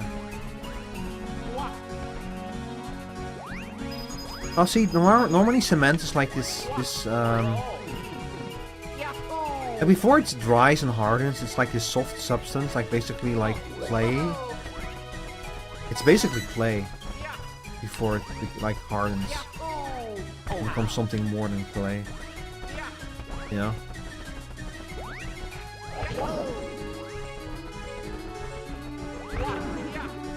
I'm gonna take this opportunity to get the 100th coin star here.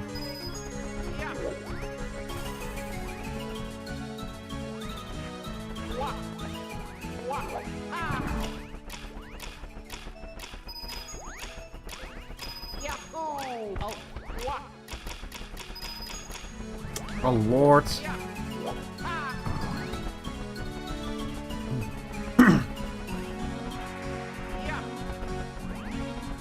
It will mix this up with your fluids and possibly clogs your stuff. Yeah, that's what I imagined too, that will probably like just clog you from the inside. Either way, don't do it.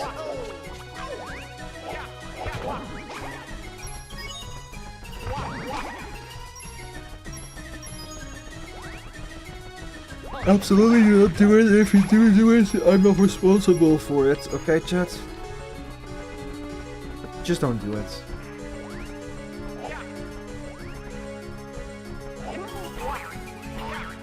Don't make exploring with Coca-Cola? Yeah, no shit. Don't do stupid shit, basically. Take some personal responsibility, don't do stupid shit.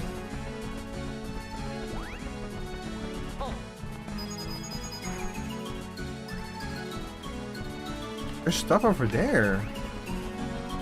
How do you get over there? That's how. Yes. I'm so fucking stoked at this game. You know you probably have ingredients to make mustard gas in your bathroom? Let's not go into that. Okay, let's not go into that.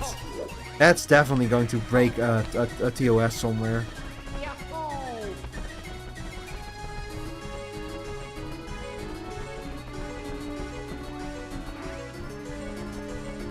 Oh fuck.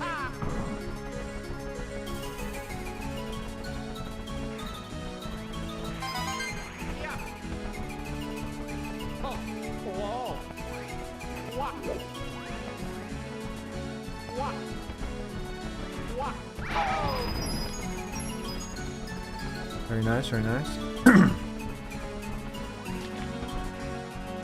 What the hell? Wait. I feel like you can do some very special things here if you have the Iron Cap. Iron Cap sounds like Iron Man and Captain. That sounds like Captain America and Iron Man suit, doesn't it? It's me, Iron Cap. No snow this winter? Yeah, probably not. Maybe we'll get some snow in like February or something. Or January. Until then, nope.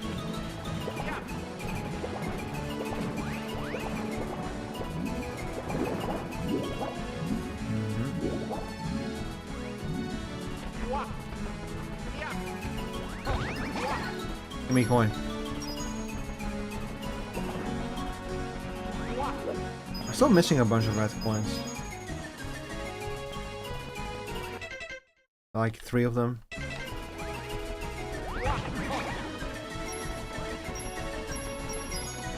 Oh. Man, I have to use the bathroom, but it's 5 minutes until the next ad break. I'll last. Chat, I'll last until the next ad break, and I'm gonna use the bathroom. Uh-oh. Okay, grab you. Uh-oh. I'm curious what the levels later in the game are gonna be, because Chris said that the game gets really hard in the second half.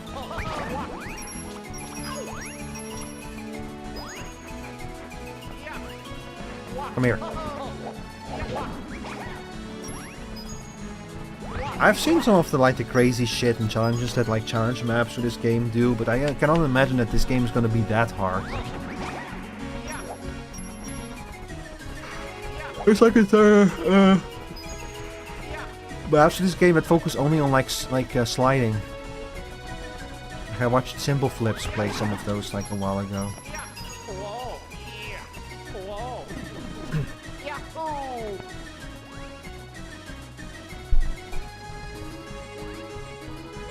You ever just think about the shoutouts to Simple Flips meme? Like, what a fucking crazy viral moment that was.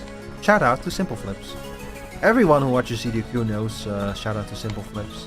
And there are a lot of people who don't watch it as well.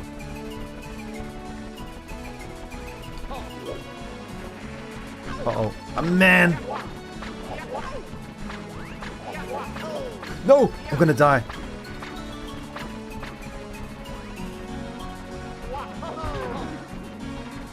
Woo! Thank God. What's that sound? There it is again. Okay, hold up. Before we do anything else, let me check over here.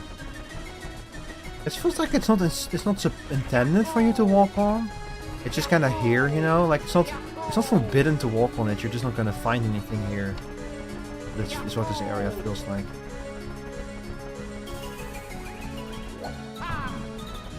Okay, hang on. Let's go over there. Where? Oh, that works. Yeah, sure. Why not?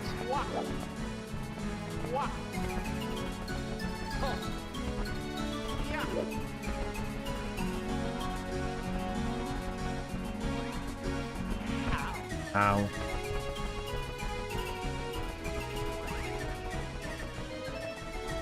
Oh shit, hang on. Yes. Oh yeah. Oh, yo. Okay, now we can focus on getting all the remaining red coins. Where's my microphone, my headphone cable all stuck again? Where did I see that red coin? Ah. That's the 6th one. Oh. Oh.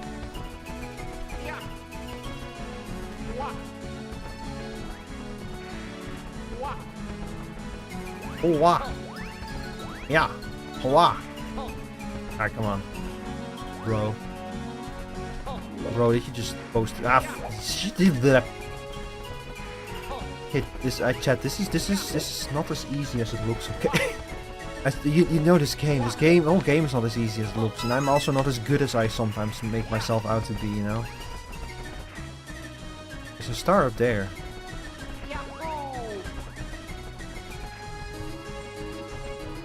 Okay, where is this red? We need 2 more red coins, and do you see that? That's just 2 stars stacked on top of each other. What the hell? That's fucking funny. That's fucking funny. Ah. Alright, chat, have you all seen the first episode of the new season of Fallout? First of all, what's up with Amazon? Why is there so many commercials now? I swear it was not that bad before. It's fucking crazy how many commercials they show now. Like at the point where it just kind of spoils the fun of even watching a show, you know, because it keeps getting interrupted like several times. Like I'm pretty sure it violates the Dutch like commercial laws at this point with how many commercials they show. But they're probably able to circumvent it because it's streaming services instead of like a TV channel. That kind of shit, you know. But the episode is really good. Like I'm really excited for that show. I really want to see where it's going to go after this. The songs that they used in the first episode immediately made me go like, yes, oh, this is back, baby.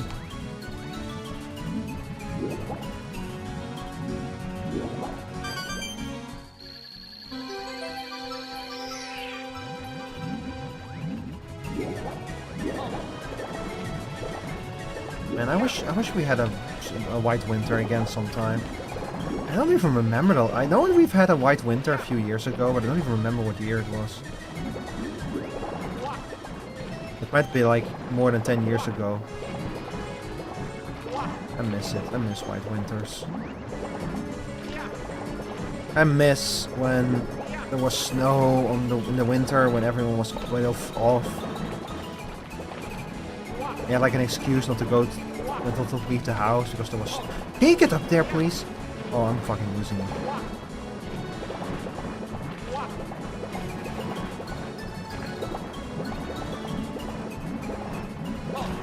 Yes.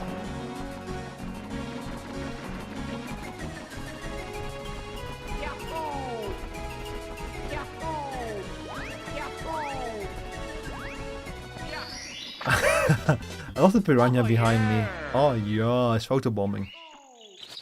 Oh, the Atlas break has started. Okay, I'm gonna use the bathroom real quick then.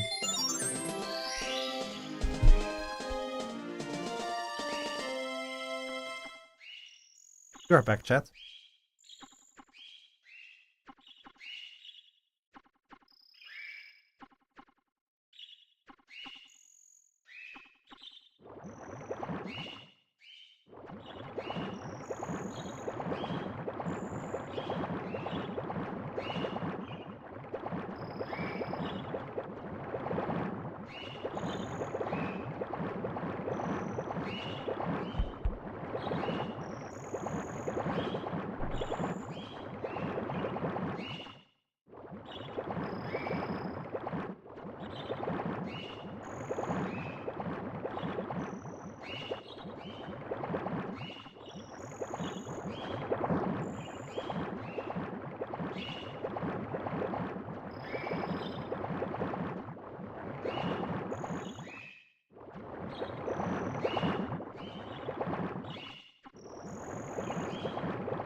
Boo.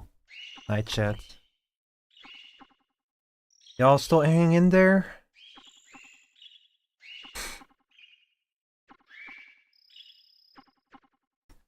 Remember, 45 minutes until we're gonna play Lethal Company with V and the gang. It's gonna be fun. What are you doing there, being semi-transparent, you? Oh, the whore. Oh yeah, you want the one about the spaghetti, yeah. Whatever. Ow. What the hell? It hurts. Ow.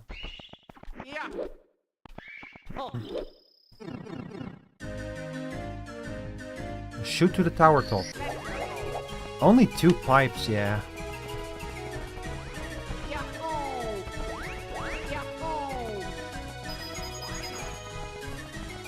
There we go.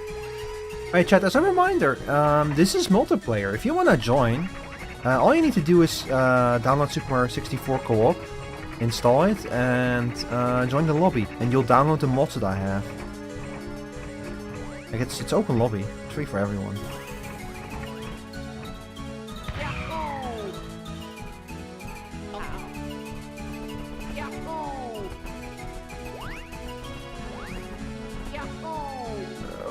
Ow.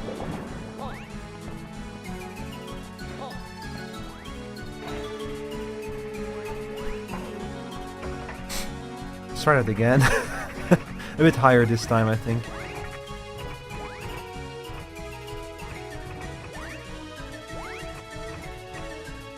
This stick is too sensitive.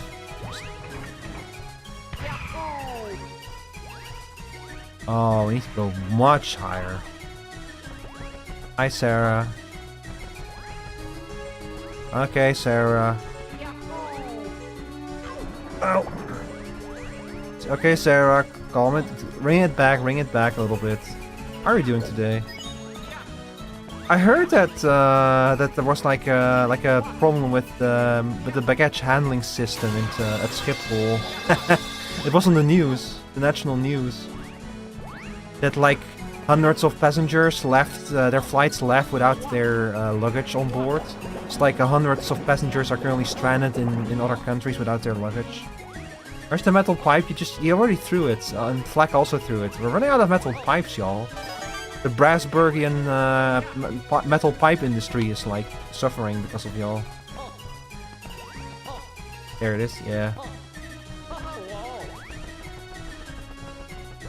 Oh my god, this is... Yes, okay. Die. I said die.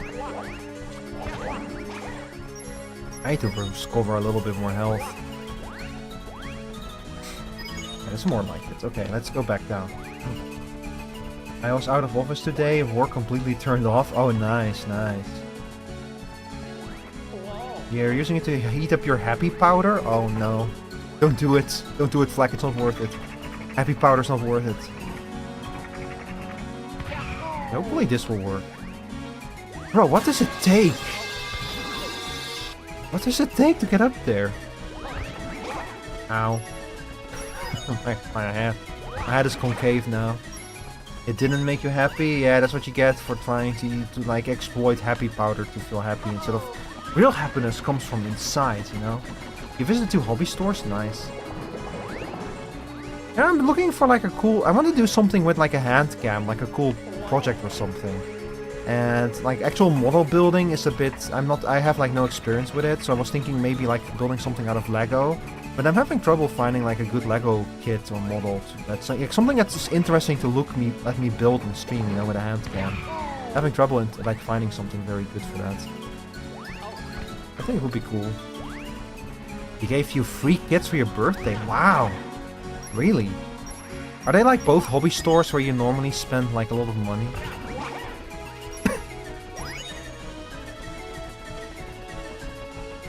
I think at hobby stores kind of realized that model kits are like crack, you know? Like the first one is free. I'm sorry, I shouldn't say things like that.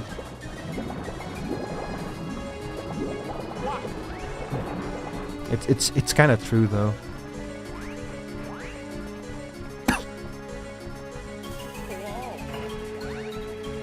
Like, that's why they give you free miniature. The free paint and shit. I'm literally well known for the Tri-City area. Yeah, exactly. They're like, oh, that's Sarah. That's the. I'm starting to wonder if I'm like launching myself to the wrong place. Yeah, that's Sarah. She's like the one who keeps the airports flying, and also in order to save her sanity, builds model kits. What did we say the cycle was again? You work to make money to buy model kits to restore your sanity, so to go back to work, and that way the cycle just keeps going.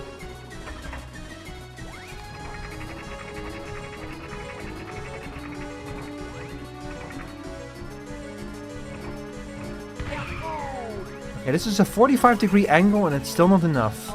I'm doing something wrong. I think it's just too far.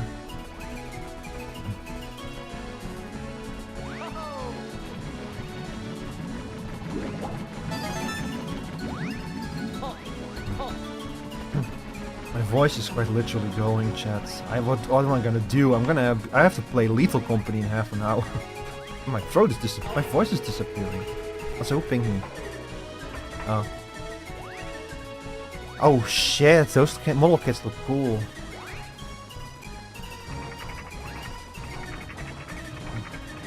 Maybe I'm aiming for the wrong thing here. Maybe I should be aiming for these platforms. Oh,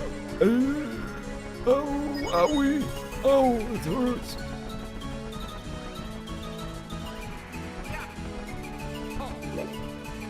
I'm starting to see what Chris means that this game can get pretty difficult. You know what, chat? We'll go to another stage. I'm sick of this stage. Alright. Yeah, alright. Yahoo!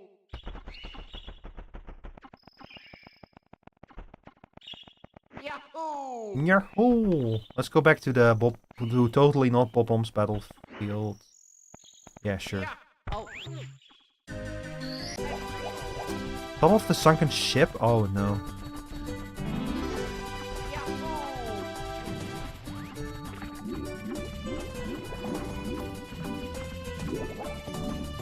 Yeah, if you could make a level for this game, what would you make, Sarah? If you could make a Super Mario 64 level. I'm kind of amazed that they have not done a Super Mario 64 Maker yet, you know, like a 3D Mario Maker. The one that added, the Super Mario Maker 2 got a bit closer there by adding elements from like Super Mario 3D World, but it was still not quite the same. Wait, how do we get up there? If I speak, I'll be in trouble. But are you gonna like make a CBT machine or something? Why did I say that? Chat, please ignore that. Me desperately trying to train myself to not be as... not say things like that on stream, and my brain just goes, well, say it anyway. That's okay. Look, this is an 18+ stream. Y'all know what y'all know that I'm joking when I say CBT.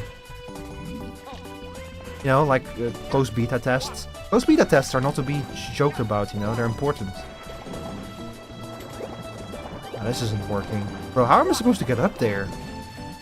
I need a flying cap or something?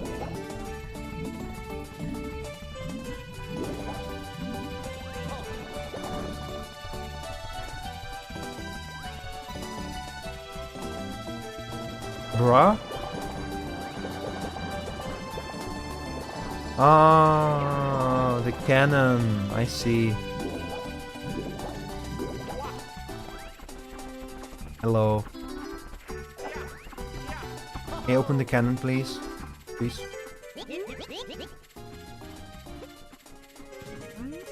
What? Yeah, I get that I need a cannon, but can you open it for me, please? You.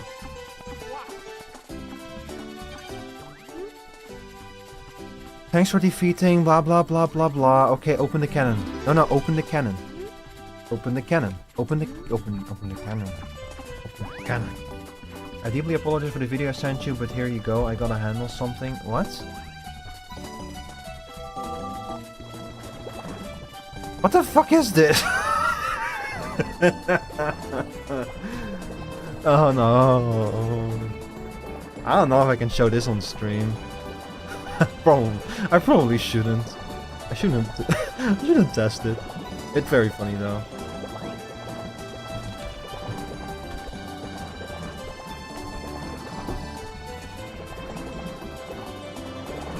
I just got a message from V. She is setting up for a stream now, but I don't know exactly when she's gonna want to start.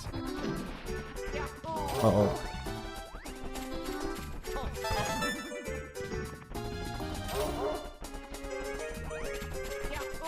You're now curious?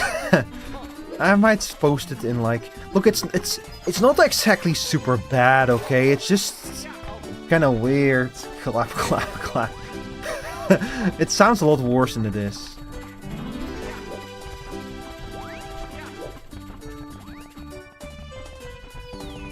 Oh, okay, I'm not falling for that one again.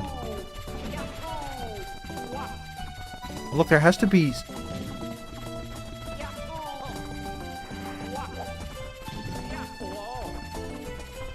Surely there's like a Bob-omb here somewhere who will let me open the cannon, right? Welcome home, Bloodia.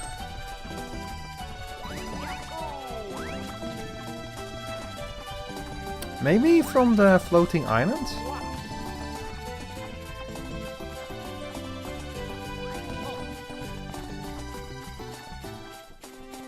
Hey, thank you for the daily ticket stamp, Sarah. Hey, got the ingredients needed for spaghetti bolognese. Did we get that one yet? I think we've never had that one before. Oh, the fucking machine keeps slapping people with a large trout, but giving them spaghetti? No way. Can I make it to the star from over here? No, I'm gonna need the cannon, I think. I have absolutely no idea.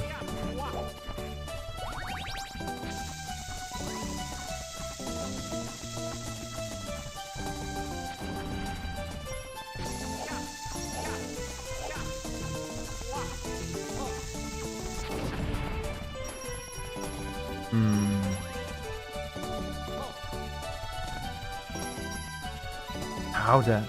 Yo! Do you see that up there? I bet he's the one we need.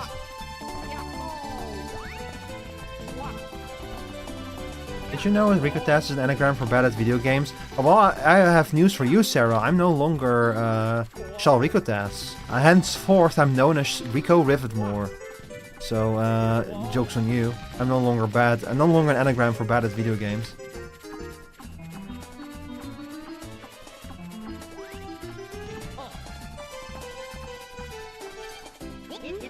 You need to use our cannon? Sure, just wait a moment while I open it up for you. Why are you the only one who can open it up? Ready for blast off?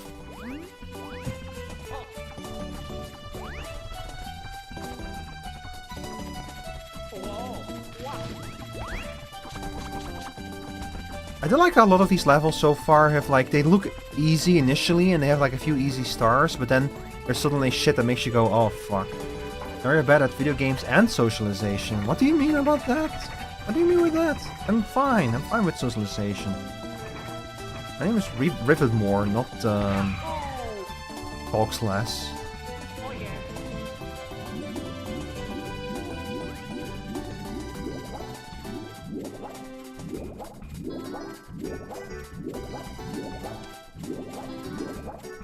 Besides, I'm still Rico. You can still call me Rico, as you always have.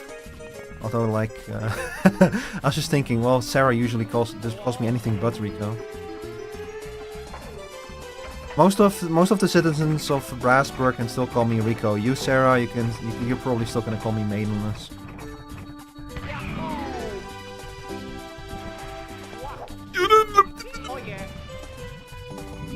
Man, I hate it here.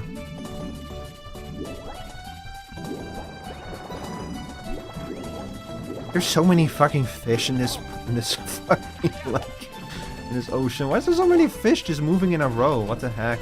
I think the fish spawner might be broken. Do you guys remember that Call of Duty video where they were like, oh yeah, we programmed fish that move out of the way when you get near them? And it's from like 4 years ago or something. And then someone else linked like a video from Super Mario 64 and fish moving out of the way.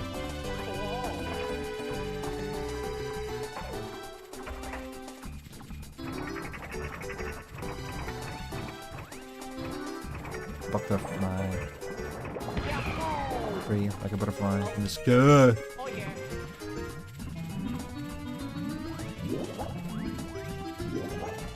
There's so many fish! Get out of here! I bet these fish are eating up my frames and that's why I keep failing. Climb up. Please climb up, please? Please? Oh my god. Oh my god. Okay, let's try that again. Oh my god.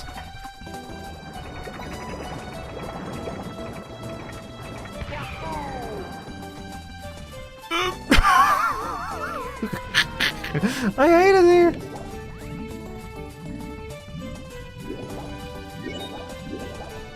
God, I hate it here.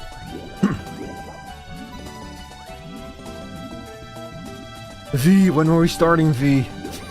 Please, V, liberate me from this hell.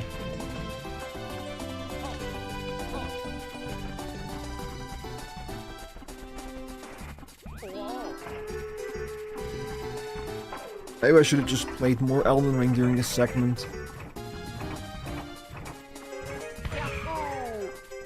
Oh no. I've completely lost the thread now.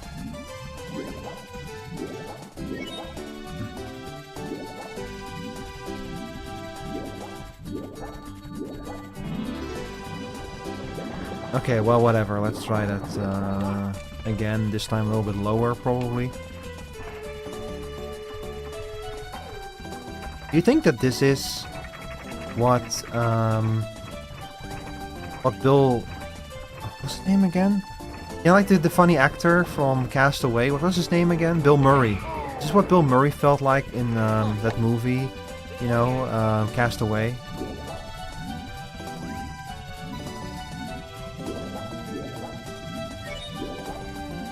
Groundhog Day.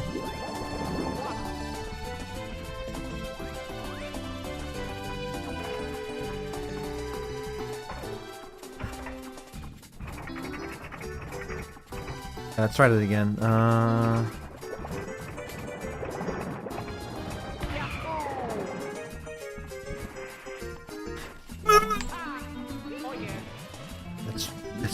That's not fair. That's not fair. I want the referee to look at that one.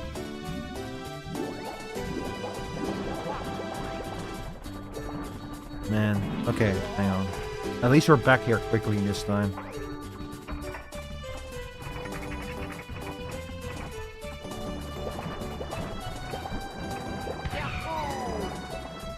Oh my god. Way too low.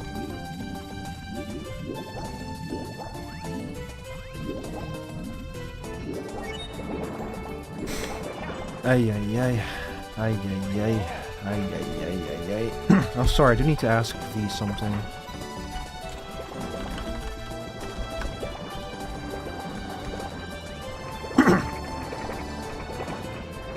You know what? Fuck it. I'm just gonna try hitting the star. Just get out the middleman, you know. Oh, that's what I don't even know why. I as soon as I pressed the button, I was like, no, that's not gonna work. I don't even know why I tried. I've played this game enough to know that like the cannon has a huge drop off because of gravity, you know.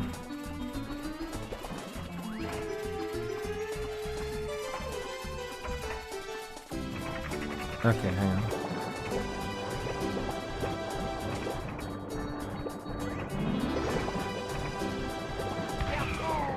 This maybe? Still not? Oh my god. Oh my god. This is actually happening. This is... No, it's not.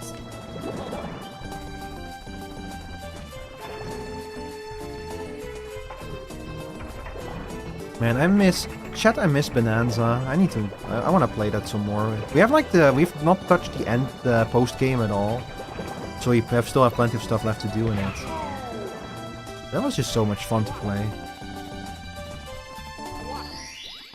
Oh yeah. Hey, you know, this is one for the gamers. Oh, we actually have 8 stars now. I don't have to play this level anymore. Hurry! Bowser's causing more chaos every minute. You have enough power stars to break the seals on the doors to Chukya Harbor. Chukya Harbor is like the worst thing I've ever heard. Why are you making a whole harbor of Chukyas? Oh lord.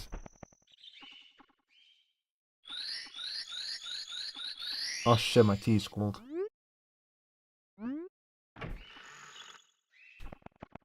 Huh? Oh. Big Boo's Tower. Huh? This place gives me the creeps, Shaw. I don't really fancy hanging around with these ghosts much longer. It's a shame the vanish cap switches in this place. There's no telling where those mischievous ghosts could have hid it. What? That was not proper English, I think. Or maybe it was. What do I know?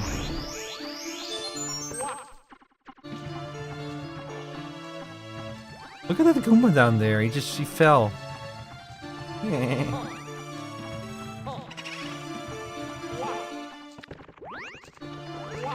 This music is like an arrangement, the Super Mario 64 arrangement of a song from Galaxy.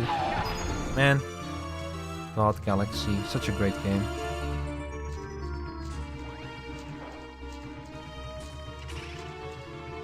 What a game. I get why they're making a Galaxy movie before, instead of a Sunshine movie. I totally get it. Galaxy is just a good, just a genuinely great game, you know. One of those games that really elevated platformers to a new level.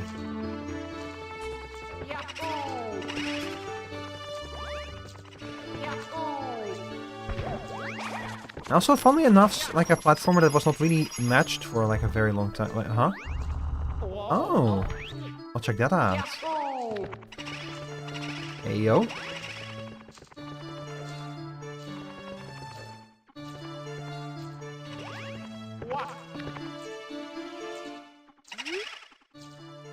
Follow the light. Is this supposed to be like Shadow? Oh, the darkness consumed me. Alright. Alright. You know what, chat? I think it's time to pull out the heavy guns. It's time to like resort to the real measures. Right. It's time to bring in Peter Griffin. Yep. Oh, fuck me. Oh, thank God. Alright. I love Peter Griffin. Oh, cool. I love the Peter Griffin mod for Super Mario 64 Co-op Deluxe. I was about to say, I mean, you're not... Oh, Lord. Oh my god.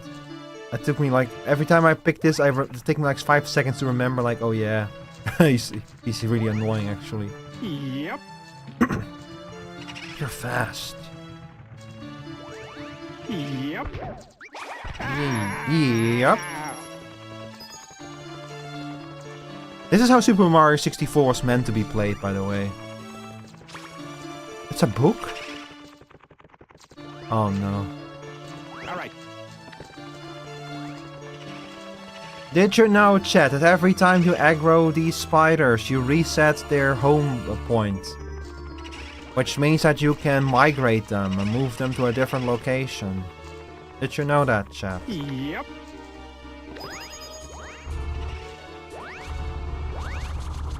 Oh my god. Oh my god. Yep. Yep. Okay, hang on, let's me... This is really cool, though, to do this in this kind of way. Like, it's supposed to represent, like, lighting a portion of the floor, done with, like,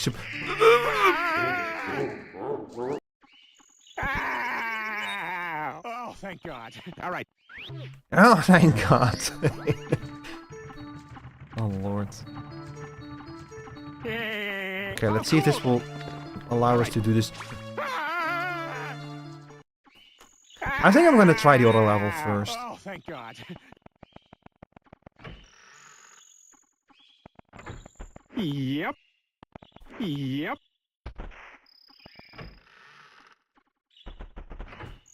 Shaka Harbor.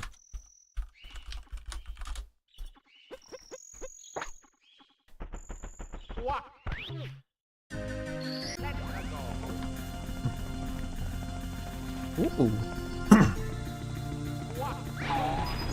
I wonder how they made the music for this game. How do you make music for Nintendo, for like a Nintendo 64 game? How do you make music for like Super Mario 64? And is it something that people can learn? Like I know that for Super Mario World, like those ROM hacks, you can actually program music for them. There's like a tutorial on it and stuff, and people are like keep turning existing songs into Super Mario World songs, which is really cool. Like some of those songs sound genuinely great. Can I move you? No.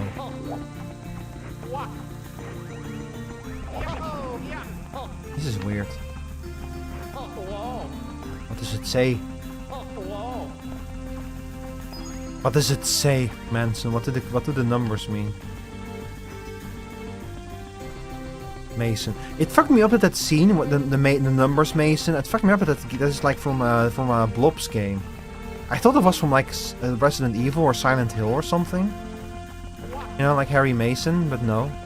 It's from a fucking Blobs game. What a... Do you need the Vanish Cap for this? Where do I even go? I might have no choice but to go grab the Vanish Cap first, the Vanish Switch.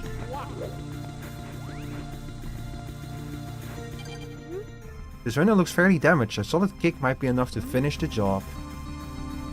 You think? Yep. Yeah. Oh.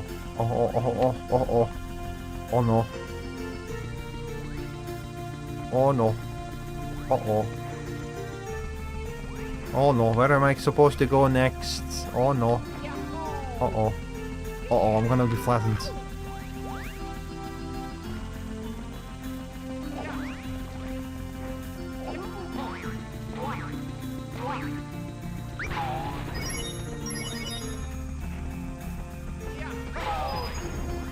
That's it. What the hell was that? Bros, what are we gonna do here?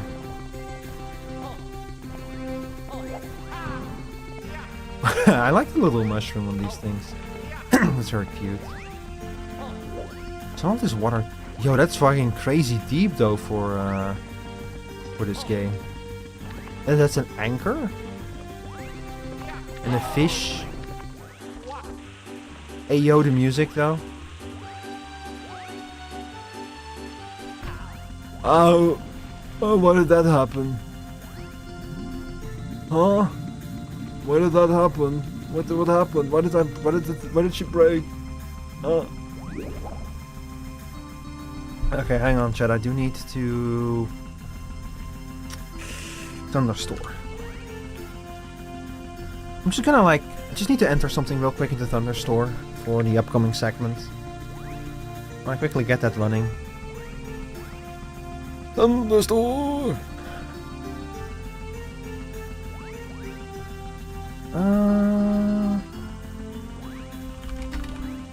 Bro, chat, it's been a long time since I played Lethal Company. Do I even have Lethal Company installed?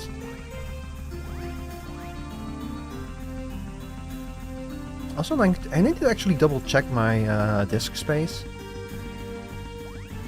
Okay, we're doing more than fine on disk space. We'll be fine with the recording for today. Let's see, Lethal Company. I do not have Lethal Company installed, but that's okay. It's only a very small file size. Handy patch V73. They had an update in June? Crazy that Lethal Company still gets updates. I wonder what point they'll decide that it's been enough, you know? Like it's a pretty big game, there's a lot of stuff in it already. But you can say the same for Repo, and it also just keeps updating, you know? Let's see, import update from codes. Yes. Import. And we'll call this one the VDog Company. Okay, I think I'm good to go in that regard. So let's keep playing this for a little bit longer until we get started on Lethal Company. It's gonna be great, chat.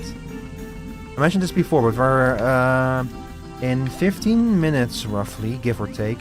I'm gonna be playing Lethal Company with VDog Girl and a few people from her community. We're gonna be playing not just Lethal Company. We're gonna be playing a Lethal Company with a special rule. The rule is that we are all only when we're not on the ship, we speak our native languages. So you're gonna be hearing me speak a lot of Dutch, I'm sorry to say.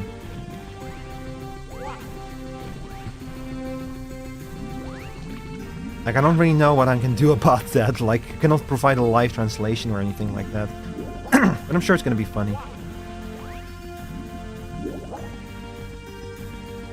I'm definitely gonna have to like grab that video and like make an edit that has subtitles in the future, you know?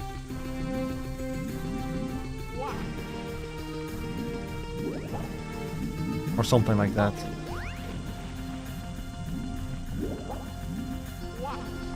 Hey, we did it. I still haven't found a star I can actually get in this level.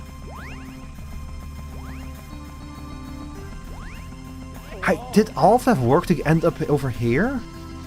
Bruh. Ain't no way.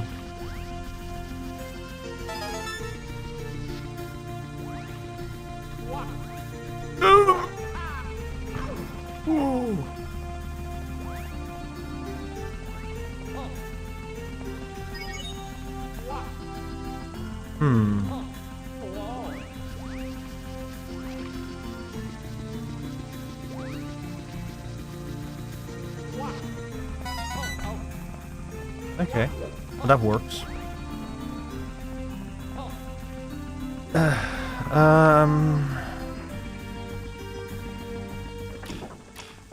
Wait, huh?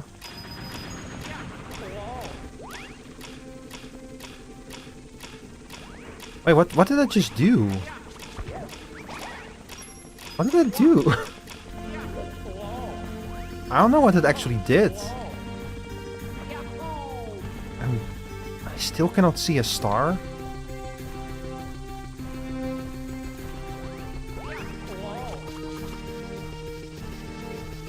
Oh.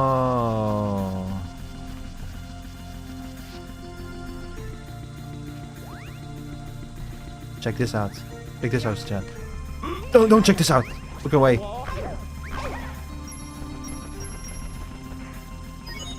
Bruh.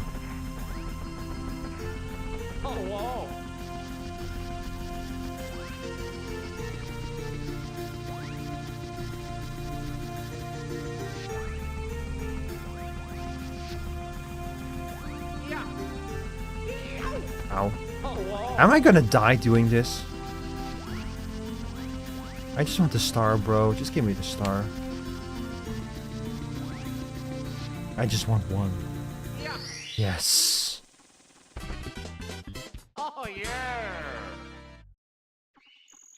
Oh yeah. I love that he takes his little goggles off when he has a star. It's so cute. Okay, so there's something up there. And I love it when a game has when the lobby has secrets, rubbing hands together. Is this just the same fucking level? Oh, yo! So that's how you do that. That's cool. The other entrance. Oh, that's cool and very mean.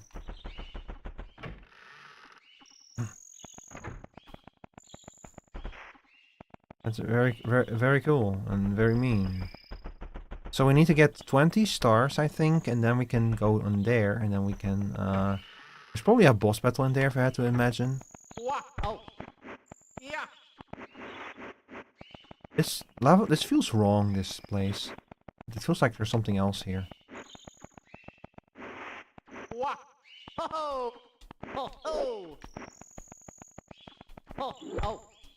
Like if the one level had another entrance, maybe this one does too. Maybe not.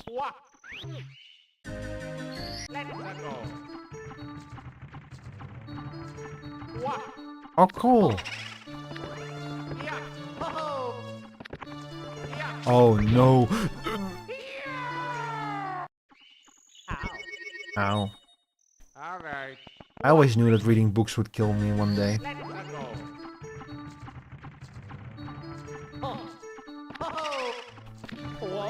No, don't you dare.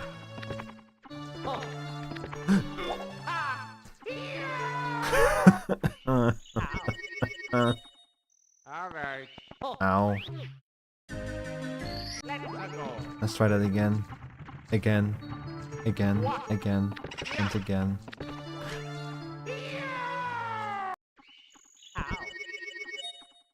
Alright. Let's go.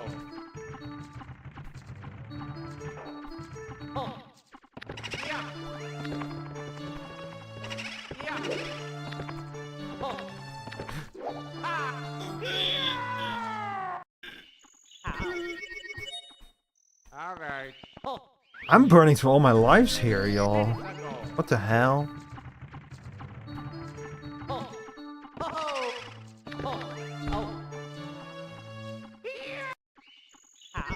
I don't know what I was expecting would happen.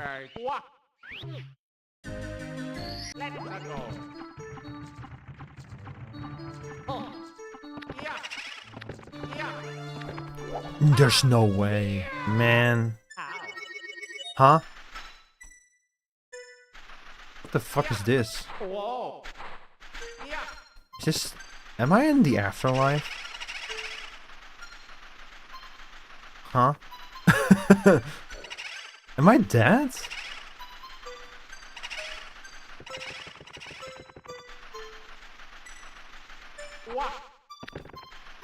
What the hell? How could I die? Why does this happen to me? Ow.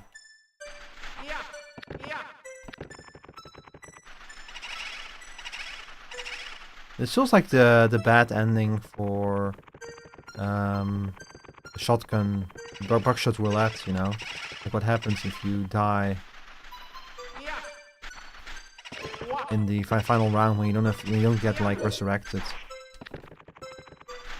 You don't get like defibrillated, I mean.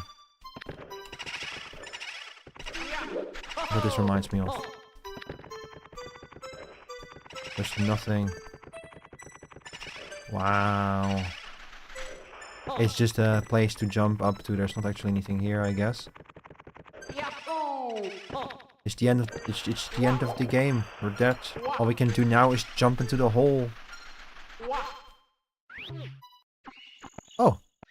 Hi, Yoshi. Yeah, I know, Bowser. I'm on it.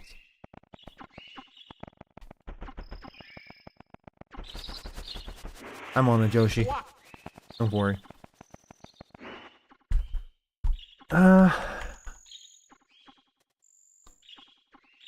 Is what I would say. Nah, I'm gonna wait a little bit because I'm live. I don't want to hop into a lobby with like streamers who are not live yet.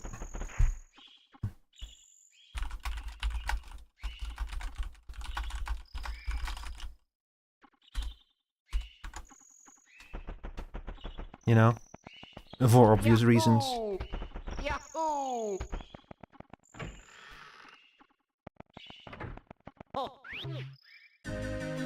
Let's give this one more shot now.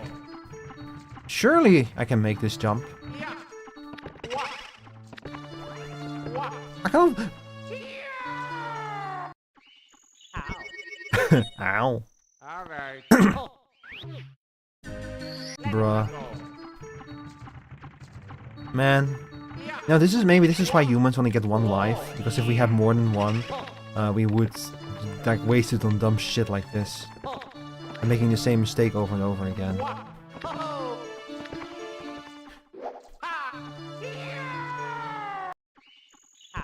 There has to be another way to do that, right? Surely?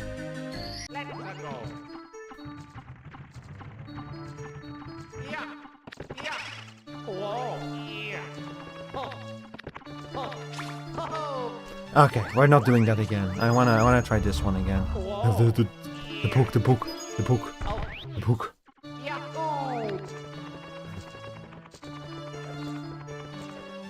Okay, hang on.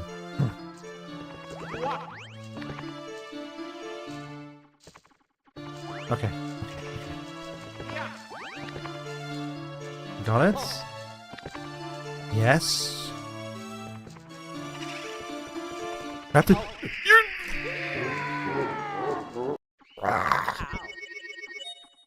Alright. Bro, why? Why? I was so close, chat, and then I fucking...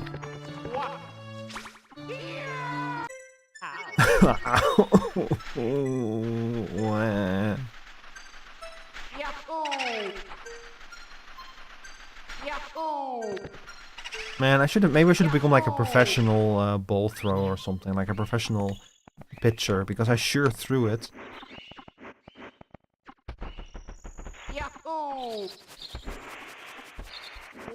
And chat, am I breathless because I choked?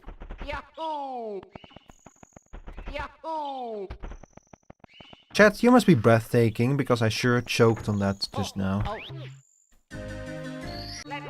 I don't know. Fuck, there's a joke in there somewhere, okay? Listen, you can put it together yourself. This joke may require some assembly.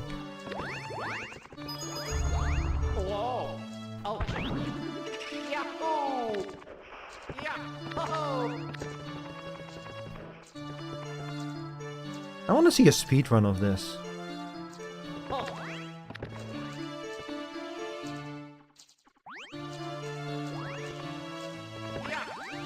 I'm really curious. Surely people speedrun this, right?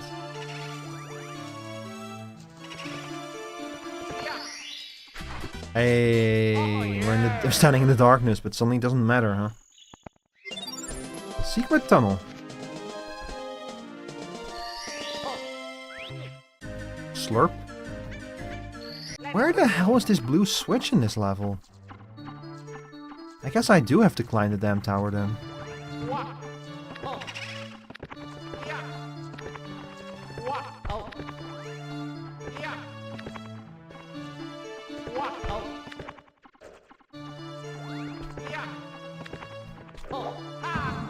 I don't even know what caused that to happen. Okay, there has to be another way up there. I don't believe that this is the only one for a second.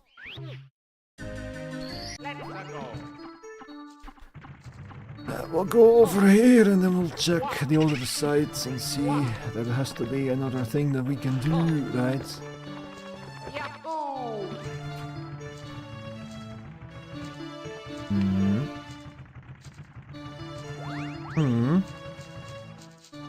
Yeah, there's a pathway up there.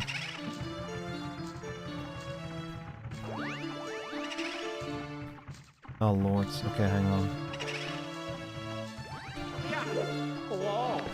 Oh no!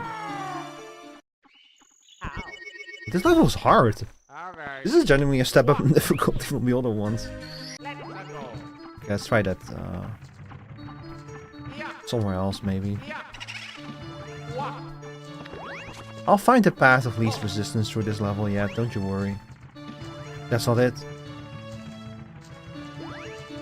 Is this castle like upside down or something?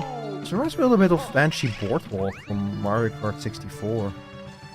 Like, you know, with the whole boardwalk thing. You guys remember that track? It was kind of a weird track. As far as like the tracks in Mario Kart go, that one was probably the weirdest. Had weird music too.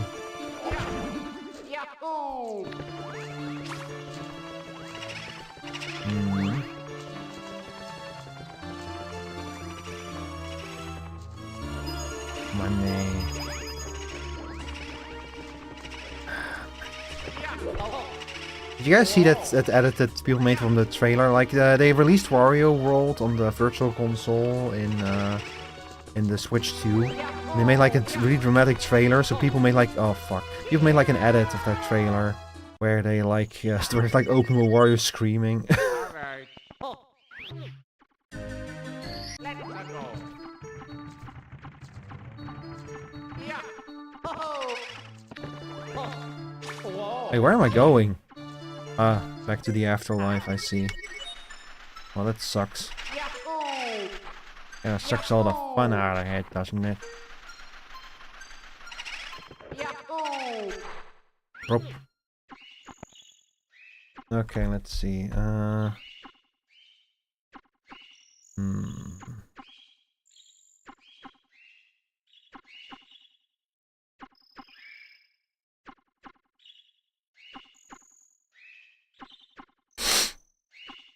Not yet, not yet. Okay. I need 9 more stars to be free of this nightmare. I thought that last time, I only need 8 stars to get free of, like, the other nightmare, but then that turned out to be completely incorrect. The nightmare just got a little bit worse. But I'm sure that once we get, like, to 20 stars, the nightmare will be over. For sure. I know that, like, the hub world gets a little bigger later. Oh, this one again. Oh, no.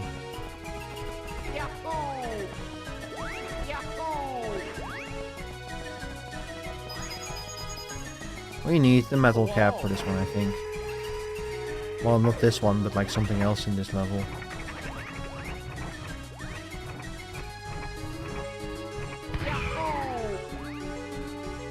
Yeah, it's just... Oh, forget about it. Forget about it. That's not gonna happen. That's not gonna work.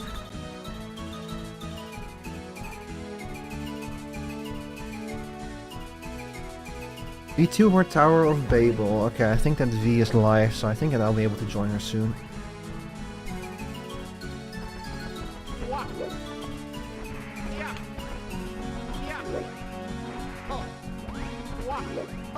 You know what? Yeah, I'm gonna exit it here. This was for the sake of my sanity. That was fun though. Yeah. Stop hosting. Alright. Super Mario 64 co-op is such a weird little thing. It's really cool that it actually works. I cannot believe people managed to do that. Like, people have been going crazy on the Super Mario 64 mods ever since it got decompiled. Like, absolutely bonkers. The kind of stuff that people can do with it now. Alright, let's see. So if I grab this profile...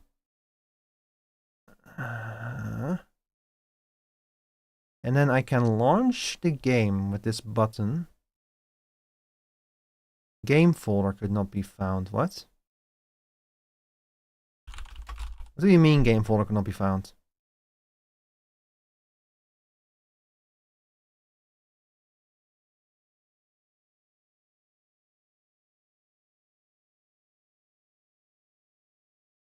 Huh?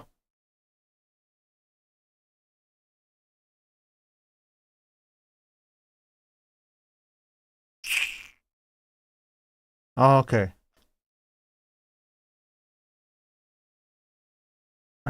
Where did I install it to the D drive, I think. That's usually where I install games to. D drive is kind of my all-purpose drive, so let me grab you. Steam Library, Steam Apps, Common, Lethal Company. I said Lethal Company? Where are you? I have too many games installed right now. Okay, here we go. File name, lethalcompany.exe. There we are. Okay. I think this should work.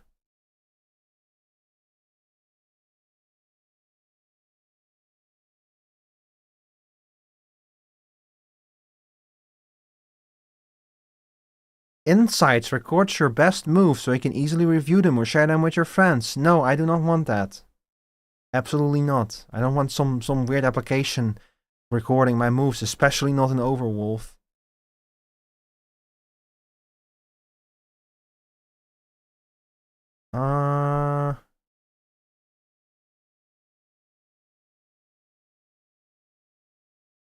Here we go.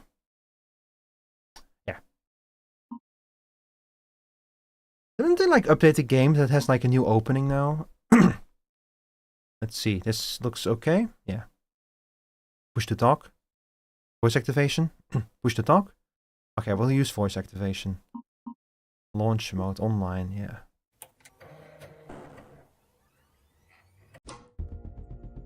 Welcome back.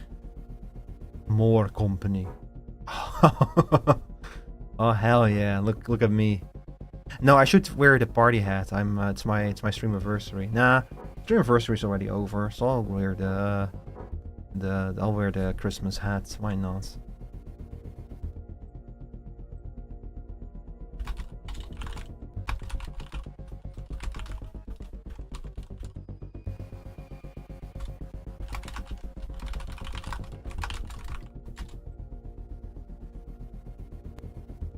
Let me just make sure that I have the foogies properly set up, ready to stretch and go and shape and mold. Oh, hang on. That's one thing I need to do. YouTube, I'm very sorry. I'm gonna interrupt the YouTube stream here because we're about to hit we're at the 11-hour mark now. So check the next VOD for more stuff, okay?